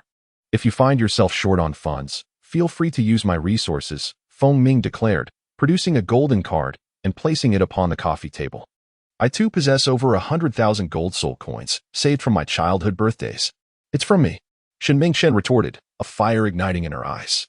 Thank you. Should the need arise, I certainly will, the first one nodded, expressing gratitude. A single coin can indeed thwart even the most valiant of heroes. It appears I must seek avenues to earn more and ensure I am not left wanting when the time comes. In the past, possessing several 100,000 gold coins felt ample, yet attending an auction unveiled the reality that I was still impoverished. After this outing, I must set a modest goal, earning 1 million to find peace of mind. The starting bid was 60,000 gold soul coins, with each increment not less than 1,000. Bang! The auction commenced. As the auctioneer's gavel struck, the atmosphere transformed into a fervent buzz, prices soaring rapidly. 81,000. 89,000. Are you all squeezing toothpaste? 150,000. A voice resonated from the VIP room on the second floor, causing a significant reduction in the number of bidders. 160,000. The atmosphere grew tense as another bid emerged. 170,000. 270,000. The first could no longer remain composed. Based on his assessment, this young steed's value should be around 250,000, considering it was merely a year old and incapable of drawing a carriage, at most. It was a trinket for the nobility. However, if this trend persisted, the eventual selling price would undoubtedly exceed all estimations. As someone boldly raised their bid by 100,000 gold soul coins, the fervor in the crowd began to wane. Only a few individuals displayed hesitant expressions, internally weighing the worth of their investments. 270,000. The auctioneer proclaimed, raising the gavel high. Is there no higher bid? This is a mutated soul beast with lineage from the Steed King, an absolute treasure worth acquiring. Do drop the hammer already, Shen Mingchen exclaimed. Her frustration evident as she smacked her thigh, her wide eyes firmly locked onto the auctioneer. Chapter 45. Linga 270,000 for the second time. Is there no higher bid? If we miss this opportunity, who knows how long we must wait to encounter such an extraordinary soul beast offspring again. The auctioneer called out once more. 280,000. A new price echoed from a private box. VIP number 013 bids 280,000. 280,000. Is there no higher offer? Damn it. Feng Ming slammed his thigh, unable to restrain a low exclamation. 300,000. Without hesitation, the first bidder raised the price by an additional 20,000 gold soul coins, signaling an unwavering determination to secure the item.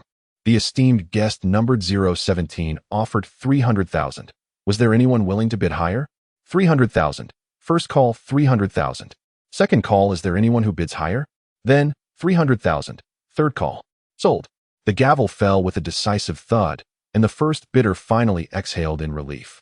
After all, few participants at the auction were financially constrained, and he genuinely feared someone might contest him fiercely. Fortunately, everything went smoothly, as there was a prolonged silence without further bids, and the final price had already exceeded his expectations. The auctioneer promptly brought down the hammer.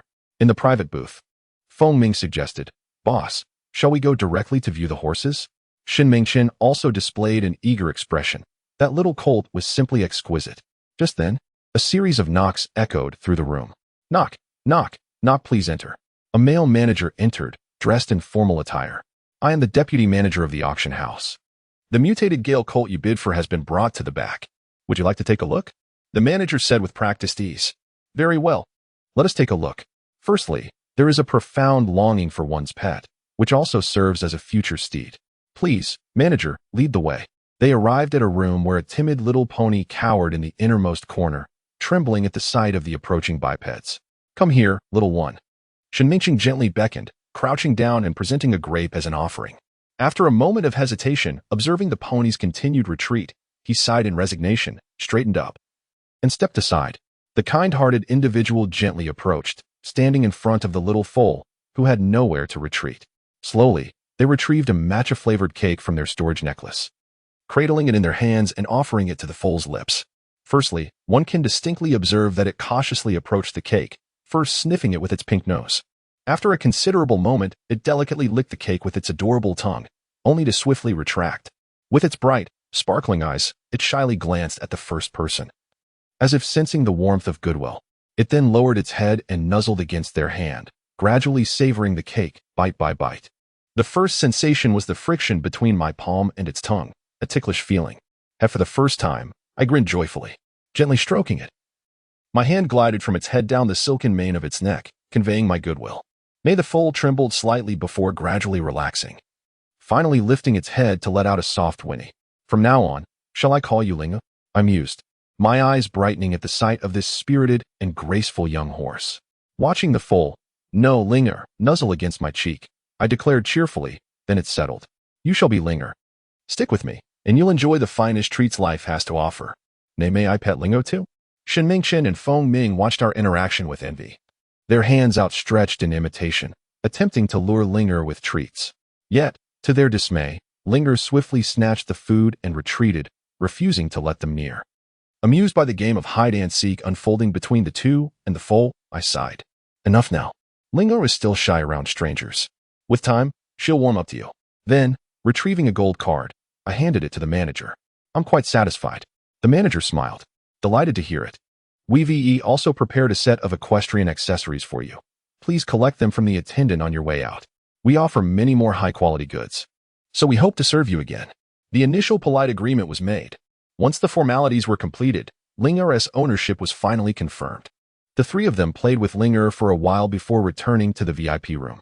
Fortunately, as Linger was still small, the staff permitted its entry. Otherwise, it would have been left alone in a small room.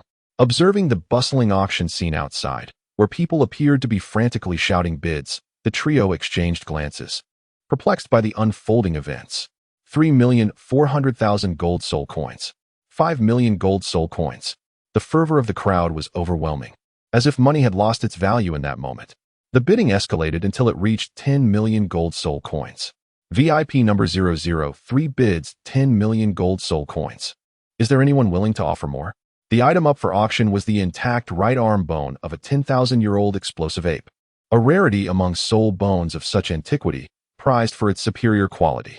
Experts estimated that the soul skill contained within was a power amplification type, exceedingly rare, capable of elevating one's strength to new heights upon fusion. Listening to the auctioneer's anguished cries, the trio realized that a 10,000-year-old soul bone had indeed emerged at this auction, which explained the crowd's frenzied excitement. Such treasures are coveted even by titled Douluo, and a piece from this era could serve as a family heirloom, passed down through generations. Every soul master can attach 9 soul rings to their martial spirit through cultivation, each providing a unique soul skill. To acquire additional skills beyond the rare self-created ones, one must resort to the fusion of soul bones. Aside from the enigmatic and irregularly produced external soul bones, an individual can only attach 6 bones: the head, torso, left and right leg bones, and left and right arm bones. Similarly, a 10,000-year-old soul bone can grant 2 soul skills. The fusion of soul bones significantly enhances a soul master's physique, offering numerous advantages.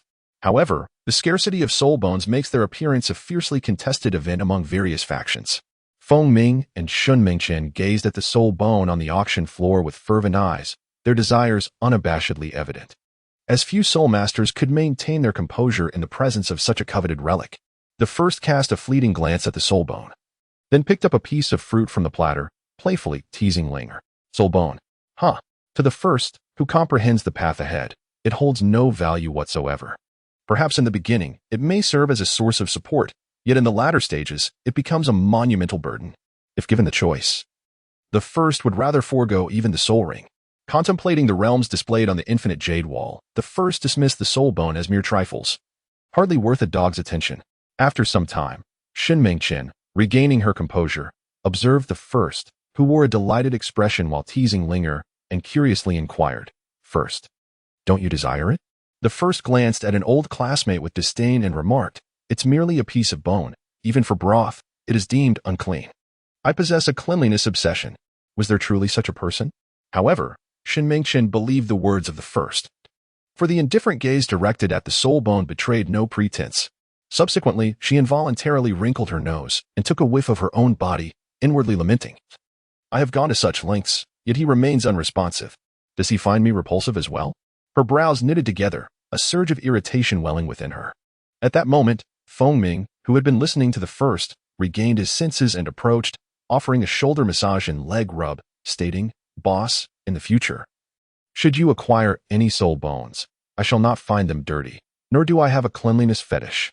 With a chuckle, Shin Mingchen couldn't help but find the scene amusing, despite her annoyance. Linger, as if comprehending Feng Ming's words, let out a disdainful snort, casting them a sidelong glance before continuing her battle with the assorted fruits in the platter. "Do you see? Even Ling finds you unattractive." Shin Mingchen shot a glance at Feng Ming. At this juncture, the price of the soul bone had surged to 18 million gold soul coins, yet several individuals, or rather factions, were still vying for it. Box number 3 bids 18,500,000 gold soul coins. Is there a higher offer? With a clap, the soul bone was claimed by the VIP of box number 3. Thus, the auction came to a close with the final item being sold. During the event, the first had also taken a fancy to a 2-foot-long, ancient spirit bamboo, as thick as a thumb and entirely emerald green, resembling a jade artifact. Initially captivated by the desire to acquire a shao, I found myself disheartened by the overwhelming number of bidders and the exorbitantly inflated prices. After careful consideration, I chose to forego the bidding. Ultimately, the final price astonishingly reached a staggering 120,000 gold soul coins, leaving me to wonder which noble had secured it as a prized possession. Overall, the auction proved to be worthwhile, albeit somewhat financially burdensome. After adorning Lingo in a stylish ensemble, I gently led her, who was somewhat unaccustomed to such attire, out of the auction house. My intention had not been to confine Linger. However, given the unpredictable nature of events in Seoul City, it was necessary to prioritize her safety for the time being. After a simple meal outside, the 3 of us returned to the academy with Linger in tow. After liberating Linger from her constraints, the first proudly took her on a leisurely stroll around the academy. For what is a display of splendor if not akin to the act of parading in splendid attire under the cover of night? This also served as a subtle reminder to others that Lingo had an owner, discouraging any untoward intentions toward her. As the first intended to temporarily nurture Linger within the confines of the academy, Linger remained obediently by the first's side, following him wherever he went. Whenever someone passed by, she would lower her head and retreat behind him, yet her striking beauty inevitably attracted a throng of curious students along the way. Upon returning to his quarters with Linger, the first engaged in playful activities with her while contemplating the logistics of his departure from the academy. With 2 months remaining until the end of the academic term, the first wished to request leave to return home early. However, the academy's regulations were stringent. To secure an extended leave, a parent must personally visit the institution. After much deliberation, the first concluded that enlisting the assistance of his aunt would be prudent. Chapter 46. A sudden inspiration at dawn, the first sought out Bibi Dong, hoping she would assist him in requesting a leave of absence as a family member. However, his endeavor proved fruitless, as he was informed that the saintess had gone to the sacred lake for solace. After meandering aimlessly, the first arrived at the serene shores of the sacred lake, accompanied by Ling Er. Beneath a cerulean sky adorned with fluffy clouds, the lake appeared as a delicate azure gem set amidst the flatlands. The willows by the lakeside languidly stretched their gnarled limbs, while a few seagulls strolled leisurely nearby. A young maiden sat apart, her countenance imbued with melancholy, radiating profound sentiments.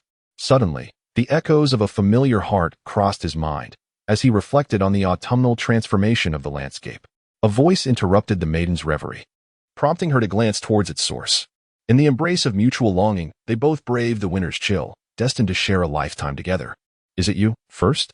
exclaimed Bibi Dong, her face lighting up with joy, dispelling the shadows of sorrow that had clouded her expression. "You appear unexpectedly, and yet you recite poetry."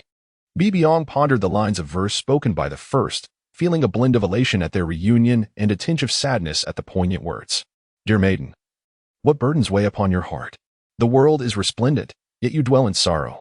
The first leaned slightly towards Linger, casting a gentle smile at Bibi Dong, allowing the sunlight to grace the side of his face, a technique learned from a certain elder which supposedly enhances one's sunny disposition. Observing the profile of the first, Bibi Dong's eyes brightened. At that moment, he embodied both the spiritedness of a scholar and the sharpness of a swordsman, intertwined with an inexplicable languor, exuding an indescribable charm. As he beheld the first, now nearly equal in height, her heart skipped a beat. Suddenly, she diverted her gaze, turning towards Linger, joyfully rushing forward, intent on embracing her. Startled, Linger swiftly darted behind the first. The corners of the first person's mouth involuntarily twitched. What should have been a splendid entrance was unexpectedly overshadowed by a horse.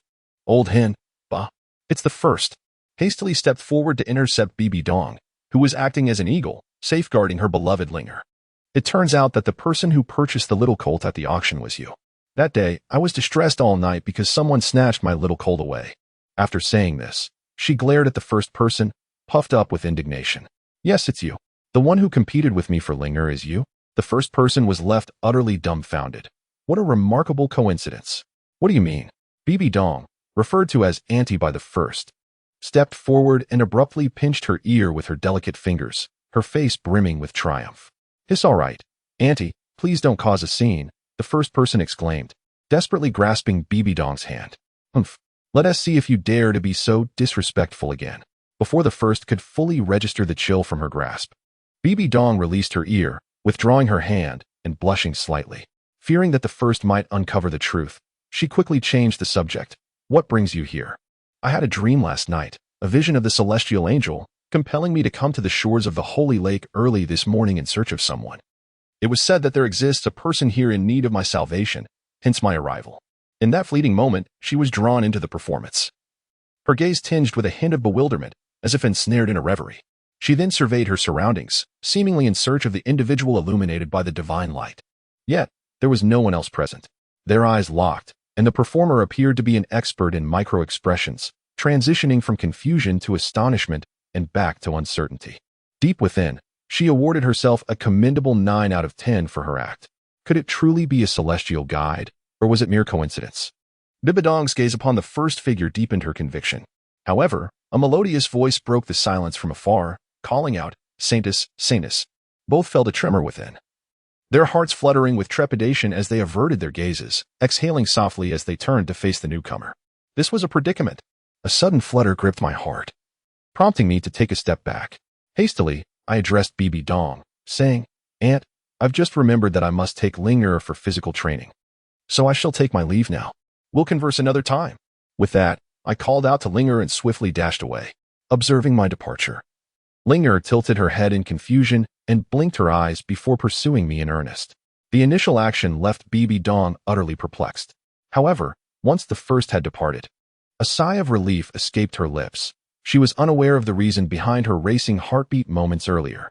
"Shout out, what troubles you? In times of crisis, one must remain composed. As a lady, refrain from shouting." Bibi Dong reprimanded her maid, her tone lacking warmth. Shout out. The maid first stuck out her tongue in response, then composed herself and spoke slowly. "Your Holiness, His Holiness the Pope has instructed me to inform you that next month's angelic birth festival will proceed as usual, without the need for new arrangements." Bibi Dong replied, "I understand. I thought there was something urgent." She reminded herself to remain calm amidst any situation, no matter what arises. "Maintain your composure, especially during significant matters." Shao promptly bowed, "Yes, Your Holiness." "Very well, if there is nothing else, you may leave." "I wish to remain here for a while longer," Bibi Dong gestured dismissively. After taking a few steps away, Xiao Tao returned to Bibi Dong's side. "Your Highness," Bibi Dong regarded the returning maid. "What is it now?" Xiao Tao quickly replied, "This morning, the first young master mentioned he had matters to discuss with you. I told him you were here. I was certain if you had seen him." Bibi Dong's eyes widened in shock as she turned to Xiao Tao. "Are you saying that the first learned of my presence here through you? And he sought me out for something?" Xiao Tao, feeling flustered, recounted the entirety of the first's inquiry regarding Bibi Dong.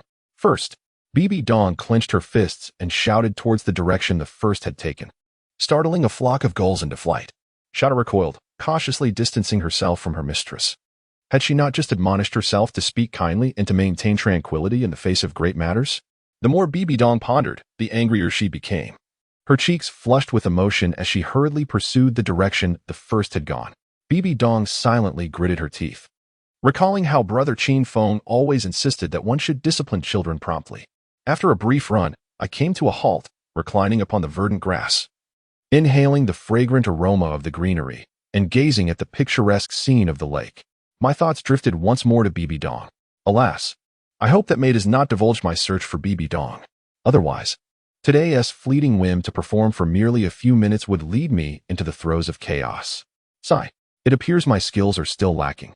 I must frequently recall the romantic dramas of my past life to enhance my craft. The desire to seek Bibi Dong's assistance and requesting leave remains unfulfilled. I shall wait a couple of days. There is no rush at all. First, immerse your mind in the boundless hall, preparing to master a martial art. After all, one cannot simply do nothing today. As I unfold the illustrious illustrations of the Lingbo Weibo, a delicate silhouette emerges from the pages, reminiscent of the figure encountered during the practice of the Tianshan 6 Yang Palm. As the woman gracefully descends from the tome, her steps are light and ethereal. Amidst their intertwining, her form becomes increasingly elusive, each step leaving behind a cascade of vivid illusions. She moves with the swiftness of a flying duck, her presence as fleeting as a spirit.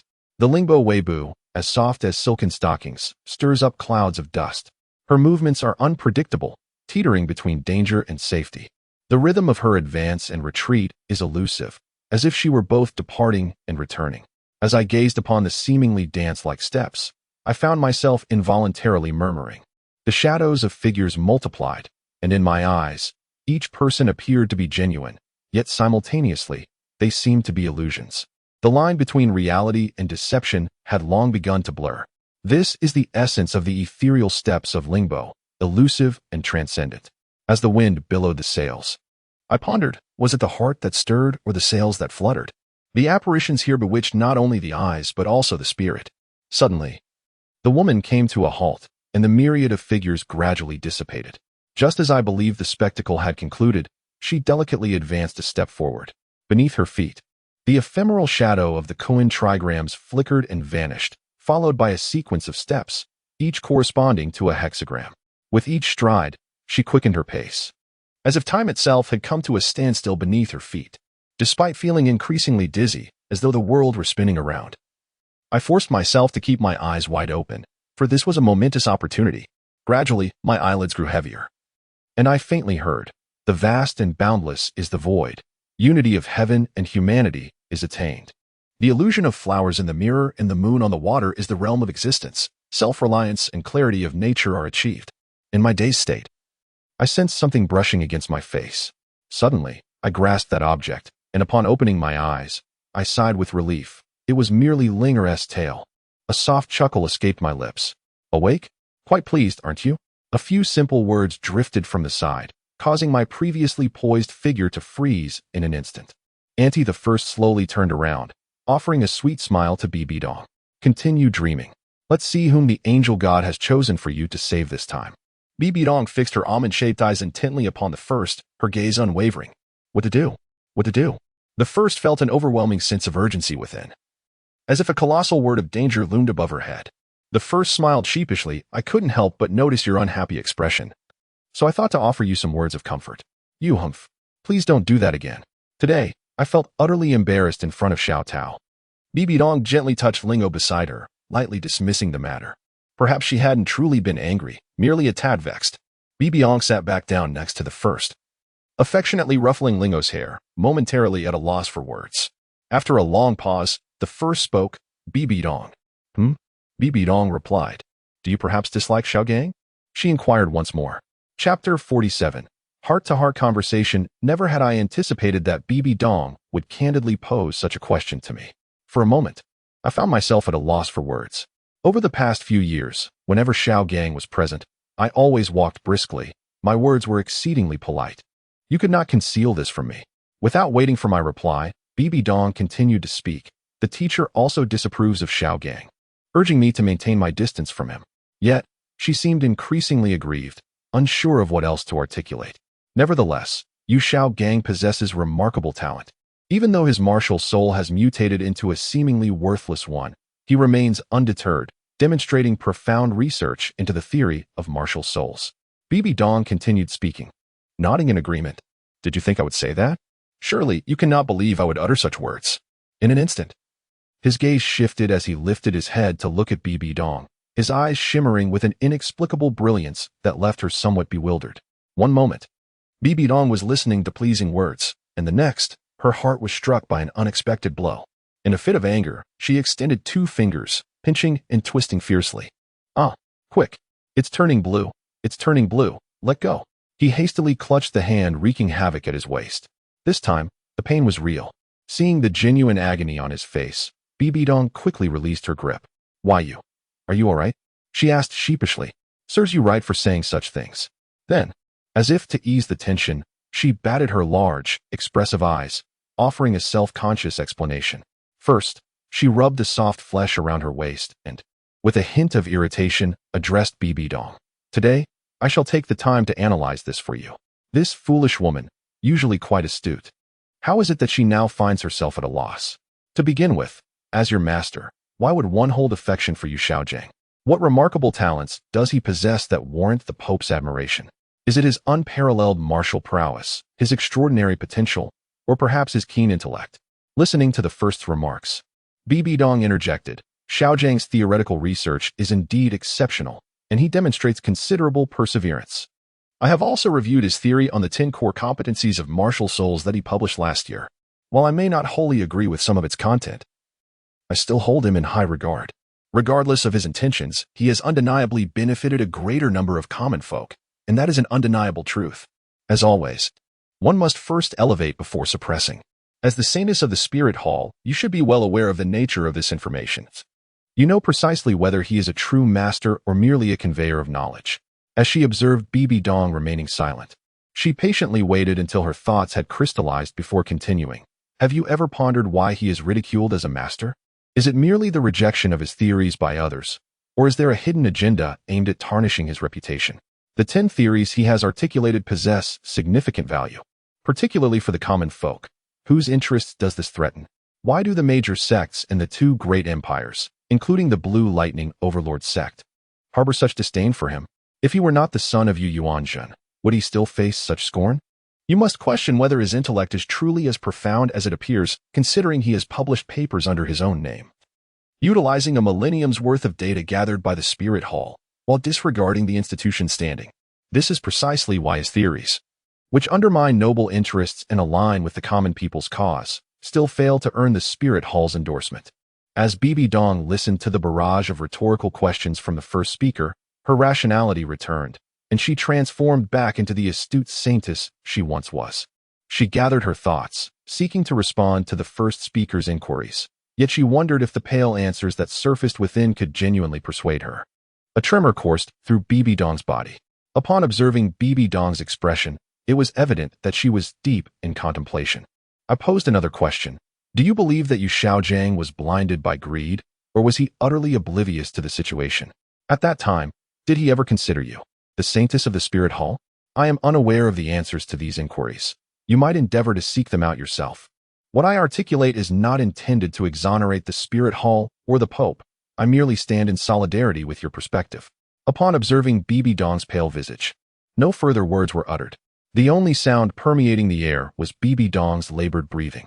And with a gentle pat on Bibi Dong's back, the first sought to offer comfort, yet found herself at a loss for words. Bibi Dong remained unresponsive, her mind consumed by the first's probing question. She was not truly foolish. Is there more?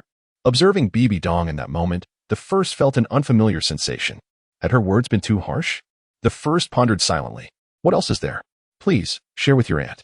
It's nothing. Bibi Dong's eyes shimmered with unshed tears. Having made her decision, she resolved to embrace it fully. With a resolute heart, the hesitation dissipated.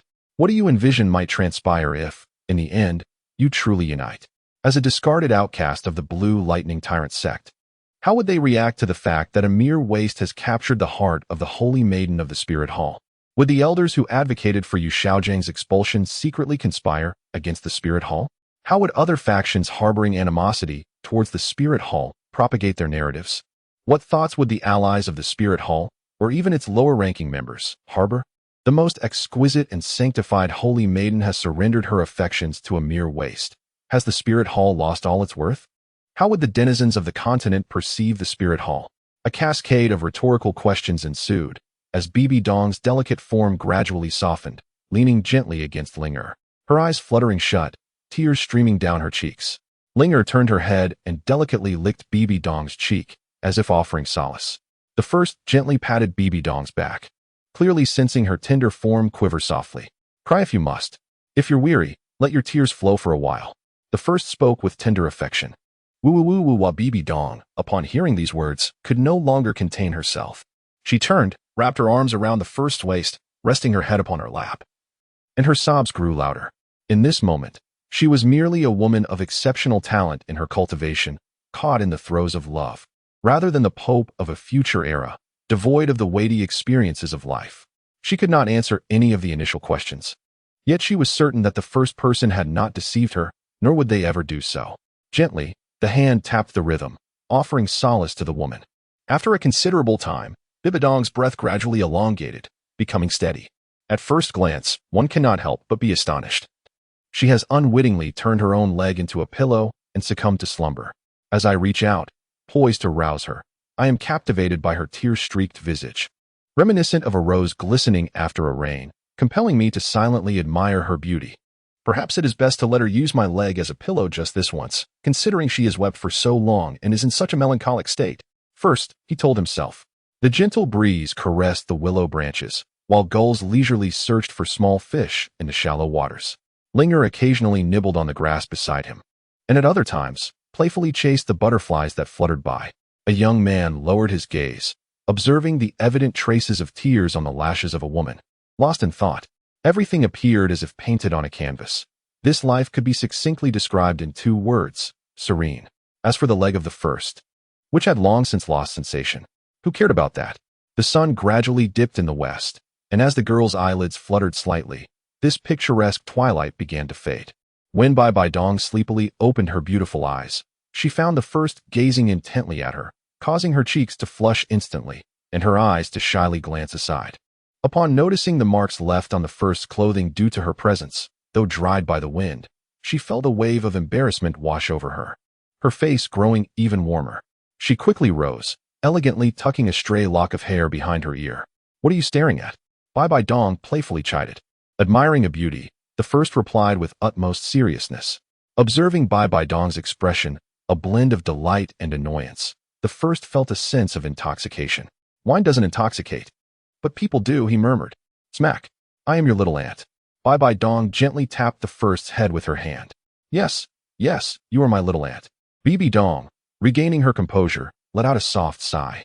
The first spoke, seemingly troubled by the matters concerning Yu Xiaojing. After a brief moment of hesitation, he addressed her. Aunt, you are mistaken. Bibi Dong looked at the first with a perplexed expression. In the realm of Douluo continent, strength is paramount. Only the powerful can achieve their desires. The Pope shall never permit you to be with Yu Xiaojing, not even if every possible means were employed to facilitate your union. The first asserted with unwavering conviction. You lack the strength of the Pope. You are but a caged bird, unable to soar. Were you to attain the rank of title de law, the circumstances would be vastly different. You would at least possess the right to negotiate. Firstly, I persuade Bibi Dong from the perspective of the law of the jungle, where strength and weakness ultimately determine whether she can live for herself in the future. Am I not strong enough? A hint of confusion glimmers in Bibi Dong's eyes. The myriad of questions seemed like shackles, binding all possibilities. As the saintess, basking in the glory of the spirit hall, can I truly break free from it all? At first, it seemed as though the essence of Bibi Dong's heart was unveiled. 15 years, no more than 15 years. Should anyone dare to impede your path at that time, I shall take it upon myself to eliminate them for you. If the entire realm refuses to acknowledge your worth, I shall readily seize this world on your behalf. Yet, if you still harbor affections for him then, a thunderous roar echoed, resembling a bolt from the blue. As the first raised her head slightly, a moment of brilliance emerged, and the invincible aura cultivated over years in the soul-fighting arena was instantaneously unleashed. Even seated upon the ground, she appeared remarkably grand. Bibi Dong gazed at her in a daze, listening to her words, her nose involuntarily tinged with a hint of bitterness. The crimson sunset adorned the first in resplendent attire, as if the heavens and the earth were bestowing a crown upon her. Time seemed to stand still in that moment. Chapter 48. The storage bag time seemed to stand still. Linger appeared to sense the peculiar atmosphere and nuzzled against Bibi Dong, using her tail to brush against the arm of the first. Under the setting sun, their silhouettes merged into one. Bibi Dong nodded decisively. For a moment, the ambience was delicate. Realizing it was getting late, the first, feeling inexplicably unsettled, suggested returning home. Alas, with a resounding thud against the ground, the first one somersaulted gracefully, only to find her legs weaken and collapse onto the earth. A soft giggle escaped Bibi Dong as she covered her mouth, quickly assisting the first one to sit back down on the grass. Subsequently, she knelt beside her, resting the first one's legs upon her own thighs, her delicate hands gently massaging them. Isn't this your fault? The first one remarked, unable to contain her amusement at Bibi Dong's forced composure. All right. Let me provide a massage for our future continent's strongest warrior. I am eagerly awaiting his protection from the storms to come. The first cheeks flushed slightly, and his heart felt a bit disordered. Bibi Dong recalled the scene in the bamboo forest of Drunken Soul Village, where the first had expressed that his dream was to do whatever he wished in the future. Bibi Dong's face was filled with determination. Fool, how could I allow you to shield me from the storms of life? With a gentle smile, Bibi Dong glanced at the first before lowering her head to massage him. I heard from Tower that you have something to discuss with me? Bibi Dong inquired, her eyes sparkling with amusement. Yes, I would like you, my dear aunt, to assist me in requesting an extended leave from school. An extended leave? For how long? Upon hearing the first words, Bibi Dong instantly realized that this so-called extended leave would not be brief. With 2 months remaining until vacation, seeking her assistance at this time likely indicated a request for a leave of at least 2 months, possibly longer. Ouch! Be gentle with your hands. The first shot a glance at Bibi Dong. So, does this mean you might not return to school on time next semester? Bibi Dong regarded the first with an uncertain expression. I have some important matters to attend to. I have compelling reasons to leave. The first's demeanor was serious. Very well. Tomorrow, I will go to the academy to handle your leave of absence. Do you require my assistance? There's no need. It's merely a few trivial matters, which require a bit more time. Hearing this, Bibi Dong felt relieved. Dai, ever composed and meticulous in his endeavors, ought not to take risks. He then added, surely, you do not wish to distance yourself from me merely in pursuit of excitement? You already have a young girlfriend. Is that not sufficient? Bibi Dong regarded Dai with a playful glance. What young girlfriend? I have no interest in children, he retorted, closing his eyes to fully relish Bibi Dong's massage. In a couple of years, it will be different. Bibi Dong, with an uncertain expression, gazed at Dai while continuing to utter the softest words. With no woman in my heart, I can wield my sword with utmost clarity. Upon hearing this, Bibi Dong frowned. Recalling the sword Douluo Qinshin and the tale that Dai had recounted of the two sword gods clashing on the night of the full moon atop the Soul Arena. Could it be that the greatest swordsmen truly shun matters of the heart? I am merely jesting. Someday, I shall marry a woman as beautiful as my aunt. For now, lacking invincible strength, surrendering to romantic entanglements would only render me more vulnerable. As the first opened his eyes, he gazed intently at Bibi Dong. A faint smile graced the corners of her lips, rendering the moment exquisite. After a while, the sensation gradually returned to the first legs. Reluctant to part from Bibi Dong's alluring presence, he rose and took a few steps, momentarily engulfed in a sense of loss. Let us go. I must make a trip to the holy mountain. It has been quite a while since I departed, and I ought to greet the two venerable elders. He mused. I wonder what kind of enchantment you have cast upon the two elders of the Qianjun demon-subduing sect, for they seem so enamored with you. With their protection, you may find my presence unnecessary. Bibi Dong cast an envious glance at the first, her expression tinged with a hint of melancholy as she murmured, How could that be? The two of them are unlike you. I have not bewitched them with any charm. I have merely treated them with sincerity, and they have reciprocated with the same earnestness. At that moment, the expression of self-satisfaction on the face of the first was unmistakable. Bibi Dong, however, could not be bothered to acknowledge the smug demeanor that radiated from the first. After today's discussion, she had witnessed the meticulousness and foresight of his thinking. If anyone had told her that the first possessed a pure disposition, she would have vehemently refused to believe it. Should one trust him entirely, they might find themselves betrayed, only to count the coins for him afterward. As they parted ways in the Spirit Hall city, Bibi Dong resolved to reflect on the events of the day. Upon reaching the foot of the holy mountain, she was grateful to possess the tokens of the two titled Douluos. Otherwise, Linger would have been at a loss for how to proceed.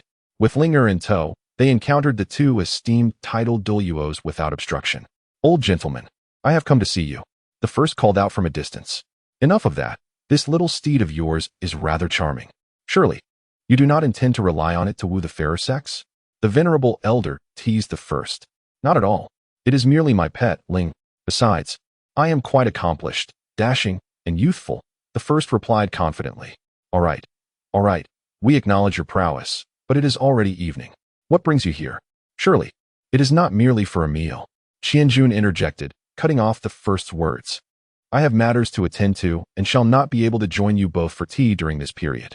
I have come to bid you farewell, the first stated, bowing deeply to the two elders. We thought it was something significant. Go ahead. If you require assistance from us old fellows, just give us a nod. The elder of the demon slayer replied with a wink, his spirit exuberant. Congratulations to both of you for advancing further. The unparalleled title Douluo awaits. The first essence, akin to a ghost, instantly comprehended the meaning of subduing demons. He chuckled modestly, asserting that it was merely luck that had allowed them to break through recently, attributing their success to the legacy left by his ancestors in the form of Go. Without that, they would have been confined at level 95 for another decade. Indeed, this game of Go proves to be a remarkable treasure. Although the two Douluo feigned humility with their words, their animated expressions revealed just how elated they were at their breakthrough. The first person spoke as if their lips were smeared with honey, delighting the two Douluo who burst into hearty laughter. This is for you. Just as the first was about to take their leave, Qianjun tossed a light blue cloth pouch to them. Upon receiving it, they inspected it carefully and found that it possessed quite a considerable space, measuring no less than 10 cubic meters. The first individual furrowed his brow slightly and remarked, Old man, I already possess a storage soul guide and have no need for this item. As he spoke, he extended his hand, intending to return it to Qianjun. Qianjun cast a glance at him and replied, This is no ordinary storage soul guide. It can even accommodate living beings. Given that you are accompanied by Linger, it may not be particularly convenient for you. If you do not wish to keep it, then please return it to me.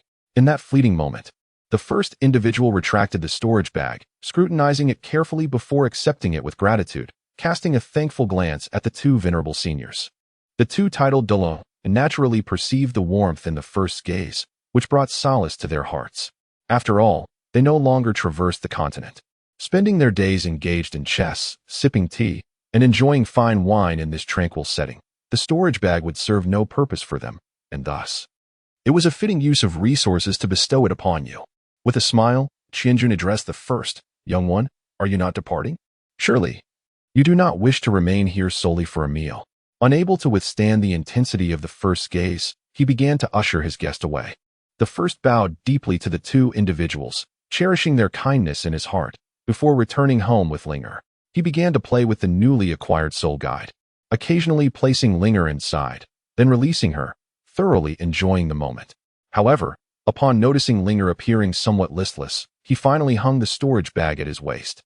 Each time he placed Lingo into the storage bag, it likely had a certain effect on her. If only she were stronger, perhaps such issues would not arise. He gently stroked Linger's head in a gesture of comfort. Suddenly, an idea struck him. Could Linger also cultivate? This thought naturally led him to recall the majestic eagle of Dugaqiu by Sherpa Tianza Huang and the white ape accompanying a Qing, igniting a surge of excitement within him. If ordinary animals could cultivate martial arts, surely his Linger could as well.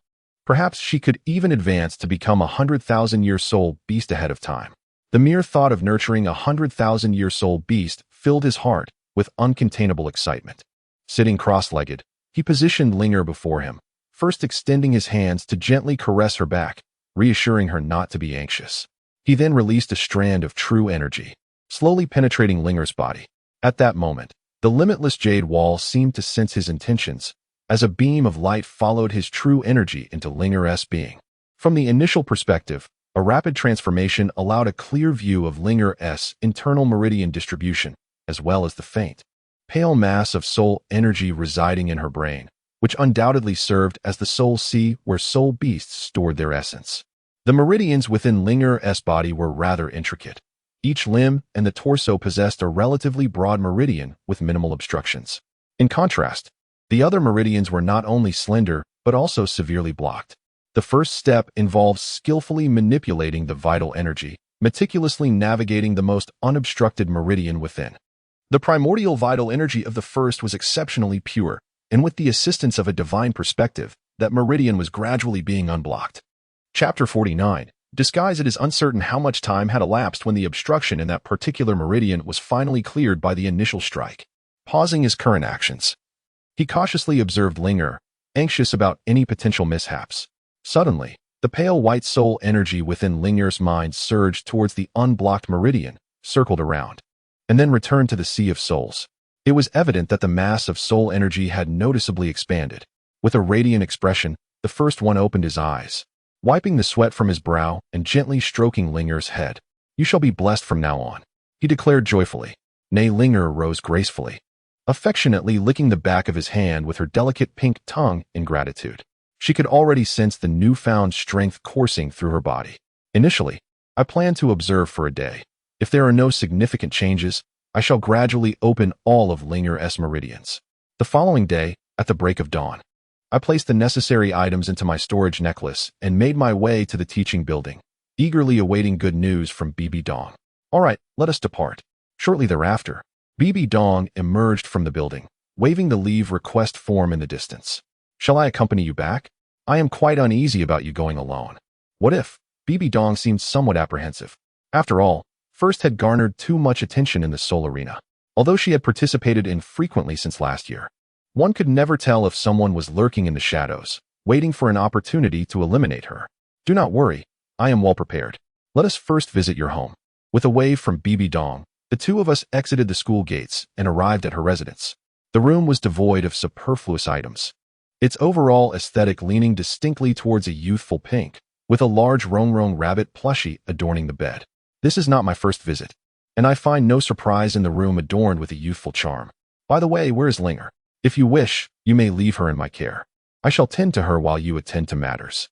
Bai Dong suddenly realized that Linger was nowhere to be found. The first one patted the storage pouch at his waist, remarking that it was quite suitable for him, as it had been gifted by the two elderly gentlemen yesterday. He then released Linger to let her breathe. Bibi Dong gently touched Linger and cast an envious glance at the storage pouch, noting that a soul-guiding device capable of containing living beings was indeed a rarity. You didn't bring me here just to flaunt this, did you? He said. Before proceeding to close the window, he retrieved a wooden box from the storage necklace and placed it on Bibidong's vanity. Seated before Bibidong's vanity, the first opened a box to reveal 7 human skin masks and various cosmetic tools. These items had been discovered over the years within the miscellaneous texts of the Wuliang Hall. By chance, the first had stumbled upon a book titled Zhu's Insights on Disguise, which contained some truly remarkable techniques, prompting a pursuit of knowledge in this art.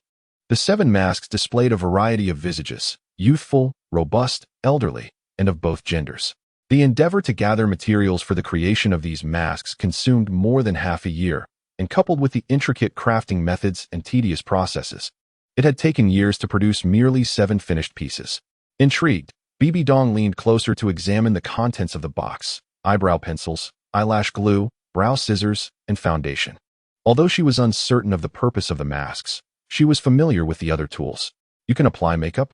Bibidong exclaimed, her gaze fixed on the first as if she were encountering a new facet of this individual. Makeup? No, this is the art of disguise. The first replied with utmost seriousness.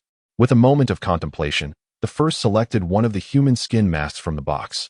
Gently kneading her cheeks before placing the mask upon her face, she adjusted it meticulously in front of the mirror, softly massaging her entire visage, until a stranger gradually emerged within the reflection. The first character released her hair from its confines, sweeping her long locks towards the crown of her head, fashioning a high ponytail, with a few strands gracefully cascading over her forehead. With deft hands, she skillfully arranged her tresses, then seized a pair of small scissors to craft herself a fringe, followed by a delicate grooming of her eyebrows. Bibidong's eyes widened in astonishment as she witnessed the first character gradually transform into someone entirely different, momentarily at a loss for what to do, simply gazing in silence. First, she picked up a small vial from the wooden box, poured out a bit of powder, and rubbed it between her hands before applying it to her neck and wrists. In a short while, her skin took on a slightly rough texture, blending seamlessly with her complexion, effectively concealing the edges of the mask. Finally, she reached for an eyebrow pencil and, gazing into the mirror, made the final adjustments. "Aunt, I'll change my clothes. Please wait for me outside," she said shyly. Bibidong took Linger and exited the bedroom, settling onto the sofa in the living room, her emotions swirling within her. It was the first time she realized makeup could transform one into another person. Today, before her very eyes, First had morphed into someone entirely different, leaving her with a plethora of questions, yet she was at a loss for words. Click. In less than the time it takes to brew tea, the bedroom door swung open. A handsome, dignified middle-aged man emerged, clad in a white long shirt reminiscent of a swordsman, with sharp brows and starry eyes. In his left hand, he held a black-sheathed sword, coldly gazing at Bibidong. "Is that you, First?" Bibidong tentatively called out. Utterly unable to detect a trace of First in this man, their features, build, and aura bore no resemblance whatsoever. Even having witnessed First's transformation, she found it hard to believe this was indeed her. The man raised his sword and, with a slight bow, said, "Your Highness, the Saintess, has mistaken me for someone else. I am Yi Guqing." As Bibidong momentarily lost her train of thought, he positioned the sword before him, swiftly unsheathing it, performing a flourish before returning it to its scabbard. The sword, named Luiying, was forged from the rare deep-sea cold iron, measuring 3 feet and 3 inches in length and weighing 13 pounds and 3 ounces. It was a masterpiece by the renowned craftsman Nordine, one of the few exceptional weapons in the world. Bibidong snapped back to reality, confirming that the person before her was indeed First. Yi Guqing, was he the character from the tale? This sword was a gift from her. She circled around First, drawing close, sniffing like a curious puppy, and even pinched First's cheek. Astonishingly, the sensation felt entirely real. Bibidong gazed in wonder. "How about that? Now you're safe." In the realm of martial arts, one is often at the mercy of circumstances, hence the necessity of preparing several aliases for unforeseen needs.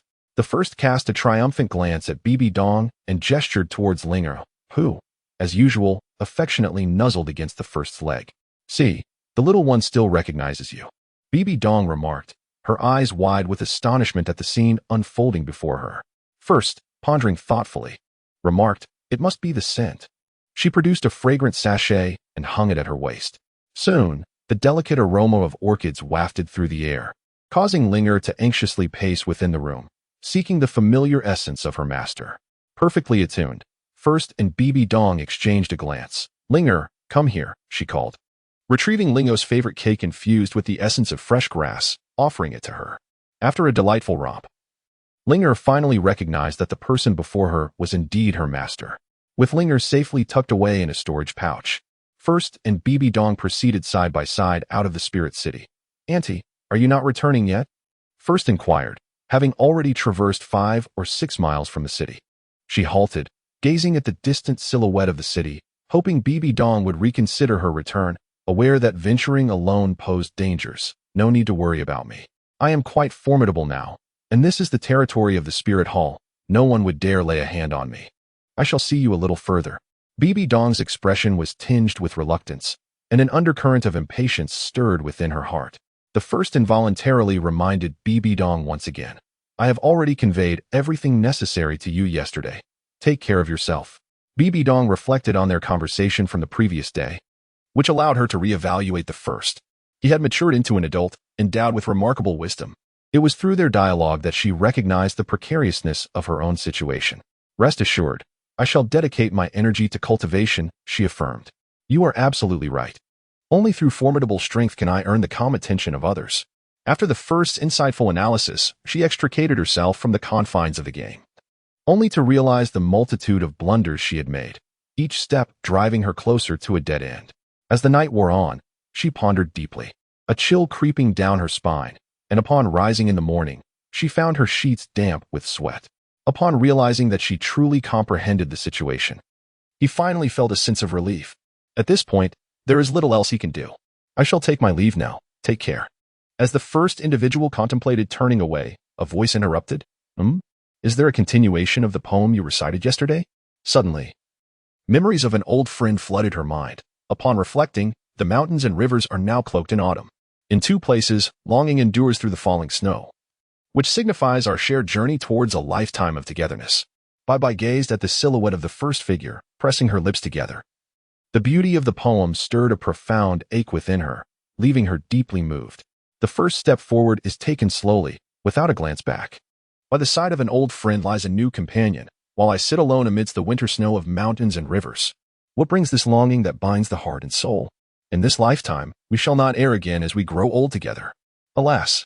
The first shook her hand backward and let out a heavy sigh. This was a poem she had cherished in her previous life, and it reminded her of Bibi Dong's original path. That foolish girl. As Bibi Dong gazed at the receding figure of the first, she murmured something under her breath, her eyes filled with a myriad of emotions. Chapter 50. The Return Journey in the Enigmatic Residence of Soul Master City.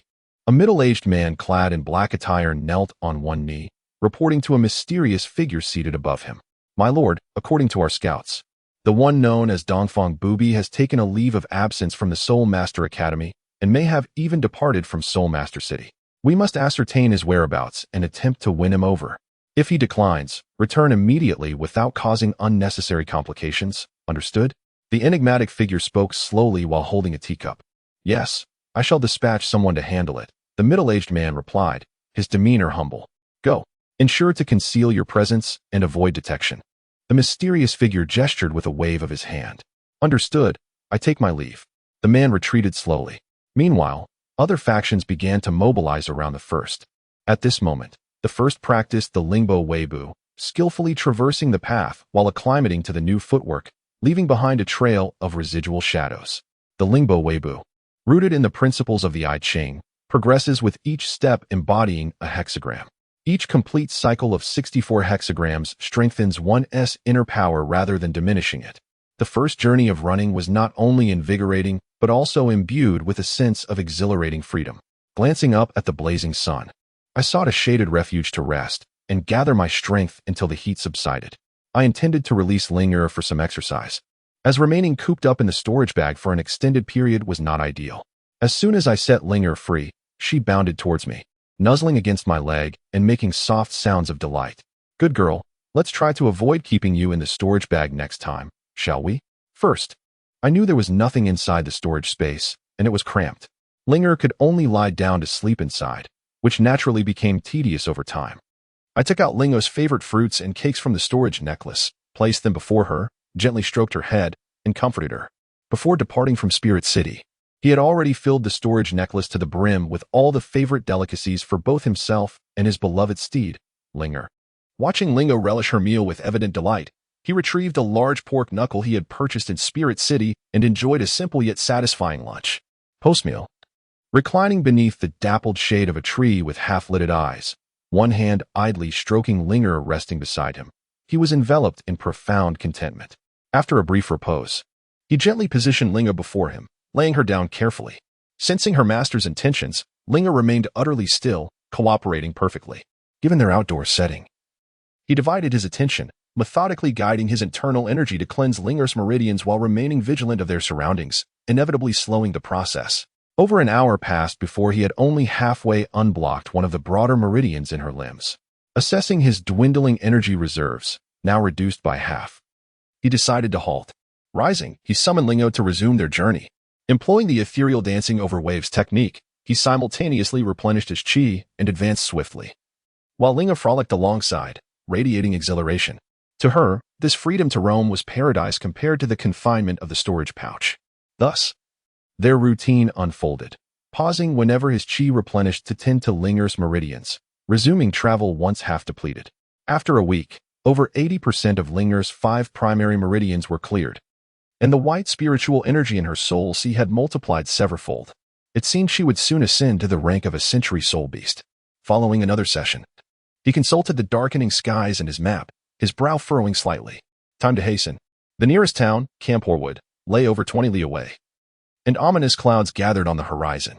Lingering outdoors risked a miserable night if rain arrived. Calling to Linger, they dashed toward Camp Horwood. Yet despite their haste, a drizzle began midway. To prevent Lingo from becoming a sodden mess, he stored her in the pouch and pressed on. The rain intensified, drumming relentlessly. The Oakwood Inn, Camp Horwood's most luxurious lodging and dining establishment, languished in off-season quietude. The ground-floor restaurant hosted only a young couple nestled by a distant window, engrossed in intimate conversation. The woman inquired curiously, "Brother Xin, is the Spirit City's decennial grand celebration truly as magnificent as they say?" "Absolutely," replied the green-haired, faintly emerald-eyed youth. "Not only do pilgrims flock from all corners, but even dignitaries from major sects pay homage to the Spirit Hall that day. A decade ago, my father and I witnessed streets teeming with crowds, an electrifying spectacle. You won't be disappointed. How wonderful. I've never experienced such an event. Pity father dislikes crowds. It'd be perfect if our whole family could attend," she lamented. "We'll have other opportunities," her husband soothed. A soft creak interrupted them. Glancing up from their meal, they observed the entrance. A white-robed swordsman pushed through the door, striding in briskly. An expert, the green-haired man noted grimly, eyeing the pristine, rain-unmarked robes amidst the downpour outside. This was Erong first in disguise. Mastery of the divine shine scripture allowed his energy to repel even a falling feather, let alone raindrops, which scattered before touching his garments. Hence the observer's awe. A server approached, studying first striking features. "Will the honored guest be dining or lodging?" she inquired cordially. "First, proceed to the counter, reserve a luxurious suite, prepare a few signature dishes, and enjoy in-room dining." "Very well, please follow me." At first glance, I noticed a couple dining not far away. I nodded towards them before following the waiter to the accommodations on the second floor. "Xinge. I never expected to encounter such an extraordinary master here." He even nodded at us. "Do you know that individual?" The woman, equally astonished, inquired. "As one traverses the rain, a fine mist does not touch one's being. This is my first encounter with him. Given his demeanor, I would surely have remembered had we met before. However, I am perplexed as to when such a formidable figure emerged. In terms of mastery over soul energy, he likely surpasses even my father." The man spoke with conviction. "For now, let us set aside the couple, ensnared by the first one's intimidation, lost in their own trepidation. The first individual, having chosen a room with the attendant, found it to be pristine and orderly, eliciting great satisfaction. Seated before the bed, they awaited the arrival of their meal, while their mind wandered to the recently encountered couple. A sense of unease lingering within. Their medical expertise was already profound. The man, with his emerald-hued hair and a hint of green in his eyes, displayed signs of severe poisoning upon closer inspection. Once again, they had encountered a character referenced in the original narrative, one imbued with potent toxins. And the striking green hair inevitably conjured thoughts of Douluo. This youthful figure, brimming with vitality, was likely the late son of the poisoned Douluo. How wondrous is the tapestry of fate, Their return was initially motivated by the intent to explore the ice and fire in Yang, yet before taking action, they stumbled upon the son of the original treasure's owner. Could such serendipity truly exist? Esteemed guest, your dinner has arrived. The reverie was interrupted as the first individual glanced at the attendant wheeling in a cart. Thank you. Just place it here. You may collect the dishes tomorrow. Please enjoy your meal. The attendant gently closed the door as they departed. The first course was a steaming dish of exquisite cuisine, prompting me to hastily release Linger. I attempted to offer her a generous chicken leg, and lo, she displayed no signs of selectiveness. Sighing softly, my thoughts drifted back to the young man I had encountered earlier. After much contemplation, I took up a piece of paper and my pen, and with a flourish, the page soon became adorned with elegant script. After a careful review, I placed it by my bedside, resolved to present it to him the following day. Since fate had intertwined our paths, I would grant him a chance at life. The next day, in the restaurant, I leisurely savored my breakfast. The stir-fried beef was somewhat tough. Had it been served 3 seconds earlier, it would have been perfect. As I dined, I meticulously critiqued the signature dishes of this establishment. I noticed a couple entering, dabbing their mouths with napkins before approaching. "Senior," they exclaimed, exchanging glances and bowing slightly, though their hearts raced with anxiety. They believed that a respectful demeanor would not lead to trouble. "How's Douluo?" I inquired, glancing at them. "My father is well. And you are?" The couple exchanged knowing looks. "Yigu Cheng," I replied. "I have never met your father, but we have long shared a spiritual connection." I handed Douluo Xian the treatment plan I had prepared the night before, which should effectively contain the toxin, and turned to leave. Douluo Xian stared at my departing figure, momentarily bewildered. He glanced at the writing on the paper, his expression shifting to one of shock, fear, and astonishment. His hands trembling uncontrollably. "Chier, we must hurry to the Starry Empire to find my father," Douluo Xian urged his wife. Indeed, it was evident that a momentous event had transpired, for her husband's demeanor was anything but ordinary. Upon leaving Zhangmu town, a sense of lightness enveloped me. A man must discern his actions, knowing what to pursue and what to forego. Yet, he should strive to do good without pondering the future. I continued my journey without pause, hastening towards home, pondering what my father might be engaged in. And what of my mother? Has she perhaps given me a younger brother or sister? In that moment, my heart yearned for home with a fervent intensity. Chapter 51. The unprecedented speed of cultivation time flowed as one journeyed onward. Early in the morning, the one known as First stood at the entrance of Drunken Soul Village. "Uncle Wu, Slim Monkey, what brings you out so early? Who are you?" The two looked at the young lad before them with curiosity. "You are First." Slim Monkey, after a moment of contemplation, recognized his childhood companion. Despite the significant changes First had undergone over the past 3 years, the resemblance between him and his mother, Qing Lan, was unmistakable, particularly around the eyes. It was no wonder he was recognized. "You've returned. Your mother has been incessantly worrying about you. My child, you haven't come back in all these years." Slim Monkey's father took First's hand, unable to suppress his admonishments. "Father, let us bring First home quickly. Aunt Lan will surely be overjoyed." Slim Monkey smiled apologetically at First, addressing his father. "All right, be swift in your return. I'm going with Slim Monkey to the city of Alpha to check on the stock of wine in the store. Make sure to visit Uncle Wu when you have the chance." After bidding farewell to Uncle Wu, First greeted the neighbors he encountered along the way with warmth. As his steps slowed, he gazed at the familiar stone pedestal at the entrance, a place where he often sat as a child, watching the clouds. He also noticed the wooden door, bearing the scars of his youthful carvings, now faded and worn by the passage of time. His eyes moistened slightly. Standing dazed at the door, the joy of the journey was replaced by an inexplicable emotion. Slowly raising his hand, a sudden creak echoed as the old wooden door opened. Qin Feng appeared before First, unchanged compared to 3 years ago. If anything, he bore a hint of added maturity. The figure of his father gradually merged with the memories of his youth. "Father." First, he uttered with force. "Why do you stand foolishly at the door and not come in?" Qin Feng grasped First's hand and led him further inside, conversing as they walked. "It seems there is no wind today. Has the sand gotten into your eyes?" As he spoke, a subtle smile graced his lips. Standing beside him, First, filled with excitement yet tinged with apprehension, felt his expression stiffen upon hearing these words. His father's temperament remained as harsh as ever. Without waiting for a response, his father strode into the inner room, calling out, "Cheng Lan, guess who has returned?" As the bedroom door swung open, a voice often heard in dreams reached his ears, causing his eyes to sting with emotion. "Is First back?" A familiar figure materialized before him. "Mother," he breathed, exerting all his strength to utter the word. The first Qinglan stepped forward and embraced her son tightly, gently wiping her eyes with the back of her hand.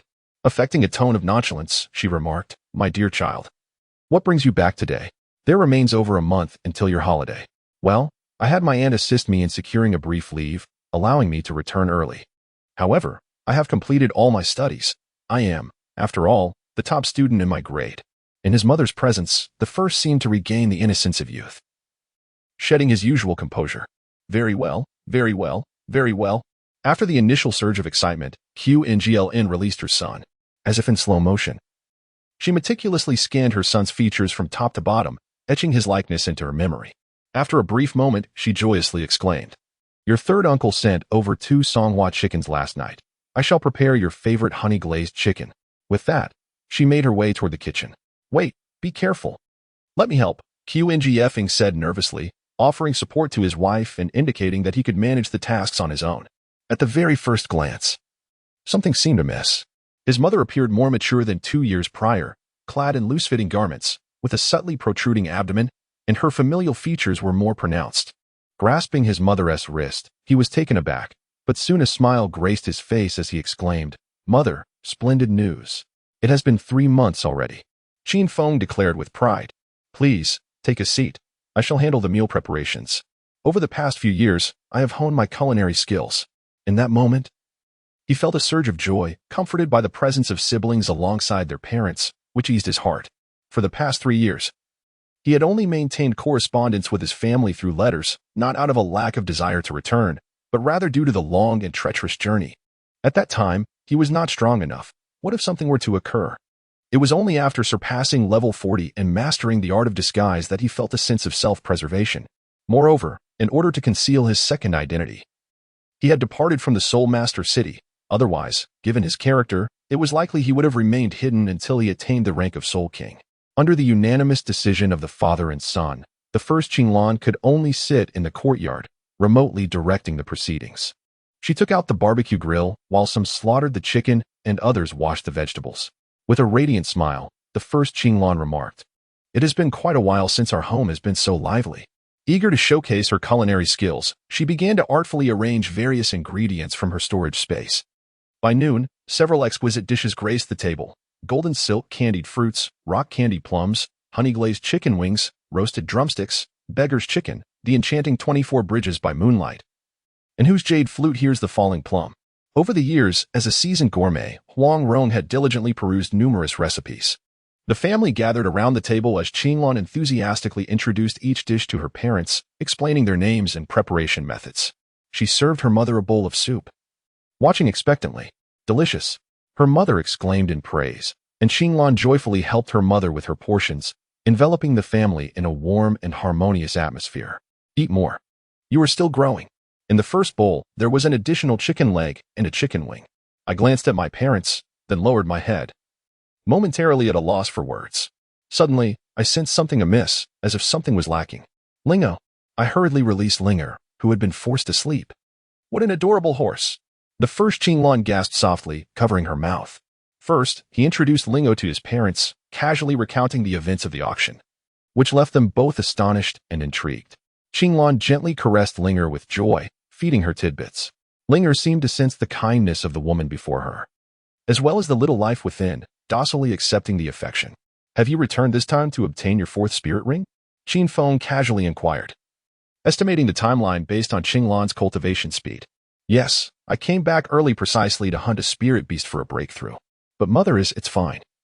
Your cultivation takes priority," Qinglan interjected firmly, her gaze steady as she looked at both father and son. Focus on attaching the spirit ring first. Your mother is only 3 months along. It won't hinder her." Qin Feng considered briefly. "Father, what level have you reached now?" Qinglan asked curiously. Ever since her father began cultivating the blood-saber scripture, his progress had surged far beyond her expectations, as though the compatibility was extraordinarily high. "Take a guess." Qin Feng smirked mysteriously. "Could you have broken through to Spirit Emperor?" That seemed highly plausible. 3 years ago, Qin Feng had been a level 55 Spirit King. Even Bibi Dong, who had once been weaker than him, had already reached Spirit Emperor with the backing of the Spirit Hall and guidance from a titled Douluo. There was no reason Qin Feng, with his profound resonance with the blood-saber scripture, would still remain a spirit king. Now, I am merely a humble level 64 spirit emperor. Qin Feng feigned nonchalance. Cough, cough, cough. Qinlan choked on the hauqiu soup she had just sipped, rendered speechless by the revelation. Impossible. Bibi Dong Isn T lacking in talent. Is she? Backed by the spirit hall, mentored by a title Douluo, and with no shortage of cultivation resources, yet she is only at level 61. I'm no slouch either. Though my divine illumination scripture progresses slowly, compared to peers, my speed is already exceptional. Even so, in 3 years, I've only advanced 7 levels, and that is within the spirit ancestor realm. Yet you, in the spirit king and spirit emperor realms, have surged by 9 levels. Even excluding the boost from absorbing a high-year spirit ring, that is still 8 levels. 3 years ago, your rapid progress could be explained by your extreme compatibility with the blood-saber scripture and decades of accumulated potential. But now, you're still experiencing explosive growth in the spirit king and spirit emperor realms? That defies reason. You couldn't have? With a skeptical gaze, the son scrutinized his father, honing his sword intent to amplify his perception, meticulously discerning the essence of his father's presence. It was remarkably pure, devoid of any sinister or bloodthirsty traces typical of a malevolent spirit master. What is he thinking? Qin Feng cast a dismissive glance at his son. My cultivation is solely the result of my own relentless effort, painstakingly achieved step by step. Qin Feng's words were resolute and authoritative, imbued with a compelling strength that left no room for doubt. Have you gained an unfair advantage? Could it be that he has stumbled upon some sort of system? Am I merely the supporting character in this narrative? In the depths of one's heart, a question arose. This defies scientific reasoning. Without the celestial herbs and divine tests, how could one cultivate so swiftly? After all, this pertains to the 5th level of the Soul King realm and the 4th level of the Soul Emperor realm. Do not jest. The first, unable to tolerate the unfolding absurdity, interjected, your father's rapid advancement is entirely due to the efforts of you and me. Otherwise, he would barely qualify as a Soul Emperor. The first Qinlan, with a proud expression on her face, was explaining to her son. Our achievement? Suddenly, a spark of inspiration struck her, and she felt overjoyed. Could it be that you have already brewed it? Upon hearing his mother's words, the realization dawned on him in an instant. Before their journey to the Soul City, he had left behind Li Taibai's book on the art of brewing, as well as 2 other tomes by Hu Qingniu and Wang Nangyu, hoping his mother could find some amusement in them during her moments of leisure. The book on brewing, Drunken Immortal Brew, contained 50 treasured recipes collected throughout Li Taibai's life, detailing various methods for crafting spirit and immortal wines. It was this very tome that had opened a new realm of possibilities for the first Qinlan, revealing the myriad ways in which wine could be brewed. The rapid progress of his father's cultivation could only be attributed to his mother's successful brewing of spirit wine. It remained uncertain, however, how many varieties she had managed to create. Chapter 52, Confession. Is this all? The first to comprehend everything cast a fleeting glance at Qin Feng, pondering the notion of relying solely on one's own efforts in the gradual process of cultivation. Subsequently, with fervent anticipation, he gazed at his mother, eager to uncover the nature of the wine she had crafted. First, Qinlan discerned her son's thoughts and cut straight to the chase. They had only managed to brew the 5 treasures honey wine. The other brews were far too intricate, requiring either an abundance of time and materials or rare, exquisite herbs. The 5 treasures honey wine, a secret elixir of the 5 poison sect, was crafted primarily from 5 poisonous creatures: the snake, spider, scorpion, centipede, and toad, hence its name. The liquor was crystal clear, and during the brewing process, various medicinal herbs and honey were added to mask any foul odor, resulting in a drink that tasted almost like nectar, which contributed to its renown. Consuming this wine could significantly enhance one's internal strength and assist in cultivation. You may be unaware, but your father has nearly become a drunkard these past few years, never parting from his cup. First Qinlan divulged to first. That will no longer be the case. The more one drinks, the lesser the enhancement to cultivation, and now it holds little utility for me. Qin Feng shook his head in disappointment, a look of regret upon his face. Having experienced an extraordinary pace of cultivation, he had grown somewhat disdainful of the modest increases he now encountered. Previously, he had aspired to leverage this wine to ascend to the rank of title Douluo, but alas.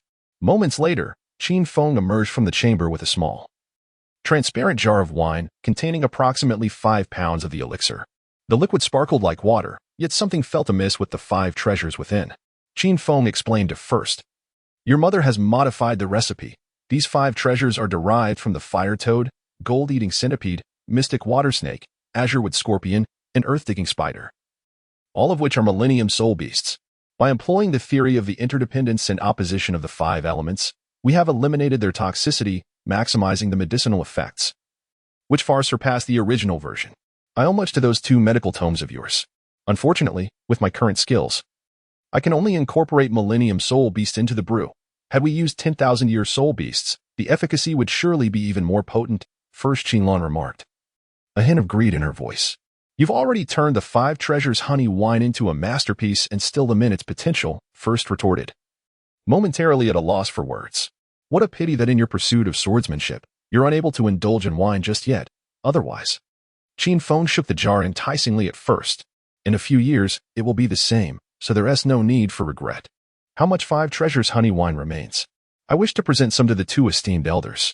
The initial inquiry was regarding the quantity of the spirit liquor, with hopes of having an excess to present 2 titled Douluo, Qianjun and Jiangma, as a means to foster a closer relationship through frequent exchanges.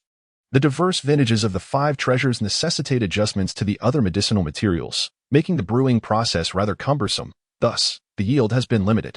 Moreover, considering my own consumption, only 5 jars remain. As for the individuals to whom the initial offering is to be made, those with whom the first has maintained regular correspondence are naturally aware. You may take them all. Those 2 esteemed elders have treated you well, and it would be remiss to focus solely on receiving. Regarding your future needs, my mother and I shall brew anew for you in due time, Qin Feng stated after addressing the first question, imparting his wisdom. Indeed, I understand, and please do set aside a bit for my end as well. In truth, my return during this leave was not solely for the 4th soul ring.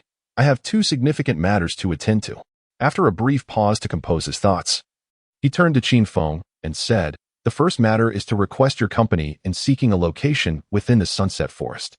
Upon observing that Qin Feng had reached the impressive level of 64, it was deemed prudent to proceed with caution, as the risks appeared minimal. Thus, the intention to accompany Qin Feng in the quest for the fabled treasure site emerged. Qin Feng's curiosity was instantly piqued. The significance of this location, prioritized even above the pursuit of soul hunting, suggested its extraordinary nature. Even the ever-composed First Qinlan displayed a flicker of interest. The ice-fire duality eye. What? The couple sprang to their feet, astonished, their eyes fixed intently on First. Having perused medical texts, they were well aware of the unique geography associated with the ice-fire duality eye. Wherever this phenomenon occurred, it was assured that a plethora of celestial herbs would flourish. Heroic blood, Xianbing green fire wine, Bodhi heart, drunken immortal brew. Every time the First Qinlan uttered the name of a wine, both Qin Feng and the First would swallow hard. The influence of these wines on a connoisseur is indeed profound. Once these celestial wines are brewed, they could effortlessly ascend to renown. The eyes of the father and son, Qin Feng, sparkled with fervor, their breaths quickening, yearning to soar to the Sunset Forest. Is the news true? Qin Feng sought confirmation once more. Indeed, it is, and it should be unclaimed territory. Upon hearing the first response, Qin Feng refrained from inquiring about the source of the information. Knowing this much was sufficient. A flicker of murderous intent ignited within Qin Feng's heart. It would be best if this were unclaimed territory, for otherwise, though his heart brimmed with restlessness, eager to seize the coveted land of the ice and fire duality eye, he recalled that the first had just mentioned that the purpose of this venture was twofold. The first matter is of such significance, and the second is likely to be equally complex. Qin Feng exchanged a curious glance with the First Qinlan and inquired, "What is the second matter?" For a moment, the first was at a loss for words on how to articulate it. The matter of the second martial soul is something that my parents are unaware of. It is only now that I have chosen to reveal it. The first, with a face full of bitterness, realized that uttering a single falsehood necessitated weaving countless other lies to maintain the facade. At that moment, a profound sense of understanding washed over him. His original plan was to locate the Eye of Ice and Fire, and then, emulating the tactics of the adept Dong Gubo, encircle the treasure with a poisonous formation, while establishing a Bagua maze as a secondary line of defense, just in case. He intended to create a doppelganger there, leaving it to cultivate in that sufficiently secure environment, where, as long as he could endure, he would emerge at his zenith. Moreover, should he encounter any unforeseen mishap, it could serve as a trump card.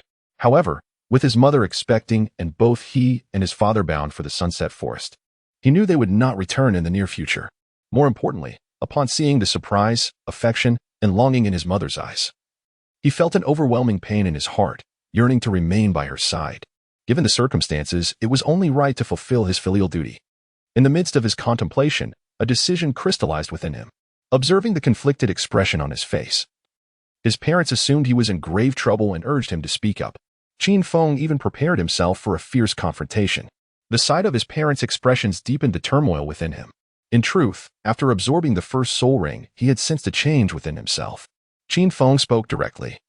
What kind of man cowers in fear? Speak your mind. It cannot be that you encountered difficulties in your cultivation, can it? Share it with us, and we shall resolve it together. Reflecting on the scene of absorbing the soul ring, he found no apparent issues, although the age of the soul ring was somewhat advanced. The absorption had been remarkably smooth. Qin Feng's brow furrowed deeply. The first Qinglan gazed anxiously at her son. Although her rank was not high, she was well aware that in the realm of cultivation, one must never be careless. Ever since she had acquired her first soul ring, she gradually realized that she was different from others. She possessed a second martial soul. This second martial soul was, in fact, herself.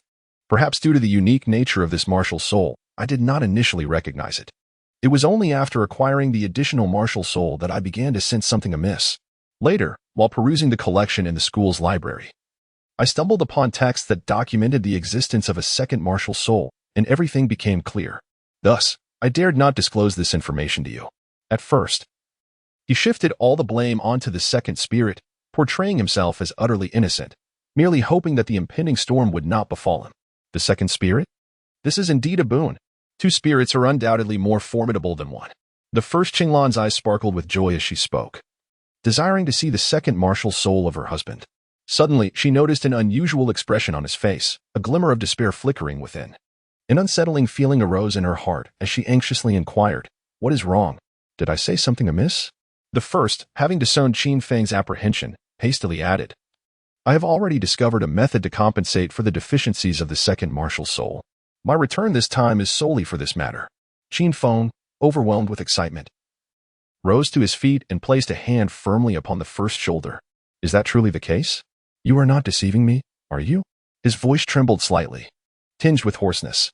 At this moment, Qilin was acutely aware that there lay undisclosed truths within the situation. Although the expression on Di's face suggested that the matter had been resolved, she couldn't help but glare at him, demanding an explanation. "My knowledge concerning the dual spirit martial souls is rather limited. All I am aware of is that it has been centuries since one emerged. While it may appear that possessing two martial souls endows immense potential, in reality, the duality can exert tremendous pressure on the body, often leading to the catastrophic fate of a soul master perishing from the strain. Throughout history, no one has been spared from this grim outcome." Qin Feng reminisced about the casual remarks his teacher had made during his school days. Gazing at Di, his eyes were filled with disbelief. His own son was, astonishingly, a bearer of dual martial souls. Upon hearing her husband's words, the first Qinglan was unable to contain her tears, gripping the arm of the first tightly as if her son might depart from her at any moment. "I have discovered a method to resolve the conflict of the twin martial souls." The first hurriedly comforted her mother, reminding herself that being pregnant necessitates emotional stability. "Is what you said true?" Qinglan gazed tearfully, filled with hope, into her mother's eyes. "Indeed it is. A method has already been discovered. We are merely one step away, and it must take place in a secure environment. This is the primary reason for my return." The first individual assured both parents, who, although still somewhat apprehensive, no longer felt the same sense of despair as before. The couple even began to reproach the first for not having informed them sooner. Chapter 53. Nurturing the Clone. "Come, Linger, allow me to feed you." The first Qinglan no longer wore a smile towards the first. She delicately picked up the large chicken leg meant for the first and offered it to Linger. I had anticipated this outcome. The first had foreseen this moment long ago.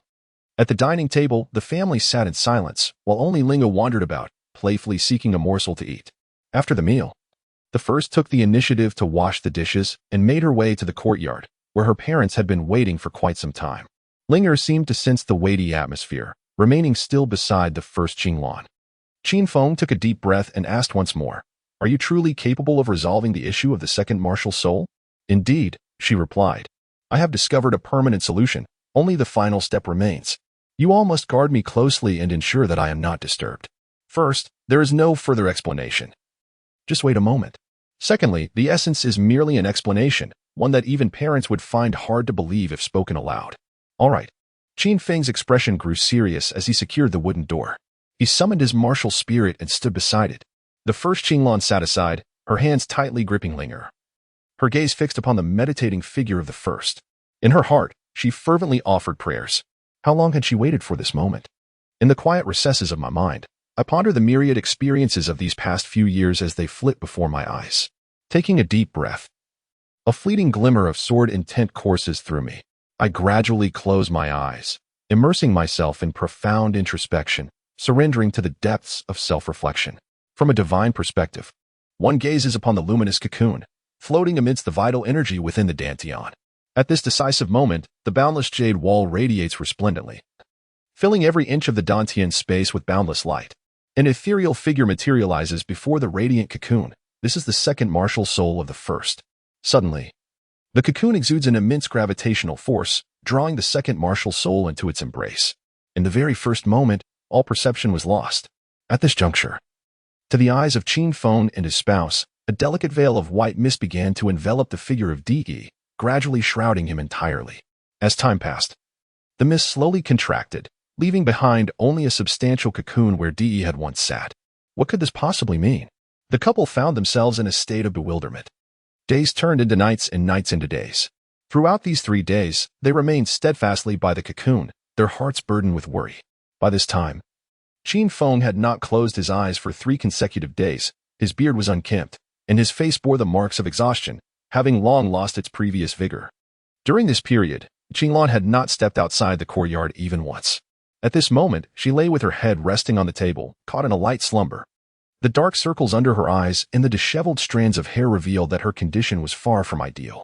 Suddenly, the long quiet cocoon pulsated, reminiscent of a heartbeat. Drawing Qin Feng's attention. Slightly disheartened, Qin Feng's gaze sharpened, fixating intently on the cocoon. Thud, thud, thud. With each rhythmic pulse, the cocoon began to levitate. 3 inches off the ground, slowly rotating. At this moment, the first Qinglan was also roused from her slumber. Gazing at the scene before her, she instinctively covered her mouth in exhilaration, tears cascading uncontrollably down her cheeks. As long as it was not lifeless and monotonous, anything would suffice. For 3 days, the great cocoon had shown no signs of activity, plunging this mother into profound fear. The white cocoon spun increasingly faster, and with its rotation, the color began to gradually fade. Soon, the two could clearly discern the situation within. Both Qin Feng and his companion widened their eyes, murmuring indistinctly, their words trailing off in uncertainty. Qin Feng approached Qinglan's side. Qinglan, pinch me. I need to know if I am dreaming. The first Qinglan, without a moment's hesitation, extended her fingers and twisted forcefully. Observing the gasping Qin Feng, she glanced at the increasingly translucent cocoon. How could this be possible? The first Qinglan has come to realize that this is not a dream.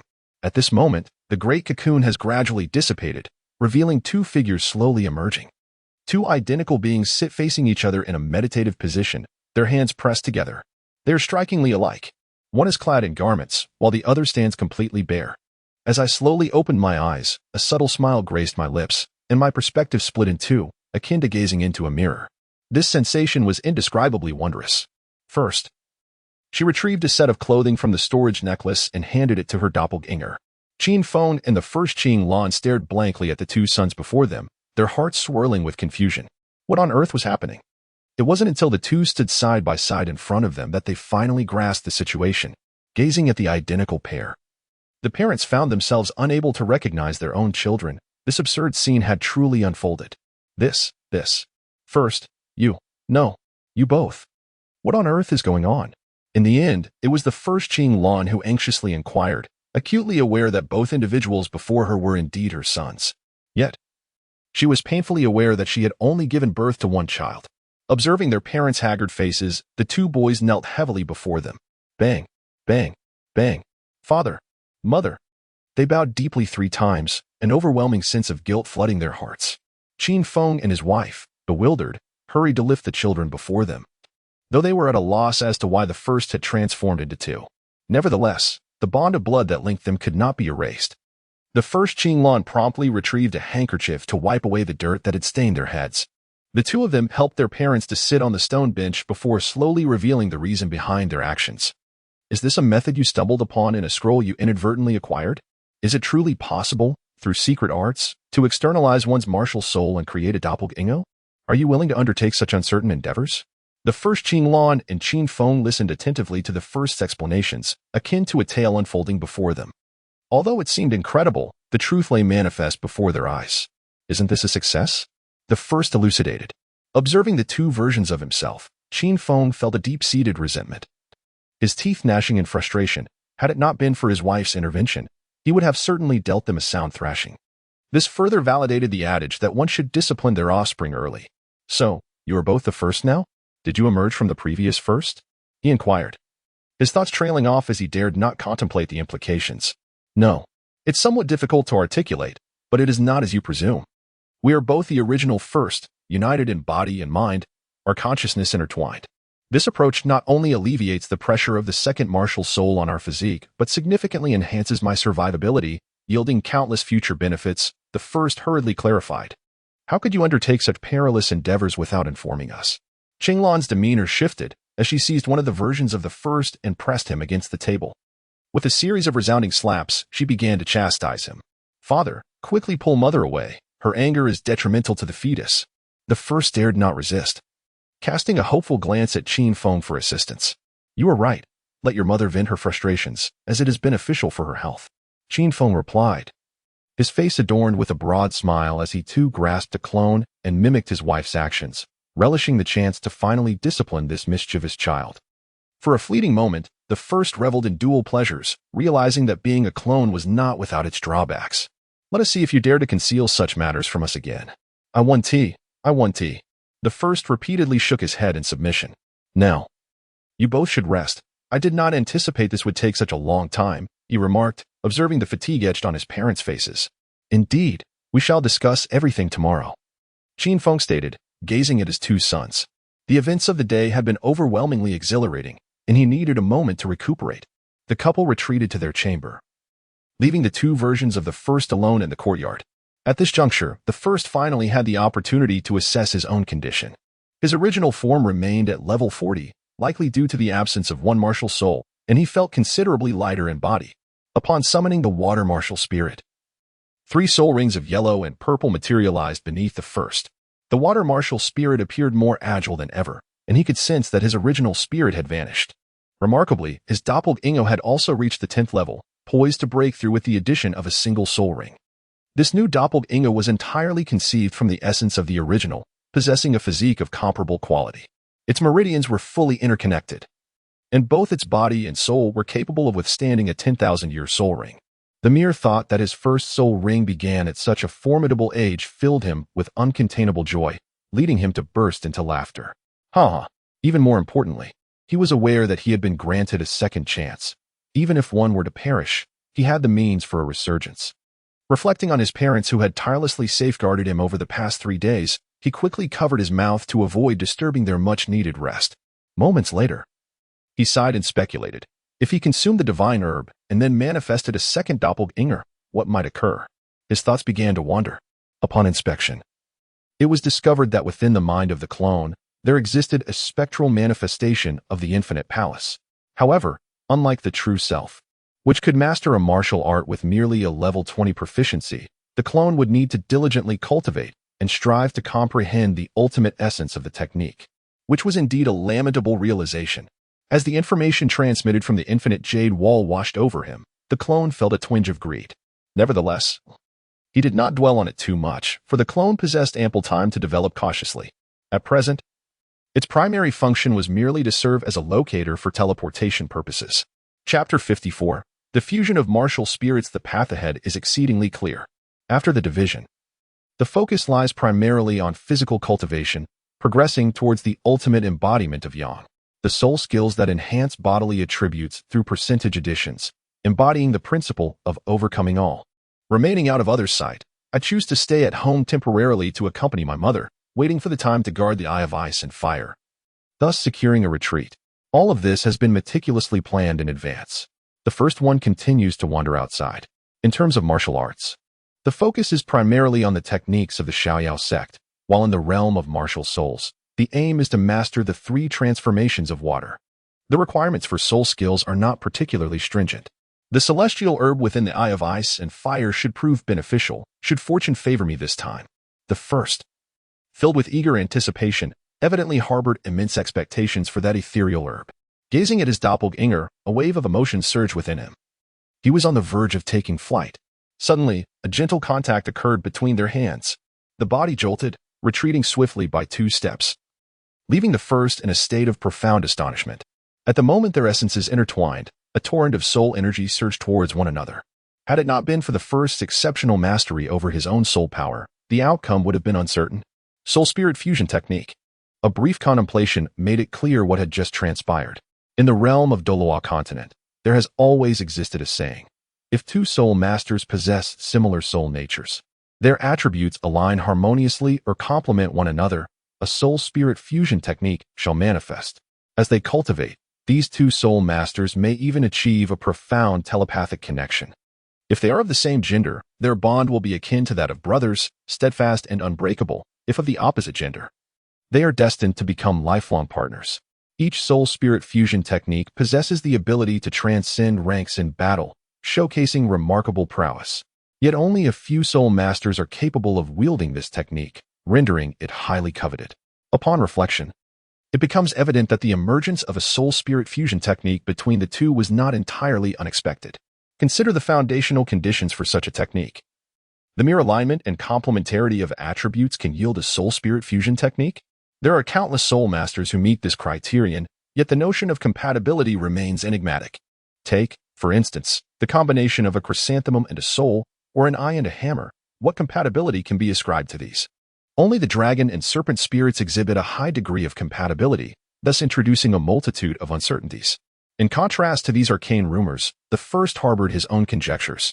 Despite the significant differences between the essence of his true form and that of his doppelganger, their bodies, souls, and even the fluctuations of soul energy within were nearly indistinguishable. Their bond transcended that of mere brothers or spouses throughout the continent. No pair had been as intrinsically aligned as they. Suppressing his curiosity, he resolved to wait until nightfall to test the nature of his soul-spirit fusion technique outside the village. Firstly, the first wished to conceal the existence of his doppelganger. Should any commotion arise, and the villagers witness 2 of him, it would be difficult to explain. Secondly, he feared that the power of the soul-spirit fusion technique might be overwhelming and uncontrollable, potentially causing harm. Sitting cross-legged, his mind transported to the boundless hall. The true form and doppelganger each grasped the lesser wuxiang technique and the 9-yang divine art, seated beneath the jade wall, beginning their contemplation. As he unfurled the ancient manuscript, a wave of disorientation washed over him, transporting him to a searing expanse where 9 blazing suns hung in the sky, scorching all beneath them. Suddenly, one sun plummeted towards the first, leaving no escape or refuge. Heat, heat, heat. The initial sensation of parched dryness enveloped me, and as the sun in my line of sight swelled increasingly larger, it felt as though my very being was gradually vaporizing. Suddenly, darkness engulfed my vision, and an array of profound 9-yang principles surged into my mind, while other suns in the sky cascaded down one after another. As my comprehension of the 9-yang divine art deepened, the 10th level of innate soul power within me began to flow along the pathways dictated by its teachings. Though my doppelganger was merely at the 10th level, its meridians were thoroughly unblocked, theoretically allowing it to cultivate at an innate pace, swiftly ascending to the 40th level. The 9-yang divine art embodies the essence of purity and brightness. Gradually, my soul power transmuted into 9-yang inner energy. With each cycle of circulation, my soul power grew increasingly refined, and amidst the pale white energy, a haze of violet aura began to emerge, which, in turn, steadily fortified my body. By the time the moon ascended to its zenith, my ordinary soul power had entirely transformed. Although the quantity remained unchanged, its quality underwent a remarkable metamorphosis. The 9-yang divine art is divided into 5 tiers, and I had officially entered the first tier, the realm of ethereal violet aura, akin to the cleansing of marrow as described in the I Ching. Even the essence of my doppelganger subtly shifted, no longer mirroring my original self, but rather exhibiting a touch of masculinity while shedding a hint of frailty. As I sensed the flow of soul power within, I gradually opened my eyes, a faint violet glimmer flickering across my gaze, illuminating the void. Clenching my fist, I discerned a marked increase in strength compared to before. At this moment, Qin Feng was also in the courtyard, impeccably groomed, a stark contrast to his previously disheveled appearance, engaged in conversation with my primary self beneath the eaves. Let us proceed, for I wish to witness the might of the martial soul fusion technique. Qin Feng, intrigued by the differing auras of my two forms, refrained from probing further, recognizing that every individual harbors secrets. The father and son swiftly traversed the deserted streets, sprinting for over 10 miles after leaving the village, ensuring the area was clear before reconvening. Let us begin. There is no one around. Qin Feng felt no astonishment at the prospect of my primary self and doppelganger possessing a martial soul fusion technique. As the unity of body and split was inherently fitting, nothing to elicit undue surprise. At this moment, eagerness surged within him to experience this so-called divine technique. He had yet to encounter anyone capable of wielding a martial soul fusion technique, and was curious to see how it compared to his own blood sea wheel. Summoning forth the water martial soul, my primary self spun it around, while the doppelganger embodied its soul, yet outwardly, no differences were discernible. Gradually, our hands intertwined, and waves of soul power surged forth, the pale golden energy from my primary self engaging in silent communication with the light violet energy emanating from the doppelganger. A flash of golden light ensued, and in its wake stood a figure adorned with a high crown and robed in dark garments. The image of the Bagua swirling behind him, left hand cradling a translucent blue water droplet suspended above. In that moment, my primary self once again entered a state of unity with the heavens and earth, feeling as though the sky was no longer lofty and the earth no longer profound, and that I was capable of anything. Upon opening my eyes, the azure glow within them could pierce 3 inches into the void. In this unified state, mountains were no longer mountains, and waters were no longer waters. The myriad laws of the universe became vaguely visible. I then turned my gaze to Qin Feng, standing nearby, and observed the shock reflected in his eyes as they widened. At that instant, as Qin Feng was ensnared by my piercing gaze, he felt as if the person before him had expanded infinitely, enveloping the cosmos. Retreat, retreat, retreat. An alarm echoed within him. Facing my primary self, he instinctively recoiled, forgetting entirely that I was his son, incapable of causing him harm. Qin Feng felt as though his very essence had been laid bare, devoid of any secrets. A sensation that was utterly terrifying. Suddenly, a muffled groan emanated from the figure born of the martial soul fusion technique, which, amidst a brilliant radiance, reverted to 2 distinct forms once more. The first, pale-faced, supported the weakened clone beside him, disregarding everything else. The two sat facing each other, their hands pressed together, initiating the restoration of their soul power. Qin Feng, having retreated over 30 meters, finally emerged from that peculiar state, his heart racing and a fine sheen of sweat forming on his brow as a long-lost sense of security washed over him once more. Observing the two in the distance who had exited their martial spirit fusion technique, he exhaled slowly. He stepped forward, gazing at the pair restoring their soul power. His expression complex. While remaining vigilant of his surroundings, he murmured, "The martial spirit fusion technique lives up to its reputation." In less than an hour, the first had already regained his soul power, his heart brimming with astonishment at the unexpected uniqueness of his martial spirit fusion technique. Deep down, the first understood Qin Feng's reaction. It was not that his martial spirit fusion technique was so powerful that Qin Feng had no means to counter it, but rather that the state induced by the technique allowed him to perceive everything about Qin Feng, akin to an observation from a higher dimension to a lower one.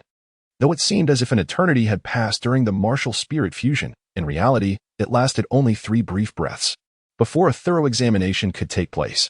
It concluded with the exhaustion of the dual soul power.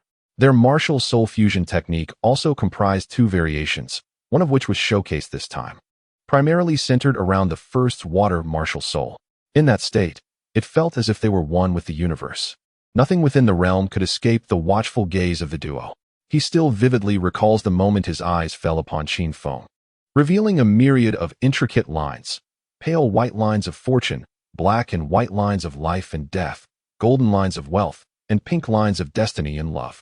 At first, he was unaware of the consequences that would arise from attacking those lines, yet even a mere contemplation revealed that this soul skill was indeed extraordinary. What astonished him even more were the 6 soul ring-like shackles encircling Qin Feng. They were the true source of his shock. The soul rings undeniably served as a form of constraint. Additionally, there existed another method centered around the primary martial soul, enabling the execution of martial soul fusion techniques, which, at present, was utterly unattainable. What is the name of this soul skill?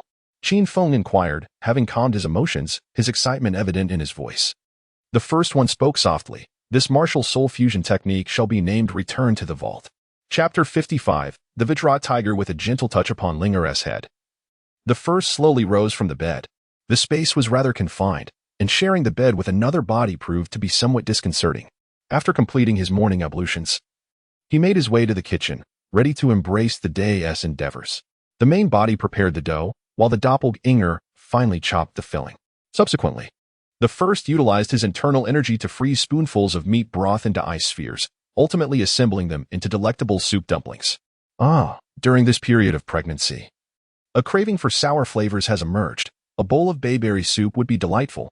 Qin Feng and his companion were roused by an enticing aroma, and upon entering the dining area, they beheld a well-set table.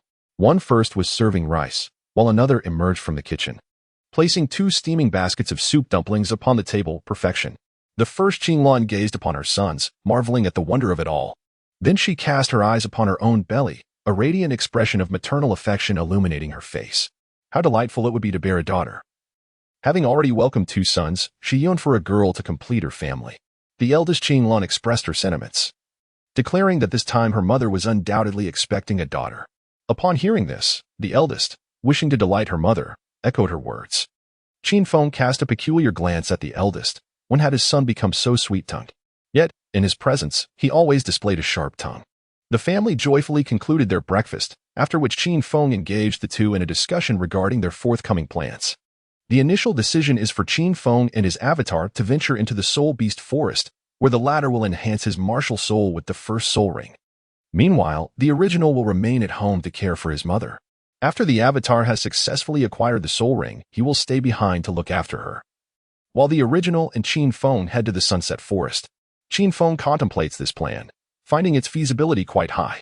This arrangement ensures that there is always someone by the side of the first, and after the avatar has absorbed the initial soul ring, his strength will not be insignificant, thus adequately prepared for any unforeseen circumstances. Consequently, the original and Qin Feng can journey to the Sunset Forest without concern for any mishaps at home. What are your requirements for the first soul ring? Qin Feng, being a man of action, resolved not to delay any further once the objective was clear. He is eager to facilitate the absorption of the first soul ring for the first, and then proceed to the Sunset Forest to access the treasures of the Qin family.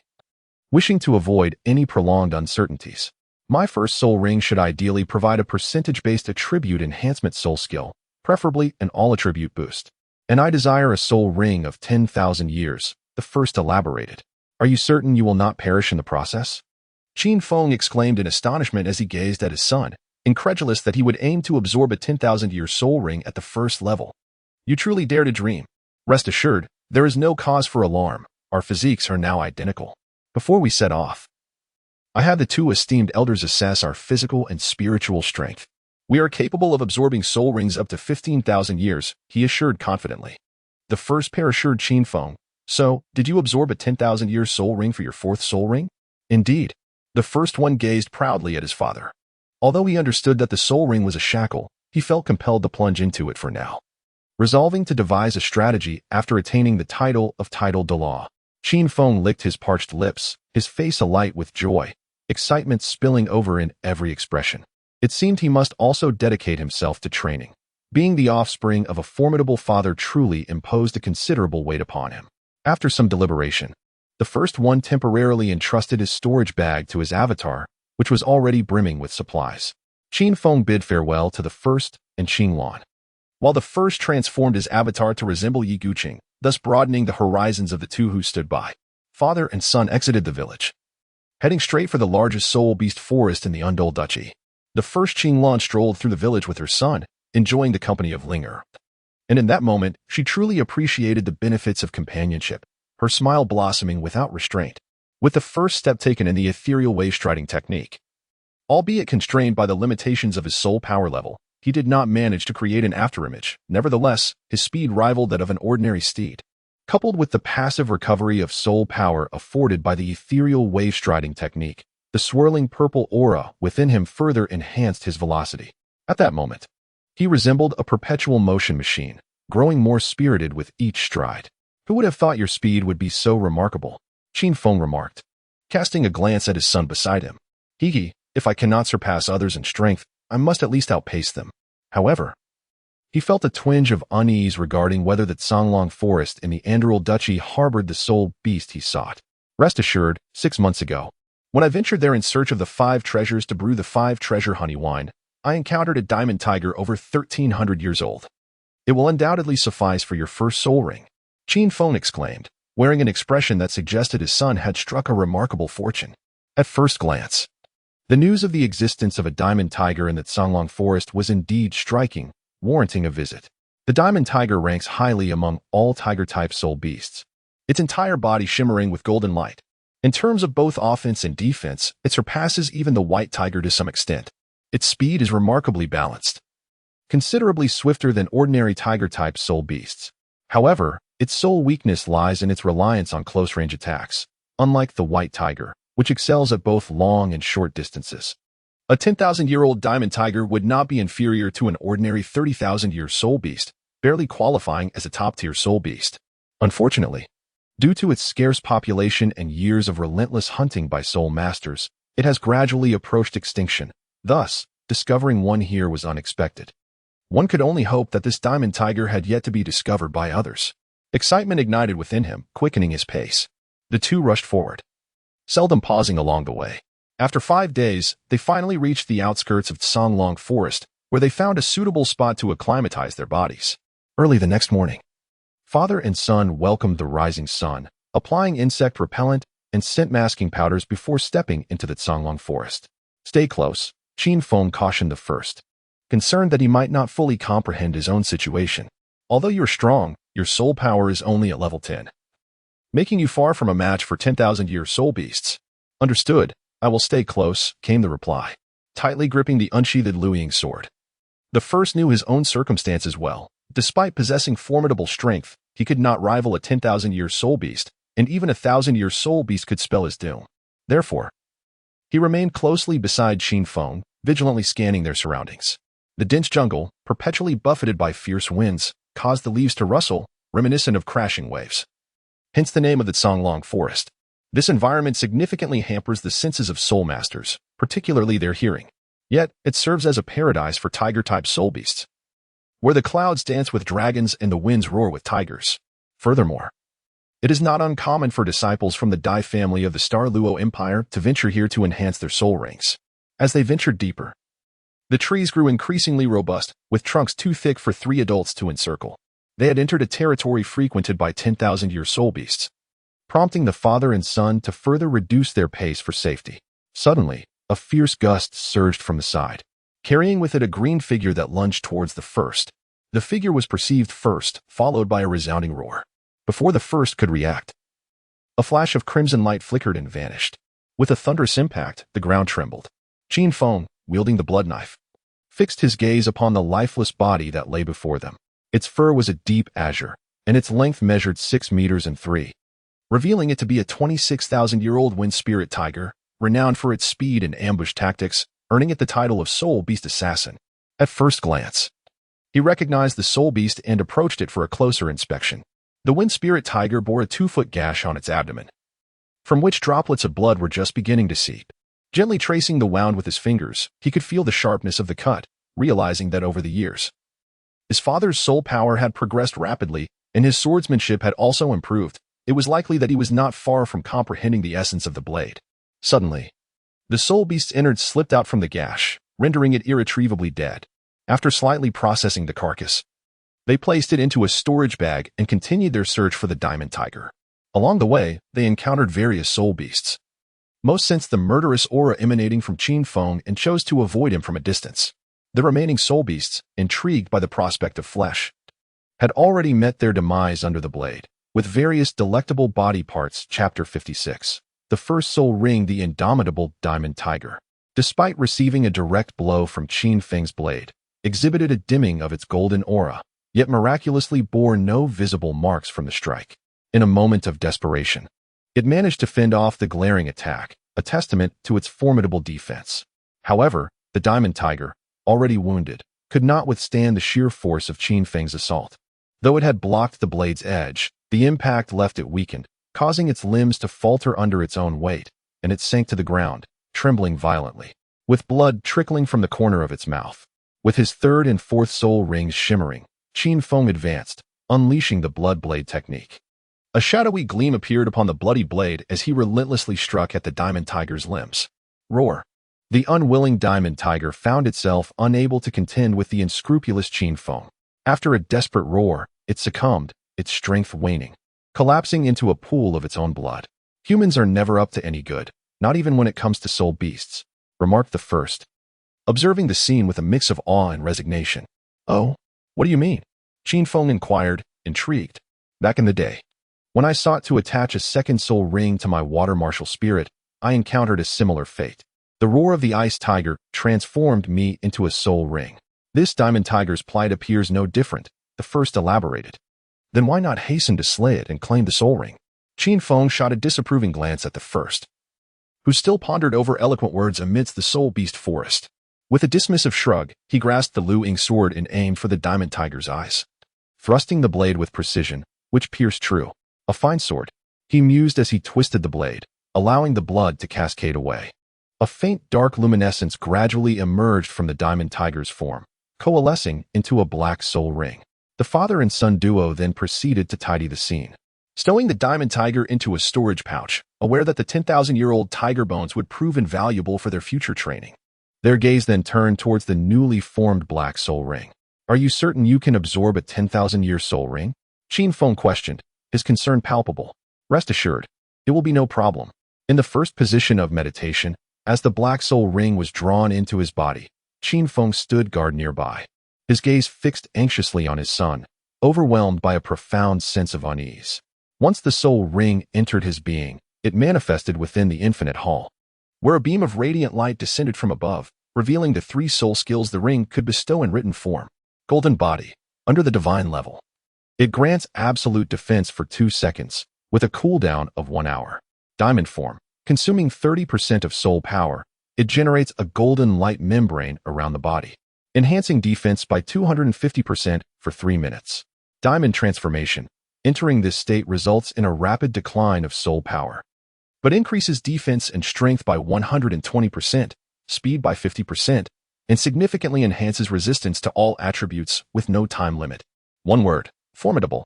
The effects of these 3 soul skills are straightforward and brutal. One offers 2 seconds of invincibility, another provides extreme defense, and the last grants enhancements across all attributes. The invincible golden body skill was likely employed during the battle between the diamond tiger and the wind spirit tiger. Yet it was not observed in the confrontation with Qin Feng. Although all 3 skills are exceptionally potent, he resolutely chose the diamond transformation, recalling the meticulously plotted course ahead. Upon selecting the soul skill, the soul ring seamlessly integrated into his body. With a roar, a miniature diamond tiger appeared in his sea of consciousness, charging towards the main body's martial soul, skillfully maneuvering his martial soul while employing the ripple step to evade the diamond tiger's assaults. He unleashed the Tianshan's 6 sun's palm, casting a vast array of palm shadows upon the diamond tiger. Each time the tiger was struck, its form dimmed, and within moments, it was shattered into pieces. At that very instant, an unexpected turn of events unfolded. The soul power within the 10,000-year soul ring surged forth like an overwhelming tsunami towards his dantian. Although the 9-yang inner strength was pure, it found itself utterly defenseless against the relentless waves of incoming soul power. The first's expression drastically changed, finally realizing the source of the problem. His soul and physical constitution were indeed capable of enduring a 10,000-year soul ring. However, constrained by the laws of heaven and earth in the Douluo continent, the capacity of his dantian in this avatar was far inferior to that of his true self. While his true body could absorb the 10,000-year soul ring, this form, limited to level 10, may not succeed. Furthermore, his cultivation of the 9 sun divine art was still rudimentary, and his soul power was scant, resulting in a rate of refining soul power that lagged considerably behind the influx of energy. Should the residual soul power from the 10,000-year soul ring surge uncontrollably into his dantian, the destruction of his foundation would merely be a mild consequence. Anxiety flooded his heart. As the soul power from the soul ring surged into his body, the first began to tremble violently, his physique expanding slightly. The turbulent soul power rampaged within him. Outside, Qin Feng wore a worried expression, contemplating whether to intervene. Yet, facing a level 10 like the first, Could he truly withstand the backlash from interrupting the absorption of the soul ring? Such an action would undoubtedly impact future cultivation. At that moment, Qin Feng found himself engulfed in uncertainty. At this moment, compelled to multitask, he maximized the operation of the Nine Suns' divine art to enhance the refining speed of his dantian. Simultaneously, he attuned himself to the tumultuous soul power rampaging within his meridians, and he contemplated the essence of the Nine Suns' divine art. Hoping to uncover a solution to his predicament, he remained resolute in the face of adversity. As the gentle breeze caressed the mountain ridge, he stood firm against opposition. Illuminated by the bright moon reflecting upon the great river, he may encounter malice and cruelty, yet his true energy remained abundant. This encapsulates the essence of the Nine Suns, from which predecessors often derive their solutions. However, no matter how he scrutinized the situation, he found himself ill-equipped to contend with the current circumstances. Others could manage because they were nearing mastery of the Nine Suns, their true energy abundant.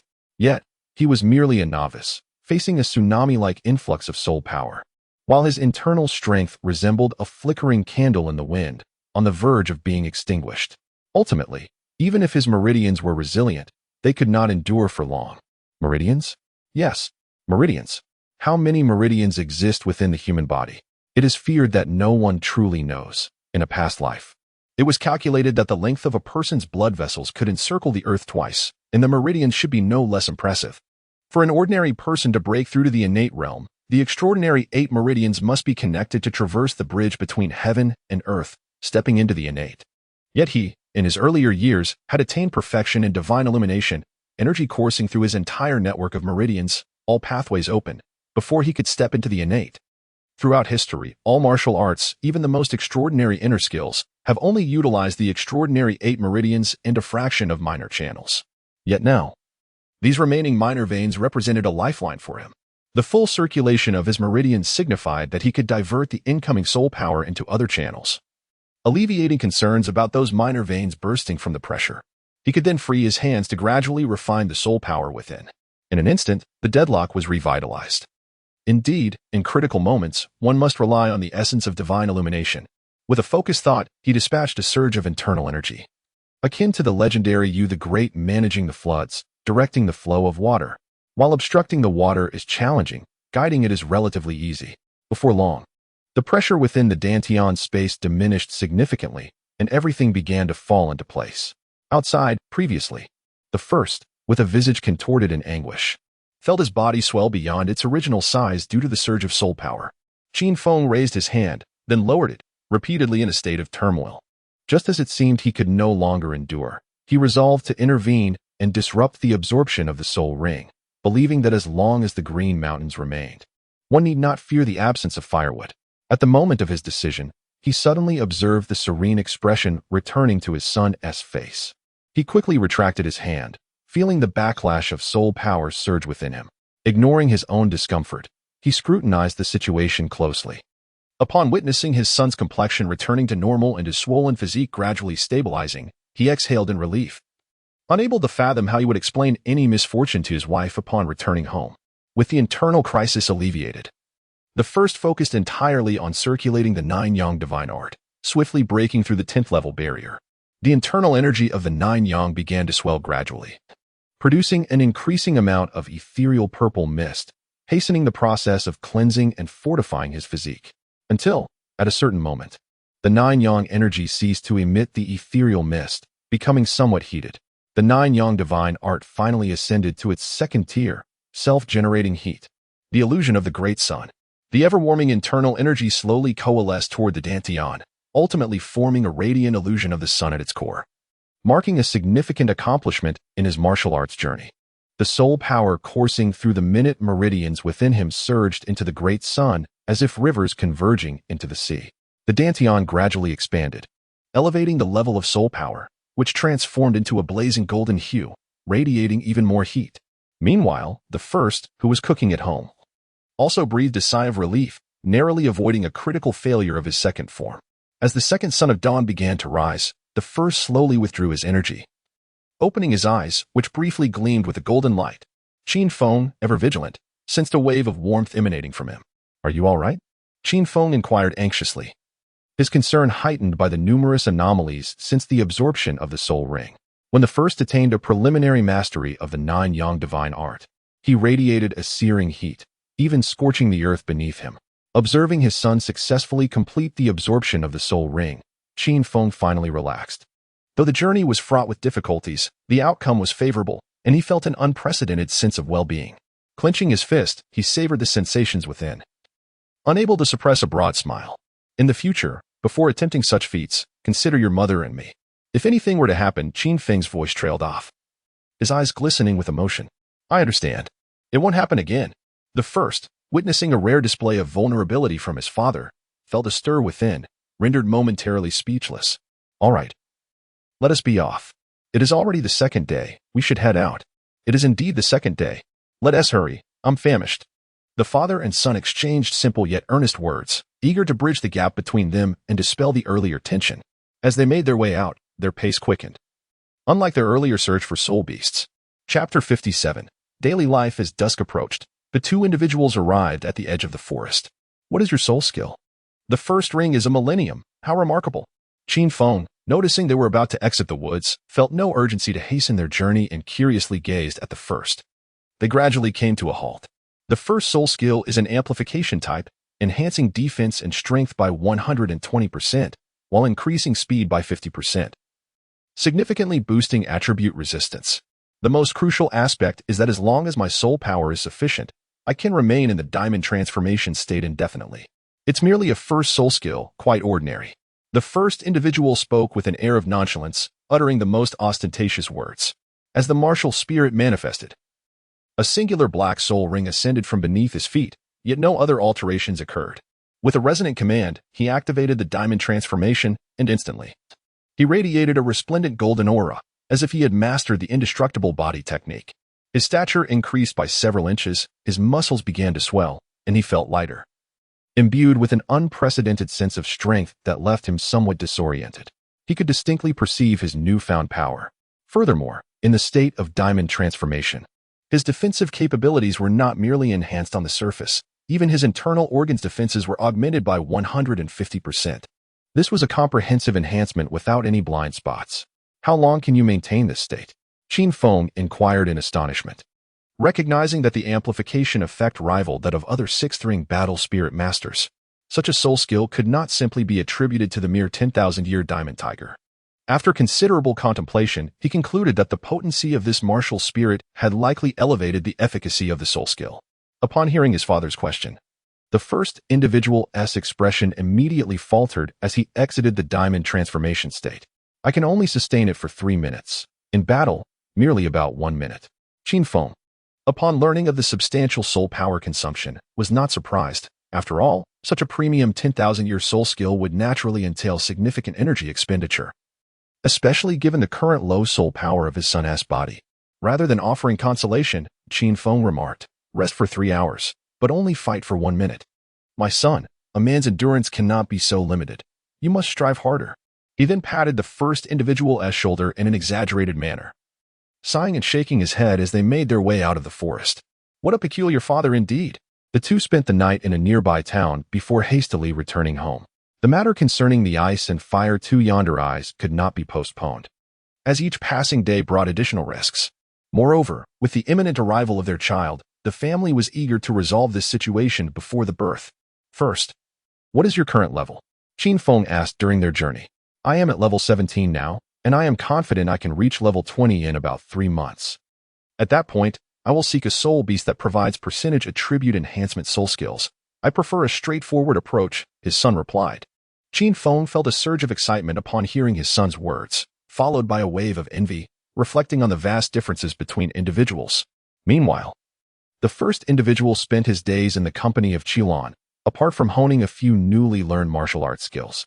He engaged in discussions about winemaking with his mother and continued to cultivate Lingares meridians, leading a remarkably fulfilling life. In the courtyard, he wielded a 3-foot green bamboo, practicing the recently acquired Baiyun sword technique. This technique, reputed to be the signature martial art of the Nanhai sect, was passed down through Yi Guqing, refined and further developed into a formidable sword move, Tianwai Feign.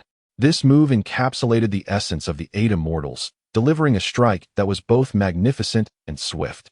Akin to a flash of lightning, a long rainbow that startled the heavens, truly transcending mere mortal swords.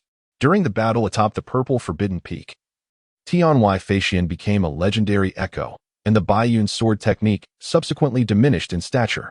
Thus, the first individual was fortunate enough to learn this legendary sword technique ahead of time. With the deepening of his swordsmanship, he gradually transcended the confines of rigid forms. Each movement became increasingly ethereal as the sword flowed with his thoughts and the technique danced with his intentions. Unbeknownst to him, wisps of cloud began to gather upon the green bamboo, and with the infusion of sword intent, his comprehension of the Baiyun sword technique escalated rapidly. Having just begun to grasp the basics, he reached an intermediate level within 3 days, and after another 10 days, he had entered a state of profound understanding. The advancement in his swordsmanship was nothing short of extraordinary. It was no wonder so many swordsmen aspired to comprehend sword intent, as its benefits in both combat and cultivation were immense.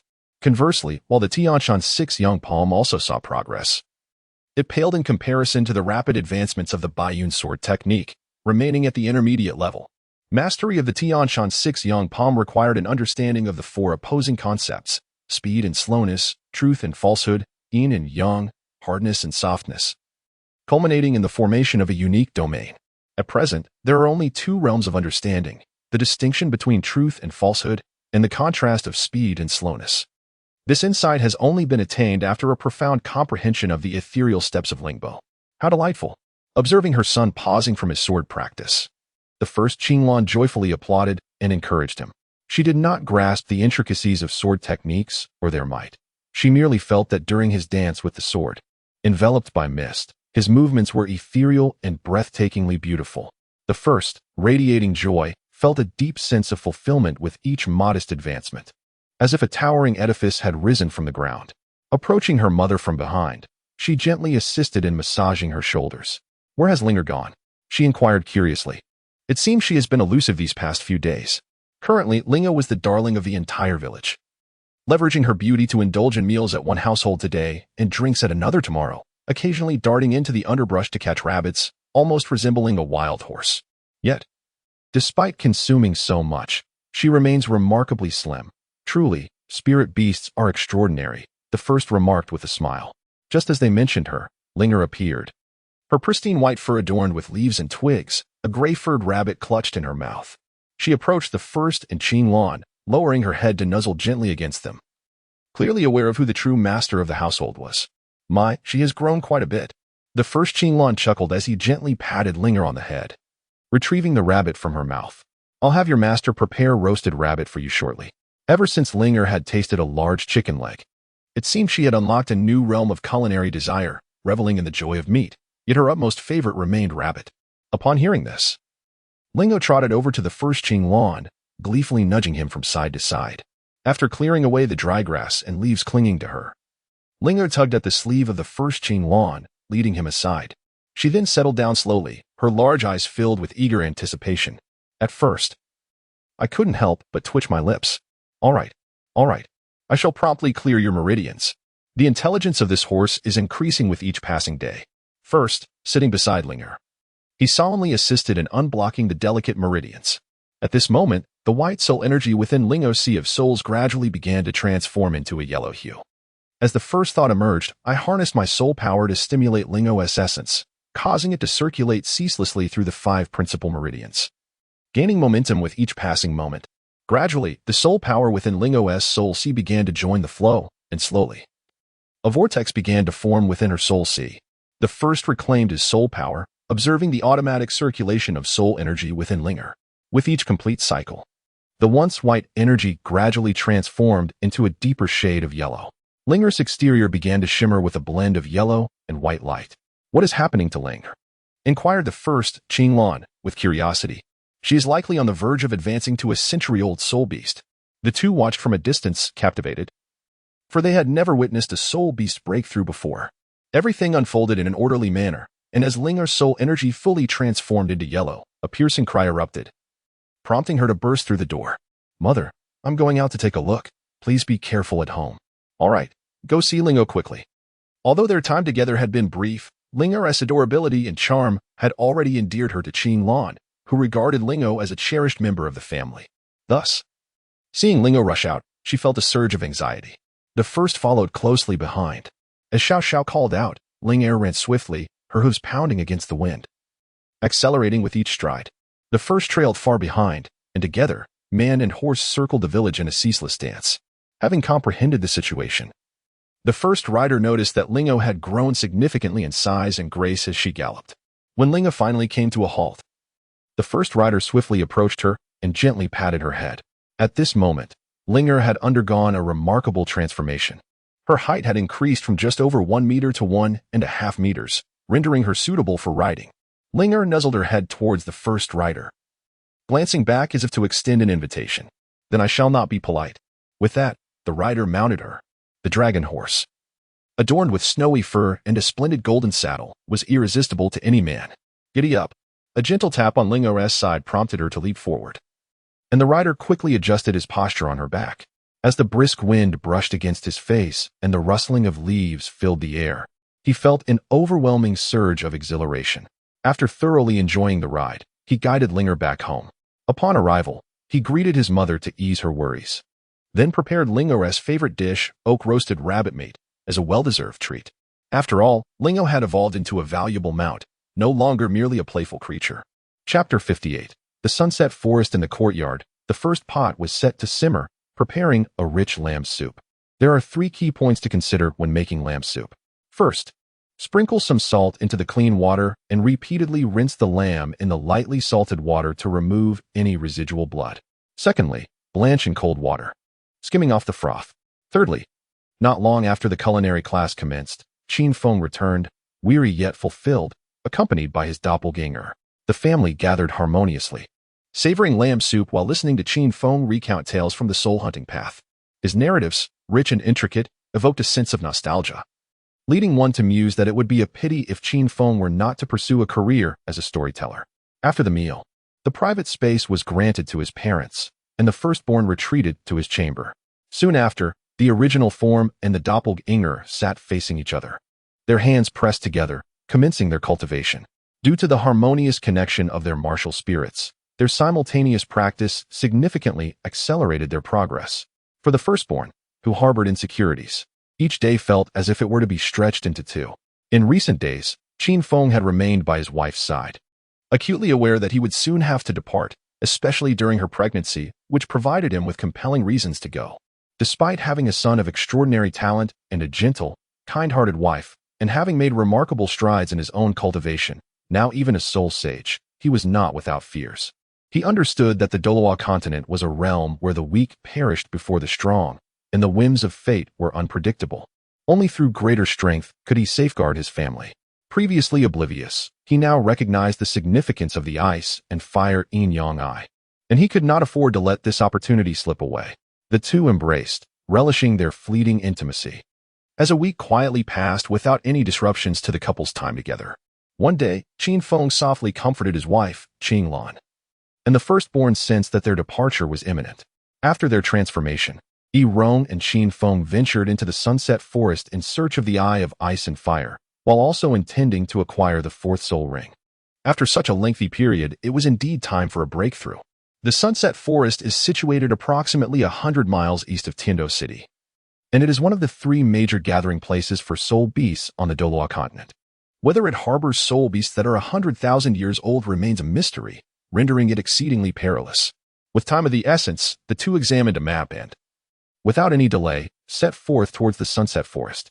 At home, after lunch, the mother and son sat at the table basking in the sunlight. Once upon a time, it was vividly narrated that an ant and an elephant were united in matrimony. Alas, it was not long before the elephant passed away, leaving the ant in profound sorrow. Do you know the reason behind this? The first Qin Lan, without a moment's hesitation, exclaimed, because the bond between the ant and the elephant is profound.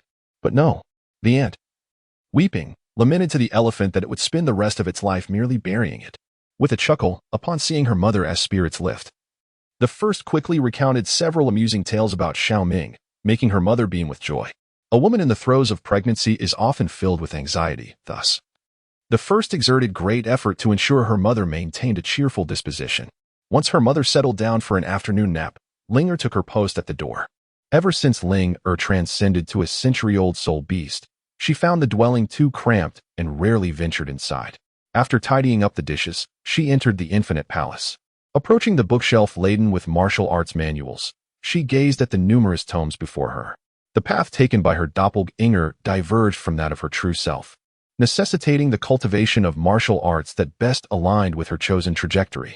The 18 dragon subduing palms, a secret technique of the beggar's sect, comprised merely unremarkable 18 moves, reportedly inspired by the principles of the I Ching. Once hailed as the foremost palm technique in the realm, it possesses the capacity to be both fiercely powerful and harmoniously balanced, embodying an invincible style. The dragon-elephant prajna skill, an exalted protective technique of the esoteric sect, is divided into 13 tiers. Mastering 10 of these layers grants one the strength of 10 dragons and 10 elephants, rendering even the simplest of strikes overwhelmingly formidable. Cultivating the dragon-elephant prajna skill allows one to control their own force with utter freedom, aligning perfectly with the path her doppelganger intended to pursue. Capable of amplifying the foundational skills infinitely. Though only 15 of the 18 dragon-subduing palms have been unlocked, and the dragon-elephant prajna skill consists of merely 9 levels. It suffices for now. Without hesitation, she selected the martial arts to pursue, preparing to first cultivate the dragon-elephant prajna skill with the aid of the mystical jade wall, intending to practice the 15 dragon-subduing palms in her spare time. As she unfurled the manual, an ancient aura enveloped her, and her consciousness transported her to a primeval jungle brimming with wildness. With a resounding rumble, a colossal elephant adorned with dragon horns and clad in dragon scales charged through swathes of dense forest, embodying the very essence of strength, obliterating all obstacles in its path with ease. This spectacle etched itself deeply into the first's heart. With a mighty roar, the dragon elephant gradually transformed amidst a cascade of golden light into numerous figures, performing increasingly complex yoga-like poses. These figures then morphed into characters that penetrated her mind. Visualizing the dragon elephant, she synchronized with each movement of every layer, which was the correct method to unlock the dragon elephant prajna skill. Upon grasping the essence of the dragon elephant prajna skill, she exited the infinite palace and began to practice the sequential movements quietly in the secluded courtyard, anticipating the day she would metamorphose into a butterfly. Meanwhile, Qin Feng and his son, after more than 10 days of arduous travel, finally arrived at the edge of the sunset forest. As they savored roasted meat, they adjusted their states of being. The ice and fire duality should be nestled within a hillock. Its precise location eluded them, and they surmised it would require considerable effort to locate. The first pondered slowly over memories of a past life. We shall find it eventually. Once inside, exercise caution. The sunset forest is far more perilous than the soul beast forest of our principality, Qin Feng advised. He bore no disappointment. As long as he knew the ice and fire duality resided within the sunset forest, it could surely be found. The pair readied themselves, optimizing their conditions and implementing protective measures before resolutely stepping forward. Along the journey, they evaded encounters with soul beasts whenever possible, refraining from engaging actively. For no one could guarantee that the scent of blood would not attract higher-level soul beasts. As they ventured deeper, the first encountered several hunting teams, some hunting soul beasts for profit, while others assisted in augmenting soul rings. However, they did not engage. They merely observed from a distance, remaining vigilant. In the soul beast forest, the most dangerous threats often stemmed from humans, and incidents of murder and theft were not uncommon, thus discouraging casual interactions. Listening to Qin Feng, she found his reasoning sound. Suddenly, they heard the sounds of a skirmish up ahead, accompanied by the roars of soul beasts. Let us steer clear of this. It's best to avoid trouble, Qin Feng suggested, his brow furrowed. Agreed. The two veered off course, attempting to circumvent the conflict, but fate had other plans. And they soon encountered a soul beast emerging from the thicket, battered and furious, charging directly toward them. It appeared to be a 30,000-year-old iron-armored rhinoceros. Retreat. Qin Feng uttered sharply, swiftly stepping aside, with the first following closely. Friends, please help us subdue that soul beast. The Haotian sect will offer generous rewards. A robust voice echoed from deep within the thicket. Qin Feng furrowed his brow, momentarily distracted by the soul beast that had just surged past him. Nonetheless, he summoned his blood knife, the sixth soul ring flickering. A torrent of blood-red blade energy surged toward the iron-armored rhinoceros, shattering mid-flight into countless tiny blades. Qin Feng's sixth soul skill was unexpectedly a group attack type. The blade energy struck the iron-armored rhinoceros's back, producing a sound reminiscent of raindrops on plant and leaves. It appeared grandiose yet bore no effect, failing to even slow its momentum. Instead, a glimmer of bloodlight flashed across the iron-armored rhinoceros, which abruptly accelerated, evidently having employed some explosive secret technique. As he gazed at Qin Feng's blade, a flicker of peculiarity crossed his eyes, yet he refrained from inquiring. Moments later, two figures emerged within the line of sight of the father and son. Both were tall and robust, appearing to be around 30 years of age, their features sharply defined, and their penetrating gazes exuded an air of intimidation. "I am Tang Hao, and this is Tang Fan." The two introduced themselves with resonant voices. Tang Hao. The first's eyes narrowed, scrutinizing the adversary before him. What business did he have here? Could it be the acquisition of a sixth spirit ring? No. He must have already attained the rank of Spirit Emperor. Observing the man beside Tang Hao, the first understood. Yi Wuji, Yi Guqing, they had encountered these two before. The spirit beast has fled this way. If we pursue, we may yet catch it, Qin Feng declared, gesturing towards the direction in which the armored rhinoceros had escaped. Thank you. We shall take our leave, Tang Hao replied, casting a deep glance at Qin Feng before pulling the still curious Tang Fan along, following the indicated path. Watching the two depart, Qin Feng let out a slow breath of relief. As they continued their journey, he pondered aloud. Are you perplexed as to why I acted in this manner? Had you intervened, it might have provoked the animosity of the two from Haotian sect, leading to unpredictable consequences.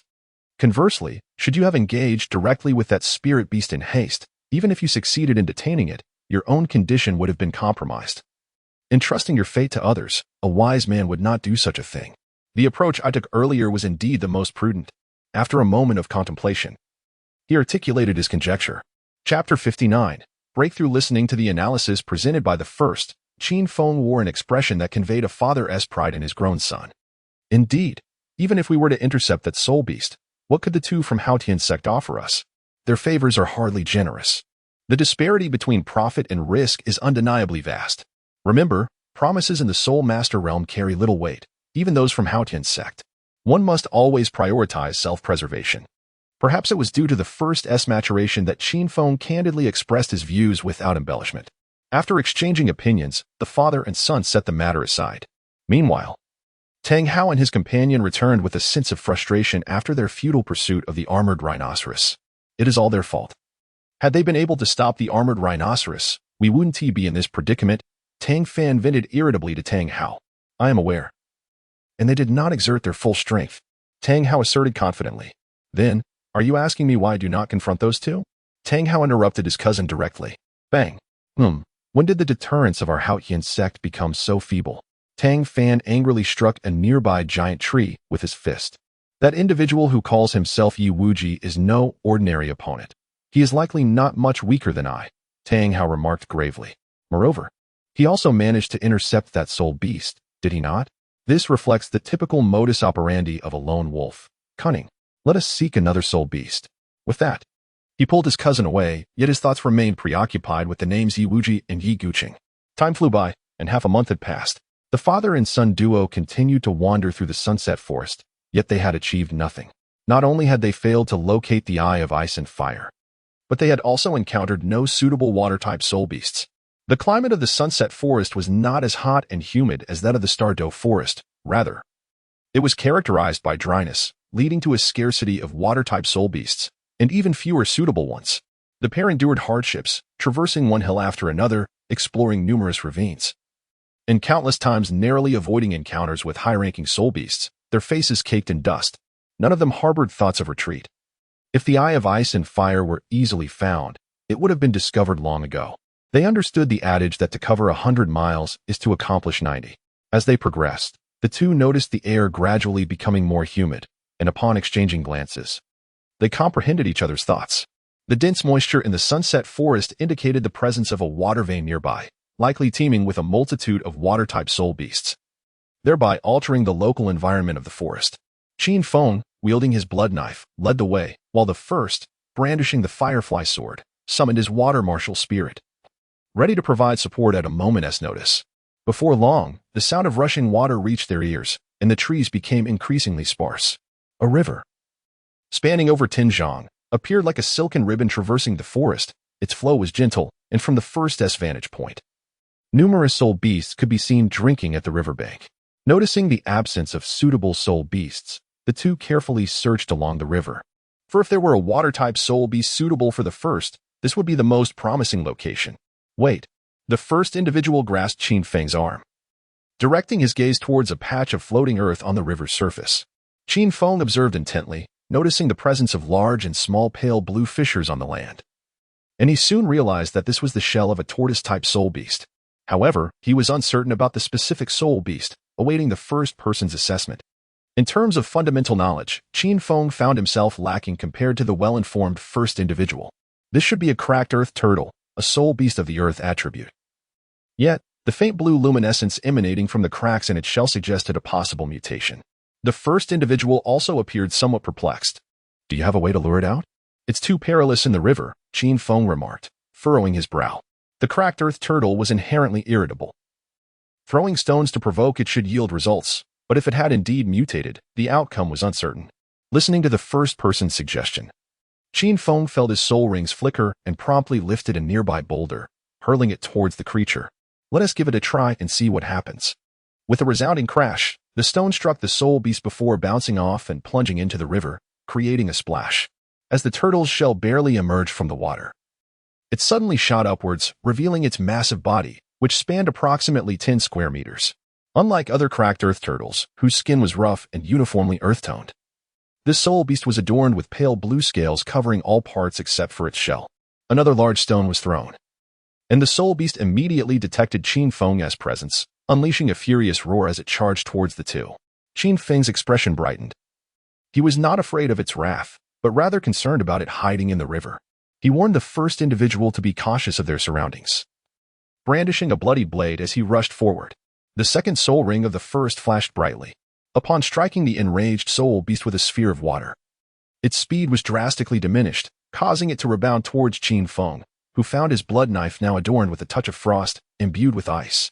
With a flourish, Qin Feng unleashed his third soul skill, enhancing his physical attributes, and struck towards the beast's neck. Bang! The mutated earth-splitting turtle, or rather, it should be aptly named the water-splitting turtle, abruptly retracted its head, a faint black soul force emerging from its form. Soon after, a translucent blue shield enveloped its entire shell, absorbing the blow from the blood knife and forcing Qin Feng to stagger backward. Such formidable defense! It was soon discovered by the first that the translucent blue shield did not merely serve as a defense mechanism. Rather, it significantly weakened incoming attacks. Each time Qin Feng aimed for the water-splitting turtle's vital points, it would withdraw its head for protection. Even when Qin Feng invoked his fifth soul skill, capable of penetrating the translucent blue shield, he was unable to inflict any harm upon the soul beast. Simultaneously, as the water-splitting turtle attempted to retreat back into the river, its movement was hindered by the state of deceleration, compounded by Qin Feng's relentless obstruction. Thus, the situation settled into a stalemate. The waters teemed with life, flowing with frigid currents of ice. Once again employing the soul technique, Qin Feng restored his state and slowed the pace of the cracking water turtle. With a sword in hand, the essence of swordsmanship gradually coalesced around him, poised for action. Observing the situation devolving into a mere delay, Qin Feng displayed a hint of impatience.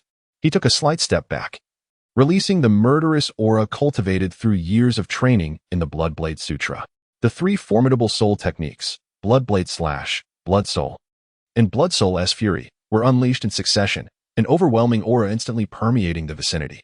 His right hand, gripping the blade, bulged with veins as a blood-red space, several dozen meters in diameter, materialized once more. The ground transformed into a sea of blood, where the crimson light within the space silently communicated with the blood blade in Qin Feng's grasp, coalescing into a blade of energy that stretched across the sky. The cracking water turtle seemed to sense the impending doom and struggled desperately, but the blood sea slowly swirled, forming a whirlpool that firmly ensnared it. At this moment, Qin Feng felt an immense surge of power. After several years, he adeptly wielded this domain technique once more, consciously limiting his strength to 50% to avoid fatal harm. With a decisive cut, the blood blade's essence, blood sea reincarnation, descended as Qin Feng's blade fell. The blade energy gathered above the cracking water turtle struck down ferociously. Crack, crack, crack. A roar echoed through the air. Even after being mitigated by the faint blue shield, it could not withstand the force of Qin Feng's strike. The turtle's shell shattered into two segments, revealing the gruesome, bloodied remains within. In the first moment, he struck out, raising his sword to unleash a profound technique imbued with sword intent. The three-zhong sword aura cleaved through the fractured shell, and the splitting water turtle offered no resistance, trembling as it closed its eyes. With the initial entry into the innate realm, wielding this sword consumed less than 20% of his soul power. Now possessing practical combat value, no longer merely a hidden trump card, a dark soul ring began to slowly materialize. Father, be cautious.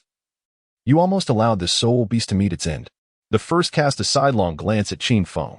Stop your banter and swiftly absorb the soul ring. Qin Feng replied while scattering powder around to mask the scent of blood. For the first time, he utilized his initial soul skill, revitalizing Qin Feng's condition. He then sat cross-legged, drawing the soul ring into his body within the infinite hall, gazing thoughtfully at the three soul abilities encapsulated within the soul ring before him. The first soul skill is water enhancement. It is indeed a strengthening type of soul skill, augmenting the defense of allies by 50%, yet it cannot fortify oneself. The second soul skill is water's tremor. When attacked, it reflects 30% of the damage, effective in close combat. The third soul skill is sealed and closed. A layer of pale blue water-like aura envelopes the body, diminishing the damage received by 50%. The first impression of the third soul skill was profound, had it not been for Qin Feng's decisive maneuver. He might not have been able to contend with the formidable splitting water tortoise. Without a moment's hesitation, he opted for the sealed approach, embarking on his ascension to the soul sect. Unlike the convoluted process of absorbing the soul rings with his doppelganger, this time he effortlessly shattered the soul sect's bottleneck, rendering the soul and power assaults of the splitting water tortoise entirely ineffective. The first, practicing the elementary wuxiang technique, gradually absorbed the final gift of the water-cleaving turtle. This technique emphasizes tranquility and non-action, allowing the practitioner to soar through the vastness of the cosmos. Its movements are elusive, leaving no trace behind. While it may not compare to other formidable skills, it stands as the paramount martial art of the Shaoao sect, serving as a precursor to the eternal and ageless Changchun technique. As the true energy transformed within, the four soul rings surrounding the first shimmered in a harmonious interplay, hinting at a potential fusion, yet appearing to lack something essential, causing them to separate at the final moment.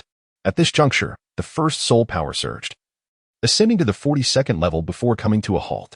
With a rejuvenated spirit, he opened his eyes, stretched lazily, and promptly departed from this place of turmoil alongside Qin Feng. Chapter 60. The Eyes of Ice and Fire. What is soul skill? Qin Feng inquired with curiosity. You should be quite familiar with it. It's the light blue shield skill of that enormous turtle. The first replied with a grin, which reduces damage by 50%. No wonder that turtle's defense was so formidable, Qin Feng thought, silently marveling at its resilience. It was rather absurd that a mere 10,000-year soul beast could compel him to utilize his ultimate move. The father and son ceased their idle chatter and resumed their expedition towards the Eyes of Ice and Fire. 7 days had elapsed since their initial breakthrough, and the excitement had long since dissipated. Qin Feng had also learned that all was well at home, alleviating his concerns as he devoted himself entirely to the quest for the Eyes of Ice and Fire. He casually plucked a branch of intertwined roots from the underbrush, one of the materials needed for crafting a continuation pill. Throughout their journey, his storage space had accumulated quite a number of medicinal herbs. Gazing at the hill ahead, the father and son marked it on their map with a sigh. They had traversed countless mountains over the past month, their spirits somewhat dulled, and they could only hope for good fortune this time. At that moment, they were merely going through the motions of climbing, but as they approached the summit, they felt the temperature rising.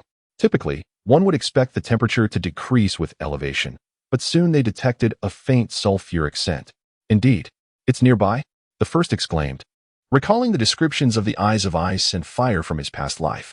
Here, Qin Feng, upon hearing the first exclamation, felt invigorated, shaking off his previous lethargy. Let us quicken our pace. The two, filled with excitement, hastened their steps.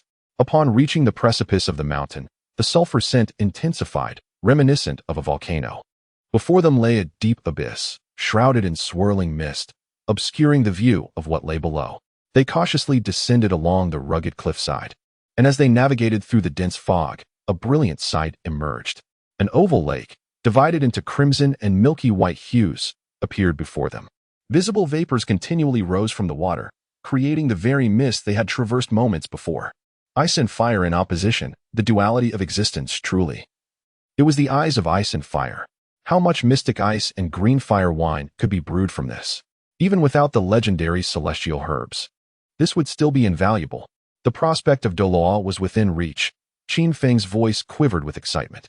The dual properties of the spring waters within the eyes of ice and fire were the finest natural materials for brewing mystic ice and green fire wine, capable of maximizing its potency.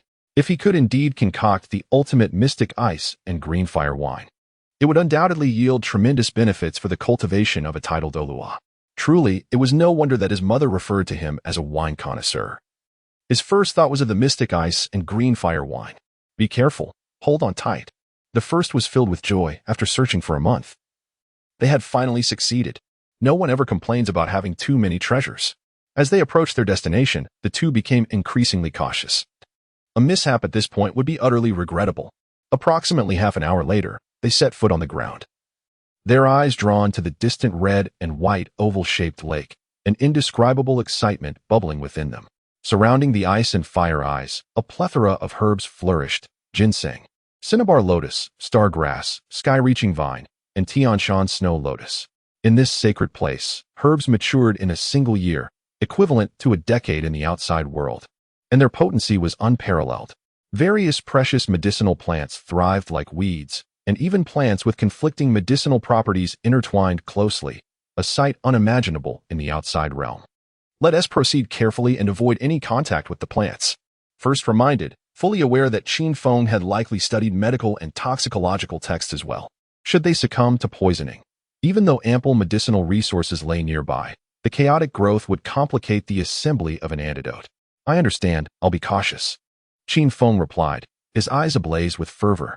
The two advanced slowly, meticulously circumventing the toxic herbs. Look, fragrant Qi Luo immortal flower. First exclaimed.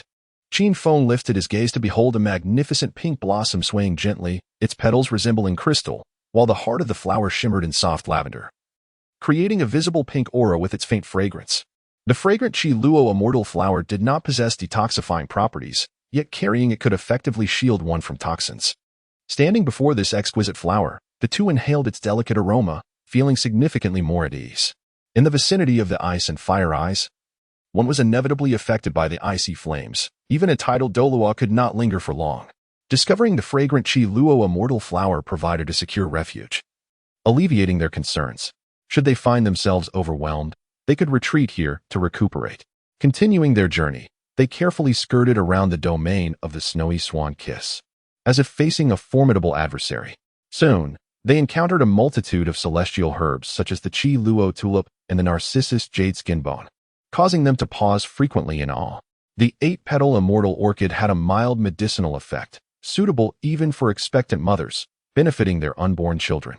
Indeed, the narcissus jade skinbone is the primary ingredient for refining the ice skin jade bone pill. The father and son duo contemplated how to maximize the value of these herbs. Father, have you considered consuming this Qi Rong Tong Tianju? First pondered for a moment before speaking.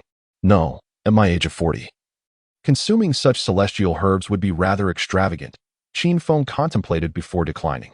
Moreover, this herb seems better suited for your doppelganger, infusing vitality into the limbs.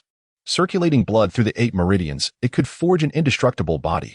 Combined with my innate martial soul, we could fully harness the herb's potential, he argued. No. While it may appear fitting, I am already well versed in all meridians. As my techniques mature, these herbs will merely serve as adjuncts. Conversely, the coxcomb phoenix sunflower would be more appropriate, first urged sincerely. This advice stemmed from a genuine concern. Mastering supreme techniques became increasingly arduous in later stages. Not everyone could emulate Zhang Wuji, who effortlessly ascended to the pinnacle of the 9-yang realm through fortunate encounters. Though a doppelganger could utilize a golden finger, internal cultivation required diligent practice. Consuming the coxcomb phoenix sunflower would significantly ease the arduous path of mastering the 9-yang divine art. Upon achieving mastery, one would embody an indestructible form impervious to toxins, wielding immense power in every punch and kick, surpassing even the lightness of the world's top practitioners. In comparison, consuming the Qi Rong Tong Tianju would be merely embellishing an already formidable foundation. In truth, the most suitable celestial herb for the doppelganger was the crystal blood dragon ginseng. Its consumption would invigorate the blood, accelerating the cultivation of the dragon elephant prajna. I wonder if Tang Hao's uncle has acquired it yet. It seems I will have to engage with him in the future. What a pity, and what about you? Qin Feng inquired. After a moment's hesitation, the first one spoke. I intend to consume the star anise ice grass alongside the fiery apricot blossom. You wish to harness the medicinal power of the star anise ice grass to master the ice form? Qin Feng discerned the first one's intentions at a glance. Indeed, I can sense that, over the years of my cultivation, my water-martial soul is on the verge of transformation, needing only a catalyst to complete its metamorphosis. Simultaneously consuming the fiery apricot blossom serves merely as a precaution in case the potency of the star anise ice grass overwhelms my body. By using the fiery apricot blossom to temper the effects of the star anise ice grass, it will only take a moment for my martial soul to undergo its evolution. Then, I shall immerse myself in the duality utilizing the balance of the dual attributes of ice and fire to achieve the integration of both elements within my body. The first one explained. Seeing that the first one had formulated a detailed plan, Qin Feng refrained from further discussion. Moreover, even if the first one did not fulfill their aspirations, the risks involved appeared minimal. Subsequently, he cast a contemplative glance at the exotic celestial chrysanthemum. She first plucked the rare and exquisite mushroom chrysanthemum and presented it to Qin Feng, saying, "If you choose not to accept it, I shall transform it into chrysanthemum tea. It serves to clear heat and detoxify, and while it may be somewhat wasteful, everyone could partake in its essence. I have yet to savor such an expensive floral infusion." The initial sentiment was indeed stirring, gazing at the fluffy, pale purple chrysanthemum in my hand, with its longest petals stretching nearly a foot. I mused that it could likely be enjoyed for quite some time. The first, licking his lips, caught Qin Feng's attention with an expression that revealed he was not jesting. He swiftly snatched the Qi Rong Tong Tianju and settled down beside the fragrant Qi Luo Xian Pin, assuming a cross-legged position. At that moment, he disregarded whether consuming it was wasteful. It was certainly preferable to being transformed into chrysanthemum tea by the first. The Qi Rong Tong Tianju possessed a balanced and harmonious medicinal quality, serving as a versatile elixir suitable for nearly all battle spirit masters. With a disappointed click of the tongue, I cast a wistful glance at Qin Feng, who was indulging in the mystical herb. It seemed that my desire for chrysanthemum tea would have to wait for another occasion. I then pondered how to safeguard this precious territory. Initially, the intention was to encircle the entire mountain peak with the intricate 8 trigrams formation. Yet the magnitude of the undertaking proved too daunting for the two individuals given their limited time. Ultimately, they resolved to first establish a poisonous formation to enclose the eyes of ice and fire, intending to gradually enhance it later. With the presence of the ethereal and fragrant Chihuahua celestial product, they felt assured that they would not encounter any unforeseen mishaps. As the first was preparing to gather medicinal herbs, she abruptly turned to gaze at Qin Feng, her face a canvas of astonishment. "What is this?" "The bridge connecting heaven and earth, the realm of innate beings." The Bloodblade Sutra that Qin Feng practiced was bestowed upon him by her. And as she herself was an innate being, she was particularly attuned to such a presence. "Ha! I have reached the innate realm, breaking through 3 levels. Now I stand at level 67. In no more than 2 years, I shall step into the realm of soul saints." Shortly thereafter, Qin Feng joyfully shared his elation with the first, and as he transcended into the innate realm, the effects of the extraordinary Tongtian chrysanthemum began to merge within him, gradually enhancing his innate qualities. The first was filled with delight, unexpectedly encountering a pleasant surprise. Even among the various factions of the Douluo continent, a soul sage is considered to occupy a position of considerable standing. A decade ago, Qin Feng could scarcely have imagined that one day he would ascend to such heights. Yet now, the prospect of becoming a soul sage is within reach. Let us proceed. You should consume the celestial herb first, and we shall attend to the rest later. Qin Feng suggested after a moment of contemplation, recalling that the first had yet to partake of the herb. Indeed, the two made their way to the eye of ice and fire, where they could distinctly sense their body's aversion to the place, an indescribable discomfort enveloping them. The first figure, wielding an iron dagger, stood beside the octagonal ice grass, while Qin Feng brandished a jade knife by the fiery apricot blossom. The two types of celestial herbs required distinct methods for their procurement. Be mindful of your strength when throwing. Take it slow, the first figure cautioned once again. Understood, Qin Feng replied with a serious demeanor. With the first figure's command, the two harnessed their spiritual energy to shield their hands, swiftly plucking the 2 varieties of celestial herbs. Despite the injuries inflicted upon their grasping hands, their gazes met, and simultaneously, They hurled the herbs toward the shore where the two hues of lake water converged. Though the herbs traveled at a modest pace, they flew resolutely together. The first figure, employing the ethereal steps of Lingbo, left behind traces of his form and arrived ahead of time. With a smile, he extended his hands to catch the two celestial herbs that soared toward him. Pain surged through his hands, one side searing with heat, the other biting with cold. In the brief span of a breath, his hands became wounded. Without a moment's hesitation, the two herbs interlaced, and the overpowering forces of ice and fire instantaneously neutralized each other. Chapter 61. The Evolution of Martial Souls. Firstly, within a mere 10 seconds, the opposing icy and fiery energies of the two celestial herbs would subdue one another.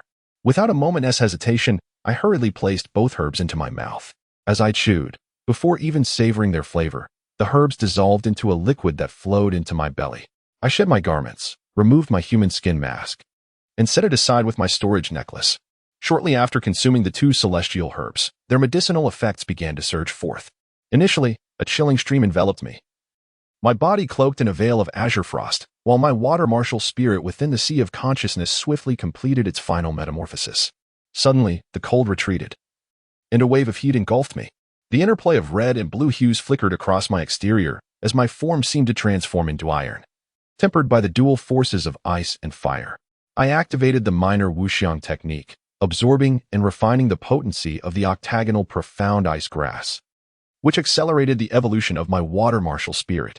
Conversely, the duration of the searing heat extended, its intensity growing ever stronger, gradually disrupting the equilibrium established by the two celestial herbs. In a pivotal moment, my water-martial spirit trembled, shifting from its aqueous form to that of ice, emanating a terrifying chill that coalesced with the frigid aura of the octagonal ice grass, thereby forging a new balance.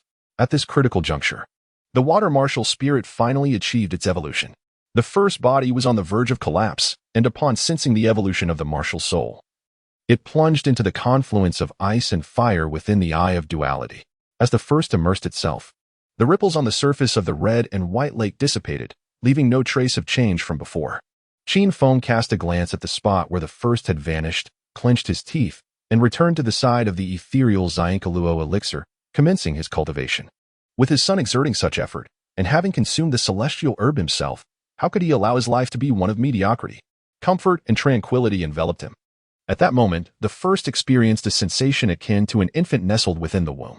The red and blue hues alternated on the surface of the first body, as the powers of ice and fire from the eye of duality, along with the energies of the two celestial herbs, gradually refined the first physique.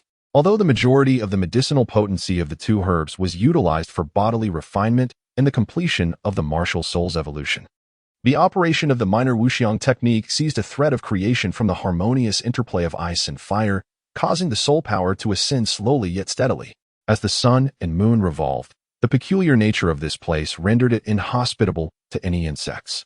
The red and white lake emitted a soft radiance, resembling an ethereal mirage, breathtakingly exquisite. On the following day, at the serene center of the eye of ice and fire, a faint ripple emerged, and suddenly, a figure appeared. Having attuned to the condition of his own body, after undergoing the tempering of both water and fire, not only has his physique seen a remarkable enhancement, but he has also become impervious to the elements of water and fire, as well as the myriad poisons that once posed a threat. No longer does he fear the various toxic plants and the chilling heat present in this realm. As one traverses the world of martial arts, the myriad methods of poisoning are indeed difficult to anticipate. However, his future journeys across the continent will be considerably safer, free from the anxiety of toxins beneath the divine level. His skin has become somewhat fairer, a transformation that would undoubtedly pique the interest of numerous women from his past life, far surpassing the benefits of any facial mask. Upon reaching the shore and donning his garments, he took a moment to assess his soul power, which had ascended to level 43, summoning his martial spirit. For soul rings of yellow, purple, and black materialized. At that moment, his water martial spirit resembled a translucent crystal the size of a ping-pong ball, swirling around him. It appeared to be liquid, yet exuded the solidity of a solid form. As the initial thought stirred, the martial spirit began to transform, manifesting as a water sword, which subsequently morphed into an ice sword, exuding a chilling aura that caused a thin layer of ice to gradually form on the ground. The martial spirit continued its metamorphosis, assuming the forms of a long blade, a short staff, a shield, gloves, and various exotic weapons, each flickering into existence before ultimately reverting to an ice sword. Apart from the mastery of palm techniques, swordsmanship was the only other skill in which I excelled. The ice sword danced in accordance with my will. Although my limited cultivation restricted its movement to a radius of merely 3 meters. Observing the inadvertently mastered Douluo-style swordsmanship filled me with unexpected delight. Grasping the ice sword, I swiftly entered a state of unity with it, gaining instantaneous comprehension. The ice form of my water martial spirit had reached an unparalleled pinnacle of coldness. This ice sword was undoubtedly on par with other top-tier sword martial spirits. With a swift motion, I channeled my soul power and delivered a gentle strike towards a massive boulder 10 meters ahead. The intent of the sword manifested, and the sword energy surged forth. A soft sound resonated as the sword energy sliced through the boulder, leaving behind a trace of frost that rapidly spread across the entire stone surface. Utilizing my martial spirit as a weapon significantly enhanced the efficiency of my soul power, and coupled with the augmentation of supreme ice. My combat prowess surpassed that of wielding the Luoying sword by more than 50%. Furthermore, with my continuously strengthening physical condition, I could confidently assert that no one at the Soul Sovereign level, let alone within the entire Soul King realm, could stand as my equal. Releasing the ice sword, the martial spirit transformed into a small water orb. I gazed at my water martial spirit with a slight smile, filled with immense satisfaction. In the Douluo continent, ice and water are not mere synonyms. They pertain to the dominion of the ice god, water god, and even the sea god. I had already begun to shatter the confines of limitation, and the future appeared promising. Meanwhile, Qin Feng observed his son's martial spirit shifting ceaselessly from a distance, utterly astonished. Recalling their conversation before he added the second soul ring to his son, it felt as if it had occurred only yesterday. He had truly accomplished it. Thus, I had fulfilled the primary objective of this journey. The next pressing matter was to secure the mountain range housing the eyes of ice and fire, a monumental task indeed. I gathered various poisonous plants, Duanchang grass, corrupt body flower, 3-branch plant, starry grass, and love flower, carefully categorizing them for the preparation of toxins. Initially, the study of poisons had not reached its zenith. At this point, it was impossible to concoct a poison that could dominate the world. Nor did one possess a martial soul akin to that of Douluo, capable of sealing mountains with soul techniques. However, within the ice-fire duality eyes, the abundance of medicinal herbs was remarkable, enabling the effortless creation of a wide array of poisons. Coupled with an innate immunity to all toxins, one gained the assurance to wield the snow-white swan's kiss. This particular herb, theoretically capable of infinitely enhancing toxins, could catalyze various poisons to form a lethal concoction. The poison array set forth would rival the serpent venom formation devised by Douluo. During the initial phase of toxin refinement, Qin Feng dared not approach. Overwhelmed by the multitude of poison types, each more daunting than the last: bone corrosion poison, heart-devouring powder, 3-laughter carefree disorientation, mind-confounding powder, and corpse transformation powder. As time elapsed, the first practitioner of poison creation grew increasingly adept, entering a state of profound focus. Their understanding of pharmacology deepened, and they even succeeded in refining several vials of bitter soft breeze and 10 fragrance softening powder. After a month had passed, nearly half of the medicinal materials from the ice-fire duality eyes had been consumed, and the requisite poisons were finally assembled. An additional fortnight was first. Take out a pristine white herb, each leaf seemingly capable of dripping with dew, elegantly elongated and curved, reminiscent of a swan's neck. This remarkable specimen is known as the snowy swan's kiss, and it can even be deemed the most perilous plant on the Douluo continent. With the first kiss of the snow-white swan, I traversed slowly through the poison-laden forbidden grounds I had established, and this journey extended throughout the day. Within a radius of 300 meters at the foot of the mountain, a kaleidoscope of mist began to manifest, prompting numerous spirit beasts, regardless of their rank, to retreat in avoidance. At the summit, the first figure gazed upon the toxic mist, revealing a satisfied smile. It was at this moment that he felt emboldened to claim possession of the Eye of Ice and Fire.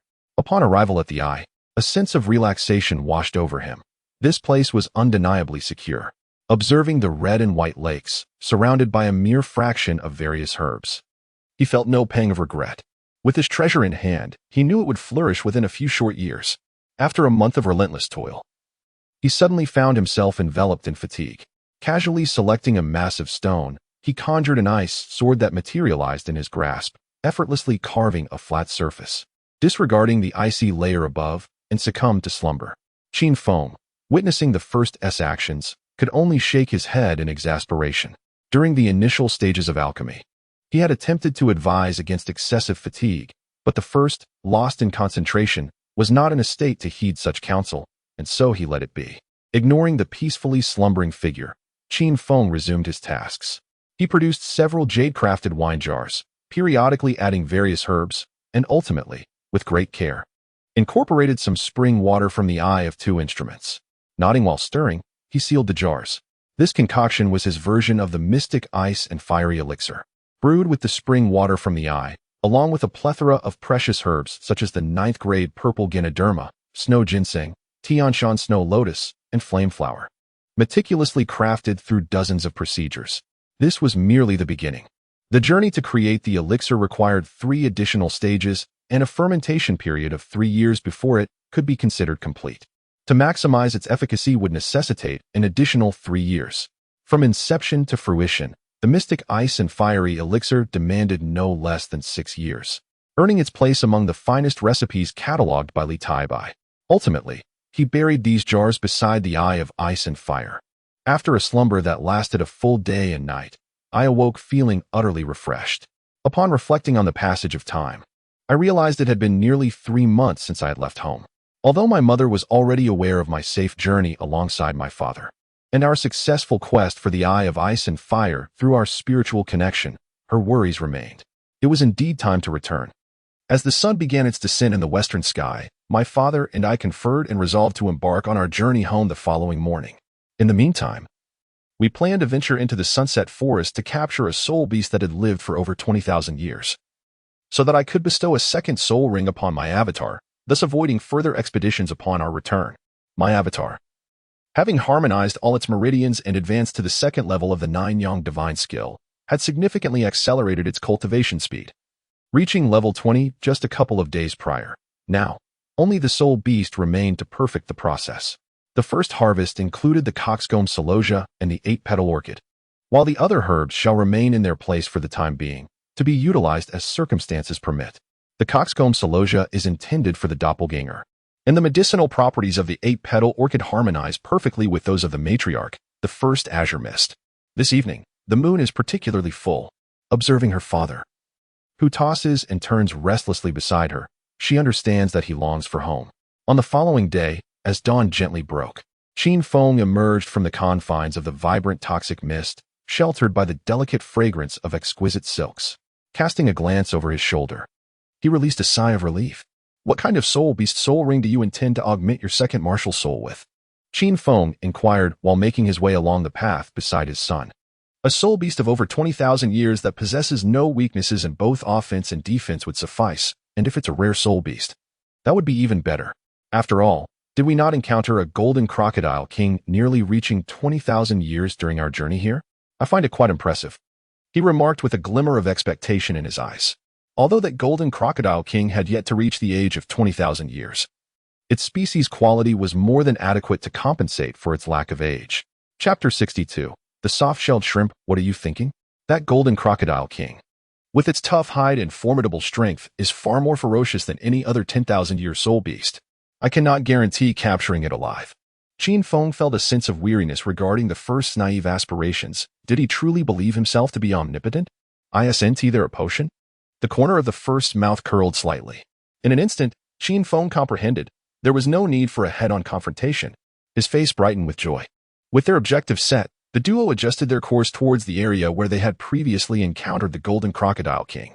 The two moved through the forest like seasoned veterans, one hand parting branches and foliage while the other meticulously erased their traces, ensuring they would not be tracked by soul beasts or soul masters.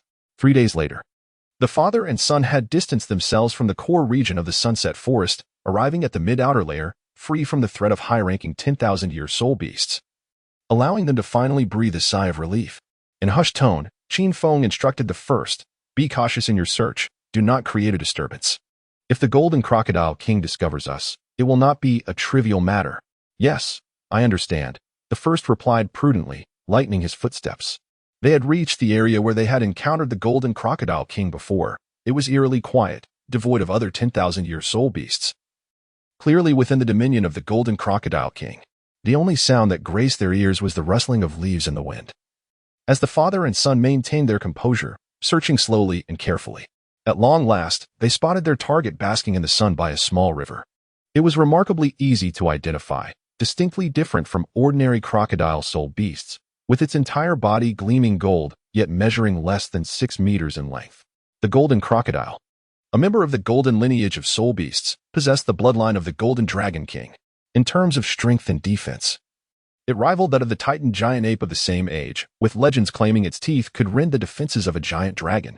Although its size was somewhat smaller than that of a typical crocodile, its robust limbs and razor-sharp teeth surpassed those of other crocodilian species, rendering it the sovereign of the crocodile clan, hence the title of the golden crocodile king. The martial soul of the second priest of the martial soul hall is none other than the golden crocodile king. The first individual exchanged a meaningful glance with Qin Feng, and they gradually retreated until they were 1,000 meters away, finally able to breathe a sigh of relief. Indeed, it was still there. A look of exhilaration adorned the first one's face. Such an extraordinary soul beast was a rarity, and even the sunset forest could not guarantee the existence of another. "What shall we do now?" Qin Feng inquired, moistening his parched lips. "I have been well prepared." The first individual retrieved 2 porcelain vials and introduced them. These are the 10 fragrant soft muscle powder and the bitter sorrow breeze, both enhanced by the kiss of the snowy swan. I have tested them while arranging a poison formation, and their efficacy against soul beasts is remarkable. When combined, their effects will undoubtedly reduce them to the state of a feeble shrimp. The 10 fragrant soft muscle powder originates from the royal house of Ruyang. It is colorless and tasteless. Once it takes effect, one's muscles and bones feel as though they have turned to mush, rendering one utterly powerless, with soul power also rendered stagnant. The bitter sorrow breeze, crafted by the first-class Hall of Western Xia, is similarly devoid of color and taste.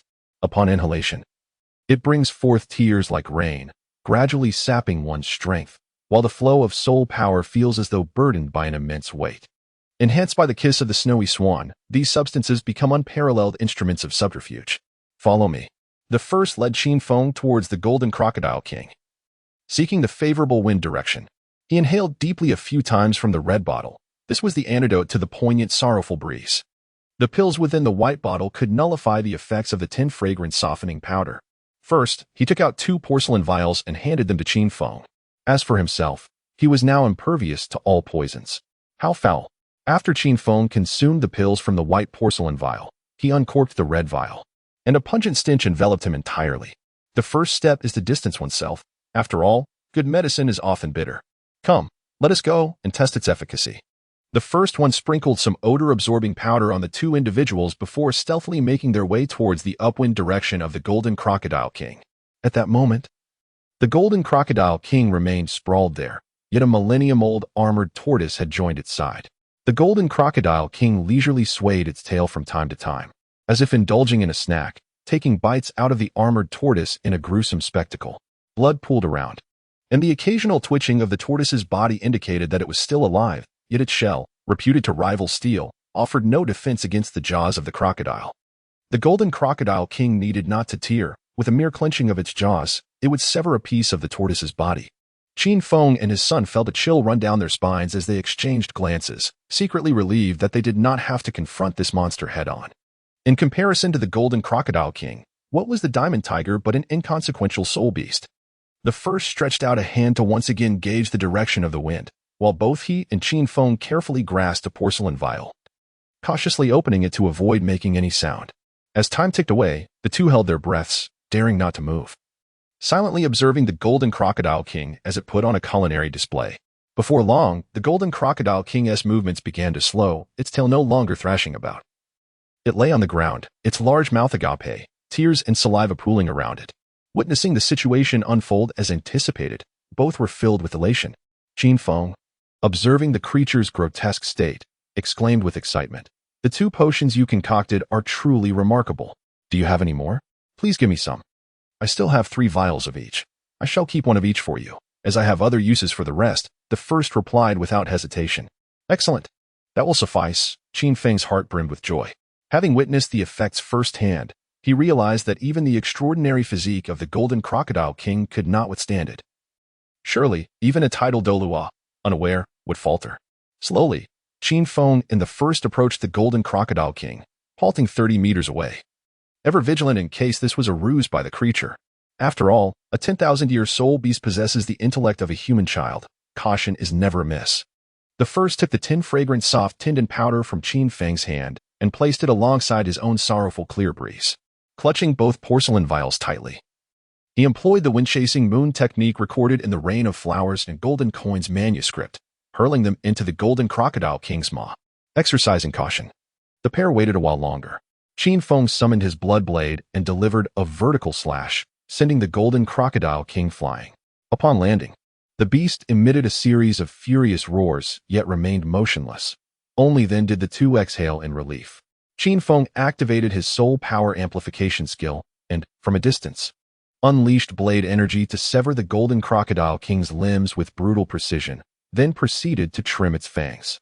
Only after observing the creature's weakened state did he permit the first to step forward and staunch its bleeding. This exceedingly rare soul beast must not perish. After meticulously tending to the injuries of the golden crocodile king, the first one gently patted its large head, reflecting on the terrifying nature of poison. Subsequently, several large packets of a specially formulated anesthetic were inserted into the crocodile's mouth, inducing a deep slumber that was beneficial for all. Once the golden crocodile king had succumbed to sleep, it was placed into a storage pouch, ensuring it remained distant from the alluring aroma of the enchanting celestial treasures in the snowy swan's kiss, for otherwise, it could spell disaster. At last, they were home. The first one exhaled a breath of relief. Yes, home at last. Qin Feng's heart swelled with excitement.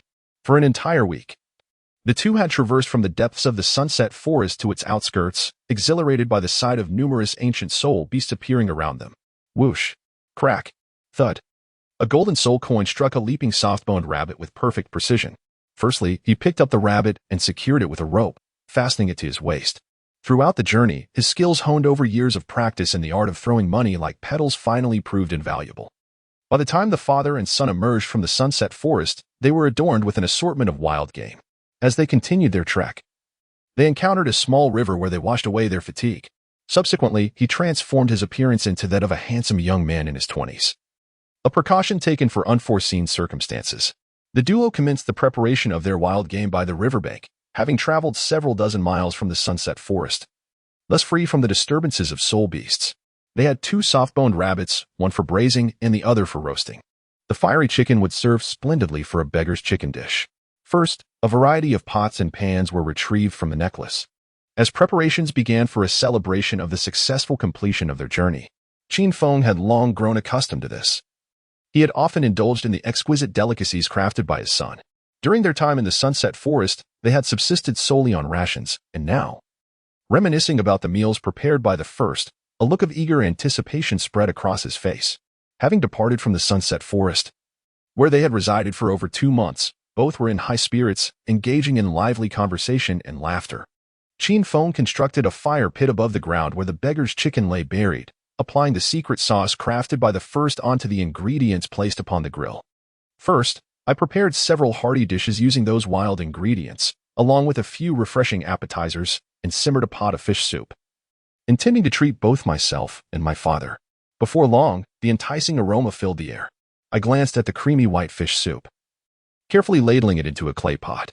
As I arranged the dishes, a medley of delightful scents wafted towards us, causing Qin Feng to gaze intently, unable to suppress his salivation. Delicious. Of course, who do you think made it?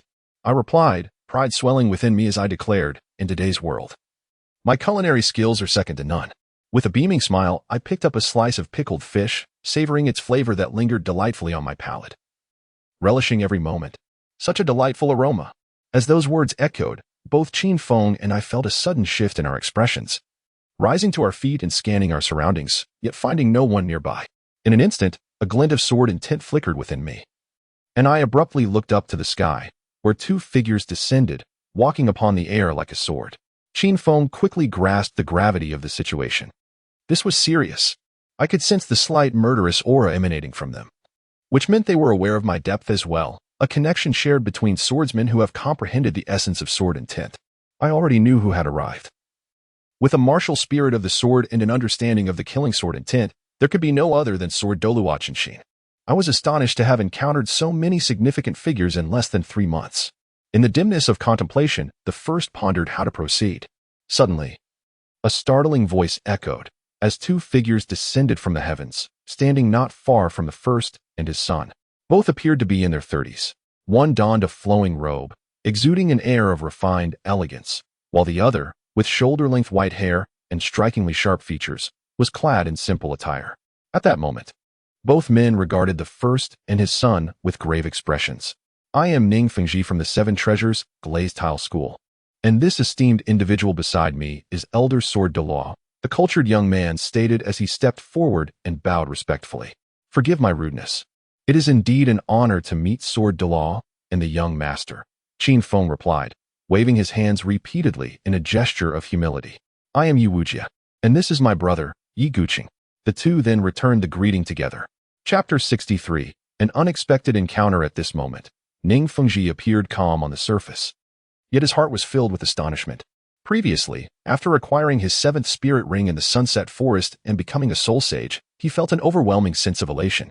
While journeying with Uncle Jian, an enticing fragrance suddenly reached his senses, igniting his curiosity and leading him to the scene that had just unfolded. What is the essence of sword intent? From his conversations with the Sword Douluo, he learned that only a handful of individuals on the entire Douluo continent comprehend the profound nature of sword intent.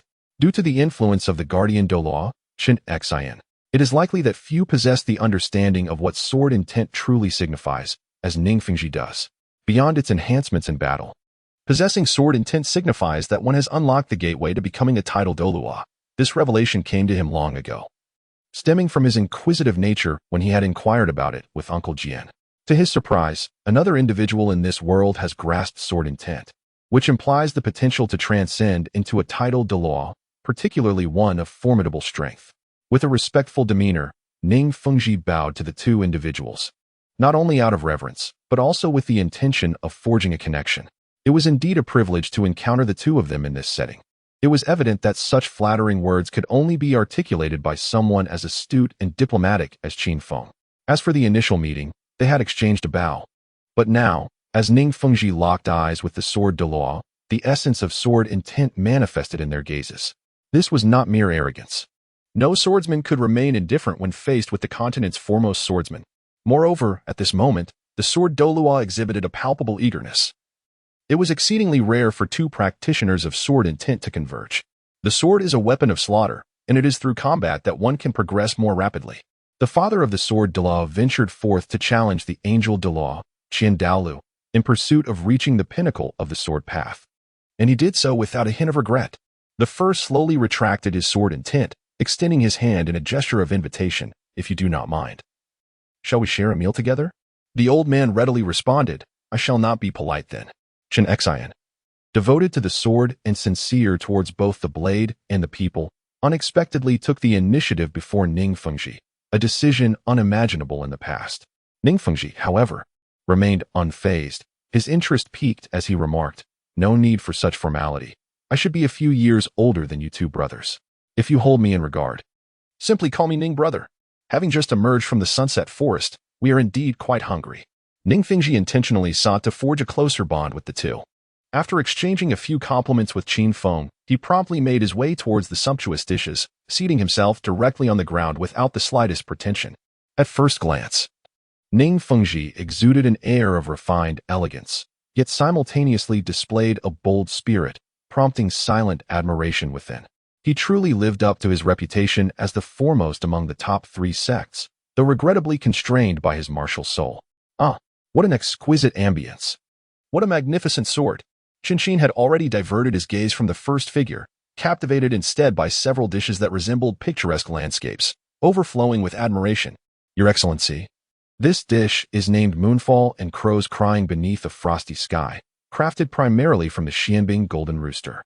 After being steamed, it is chilled with cold water, preserving the ingredients' exquisite freshness to the greatest extent. Additionally, I employed the essence of sword intent to sever most of the fibers within the meat, resulting in a texture that is both elastic and tender without becoming overly firm. With a proud expression, the first speaker remarked on the sword intent. which had already been unveiled. Thus, there was no need for concealment. Let us observe the unfolding of events. Listening to the first speaker, Sword Douluo furrowed his brow slightly. This is akin to fishing alone in a frigid river mid-snow. Subsequently, the first speaker introduced various dishes, a joy that an amateur chef seldom experiences. Sword Douluo, donning his crown, invited Brother Ning to partake. The first speaker described each dish, sampling a small bite of each. There is no need for such formality. We forge friendships through our swords. Simply call me elder brother.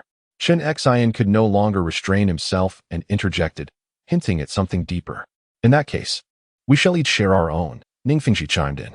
He was well aware of the reason behind this. Both had comprehended sword intent, sharing common topics and heights of understanding. The prospect of preemptively stifling this future powerhouse, Yi Guqing, might tempt other titled Douluos, who might first attempt to win him over, and failing that, eliminate him. However, Sword Douluo would certainly not entertain such thoughts. Having spent over 30 years with Sword Uncle, witnessing the joy in his eyes, he understood his inner thoughts. Had he arrived today alongside Bone Douluo, he would have shown no mercy for the sake of the sect. Yet, could this circumstance be attributed to some grand fortune? Regardless, it is wise to cultivate friendships. Perhaps this opportunity could serve to draw these two closer. Ning Fengji, seemingly possessing a keen intuition, engaged in conversation with Qin Feng while his thoughts flowed. To his surprise, he discovered that Yi Guqing possessed remarkable culinary skills, leaving numerous chefs in the shade. Chen Xian could not help but praise the first speaker's culinary prowess, yet he wasted no time in sampling the dishes. Life ought to encompass some passions, he remarked. Allow me to treat you to my signature beggar-esque chicken, a unique recipe. Once you taste it, you will surely crave more. He tore off a generous chicken leg and offered it to Chen Xian, who accepted without hesitation, taking a hearty bite and exclaiming, "Delicious! Quite splendid. The cooking is perfect." The atmosphere gradually became more lively as the group engaged in conversation from all corners of the world, with most of the dialogue coming from the first speaker and his father, while Chen Xian elaborated on the various masters across the continent. The two men took note, as if Chen Xian were deliberately introducing them to this knowledge. Observing the vibrant atmosphere, Ning Fengji retrieved a jar of wine from his storage soul guide to pour for everyone. Brother Ning, there's no need to pour wine for me. The first speaker declined. Oh, you abstain from alcohol? This is the imperial jade liquid from the Heaven Do Empire, rich in flavor with a lingering aftertaste. It is my favorite, Chen Xian remarked, his curiosity piqued towards this newly acknowledged younger brother. Drinking would slow my sword, the first speaker asserted with unwavering resolve. The reasoning behind this was evident in Qin Feng's twitching lips, yet the two gentlemen before him remained oblivious. Brother Yi, you truly deserve admiration for your ability to comprehend sword intent. Such self-discipline is exceedingly rare. Ning Fengji's admiration was palpable on his face. Excellent, Chen Xian thought, feeling elated. Unsure whether it was purely for the compliment or for the continuation of the sword path, he refrained from further drinking, while Qin Feng and Ning Fengji indulged merrily. Before long, they were addressing each other as brothers and learned that Qin Feng was a wanderer, bringing him joy. Yet he sighed internally upon hearing that the other was not inclined to join any faction. After their meal, the group collaborated to clean up the cooking utensils. Seated opposite the sword duelist Chen Xian, I elucidated my understanding of the sword, while Qin Feng and Ning Fengji accompanied me, both acutely aware that, at that moment, they were but supporting characters. What constitutes a sword? It embodies rectitude and precision, decisive in its actions. To me, the sword exists solely for the purpose of slaying. A singular notion of death permeating my entire swordsmanship. My martial soul is the 7 kills sword. Since I have grasped the true essence of my martial soul, I have merged with the divine, effortlessly comprehending the sword's intent and advancing triumphantly into the realm of titles. Chen Xian summoned his martial soul, the 7 kills sword, to introduce his blade and his path. The path of the sword of slaughter begins with simplicity and culminates in complexity, he remarked, although my cultivation remains nascent. The myriad theories passed down from my past life are not without merit. After all, who among ordinary people dares to cultivate the path of slaughter? Indeed, the road ahead is fraught with challenges. Chen Xian was filled with profound reflections, increasingly understanding his father's resolve to challenge Qian Douluo despite the vast gap in their strengths.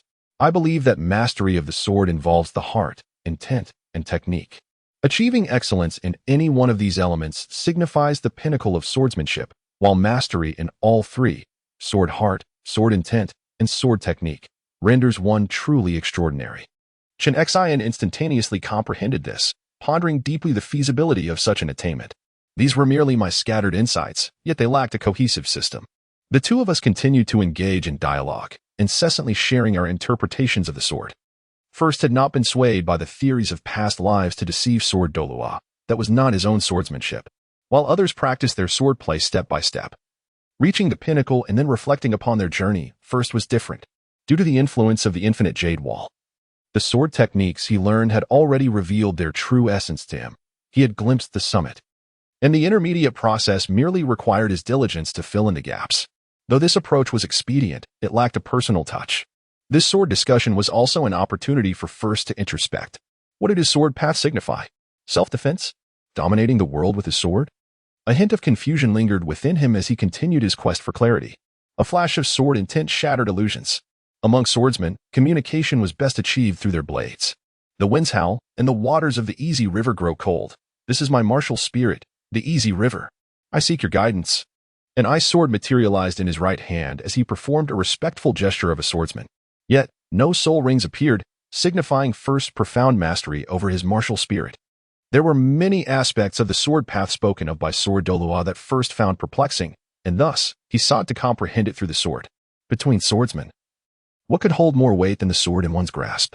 Chen Xian looked at the straightforward First with admiration. A swordsman should be just so. The two stood facing each other, while Ning Fengji and Qin Feng remained at a distance, intently observing. With the martial spirit of the seven-killing sword, I humbly request your guidance. Chen Xian responded earnestly in kind.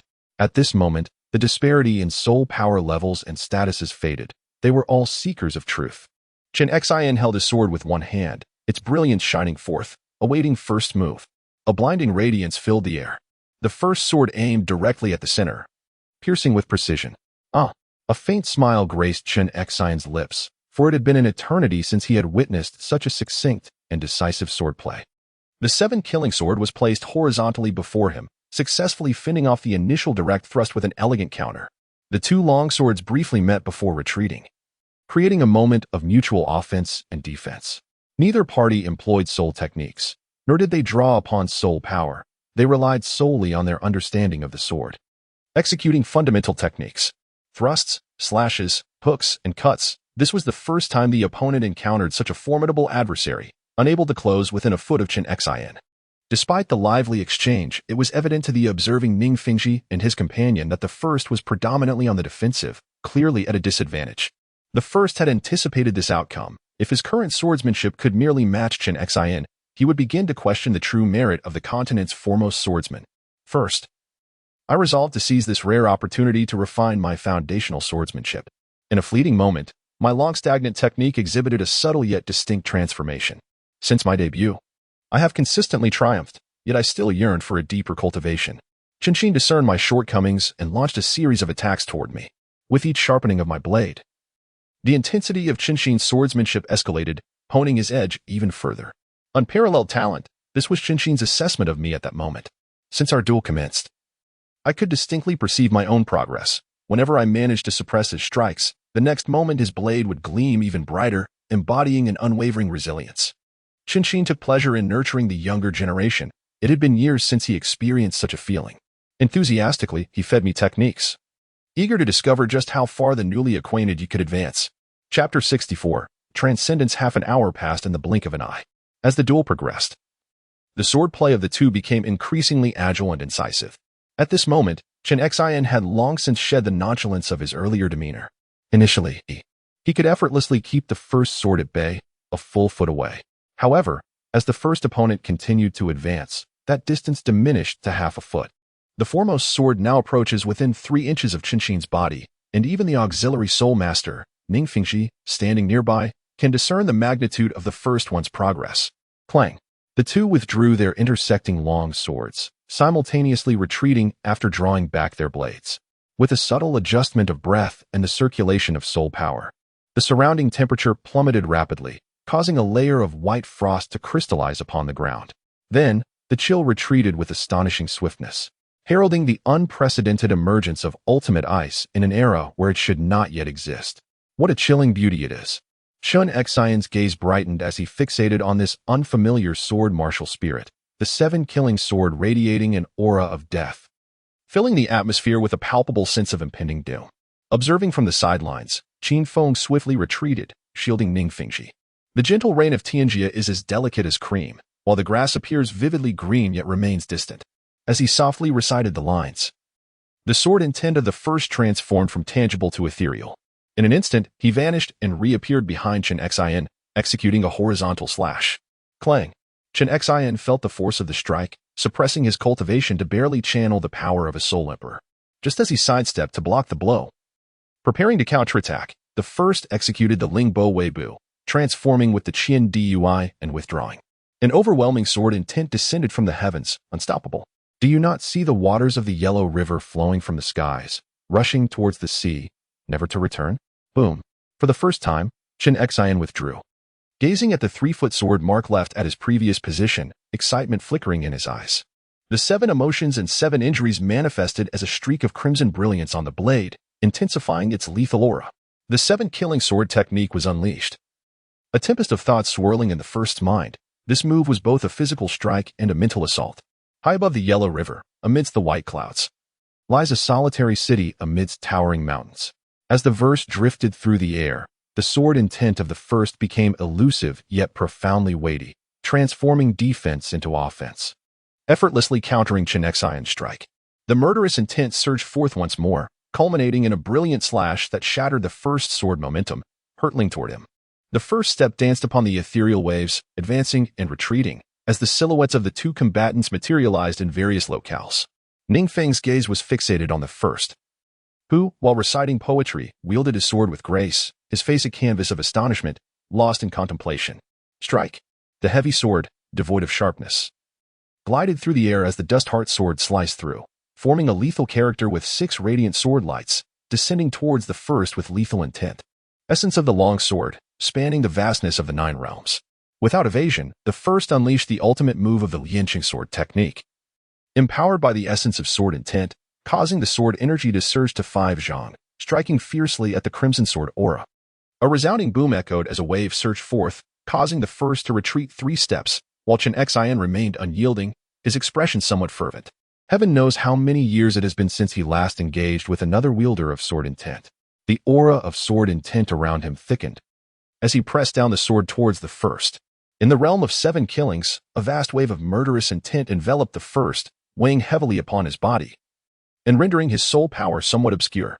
The boundless sword intent, in conjunction with the power of the realm, bore down upon the first, who found himself shrouded by the innate domain of the 7-killing sword. He could distinctly feel his strength wane significantly. You lack martial virtue. Amidst the desolation of the mountains, where not a single bird dared to fly, and on countless paths, the traces of humanity faded into oblivion. Utilizing the most refined technique of the Lianqing swordplay that I have mastered, I unleashed it in conjunction with the supreme icy attributes of the Yishui Han. Sweeping forth with a flourish, the temperature within the realm of 7 kills plummeted instantaneously to that of the frigid winter.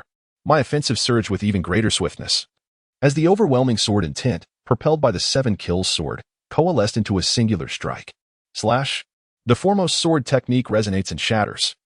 As the first sword descended toward him, he felt an inexorable force locking onto him, sending a chill down his spine and rendering escape impossible. With his eyes gradually closing, he entered a state of unity between man and sword, memories of his swordsmanship training flooding his mind. A true swordsman must advance with courage and determination. Taking a deep breath, he suddenly opened his eyes, channeling his entire essence of sword intent along with his soul's power, unleashing a tremendous surge. A frigid aura, infused with his sword intent, erupted from the depths of the icy waters, instantly enveloping the entire realm of 7 kills. In the first instance, the sword wielded by the protagonist is enveloped in the profound essence of the Lianqing sword technique, where heart and intention converge, and intention harmonizes with the blade. Ascending triumphantly against the crimson sword energy, the sword is cold, the heart is cold, and the intent is even colder. Jinshin furrows his brow, struggling to comprehend the unfolding scene. A heavy sense of foreboding weighs upon him as he observes the first figure charging towards the sword energy, ever ready to withdraw at a moment's notice. Suddenly, the hand gripping the sword trembles, a chill courses through, and a delicate snowflake appears upon the back of Jinshin's hand. In that fleeting instant, the entire realm of 7 kills is engulfed by an unexpected flurry of snow, the pale red enlightenment dissolving into a blinding whiteness, leaving no trace of scarlet. The sword energy aimed at the first is gradually unraveled, consumed by the heavy snowfall. Under the deliberate cultivation of Qinshin, the foundation has been sufficiently fortified. At this moment, under Qinshin's pressure, the Lianqing sword technique has finally made a breakthrough, reaching an ethereal realm of mastery. He comprehended a lethal strike that primarily utilized the Lianqing sword technique, supplemented by the Bloodblade technique, and unleashed a domain skill. Ning Fengji gasped in astonishment. Qin Feng, filled with anxiety, gazed at the swirling snowflakes, his hands clenched tightly, veins bulging, his heart brimming with tension. He cared little for the domain. He only wished to know the state of the first at that moment. Crack, crack, bang. With a series of delicate sounds, the 7-kill domain shattered like glass, and the snowflakes soared into the sky, shimmering brilliantly under the sunlight. Ning Fengji trembled as he extended his left hand, yearning to touch the drifting snowflakes, which paused mid-air. The 7-kill domain has been breached. Impossible. Ning Fengji's mind was a blank canvas, devoid of other thoughts. Suddenly, he noticed Qin Feng had already charged into the storm of snow, prompting him to hasten towards the battlefield. With a single sword strike, the domain shattered. The first, now weakened and half-kneeling on the ground, struggled to adjust his posture, seeking to enter a state of tranquility, gradually channeling his soul power through the Shao Wuxiang Gong. Yet he found himself powerless to control the blizzard around him. The sword Douluo stood 3 meters before the first, his presence unwavering, his eyes radiating a palpable sword intent. Fixated upon the half-kneeling figure, no one could fathom the shock he felt at that moment. Master Jian, are you all right?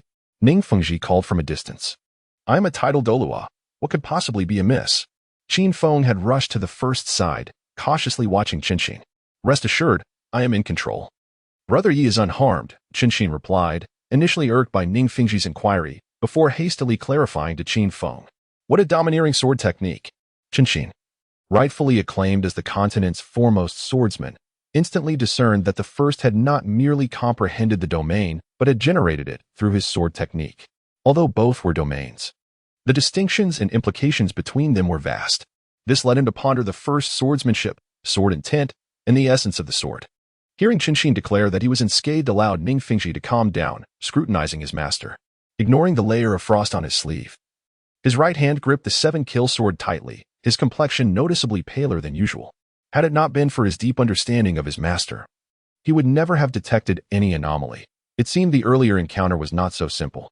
Qinshin gently lifted the 7-kill sword, positioning it before his eyes, scrutinizing it closely, which captured the attention of both Ning Fengji and Qin Feng.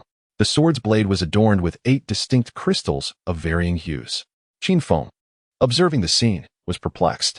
Although Ning Fengji was equally baffled, he recognized that with the sword Douluo's temperament, he would not engage in trivial matters. So he carefully examined the 7-kill sword, searching for any clues. Something seems amiss with this 7-kill sword.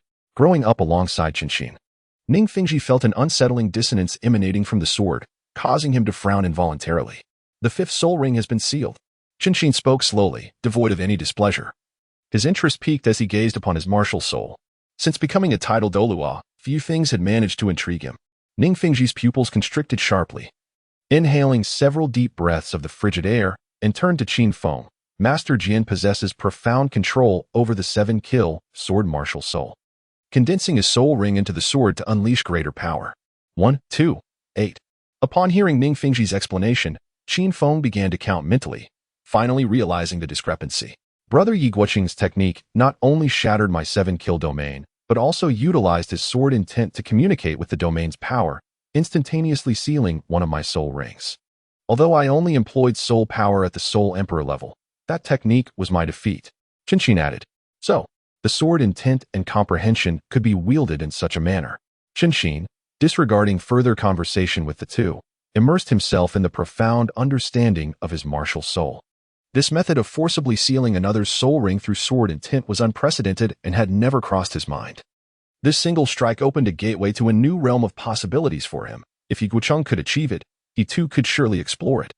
And Qinshin held unwavering faith in his own potential. As the 7 treasures turned out the Liuli, Ning Fengji, demonstrating his adeptness, summoned the 7 treasures Liuli Pagoda, revealing the 7 soul rings of yellow, purple, and black.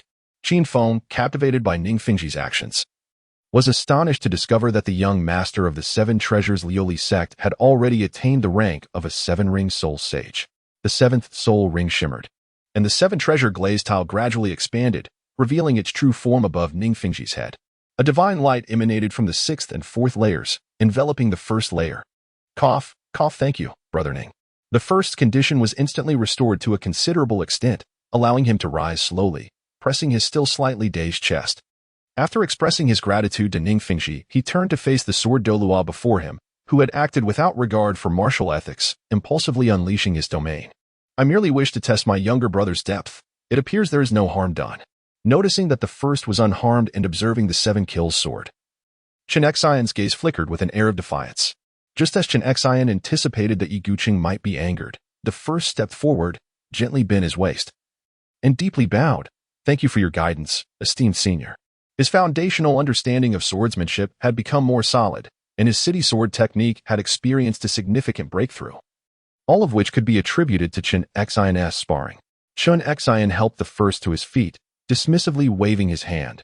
No need for such formality. We agreed to address each other as peers. I imparted nothing to you. It was your own comprehension that led to this. Besides, I too have greatly benefited. However, what exactly is your sword intent? Your Yishuhen embodies the ice attribute, yet your sword intent appears so multifaceted? This was a realization Chen Xian had made during their combat, particularly as the first recited poetry in conjunction with his sword techniques, which seemed ostentatious. As a swordsman, he was deeply curious about all matters related to the sword, and disregarding any potential taboos, he hurriedly inquired. The two individuals beside them also perked up their ears to listen intently. My sword intent does not stem from the ice sword intent derived from my martial soul, but rather from the fortuitous comprehension of the sword intent of mountains and rivers. Or perhaps it is more aptly described as the sword intent of nature.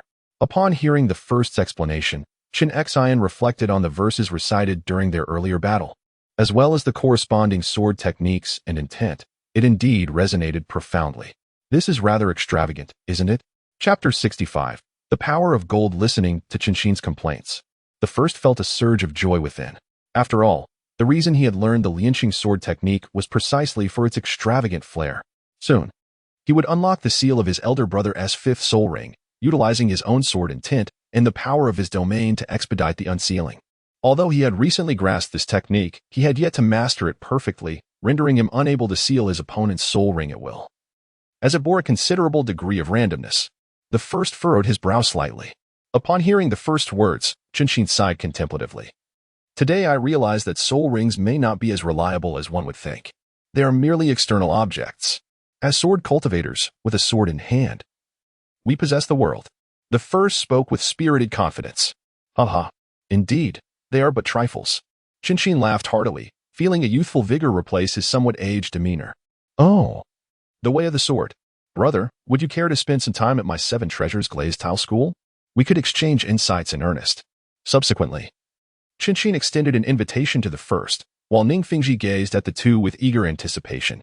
If the Seven Treasures glazed tile school were to gain another title Douluo who comprehends sword intent, it could very well alter the hierarchy among the top three sections. Regrettably, this time it may not be feasible. My sister-in-law is currently with child, and her due date is approaching. My brother and I are in haste to return, as we simply cannot spare the time.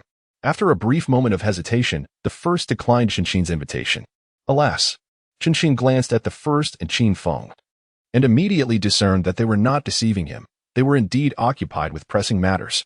He lamented inwardly, for his invitation had been sincere, and companions of like mind are rare to find. Recognizing their commitments, he did not press further. Our Seven Treasure Glaze sect has establishments in various major cities. Please accept this token. It should alleviate some of your troubles during your travels across the continent. Seeing that the two had no time to visit the Seven Treasure Glaze sect, Ning Fengji produced a medallion engraved with the emblem of the Seven Treasure Glazed Pagoda and presented it with both hands. Qin Feng and the first exchanged glances before stepping forward to accept it. Thank you. We shall not hesitate to seek the assistance of your esteemed sect in the future. Not at all, my friend, Ning Fengji replied, and once again, Qin Feng and he began to exchange compliments, while Qinshin and the first appeared somewhat out of place. Brother, you two have a penchant for fine wine. This jar of 5 treasure flower honey wine is a rare gem I chanced upon, as I do not drink. I gift it to you. After a brief moment of hesitation, the first individual retrieved a jar of 5 treasure flower honey wine from the storage space and presented it to Qinshin as a token of appreciation. This breakthrough in swordsmanship was greatly indebted to the other party's generosity, and the first individual harbored no concerns about the possibility of the other discerning the recipe for the wine. Thus, they felt no need for formality, inviting the other to come to the 7 treasure glazed sect whenever necessary. Qinshin, equally unreserved, accepted the wine offered by the first with a sense of rightful gratitude. Old brother, brother Ning, the future is long. We shall meet again in the Jiangku. Farewell.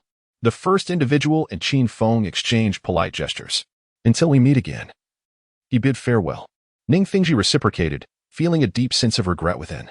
Without further hesitation, the father and son of Qin Feng turned to depart. Alas! How splendid it would be if they could join our 7 treasures glazed tile sect. Observing the figures of the two already fading from view, Ning Fengji sighed once more. Was this not a promising beginning? We are undoubtedly ahead of the martial soul hall by more than a step. Chun Xin swayed the wine jar in his hand. You are overthinking it. You are not yet the sect master. Allow your father to ponder how to recruit Brother Yi. In a couple of years, when you take over the sect, you shall have ample matters to attend to. As Chun Xin sought to console Ning Fengji, he curiously examined the wine jar in his grasp. Having abstained from drinking during their meal, the craving for alcohol now emerging. Furthermore, a swordsman who abstains from wine yet carries it with him could hardly be deemed ordinary, especially since it was a gift from his sword companion, adding to its extraordinary significance. Wow, what a delightful aroma! Chun Xin could not resist opening the wine jar, exclaiming. Ning Fengji leaned closer, detecting not merely the scent of wine but a floral fragrance. Brother Ye's wine truly lives up to its name. This 5 treasure flower honey wine is exceptional. Sword uncle. Let us hasten to taste it. Ning Fengji gazed intently at the wine jar, showing no urgency to return to the sect. The two sat upon the ground, and Ning Fengji produced 2 wine cups, lifting the jar to fill them, scrutinizing it with care. Clear as water, he took a gentle whiff, the floral scent enveloping him. They had never encountered such a peculiar wine. The two raised their cups, savoring it with eager anticipation. As they closed their eyes, it was as if they were immersed in a sea of flowers, the sweetness of the blossoms penetrating their hearts, transforming into the taste of the wine, rendering their bodies languid. Suddenly, they opened their eyes simultaneously. My soul power is accelerating, and I feel an increase in my soul energy. Ning Fengji could not help but pinch himself, confirming it was no dream, then turned his fervent gaze towards the sword Douluo. It was the first time he had encountered a wine that could assist in cultivation.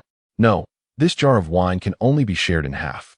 I must retain the remainder for myself to study its recipe. Chun Xin, having watched Ning Fengji grow, instantly discerned his intentions through his eyes and swiftly safeguarded his wine. You know how vital this is for our 7 treasures glazed tile sect. Do not even think about it. Chun Xin immediately interrupted Ning Fengji's words. Ning Fengji gazed thoughtfully in the direction where the first had departed. Sword uncle. Do you think Yi Guqing and the others will come to our 7 treasures glazed tile sect in the future? Certainly. Once his soul power level rises, he will surely return to seek me out. A worthy adversary is hard to come by, and I have waited far too long for such arrival.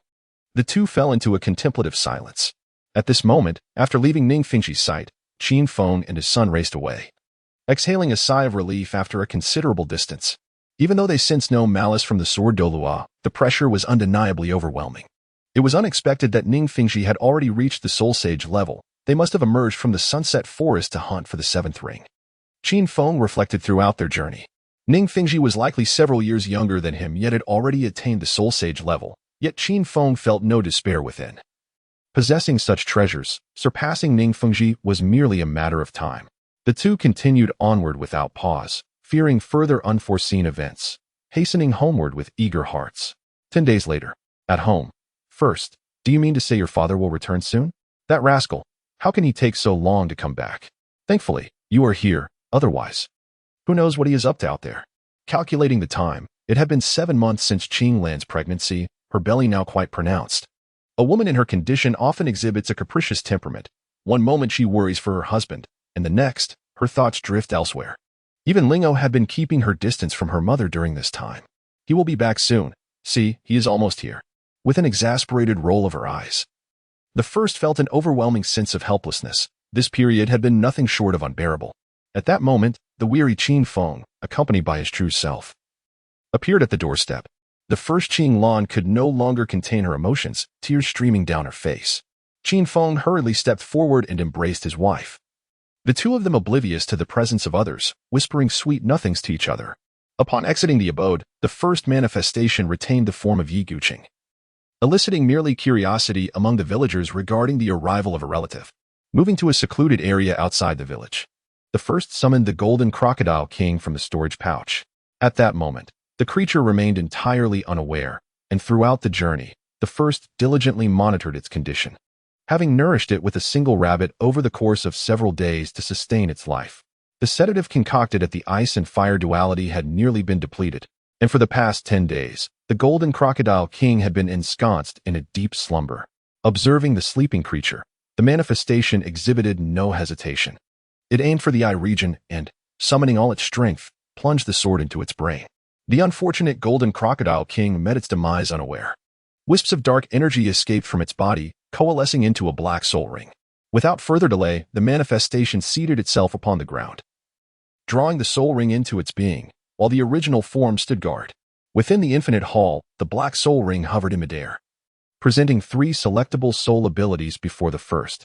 Death roll, ensnaring the opponent with its legs, executing a 720-degree spin, during which the spectral fangs of the golden crocodile king would manifest, viciously tearing into the adversary's body with formidable force.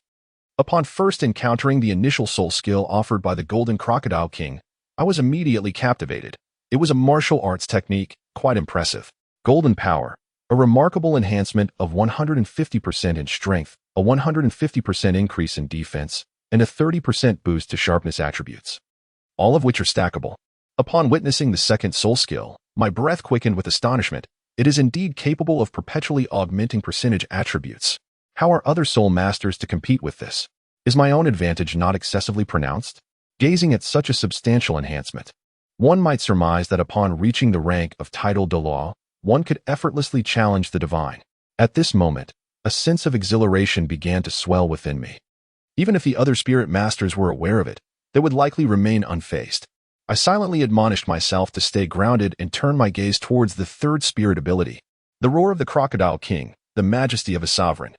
Not to be provoked, with a single thunderous roar, it dispelled the effects of mental control and inflicted a dual attribute damage, both mental and sonic, upon my adversaries within a wide radius. The third soul technique is quite intriguing as well. The first step is to select the second soul skill, drawing the soul rings from above the infinite palace into the body, initiating the process of refining the soul rings. An intriguing scene unfolds within the sea of consciousness, a feeble golden crocodile king, ferociously roaring while simultaneously retreating repeatedly. The first manifestation of the spirit is a majestic dragon and elephant, with the original martial spirit adorned with an exquisite dragon and elephant tattoo that radiates a gentle golden light, exuding an air of formidable authority. As the original martial spirit advances, the golden crocodile king retreats, clearly feeling the intense suppressive force of the tattoo. Observing this, the first individual felt a sense of relief. Previously intimidated by the golden crocodile king's formidable spiritual power, it now became evident that they themselves were the true formidable entity. Employing the dragon subduing palm technique learned during this period, with a single strike of rising dragon with regret, they effortlessly dispersed the remnants of the golden crocodile king's spirit, guiding the vast soul power within into the surrounding meridians. This process mirrored the legendary efforts of Douluo in controlling the floods, replicating the absorption process of the first spirit ring.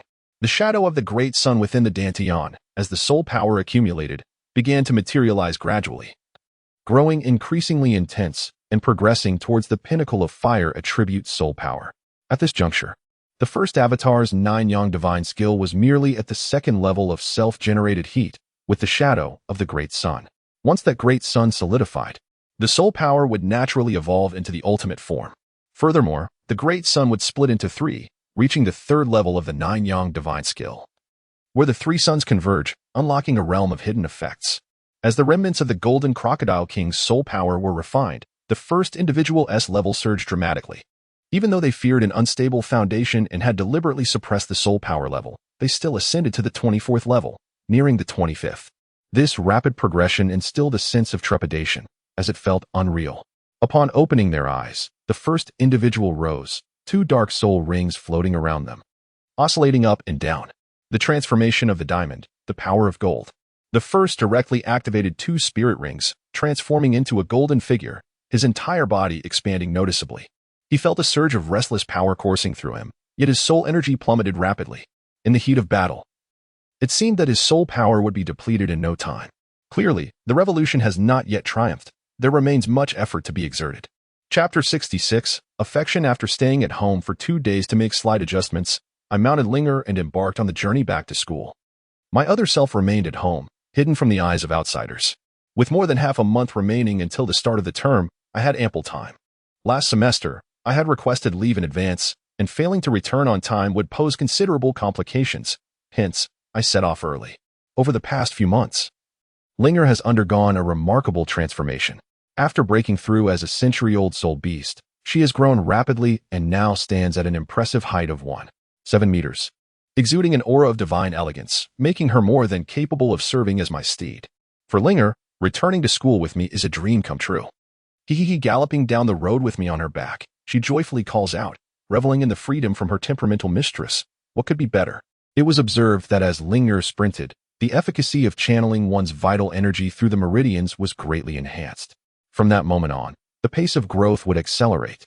And Linger seemed to sense this, running with even greater joy. With ample time at hand, the first did not rush the journey, treating the passage as a leisurely exploration, all the while adjusting his inner state. These past months, filled with relentless pursuits and the slaying of soul rings, had left him with a burgeoning impatience. Such a state could only hinder cultivation.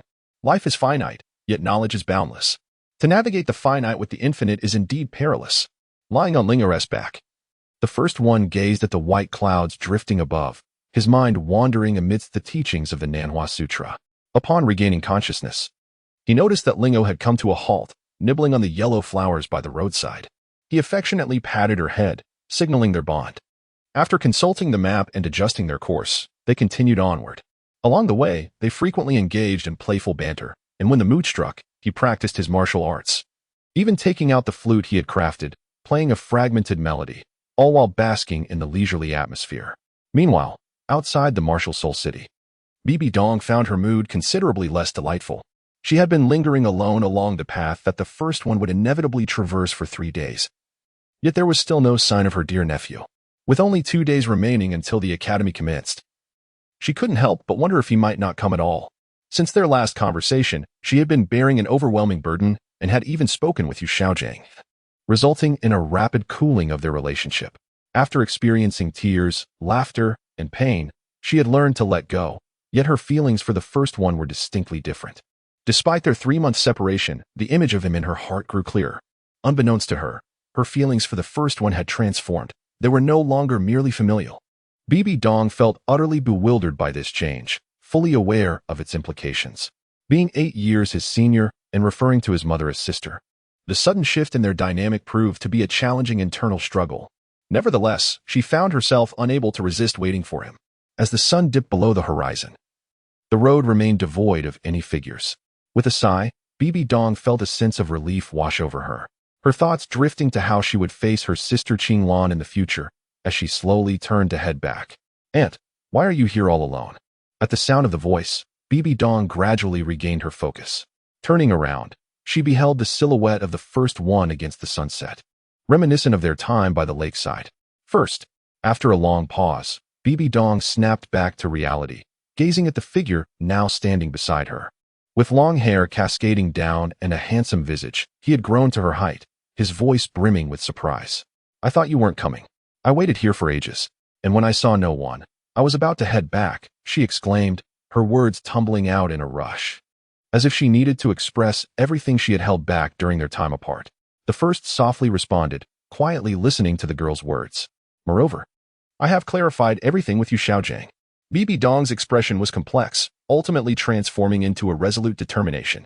As for Yu Xiaojiang, for a moment she hesitated, contemplating how to inquire about Yu Xiaojiang's subsequent circumstances, yet she found herself at a loss for words. He had been sequestered in the library during this period. "I conveyed your analysis to him, which had a profound impact on him. He remains perplexed, perhaps unwilling to comprehend the reality. You are indeed correct. We are but ephemeral beings in this vast universe, and this understanding serves both him and me well. I hope he can find clarity. In that moment, Bibi Dong exuded a chilling calmness, an allure so exceptional that it captivated her gaze, as if a glimmer of light flickered within her eyes. Firstly, one cannot fathom the transformations that have transpired within Bibi Dong over the past 3 months, which could lead a love-struck maiden to such a state. However, as long as she refrains from being with Yu Xiaojiang and continues to provoke Qian Xuanji's limits, striving to gain sufficient time for herself, it can only be deemed beneficial. After all, things cannot deteriorate beyond the original timeline. Once Bibi Dong concluded her words, the first one snapped back to reality and promptly declared, "Let us first go to your home. I have a splendid gift for you." "Certainly," Bibi Dong replied sweetly, her response imbued with the delight of receiving a present. Though the first one remained oblivious to the glimmer of joy in Bibi Dong's eyes. Navigating the familiar path to Bibi Dong's abode, they shut the door behind them, unveiling a sumptuous feast of golden crocodile king barbecue and 5 treasures honey wine. "You cannot possibly intend to gift me barbecue and wine, can you? Or has our dear first one finally matured?" Realizing, Bibi Dong mused, observing the first one hastily lock the door upon entering, setting the barbecue and 2 jars of wine upon the coffee table before the sofa. Her cheeks flushed a delicate hue, perhaps recalling something. Her heart raced momentarily. Surprisingly, she leaned closer, whispering teasingly into the first one's ear with a beguiling tone. Feeling the warmth beside her ear and inhaling the faint fragrance of orchids, the first one instinctively stepped back, breath quickening, her face aglow as she lowered her gaze, unable to meet Bibi Dong's eyes. "That is certainly not the case. This is the barbecue of the everlasting golden crocodile king, akin to the second offering of the martial spirit." "Ah, how delightful." Bibi Dong could no longer contain her amusement, stifling a laugh behind her hand at the first one's flustered demeanor. "Is the wine included as well?" Bibi Dong, fully aware that the first one did not harbor such intentions, could not resist teasing her further. Such moments were rare and could bring her joy for a long while. Such a mischievous spirit. Gazing at the blushing visage of Bibi Dong leaning closer, one couldn't help but wonder if this was indeed real. "Firstly, I am at a loss for words. After all, I am merely delivering fine wine. Let us not jest. I shall summon my martial spirit, manifesting the ultimate ice to cool this room." What normal man could withstand such temptation? Just a playful quip. Why so serious? Bibi Dong languidly stretched, casting a sidelong glance at the first, revealing a faint smile, her form elegantly accentuated by a fitted gown. In this moment, only Bibi Dong understood her own thoughts. Seeing her return to normalcy, the first let out a sigh of relief. "Primarily, I have brought you these 2 jars of wine." To prevent her from spiraling into further fanciful thoughts, he hastily added, "This is spiritual wine, 5 treasure flower honey wine, brewed with various rare herbs, capable of enhancing soul power." "Really?" Bibi Dong no longer regarded the first, but instead gazed fervently at the jars of wine, indicating her desperate pursuit of power. It is best to limit oneself to 3 cups a day, and then refine the medicinal properties. Only those who have experienced it would understand. This knowledge was imparted to the first by Qin Feng. Excessive consumption in a single day would waste the potency, yielding no additional benefits. For soul masters, every moment counts. The ability to save time is enough to drive one to madness. Therefore, one must never trust anyone. It is imperative that no one learns that the 5 treasure flower honey wine originated from him. You should quickly put it away. Drink it yourself. I'm still counting on you to protect me." Bibi Dong hesitated for a moment, but ultimately pushed the jars towards the first. "Go ahead. I have more. This was also a gift from my mother for you." Upon hearing that there was more, Bibi Dong ceased her reluctance, her gaze turning soft and gentle, as if reflecting the tranquility of water.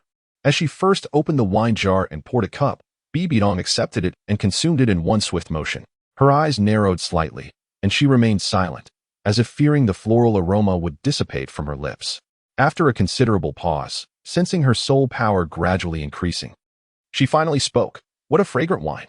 Indeed, it is our family's treasured spirit. Please pour another cup for Bibi Dong." Casting a glance at the first, she raised her hand for another hearty drink, her eyes now reflecting a hint of intoxication. She began recounting her life story to the first. From being an orphan to becoming the saintess of the spirit hall, detailing the myriad challenges faced along the way. She felt utterly exhausted, yearning for an attentive listener.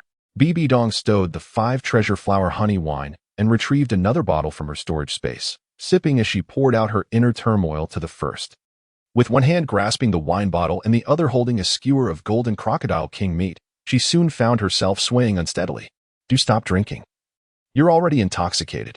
Once I finish this bottle, I shall cease, Bibi Dong replied, leaning against the first, patting their stiff arm. Relax, I am not a tiger. I shall not devour you. I cannot help but notice that today's Bibi Dong seems to have transformed significantly compared to a few months ago. Has a person's character truly the capacity to change after experiencing heartbreak? Indeed? Well, I am here. As I gazed upon the intoxicated and hazy-eyed Bibi Dong, her beauty was undeniable. Yet there lingered an air of unreality. Allow me to assist you to rest, I offered. However, Bibi Dong seemed akin to a soft-bodied creature, and with no other choice. I gently lifted her in my arms and made my way to the bed. I laid her down with care, unfastened the buttons at her collar, and tucked her in snugly beneath the covers. Observing her flushed cheeks, I softly closed the door behind me and hurried out. As I stared into the deepening darkness of the night, I took a deep breath and settled onto the sofa. Allowing some time to pass before calming the turmoil within me, this was indeed a test of endurance for an old hand. Subsequently, I ventured into the kitchen to prepare a hangover remedy, for I knew the pain that awaited upon waking would be most severe, unbeknownst to her. The moment she gently closed the door, Bibi Dong opened her expressive eyes, which sparkled with clarity, devoid of any trace of inebriation. She lightly bit her lower lip. Uncertain whether her actions were justified, she pondered whether Sister Qinglan would disapprove if she were to find out. At that moment, it felt as though two voices were at odds within her mind, engaging in a relentless debate. Suddenly, a soft sound emanated from the door, prompting Bibi Dong to hastily close her eyes and steady her breathing. First, gazing at the slumbering beauty before him, he let out a sigh and elevated her pillow, exerting considerable effort to prop her up gently. With tender care, he parted her delicate lips and fed her the restorative broth, spoonful by spoonful. Afterward, he tenderly wiped her forehead and neck with a damp cloth before quietly exiting the room. Bibi Dong, listening intently, remained still for a considerable time, and when silence enveloped her, she nestled deeper into the covers, her face flushed, lost in thoughts that remained unspoken, her stillness lingering in the air. First, I tidied up the remnants of the meal in the living room and retrieved a blanket, intending to endure the night there. Originally, I had hoped to visit the school first and then offer 2 bottles of wine to the esteemed deities Qianjun and Jiangma, but time slipped away from me. As I closed my eyes, sleep eluded me, and my mind was filled with visions of Bibi Dong inebriated. At that moment, he too seemed to comprehend the sentiments of Bibi Dong. Yet it came as an unexpected shock. For both of them, it became a night of insomnia. Chapter 67. The commencement of the academic year the following morning. A delightful aroma roused the first from his slumber on the couch. Upon entering the kitchen, he found Bibi Dong, clad in comfortable home attire, skillfully ladling the freshly prepared porridge into a bowl. Noticing his presence, she casually remarked, "You should freshen up first. Breakfast awaits you in the living room." By the time the first approached the dining table, Bibi Dong had already arranged the morning meal. It was a modest spread, a bowl of porridge, 2 small dishes, and a serving of pastries. Neither of them mentioned the events of the previous day. Bibi Dong placed a piece of cake onto the first's plate and inquired nonchalantly, "Are you going to school today?" "Yes, classes commence tomorrow, so I must register today and also pay a visit to teacher Hongshan." "Oh, and I mustn't forget to see those 2 old gentlemen. After all, I've returned, and it would be remiss not to drop by and let them sample that exquisite wine." After careful contemplation, the first shared his daily plans with Bibi Dong. Indeed, there was no harm in offering a taste of the 5 treasure flower honey wine to the 2 esteemed offerings. Upon hearing this, Bibi Dong did not object. Although the wine was quite precious, it was only beneficial to soul saints and below. Given the nature of the 2 esteemed offerings, no unsavory conduct was to be expected. By the way, this is for your self-defense. Firstly, I presented a custom-made blend of 10 fragrant soft muscle powder, bitter su breeze, along with the corresponding antidote to Bibi Dong for her self-defense. Can this potion truly be effective against a tidal Douluo? Bibi Dong clutched the porcelain vial tightly, her face a mask of disbelief. First, it is essential to inform her of the precautions to avoid potential issues later on. Although it may seem that an incident in a closed room is no longer plausible, it is always prudent to have a contingency plan.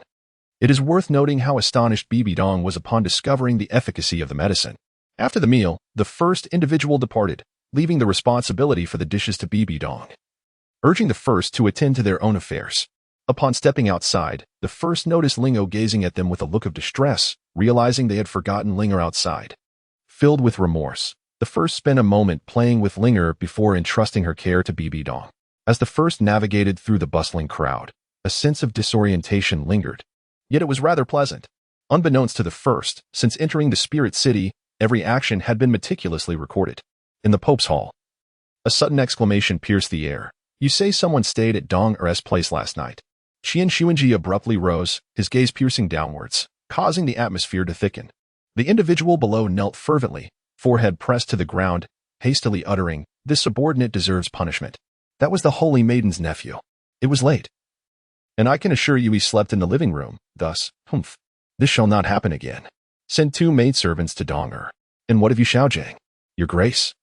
Ever since the Holy Maiden rejected Yu Xiaojiang, he has remained in the library, in a poor state, utterly despondent. The informant promptly divulged every detail he knew, hoping to quell the Pope's wrath. Only those closest to him understood that the Pope was not as radiant and formidable as he appeared before the common folk. Qian Xuanji's expression softened slightly as he retracted his imposing aura and slowly resumed his seat. Find an opportunity to expel Yu Xiaojiang. Understood. Immediately. Qian Xuanji instructed the individual to exit the Pope's hall. Tap, tap, tap. Qian Xuanji gently rapped his fingers on the table, lost in profound contemplation. He was well acquainted with the first. The results of his private investigations and reports from his disciple had long dispelled the notion that the first was merely a support-type soul master. In every regard, they appeared to be a pillar for the next generation of the Spirit Hall, their innate talent far surpassing that of his disciple. Moreover, with the backing of the 2 esteemed guardians, from a certain perspective, they were indeed well matched with his disciple. However, certain actions were imperative. The glory of the angels must be revived. Now, just as he had managed to separate Dong Er from Yu Xiaojiang, another individual had emerged. As the Pope, he had to consider ethical boundaries. Although the Douluo continent revered the strong, he had yet to attain the prowess of his father. Furthermore, even his father would never endorse his methods. Crack. A fissure appeared upon the Pope's desk as Qian Xuanji returned to the present. He could only hope that the 2 were not connected. Otherwise, the situation would prove far more troublesome than with Yu Xiaojiang. Clenching his fists, his heart became increasingly tumultuous. Upon their initial journey to the sacred mountain, they were informed that the 2 venerable guardians would no longer serve as protectors of the treasure chamber, granting them the freedom to manage their time as they pleased. It seemed that these 2 old gentlemen, having only recently been liberated from their duties, were now merely drawing their salaries without any responsibilities. The Spirit Hall appeared rather pragmatic in this regard, for in any realm, strength is the ultimate truth. At that moment, the courtyard of the 2 Douluos, Qianjun and Jiangma, resonated with the sound of clinking cups. What fine wine! Indeed, it was exquisite, with the added benefit of enhancing soul power. Yet, drinking from a cup was not satisfying enough. They opted for bowls instead. Qianjun and Jiangma held large bowls in their hands, resembling true connoisseurs of wine, 1 foot perched upon a stone stool, their faces flushed with merriment. Elder, take it easy. We only have these 2 jars of wine. The brewing process is quite laborious, and if you wish to indulge again, you might have to wait until next year. The first reminded them earnestly. Understood, understood. We shall savor this jar, Qianjun replied dismissively while clinking his bowl with Jiangma's. Elder, I must head to school now. I left early and have yet to visit the homeroom teacher, the first stated. Go on, you don't partake in wine anyway. Staying here with us would be rather dull. You're not a stranger, so don't stand on ceremony, Jiangma interrupted, urging him to make his own arrangements before returning to his brother for another round. Watching the 2, the first could only shake his head in resignation as he exited their residence.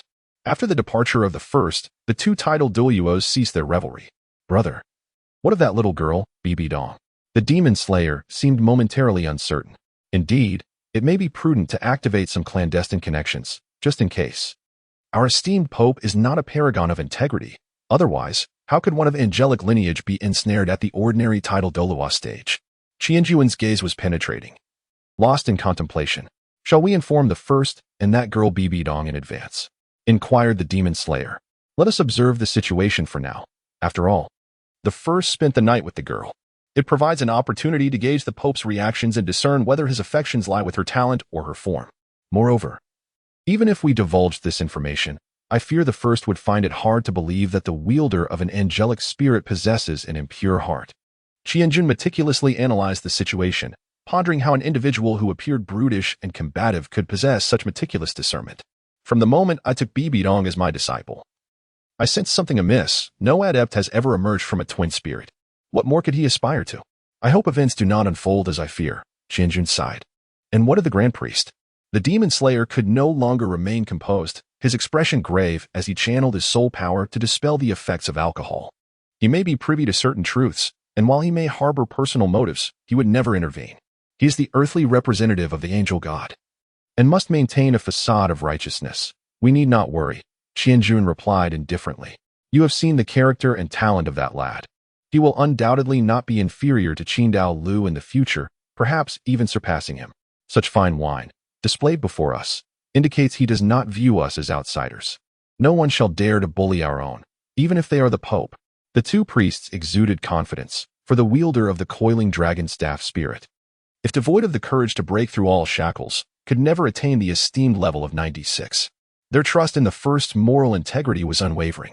And unbeknownst to him, the two priests had already begun to quietly align themselves. I thought you would not return. The teacher in red attire, clad in her signature leather jacket, crossed her arms over her chest. At first glance, she discreetly averted her gaze from the bulging area. So, how is your cultivation progressing? If there has been no advancement, just wait and see how I will deal with you. As a devoted teacher, her words often revolved around the theme of cultivation, which also underscored her high regard for her student. Sighing deeply, the student felt a wave of concern wash over her. What's wrong? Hongshang's demeanor shifted to one of anxiety. Is something truly amiss? Speak up, and let us assess if there is any chance of remedy. In Hongshang's mind, this student represented the future hope of the spirit hall, and should anything happen to her, she would find it impossible to forgive herself. The teacher, appearing tense and sorrowful, lamented, recently, my soul power has not seen much progress. I am still only at level 43. I had hoped to reach level 44 before the start of the school year. It's all right. As long as you train diligently. Red Garment, initially observing the teacher's distress, pondered ways to rekindle his fighting spirit while offering comforting words. Suddenly, she sensed something amiss. The highest-ranked student in the class, Feng Ming, appeared to possess innate full soul power, yet had not yet reached level 40. How could he be nearing level 44? Teacher, Red Garment glared fiercely at the instructor, demanding an explanation.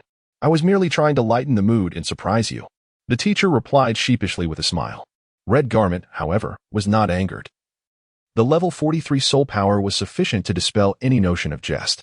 During the last Continental Soul Master Elite competition, many participants from prestigious academies were in their 20s and barely surpassed level 40. The teacher had advanced at least 5 or 6 years ahead of them. Red Garment silently regarded the extraordinary student, unsure of what to say.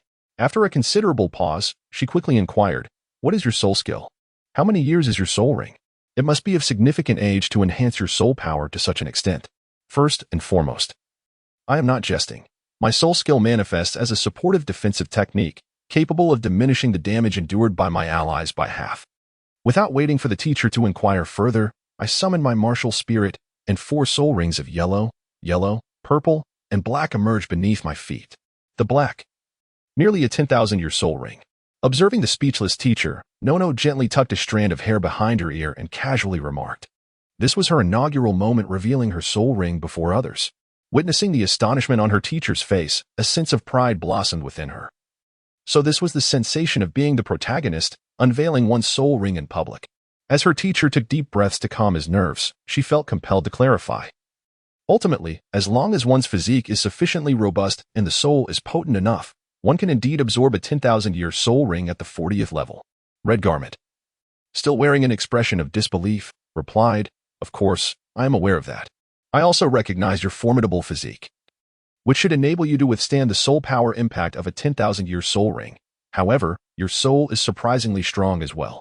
At that moment, it was indeed a perilous experience, but fortunately, triumph was achieved. Firstly, one should not boast about effortlessly absorbing a 10,000-year soul ring, nor should one be overly ostentatious. By the way, teacher, I have brought you some local specialties. The first left behind over 10 pounds of golden crocodile meat and fled in haste. Ah, this little creature. Red Garment mused as she gazed at the local delicacy left by the first one, could not help but smile. It seems he possesses a fair understanding of human affairs. Chapter 68. The curtain falls upon arriving at the dormitory area.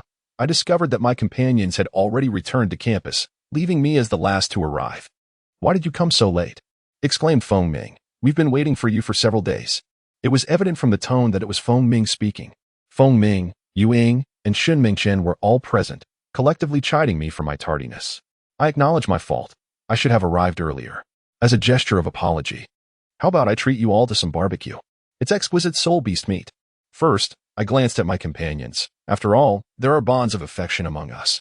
"Today, let us treat our leader to a sumptuous feast. Let us go to the foaming courtyard, for it is spacious." The group began to chatter excitedly. And thus the decision was made. Indeed, dining together could strengthen our connections. Initially, due to several months of separation, there was a hint of unfamiliarity, but gradually, we became more at ease with one another. Alas, it's a pity you were not in Spirit Hall City last month during the Angel Goddess Day. Representatives from all major sects attended. Even the leaders of the lower four sects were present. What a grand occasion it was. Feng Ming, unable to contain himself, eagerly recounted his experiences, while those who had not been in Spirit Hall City listened with rapt attention.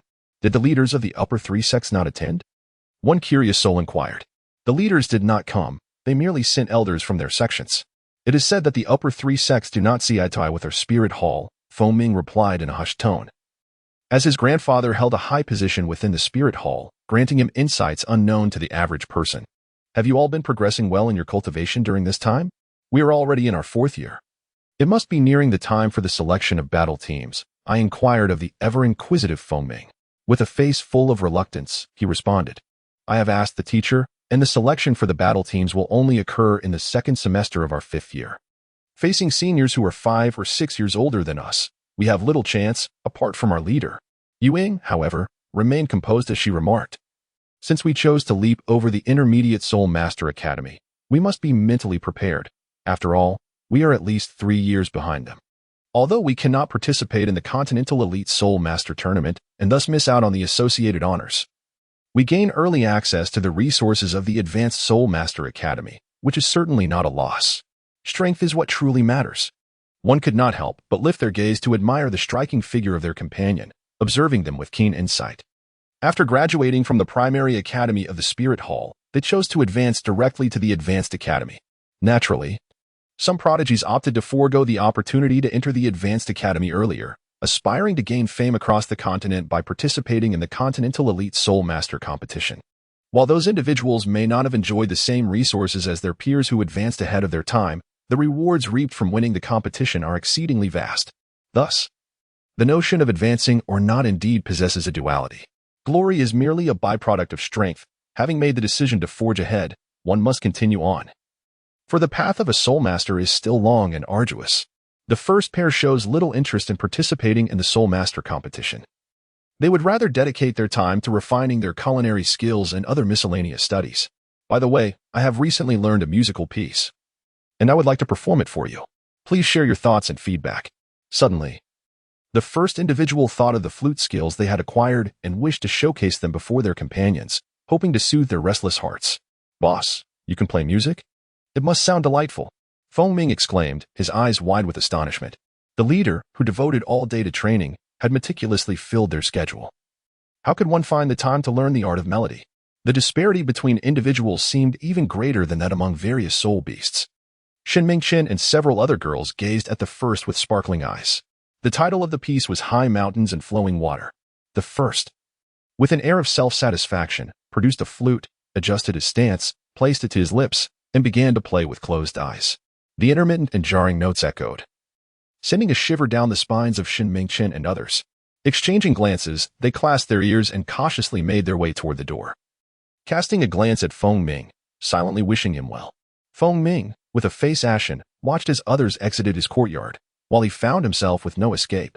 With a sense of tragic resignation, he listened to the chaotic melody, yearning for time to hasten its passage. As the performance concluded, the first opened his eyes, only to discover Feng Ming alone, tears welling in his eyes as he realized the others had vanished. Where had they gone? How was it? Did it sound pleasant? The first pondered. Feng Ming hastily replied, It was beautiful, truly beautiful. I was moved to tears. Then you shall listen to the next piece. With that, the first raised the flute to his lips once more. Please, no. Boss, Feng Ming exclaimed, his face contorted in anguish as he gazed at the first. Humph. Do you truly think me a fool? With a sigh, he spun the flute in his hand before stowing it away and returning to his dwelling. After the commencement of the new term, life resumed its regular rhythm, attending classes, cultivating, and engaging in daily routines with Bai Dong, always delightfully unadorned. Upon learning of the first 10,000-year fourth soul ring, the classmates, filled with envy, dedicated themselves even more fervently to their training. Eager to narrow the gap between themselves and the first, only teacher Li Muhan, who taught theoretical lessons, regarded the first with a fervent gaze, prompting the first to avoid him during this period. Since the start of the term, teacher Hongshang had ceased to oversee the first's cultivation, allowing him the autonomy to arrange his training as he pleased, thus achieving the freedom of time. However, the school administration had imposed a gag order, forbidding the dissemination of the news regarding the first's 10,000-year fourth ring. This was to prevent others, driven by youthful exuberance, from seeking to acquire a 10,000-year fourth soul ring for themselves, which could lead to unforeseen consequences. Furthermore, due to the first's mastery over his martial spirit, his soul rings only became visible when he unleashed his soul techniques, thus keeping his remarkable news under wraps. In a secluded location, the index finger extended gracefully, moving with a rhythm that alternated between languid slowness and a swift, elegant fluidity, akin to a flash of lightning. Engaging in the art of the one-yang finger technique, it appeared as if an invisible adversary was present, with the force of the one-yang finger enveloping the vital points of this unseen foe. A gust of wind swept by, causing a broad leaf to descend, as the practitioner concentrated their energy, punctuating the air with a pointed gesture. With a soft sound, the leaf was cleaved into several fragments, scattering in all directions. Exhaling a turbid breath, he gradually concluded his cultivation. The utilization of the one-yang finger technique was exceedingly taxing on one's vitality. Prolonged practice could lead to minor consequences, such as the complete loss of martial prowess, or even graver outcomes like the forfeiture of one's life. Hence, it was imperative not to engage in extended training sessions. Shortly after surpassing the 40th level, the one-yang finger had already advanced to the 6th grade realm. The refined finger energy was potent enough to seal an opponent's acupoints within a 3-foot radius, and could also be employed through weapons to achieve the same effect, rivaling Duan Zhengquan's mastery without the slightest discrepancy. The first one-yang finger technique was utilized only once at the Junior Soul Master Academy, after which it was concealed. It can be said that this is the first most valued trump card, brimming with potential. Thus, it has been diligently practiced in private, with no room for complacency. After completing a day-esh training regimen, the first decided to grant himself a reprieve, intending to visit Bibidong for a meal and to bring Ling back to school. Have you heard? That master has been expelled from the Wuhuan Hall's library. Have you heard? Humph. He should have been dismissed long ago. A charlatan, deceiving the world. Along the way, the first caught wind of this news, causing his pace towards Bibidong's residence to slow. At this moment, why would anyone expel him? What could be the reason? What was the motive behind such a public uproar? Who is the shadowy figure orchestrating this? What objectives do they seek to achieve? Might this involve Bibidong in any way? He paused, pondering for an extended moment, yet found himself devoid of any clues. Pressing his temples, he entered a bustling snack shop.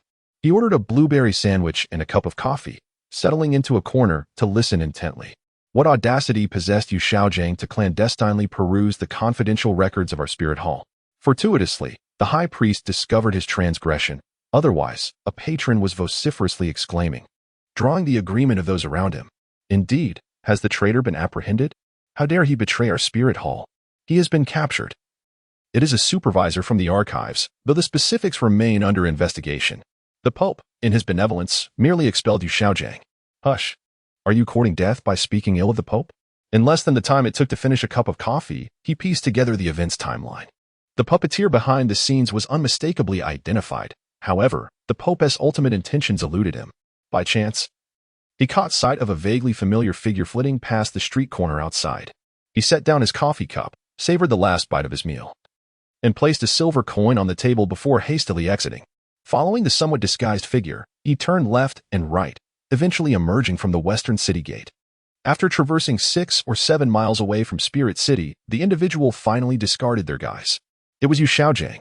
At that moment, Yu Xiaojing appeared haggard, and with keen discernment, he could see the bloodshot eyes filled with anguish. Why has fate dealt me such a cruel hand? Why? Yu Xiaojing, devoid of his usual composure, resembled a madman, his hair disheveled as he howled to the heavens. He then fell to his knees, burying his face in despair. Thunder rumbled ominously as the weather grew increasingly dark. The heavy clouds mirrored Yu Xiaojing's despondent spirit, while the deep thunder seemed to echo his lamentations. A light drizzle began to fall, rendering it impossible to distinguish whether the moisture on Yu Xiaojiang's face was rain or tears. At that moment, his emotions were profoundly complicated. There was no trace of schadenfreude within him. This was an unequivocal tragedy. From a distance, he observed Yu Xiaojiang transition from frenzied outbursts to profound silence. He remained motionless, merely watching, contemplating. What difference was there between himself and Yu Xiaojiang? Superior talent? At present, he felt just as powerless. Yet there was a subtle distinction. Yu Xiaojiang was merely a pawn, devoid of the strength to resist, while he possessed the potential for change, needing only time to alter his fate. He silently vowed that one day he would wield dominion over his own life. A cool sensation enveloped his right hand as a delicate grip clasped it. It was Bibi Dong. What are you pondering? I was wandering outside, saw you, and decided to follow. I didn't expect. Bibi Dong's expression was a mix of anxiety and complexity. With a swift motion, he summoned his inner strength, shaking off the rainwater that clung to her clothes. I know. And I have never doubted you. The first voice interrupted Bibi Dong's words. But why is it like this? Master, Bibi Dong hesitated for a moment, still unable to suppress her confusion. She wanted to question the first, for she did not understand. The first gently grasped her delicate hand, using a glance to silence her further words. Since he had begun to cultivate the art of the unfathomable, his perception had sharpened, allowing him to resonate more profoundly with the elemental forces of nature. During his time in Spirit City, he had sensed that Bibi Dong had been shadowing him. At this moment, he distinctly felt that, besides himself and Bibi Dong, at least 3 other groups were concealed nearby, observing the unfolding drama. Indeed, it was all too fitting to describe it as a spectacle. Thus, he interrupted Bibi Dong's inquiry, intending to accompany this old friend on his final journey. He addressed Bibi Dong, feeling a mix of discontent for having to cling to her despite his shortcomings, yet perhaps they could still be considered friends. The rain intensified, drenching Yu Xiaojiang, who, with pale fingers gripping the earth, suddenly rose to his feet and shouted towards Spirit City. One day, I shall return. I will prove to the world that my theories are correct. I swear. He then staggered away, disappearing into the curtain of rain. Chapter 69. Amidst the circumstances after a considerable time, I was the first to perceive a group of individuals departing alongside Yu Xiaojiang, while the other 2 factions remained stationary. Let us return, I whispered softly to Bibi Dong. The identities of these 3 groups have become abundantly clear, have they not? To prevent the peculiarities surrounding the 2 of us from being detected, we opened 2 umbrellas and made our way back to Seoul Master City, heading towards Bibi Dong's residence. This rain arrived with astonishing abruptness, descending without warning. As she spoke, she closed the umbrella and entered the house alongside Bibi Dong, perhaps due to the rain outside. Linga was also at home, and upon seeing her master arrive, she joyfully approached. First, he took